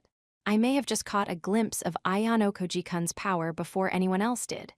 Right now, our class was like a scene from hell. The vote for Kushida-san, who would likely get a majority of the votes once the interval was over, would soon begin. This special exam was likely almost over. Our class would get 100 points despite our sacrifice. That would be a valuable asset to us in our efforts to get to Class A, but yes, I needed to sort out this situation I found myself in first. I was most definitely in the same moment in time as the rest of them, and yet time was dilating for me, little by little. The passing of each second felt drawn out. The analog clock, which even didn't look like it belonged in this classroom, was slowing down, its second hand ticking so slowly that it almost felt like it was coming to a stop. But on the contrary, it was my senses becoming more and more heightened. What was my purpose? I answered that question myself, to graduate from Class A, of course. That was why class points were so important. That was obvious. In that case, how much was Kushida-san worth? It was difficult to assign a clear value to every individual student. But at the very least, if you were to ask me if she were equal to 100 class points, I would immediately answer no. In that case, I'd try shifting my thinking. If we were to fail this special exam, we would end up losing 350 class points. If I could protect Kushida in exchange, could I calculate that she'd be enough of an asset to be able to make up for that loss? I didn't think it would be impossible, but it would be difficult. That answer wasn't just limited to her either, the same was true for me. Allowing Kushida-san to be expelled because she wasn't worth 350 points was a normal way of thinking. In that case, what did I, Horikita Suzune, want to do? What did I want to do about the student named Kushida Kikyo? Did I want to save her without thinking too much about it? Did I want to abandon her? By concentrating, I transcended time, even eliminating superfluous concepts like sound. Could I just leave everything to Ayano Koji-kun as things were right now? No, there's no way I could. Then, think, what was right? What was wrong? Wasn't there anything that only I could do? Acknowledge and respect Ayano Koji-kun's abilities and think again. A ray of light shined through the darkness behind my eyelids. Yes, I see now. I had finally arrived at just one answer. Right now, Kushida-san was going to be expelled, and that was not the correct choice. At that moment, I was surely the only person who could save Kushida-san. Time had come to a stop before, but it was now beginning to unfreeze. The second hand started ticking once again. 8.2. As one student after another started to agree with the idea of Kushida being expelled, one student stood up. "Don't go any further, Kushida-san," said Horikita. "You won't be able to take it back." Horikita. It was finally starting to get interesting, Kushida pouted. Don't butt in, Horikita-san. I can't let this go on, Horikita insisted. I don't think I can listen to any more of this disgraceful ranting. Is the real me that disgraceful? Perhaps Kushida took Horikita's words as a compliment. Kushida looked at her with the liveliest expression that she had worn all day. Well, at the very least, I don't think that exposing people like this is particularly beautiful, said Horikita. But it's not just you that I think is disgraceful here. The same is true for the people who are clamoring for your expulsion now that you've revealed their secrets here. That unexpected rebuke made her classmates cry out in protest. Why do you say we are? We didn't do anything wrong. You all told Kushida-san's secrets that you didn't want other people to know. Why was that? Asked Horikita. That's because we thought we could trust Kushida-san. But that's right. Kushida-san was the most highly trusted person in class. Normally, it's not easy to gain the trust of others, and there are probably only a few people in your life with whom you can share secrets that you can't tell anyone else. Of course, I can't praise Kushida-san for divulging those secrets, and it's understandable for you to be surprised that she has another side to her. But that being said, everyone has another side to them, whether it's big or small. Don't they? A person who lived truthfully without any lies or falsehoods at all would certainly be quite a rarity. But isn't the fact that she kept voting in favor still a problem? We can't forgive her for that, can we? You're right, Horikita agreed. It was a very selfish choice on her part to try to get Ayano Koji-kun or me expelled. She has to feel the heavy responsibility for that. But instead of making her pay for that by having her expelled, we can have her make use of her skills for us many times in the days to come and pay us back that way. That was when Horikita started to convey what she really wanted to say to her classmates. Are you saying that you're not going to expel Kushida-san? That's right. I want to keep Kushida-san in this class. Hold on, what are you babbling about now, after you interrupted me? The first person who argued against Horikita's position to not have Kushida expelled was none other than the person in question herself. Why are you defending me? Asked Kushida. You don't have anyone else here that you're going to vote for, do you? What, do you just want to have fun torturing me to death? Wow, you have such good taste, really. Unfortunately, I don't really like to make jokes, Horikita replied. I'm being serious. Well, if you say you're being serious, then I'll go ahead and change your mind for you, Kushida said. Let's reopen the gates of hell, shall we? From what I could see, that spectacle earlier didn't look at all like hell to me, remarked Horikita. Okay then, what did it look like to you? Tell me that. It was idiotic, comical, and frankly disgraceful. Nothing more. You looked like nothing but a fool. Oh, said Kushida. You certainly are more academically capable than the average person, but you are fundamentally stupid to an almost fatal degree. Horikita sighed, insulting Kushida unsparingly. To begin with, your classmates found out about your true nature when you were in junior high, so you revealed their secrets and destroyed the class. Then, you came to this school to reflect on what happened back then, but unfortunately for you, you were reunited with me, someone who attended the same junior high. And right after starting school here, Ayano Koji-kun also happened to witness your hidden self. That makes me laugh. Not only that, he wasn't even interested in your past, but you selfishly continued to insist on trying to get us expelled, all because you couldn't stand him being here. You even told us all about it. And to top it all off, you thought you made a deal with Ayano Koji-kun, thinking you were taking advantage of him, but in the end, he turned it around and used you. And this is where everything ended up. You were too obsessed with trying to get us expelled by voting for. Instead, you had the rug pulled out from under you. Kushida's expression had changed. Before, she had worn a vicious smirk on her face, but before anyone realized it, the look on her face transformed into the demonic fury of a woman scorned. You're just selfishly spouting off whatever you want, she screamed. You don't know what I feel. I want to be the best. Even though I'm feeling stressed as hell, I just want to feel happy. What's wrong with trying to make you go away when you're in the way of that? I don't know what you feel, Horikita repeated. How could I know? You're always focused solely on listening to and hoarding other people's worries. You didn't look for anyone you could talk to let them know what you felt.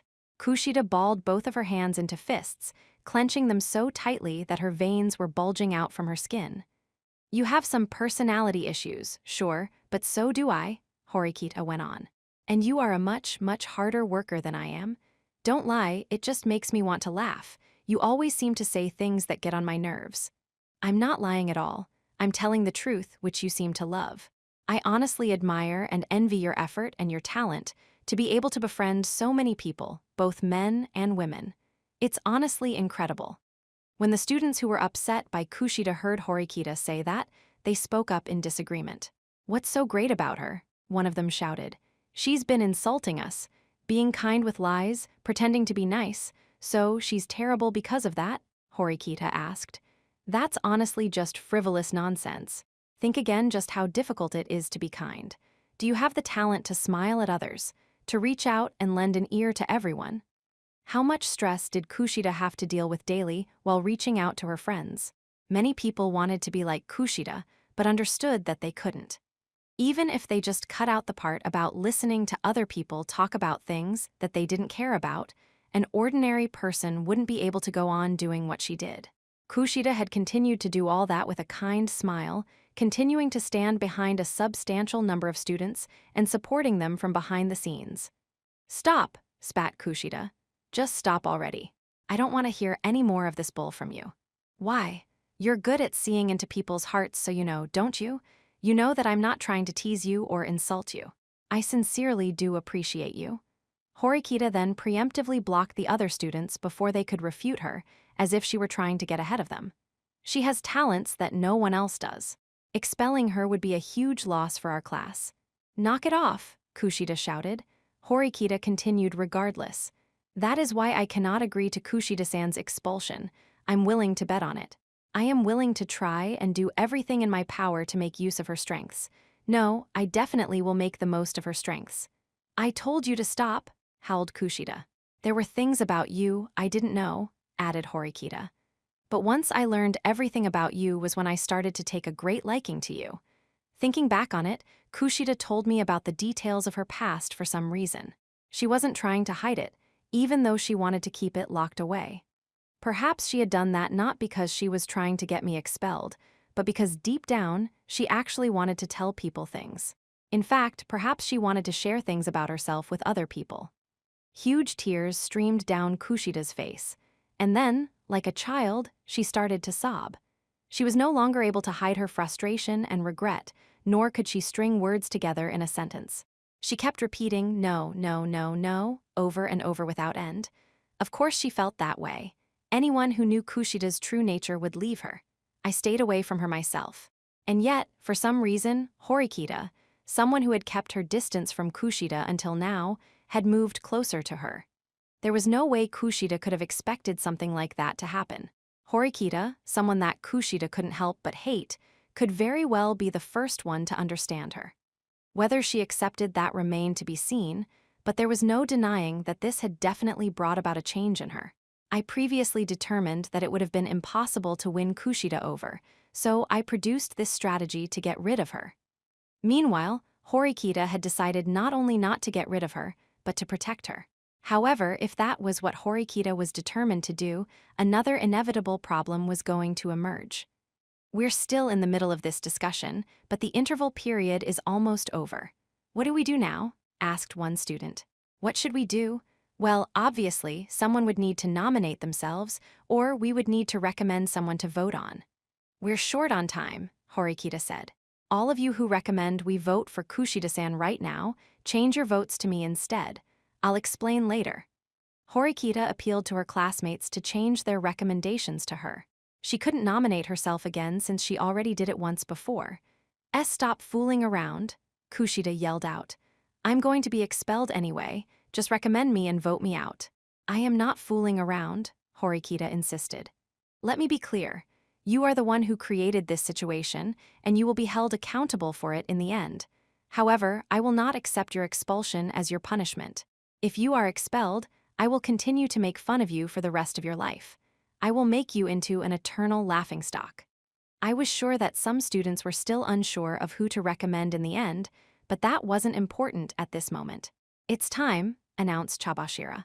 We'll now begin the vote for Horikita as she holds the majority of recommendations. Hypothetically, even if Kushida were chosen via recommendation, It would be meaningless as long as Horikita voted against her expulsion. Cheap provocation must have worked well enough for Kushida. Everyone finished entering their votes within 60 seconds. Round 20 voting results. For 1 vote against, 37 votes. Now that we're in another interval period, I will reiterate my stance, Horikita said. I am opposed to Kushida-san's expulsion. Kushida was ranting and raving incoherently, but Horikita was no longer paying any attention to her. That further wounded Kushida's pride and seemed to have the opposite effect, successfully silencing her. If Kushida had once again become a target for expulsion, she would have no more means to oppose Horikita. But still, this was all rather unexpected. I had been planning to screw over my opponent, no matter who they were. I felt the inside of my head getting hotter. Horikita didn't simply decide that she wanted to protect Kushida on a whim or as a joke. She even went as far as to declare with confidence that she would overcome Kushida's major weaknesses and make the most of her strengths. Horikita had set foot on the next stage earlier than I had expected from the looks of it. Of course, that wasn't to say that there were no objections from the other students. There were many who wouldn't mind if Kushida were expelled, since she had been propped up as the bad guy. It wasn't like Horikita couldn't force things ahead, of course, but it was difficult to imagine that Horikita would get through this easily now that she had raised the issue. I couldn't rule out the possibility that she might force the class to choose not to expel someone by purposefully letting time run out, depending on how the situation played out. Sorry, Horikita, that would be unacceptable. But Horikita-san, will protecting Kushida-san mean we're going to choose to let time run out? Yosuke brought up a question that needed to be answered immediately. I understand that protecting Kushida-san isn't the end of this, Horikita replied. I have my own answer to that. Don't tell me, you actually wait, so that's what you're planning, huh, Horikita? We must avoid failing this special exam. So, it's absolutely imperative that someone is expelled. This meant that Horikita was not only determined to rescue Kushida, but she was also prepared to get rid of someone else. While I did certainly sense there was growth in Horikita, I acted before she could speak. There was no need for Horikita to take on the cruel role of being the one to declare who should be removed from class. I forcefully cut her off before she could attempt to go on. Wait a minute. No matter how justified Horikita might have been, making a judgment right here and now would take an intense emotional toll. I could easily brush it off as a worthwhile experience for her, but it would be a heavy burden for Horikita right now. More importantly, if she made even a single mistake, she could very well end up running out of time, even if she didn't mean to. There was no one but me who could get the class to make a unanimous decision on who to expel. Wait, no. Horikita was also giving me a certain look. That's how I understood. It was obvious that Horikita and I were thinking of the same person. Kushida, the only person who kept voting for the whole time, is the person who deserves to be expelled, I said. However, like Horikita said, she's also a capable student. So in that case, we'll have to consider a different approach. W8, Ayanokoji, hold on, Ike protested. We all voted in favor of the idea because we ain't traitors to our class, right? So now we're just gonna throw all that out the window and choose someone to expel? I can't buy this, not for 1 second. You're not the only person unhappy about this, Ike, I told him. We all are. But even so, we must make a decision. We have no other choice but to move forward in a way that we can describe as the fairest. Fairest? How could there even be a fair way of doing this? Asked another student. The option of expelling someone to gain class points, of course, I replied. The expulsion part tends to give a negative impression, but if certain conditions are met, we could turn the situation into a positive, as would have been the case if we were to vote for the traitor who voted in favor of the issue. If the class points gained are worth more than the student to be expelled, then that would mean the choice would be worthwhile. In other words, the only students we should consider expelling are ones who are not needed by the class at this point in time. If so, then what are our criteria? Well, that would probably be overall ability. We can disregard those with particular academic ability, physical ability, or other abilities that do not fall into those two categories. Putting it simply, think of students with leadership abilities like Horikita, or students with the ability to rally a group of people like Yosuke and Kei. Those sorts of people can inevitably be excluded from our list. Of course, if you think that I'm showing favoritism here, you are free to argue with me on those points. With time running out, our classmates remained silent. No one dared interrupt with needless commentary.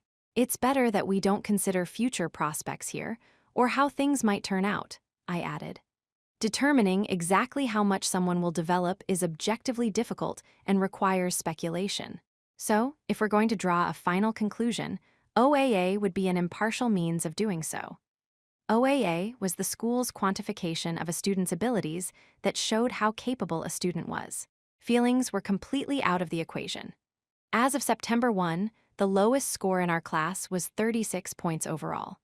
Although many students checked their own rank and scores from time to time, not many students knew who was in last place at any given moment. Right now, I said, the student with the lowest score in OAA at this point in time is Sakura Irie. I didn't look over at Irie as I spoke. Instead, I scanned the entire class. Huh, what are you saying?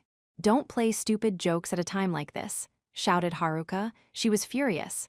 Haruka stood straight up and glared at me. I'm just expressing my objective opinion, I told her. The class can decide whether or not they agree with it. I plan to continue ahead and ignore things like personal opinions. Objective? Yelled Haruka. What's objective about it? Who even cares about OAA rankings? So, what?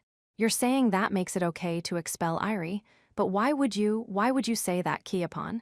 In that case, can you think of anyone who should be expelled? I asked. That's. Someone who isn't prepared to name a candidate outright isn't qualified to choose if it's acceptable, nor do they have any right to, I interrupted her. What about someone like Ike-kun? His academic and physical ability scores aren't that different from Irie's, right? Argued Haruka. It was certainly true that he was in the running for last place with Irie in OAA. But right now, he had a total of 37 points. Sure, his lead was only 1 point, but he was still ahead of her. In that case, I'll simply go ahead and ask everyone for a show of hands, right here and now. All those opposed to Irie being expelled, please raise your hand, I announced. Haruka's hand immediately shot up. Akito's and Kaise's went up at almost the same time. Of course, being members of the Ayanokoji group, it was obvious that would be the case. 3 people, huh? Next, what about the students who oppose Ike being expelled? I asked. Several guys, including Sudo and his friends, raised their hands. Several girls did too, including Shinohara, Mori, and other girls who felt obligated to help out Shinohara. In total, there were 11 people who opposed Ike's expulsion. Wide, sputtered Haruka. Building friendships is also an admirable skill, I replied. I'd have to say that means she is inferior to Ike in that respect as well. Could you look Irie in the eyes and say that? Wailed Haruka. Is that what you really want me to do? I asked in return. I was about to meet Irie's frightened gaze when Haruka stopped me. And no, don't, she shouted. We can have a show of hands for Hondu Akiya or another student. But they're not going to have fewer than the 3 that Irie did, I told her. You have seriously got to be kidding me, said Haruka. Okay, sure, we don't have that many friends in our group.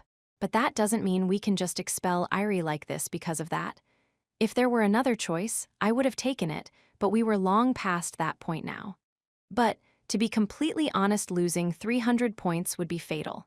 Those quiet words had come from someone from within the Ayanokoji group, Irie's friend Kaise. Yukimu, you're seriously saying that right now? Said Haruka. Don't tell me you agree with the idea of Irie getting expelled. And no, I'm not for it yet, he flailed. Not yet. So what? You mean that you're going to change your mind and vote for it eventually?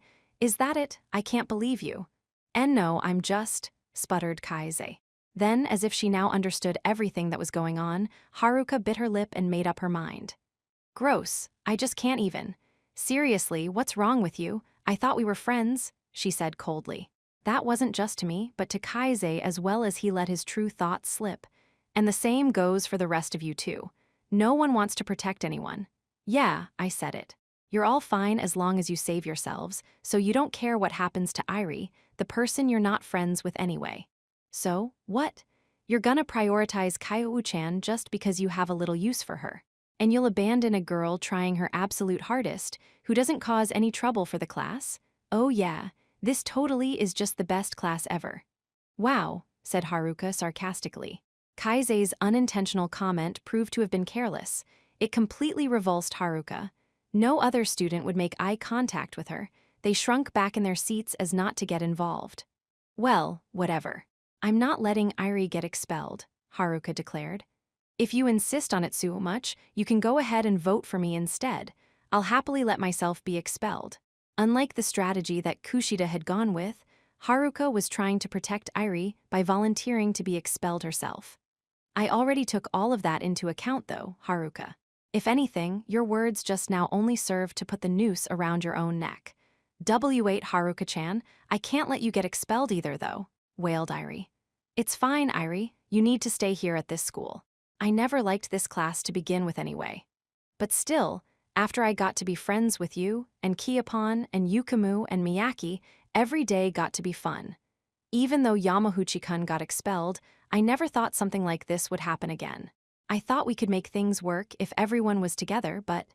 Haruka then looked over at Chabashira and made a formal declaration. I'm nominating myself for expulsion. It's almost time, isn't it? She said. Just as I had anticipated, Haruka announced that she would take Airi's place and voluntarily marched up to the gallows. Listen up, Airi, she said. You need to vote in favor for me. And I'm sure the rest of you aren't gonna have any complaints about this, right? You can protect yourselves this way anyway, so there's no reason for you to vote against it. But there's no way I could vote in favor of your expulsion, shouted Airi, telling Haruka that she couldn't do it. It's all right. If I get expelled protecting you, then I won't have any regrets.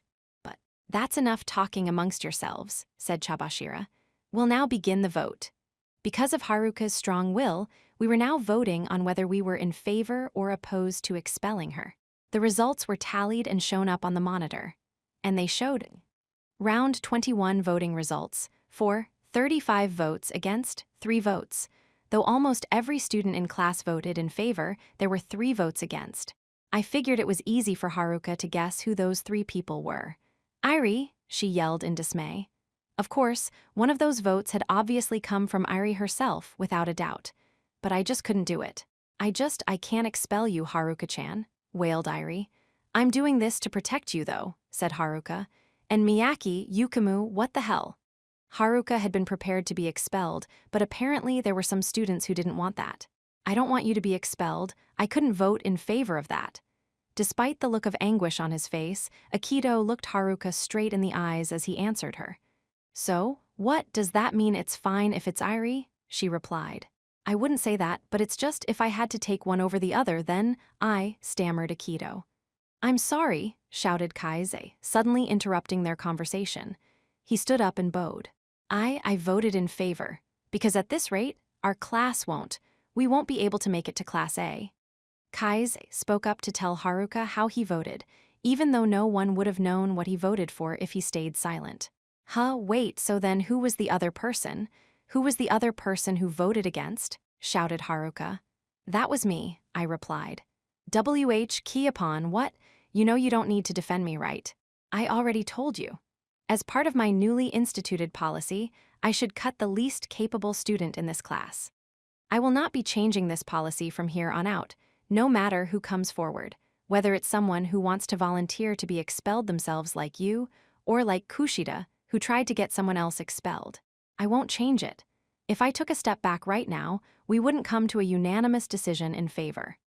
Haspe-san, it's a fact that Sakura-san has got the lowest scores in OAA, and besides, cutting out the student who contributes to the class the least isn't such a terrible thing, is it? Said Matsushita, who prepared herself to take the risk of speaking up in this situation. You've got to be joking. Think about if it were you. If your dear friend were expelled, would you be able to laugh happily afterward?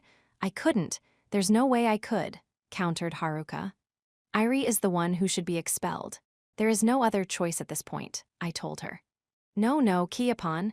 No matter who else is in favor of this, Kiyopon, you and only you need to be on Airi's side. You have to, protested Haruka. I know that. It's precisely because I know that I'm saying this, Haruka. My thinking won't change. Haruka, if you continue to go on like this, unable to agree to Airi's expulsion, then this class will have no other choice but to end things right here, I told her. Then why don't you just go ahead and do whatever you want, huh? I'll continue to oppose Airi's expulsion until the very end, shouted Haruka. Just one person. If just one person continued to vote against until time ran out, then no one would be expelled. The rule was absolute, and the most effective way to break that rule was. Thank you, Haruka-chan, it's okay, said Airi. She smiled despite her voice trembling. It seemed like she understood everything. Ai Rai, stammered Haruka. If there really is someone this class doesn't need, then that someone probably would be me, I suppose. There's nothing wrong about what Kiyotaka-kun is saying at all, Haruka-chan. Airi, everything he said was exactly right. If someone must be expelled, then I, the biggest burden for our class, should be the one to disappear. The most effective method would be for the person being expelled to make their supporter give up on voting opposed directly. I can't, Haruka insisted. There's no way I could expel you, Airi. I just can't. I don't care if this class doesn't get to A. We'll all graduate with you together, Airi. No, said Airi. Even if you could save me that way, I'm sure that I'd regret it so much. I think I would regret it for a long, long time if we didn't make it to Class A because of me. It's fine. You aren't doing anything wrong. This is just me being selfish, protecting you, Haruka protested. Thank you, but I couldn't possibly put that kind of burden on your shoulders, Haruka-chan. What do you, but that's not, sputtered Haruka. Preventing a student from getting expelled was not necessarily in that student's own best interests. Now that things had reached this point, even if Haruka voted against her, it would cause Airi to suffer. Self-sacrifice sounds nice, I said.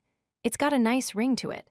I'm sure that the people in this class would be deeply relieved to have someone like you in their lives, Haruka. Okay then, if it really does help make the class run smoothly, then maybe it would be a good idea for us to make a choice like that. So, hey Pseudo, are you willing to sacrifice yourself for the sake of the class? He stammered. Sadu, what about you? I asked. Me, well, that's kind of. Onodera, how about you? I asked. I probably couldn't. Even if we ask others, their answers will be the same. Basically, no one is going to sacrifice themselves, I declared. Well, I truly am fine with getting expelled, said Haruka. There shouldn't be any problem. Suppose we rely on students who are willing to sacrifice themselves of their own volition, I said. Once the class learns to do things that way, the easy way, we'll keep seeking people who will volunteer out of their own free will when we're placed in similar situations in the future. It would mean losing our last chance to make fair judgments. I don't care about that kind of logic, yelled Haruka. I want to protect Airi, that's all. Even if you protect Airi right here and stop her from getting expelled today, she could be expelled tomorrow, Haruka, I pointed out. Don't talk to me about an uncertain future. There is no certain future anywhere. So we have to choose the best option we can. No matter how many arguments I strung together, Haruka wasn't hearing it, even if it seemed like she did. However, Airi was, and that was the important part. It'll be okay. It will all be okay, Airi. All right. I will keep voting opposed to your expulsion, definitely. No matter who else votes in favor, Everyone, please vote for me. Airi spoke so softly, it was like her voice would fade into the background, but it was loud enough that everyone could hear her. Haruka grabbed both of Airi's arms in a frantic display of resistance. I hate this, she said. I absolutely hate this. We were having so much fun together just until yesterday, and yet, even this morning was just a typical morning. I met up with Airi, and we came to school. We chatted about stupid stuff, talked about things like the cultural festival, and today, after class, we were going to call Key upon, and Airi was going to unveil her surprise. You're taking that away from me. We had less than 10 minutes remaining in the exam. This was, essentially, the final vote. No one could easily vote against this time, no matter who was going to be expelled. That was the weight this final voting session had. Airi shook her head from side to side and did not grab hold of Haruka's outstretched hand. She was rejecting her friend's offer to save her. No, no, no, no. Haruka shouted and screamed, denying what was happening, rejecting it like a child. Every time Haruka protested, Airi tried to express her gratitude to her, but was still trying to persuade her to accept what was happening. The situation could no longer be changed. Haruka, understanding everything at last, sat on the ground as if she collapsed right on the spot. Someone who doesn't have any ability accepted the situation and came forward, I said. We have an obligation to respond to her wishes. It would be easy for you to vote against in the next vote, but even if you did that, Irie likely won't stay at this school anyway. She'd be torn apart by strong feelings of self-condemnation for having dragged her classmates into this situation, and would leave the school unable to face forward. Haruka, the only way to save your best friend Irie is for you to vote for and make her face forward. Irie hugged Haruka while she was still collapsed on the floor. Thank you, Haruka-chan. Thank you for helping me so much all this time. I couldn't give you anything in return, but please listen to my final selfish request. I hate this, Irie, I can't, muttered Haruka. Vote in favor for me. Irie thanked Haruka, gently stroking her hair as Haruka sobbed. Then she addressed Chabashira, speaking up loud and clear. I'm nominating myself. Please vote for me. Then, after making Haruka get up and return to her seat, Irie returned to her own seat to accept everything that was about to happen. However, even after Chabashira had declared it was time, the vote didn't end as normal. Even 60 seconds, 70 seconds after the vote started, the period hadn't ended. Students had a total of 90 seconds of extra time after the 60-second voting period. That meant that in over 70 seconds, Haruka's expulsion would be set in stone. The thought, if my best friend Irie is going to disappear, then I'll disappear too, may have crossed her mind. If she chose that weak option here, then that would be that. Although the class would suffer from losing another person, we'd still come to a unanimous decision without any issues, because that would mean Haruka's vote would be eliminated.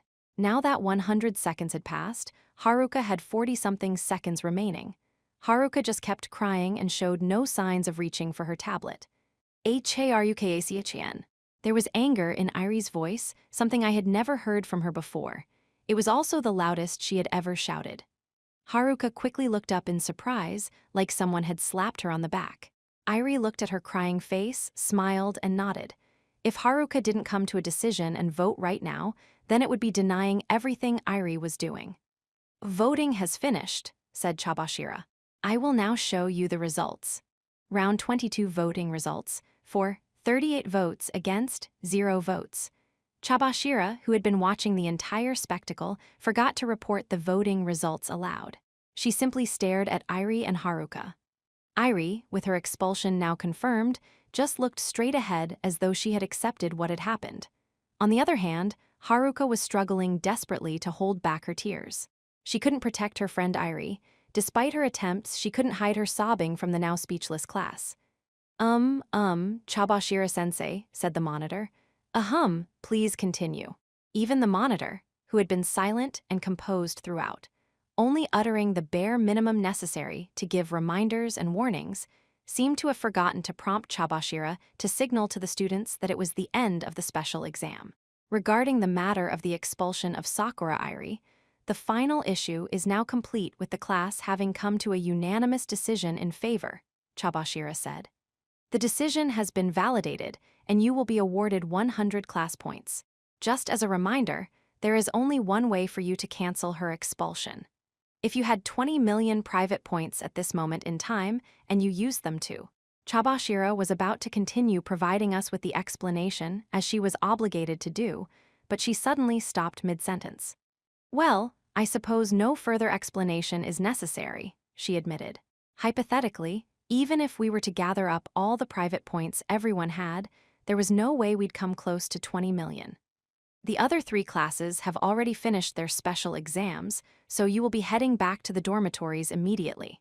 As for Sakura, you will remain in the classroom for now, but you will come with me to the faculty room afterward. I understand.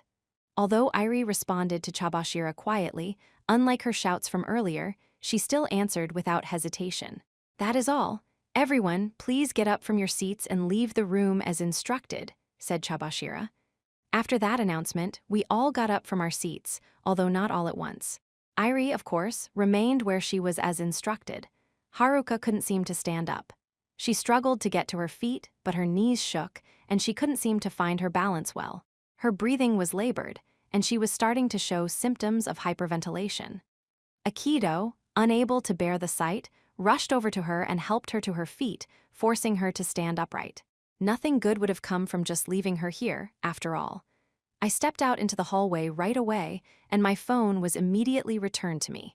Kaise came out after me and called out to me. Kiyotaka, I'm not going to tell you that you did the wrong thing. It's just, still, I don't know if I can say what I did was right, I guess. No, there's no point in me asking you this anyway, just forget it. Even though he still had plenty of things on his mind that he wanted to get out, Kaise turned his back to me and started walking down the hall. Even if I waited around for Haruka and Akito, it would likely be pointless. Things like justifiability were irrelevant.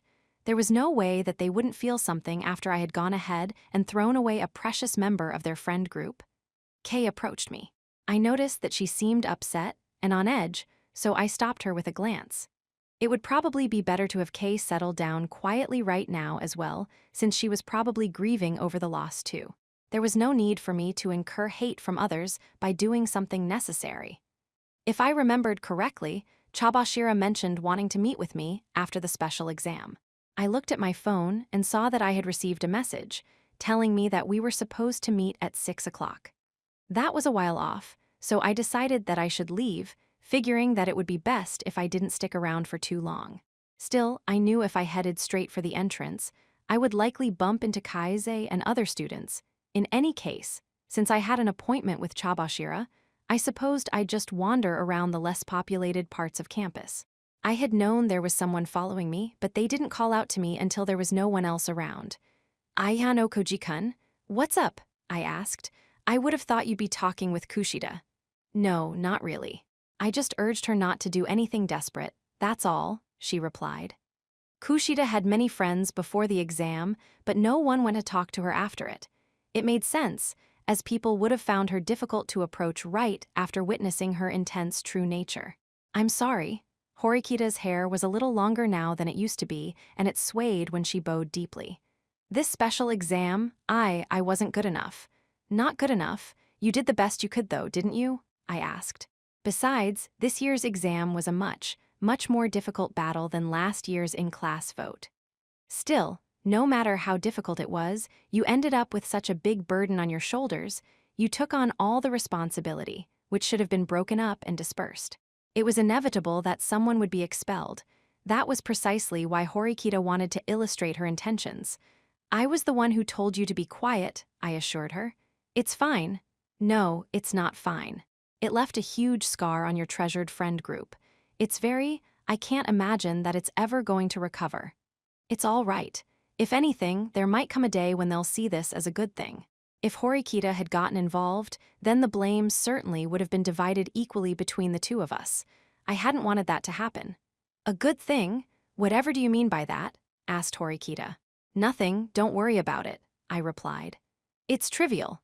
Of course, I didn't expect Horikita to accept that and immediately change her mind about things, but I also didn't want this special exam to become something that would drag her down in the future. Think positively, I added. We earned 100 precious class points, which will help us move up to Class A. We cannot foolishly dismiss those points. But we lost Sakura-san, said Horikita. That's a positive because it raised the average value of the class as a result. It was the perfect conclusion. Stop, you don't need to force it trying to act cruel.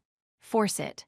I thought about denying it, but I ended up getting caught on one thing she said, deliberately repeating it back to her. That's right. Maybe you're trying to push away painful feelings, said Horikita. Kiyotaka-kun, called a kind, familiar voice from far down at the end of the hallway. Horikita, startled by the voice, turned around. She was surprised to see who was approaching us. Wait, Sakura-san. Airi, who had no stamina to speak of, was completely out of breath. She walked over to us. I'll be going now, said Horikita. Yeah, that's probably a good idea, I answered. Just as Horikita walked past Airi, she tried to say something to her, but she hesitated and ultimately said nothing. She probably couldn't think of the right words for when someone was about to leave. I really want to show you while I have this last chance, Kiyotaka-kun. What do you think? Said Airi. Just before we took the final vote, Haruka mentioned that Airi wanted to unveil something. This was it, huh? You look completely different, I said. No wonder Horikita didn't recognize you for a minute. I guess I was a little late in working up the courage to do it though, hee hee. Irie stood there with her glasses off and her hair done up in a fashionable style. She smiled shyly. I know this probably isn't for me to say, but please take care of Haruka-chan. I understand, I answered. Bye-bye, Kiyotaka-kun. Irie showed me an extraordinary smile, the likes of which I had never seen before. She then turned away from me and started to walk away. However, her steps gradually slowed down, and it seemed like she was about to come to a full stop. Even so, she desperately kept putting one foot in front of the other, pushing ahead without looking back. I could hear her wordless voice carrying down the hallway, the sounds of her sniffling and desperately fighting back tears. The sight reminded me of something I often saw in the past. The failures would always look back on their miserable situation and be filled with regret, even though it was too late for them. It was just as true here in this school as it was in the White Room. Chapter 9: Farewell to the Past.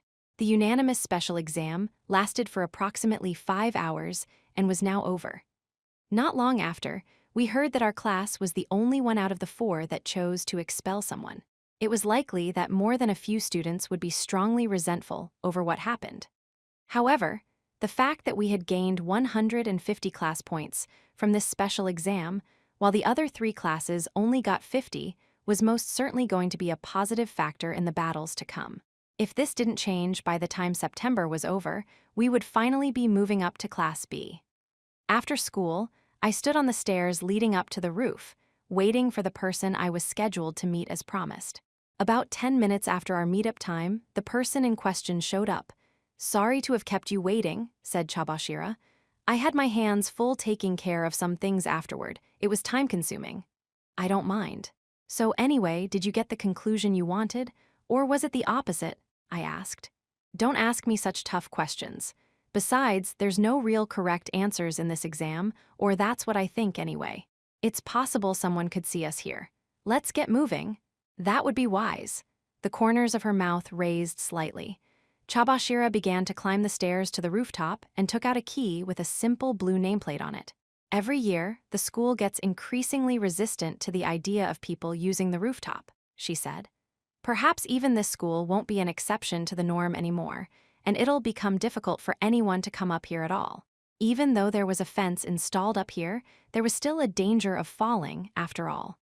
Besides, there were other issues with the rooftop as well. It could be used for nefarious purposes, like the way Ryuin had used it before. After quietly stepping out onto the roof, Chabashira leaned against the railing and exhaled deeply. Today was a long day, it really, really was. Chabashira was simply expressing her feelings about the special exam as though she were thinking aloud. I mentioned this before during the exam, but I took this same one when I was in my 3rd year of high school. It sounded like it. I wondered what she was looking at so intently. Chabashira was simply staring straight ahead at the open sky, tinged by the evening glow. If you don't mind, would you listen to my confession? She asked. You're talking about the sacrament of penance and reconciliation, right? Well, I don't know very much about religion, but you can go ahead if you want, I answered. She had gone through the unanimous special exam back when she was a student too. Though her class had the same issue posed to them, the look on her face suggested that what happened in her class was such a significant development that it changed her class for good. I remember that day like it was yesterday, she said. We, Class 3B, were finally on the verge of catching up to Class A. Our graduation exams were right around the corner. There was only a difference of 73 class points between us. Even though we couldn't surprise them with what little time we had left in school, we were in a position where we could have turned the tables on them with just one special exam. An awfully close race indeed. I was sure that their Class A must not have thought they held the lead by that wide a margin either. Then came the unanimous special exam. There were 5 issues in all. Just like with your class, we were able to forge ahead smoothly all the way until the 5th issue, even though there were some minor differences in opinion in the first 4. And if I recall, you had said that your final issue was the same as ours, I said. That's right, I did. My memory of today's exam already seems to be a little fuzzy. Perhaps the overlap with her past had thrown the sequence of events into disarray in her mind, confusing her on what she wanted to think and say. Of course, there were only a few votes in favor and many opposed in the first round, she continued. But as the discussion went on, things started to change dramatically. If Class A voted unanimously in favor, the gap between our classes would have widened to 173 points. At that point, you didn't know what the graduation exam was going to be like, did you? I asked. That's exactly right. You've probably already guessed as much, but special exams don't always result in large class point gains, even if you win them.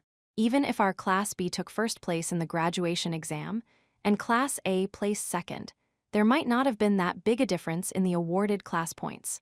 Did that mean the difference in class point rewards for first and second was just 100 or maybe 150? Well, I suppose that it could have even been 200 or more, of course, but there was no guarantee of that. The debate heated up as time went on. There were some who argued that there was no way Class A was going to choose to expel someone, and they were going to vote unanimously opposed to the issue. And if that was the case, they argued we should do the same and get through the exam by voting against. After that, we should have strived to overtake Class A by beating them in the graduation exam. But there were others that enthusiastically argued that if Class A wasn't going to expel someone, that it meant it was our chance to turn things around. We discussed every possible angle. Even if the text of the issue was the same, it ended up being completely different depending on the situation of the class. There were only two options, but the only way to arrive at one of those two was to navigate through many winding paths. We spent so much time on it and discussed so much, but even then we never found the right answer. Should we work on getting to Class A, no matter the sacrifice? Or should we choose our friends and throw ourselves into a difficult battle ahead? She was probably remembering her past self at that very moment. When I stole a glance at Chabashira's side profile, her eyes seemed to be welling up with moisture from the rays of the setting sun. Eventually, little by little, our classmates' attitudes began to change. They started to feel that if we were trailing behind Class A by only a slight margin, then we should get those 100 points, no matter what the cost.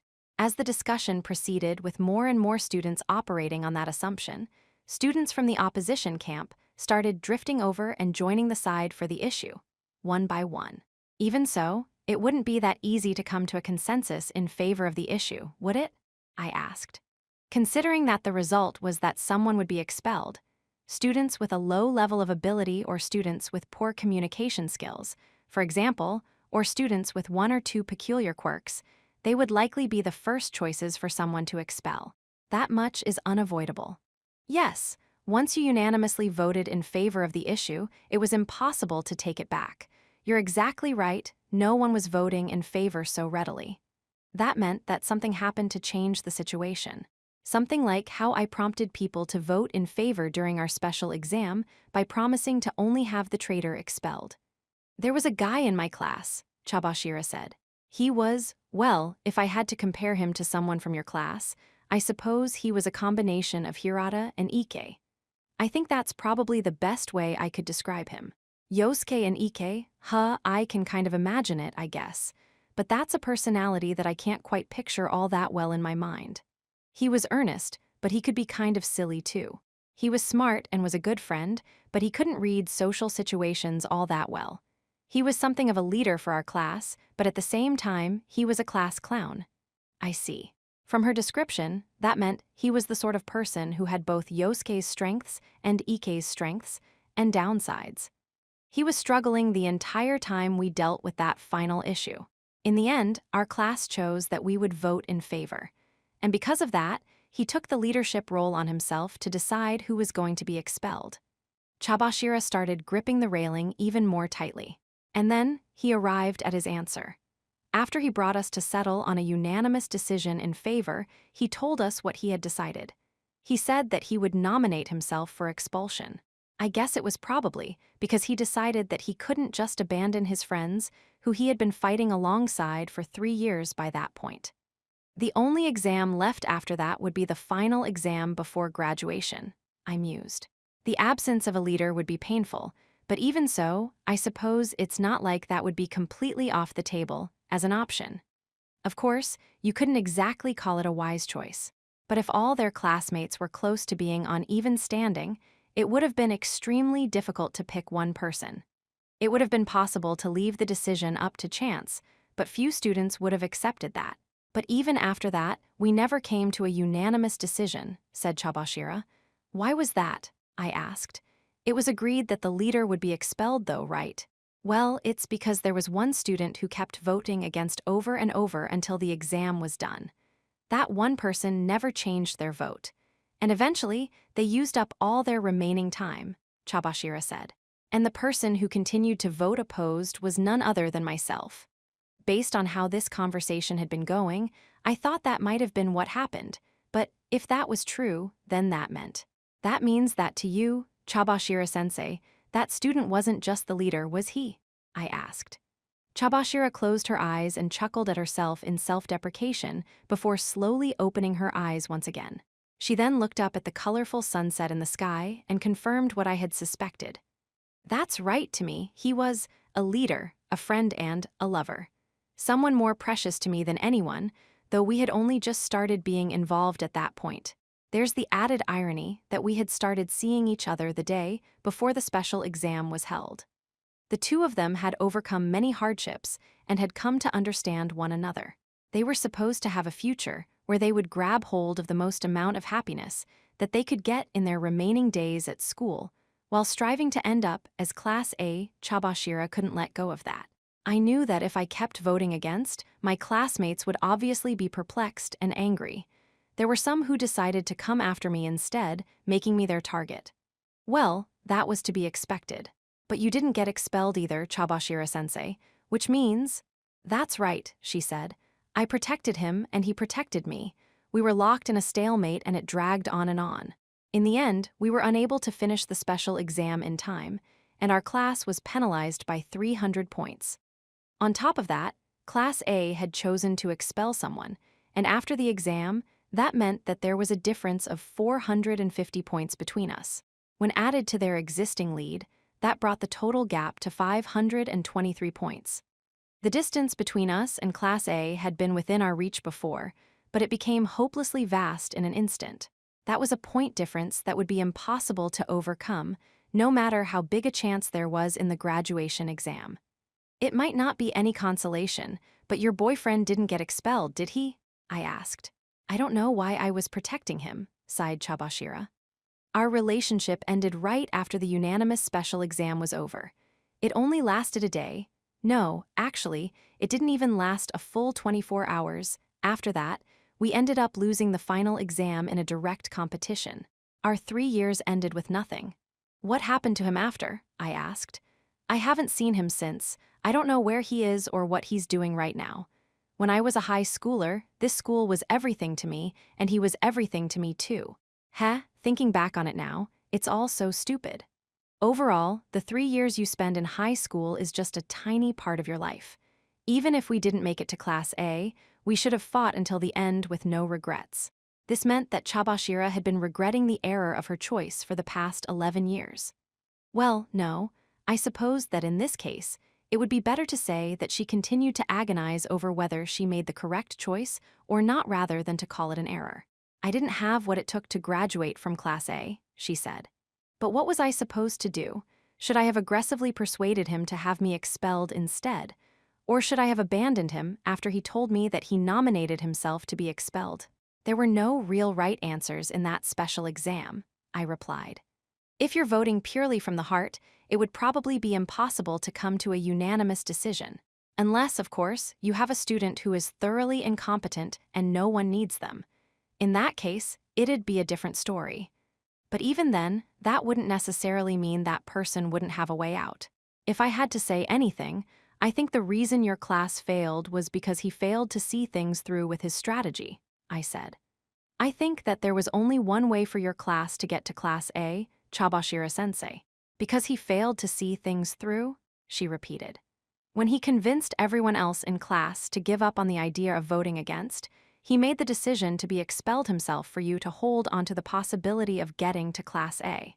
What he did was, he first brought the class to a unanimous decision in favor, and then he thought about what to do afterward. Chabashira nodded, reflecting on what happened back then.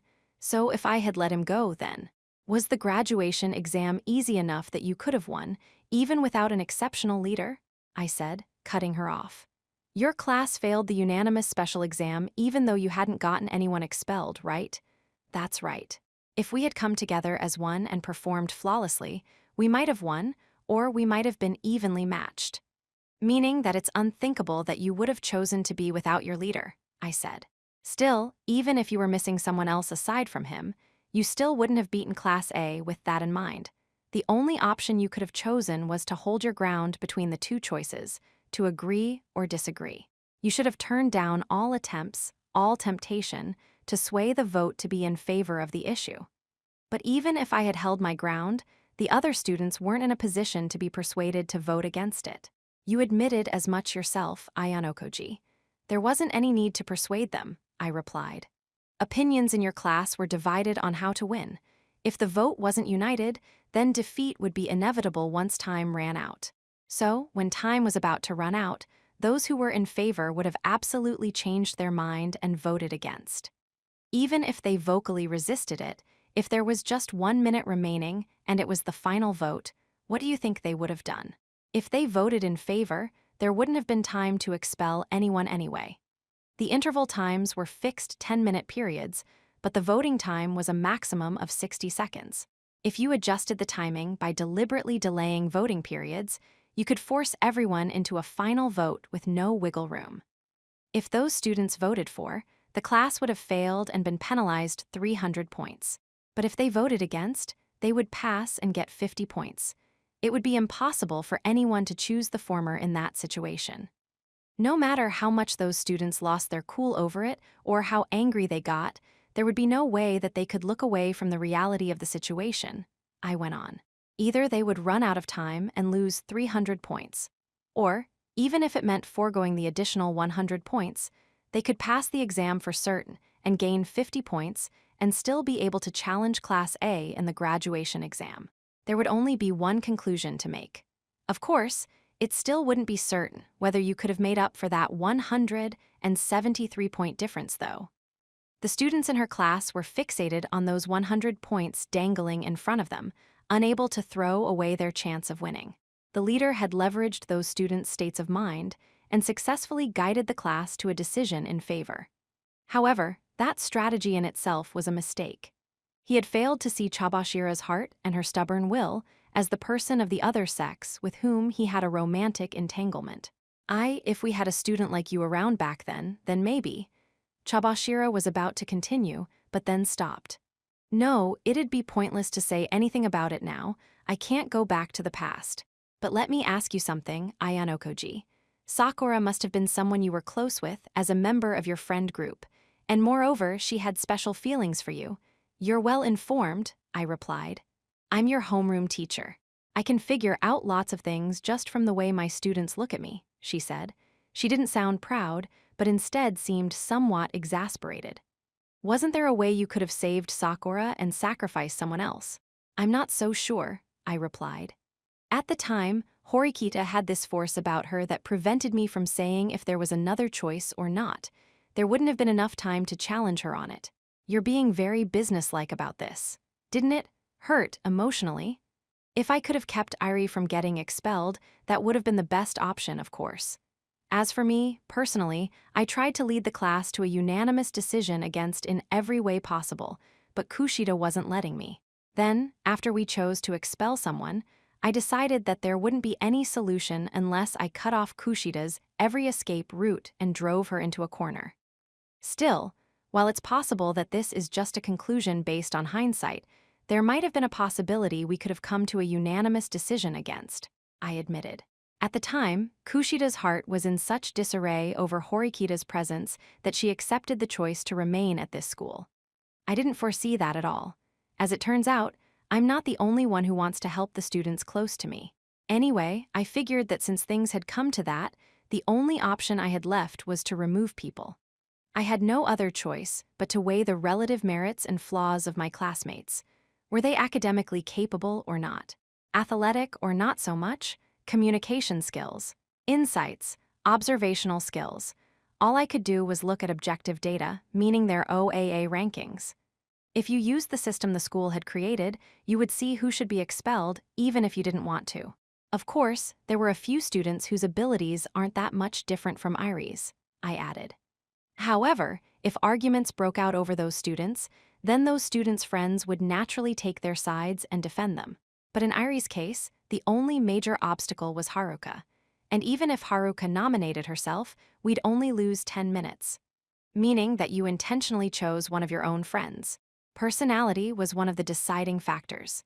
Taking Irie's into account, she wouldn't be good at pleading her case with people, telling them that she didn't want to quit school or appealing to them not to vote for her. That meant I could take any number of convenient measures to counter that. A good friend, in this case, Haruka, would never, ever vote in favor of Irie's expulsion. However, the exception to that rule would be if Irie herself came forward and made a statement, asking her friend to vote for her. There would be no way that Irie could choose to stay at this school after causing trouble and making the class sacrifice 300 class points. So, you even understood Sakura's mentality, said Chabashira. Her overall abilities, those people close to her, and her personality. And as one final push, for Irie to be told by someone precious to her that she was the person who should be expelled. If she were to hear that come from my mouth, then she'd have no choice but to understand, I said. Aion Okoji, you're. People might call those who think like me monsters or fiends, I admitted. No one wants to take on the role of the bad guy. Even so, I need to carry that out at times, without hesitation, when it's necessary.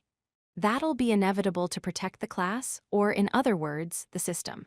In this school, expulsion is always a looming threat, in every possible situation. As a teacher at this school, I'm prepared to accept that. Even so, I will never be able to make a decision like you did, without hesitation, for as long as I live, said Chabashira, admitting the weakness in her own heart. I don't know you very well, but how many people have you cut down without a second thought? How many people would you have to cut down to reach that level of no, don't answer that? I'm sure that there's no way I'll ever understand. How many people would I have to cut down, huh? I had never thought about that before.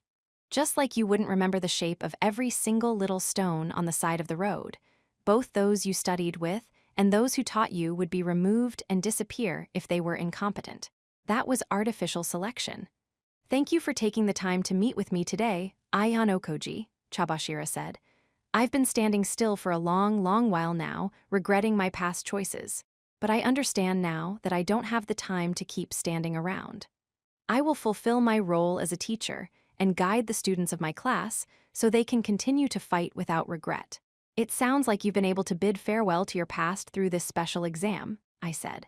When I saw Chabashira's face from the side as she spoke, she looked somewhat sunny, unlike moments earlier.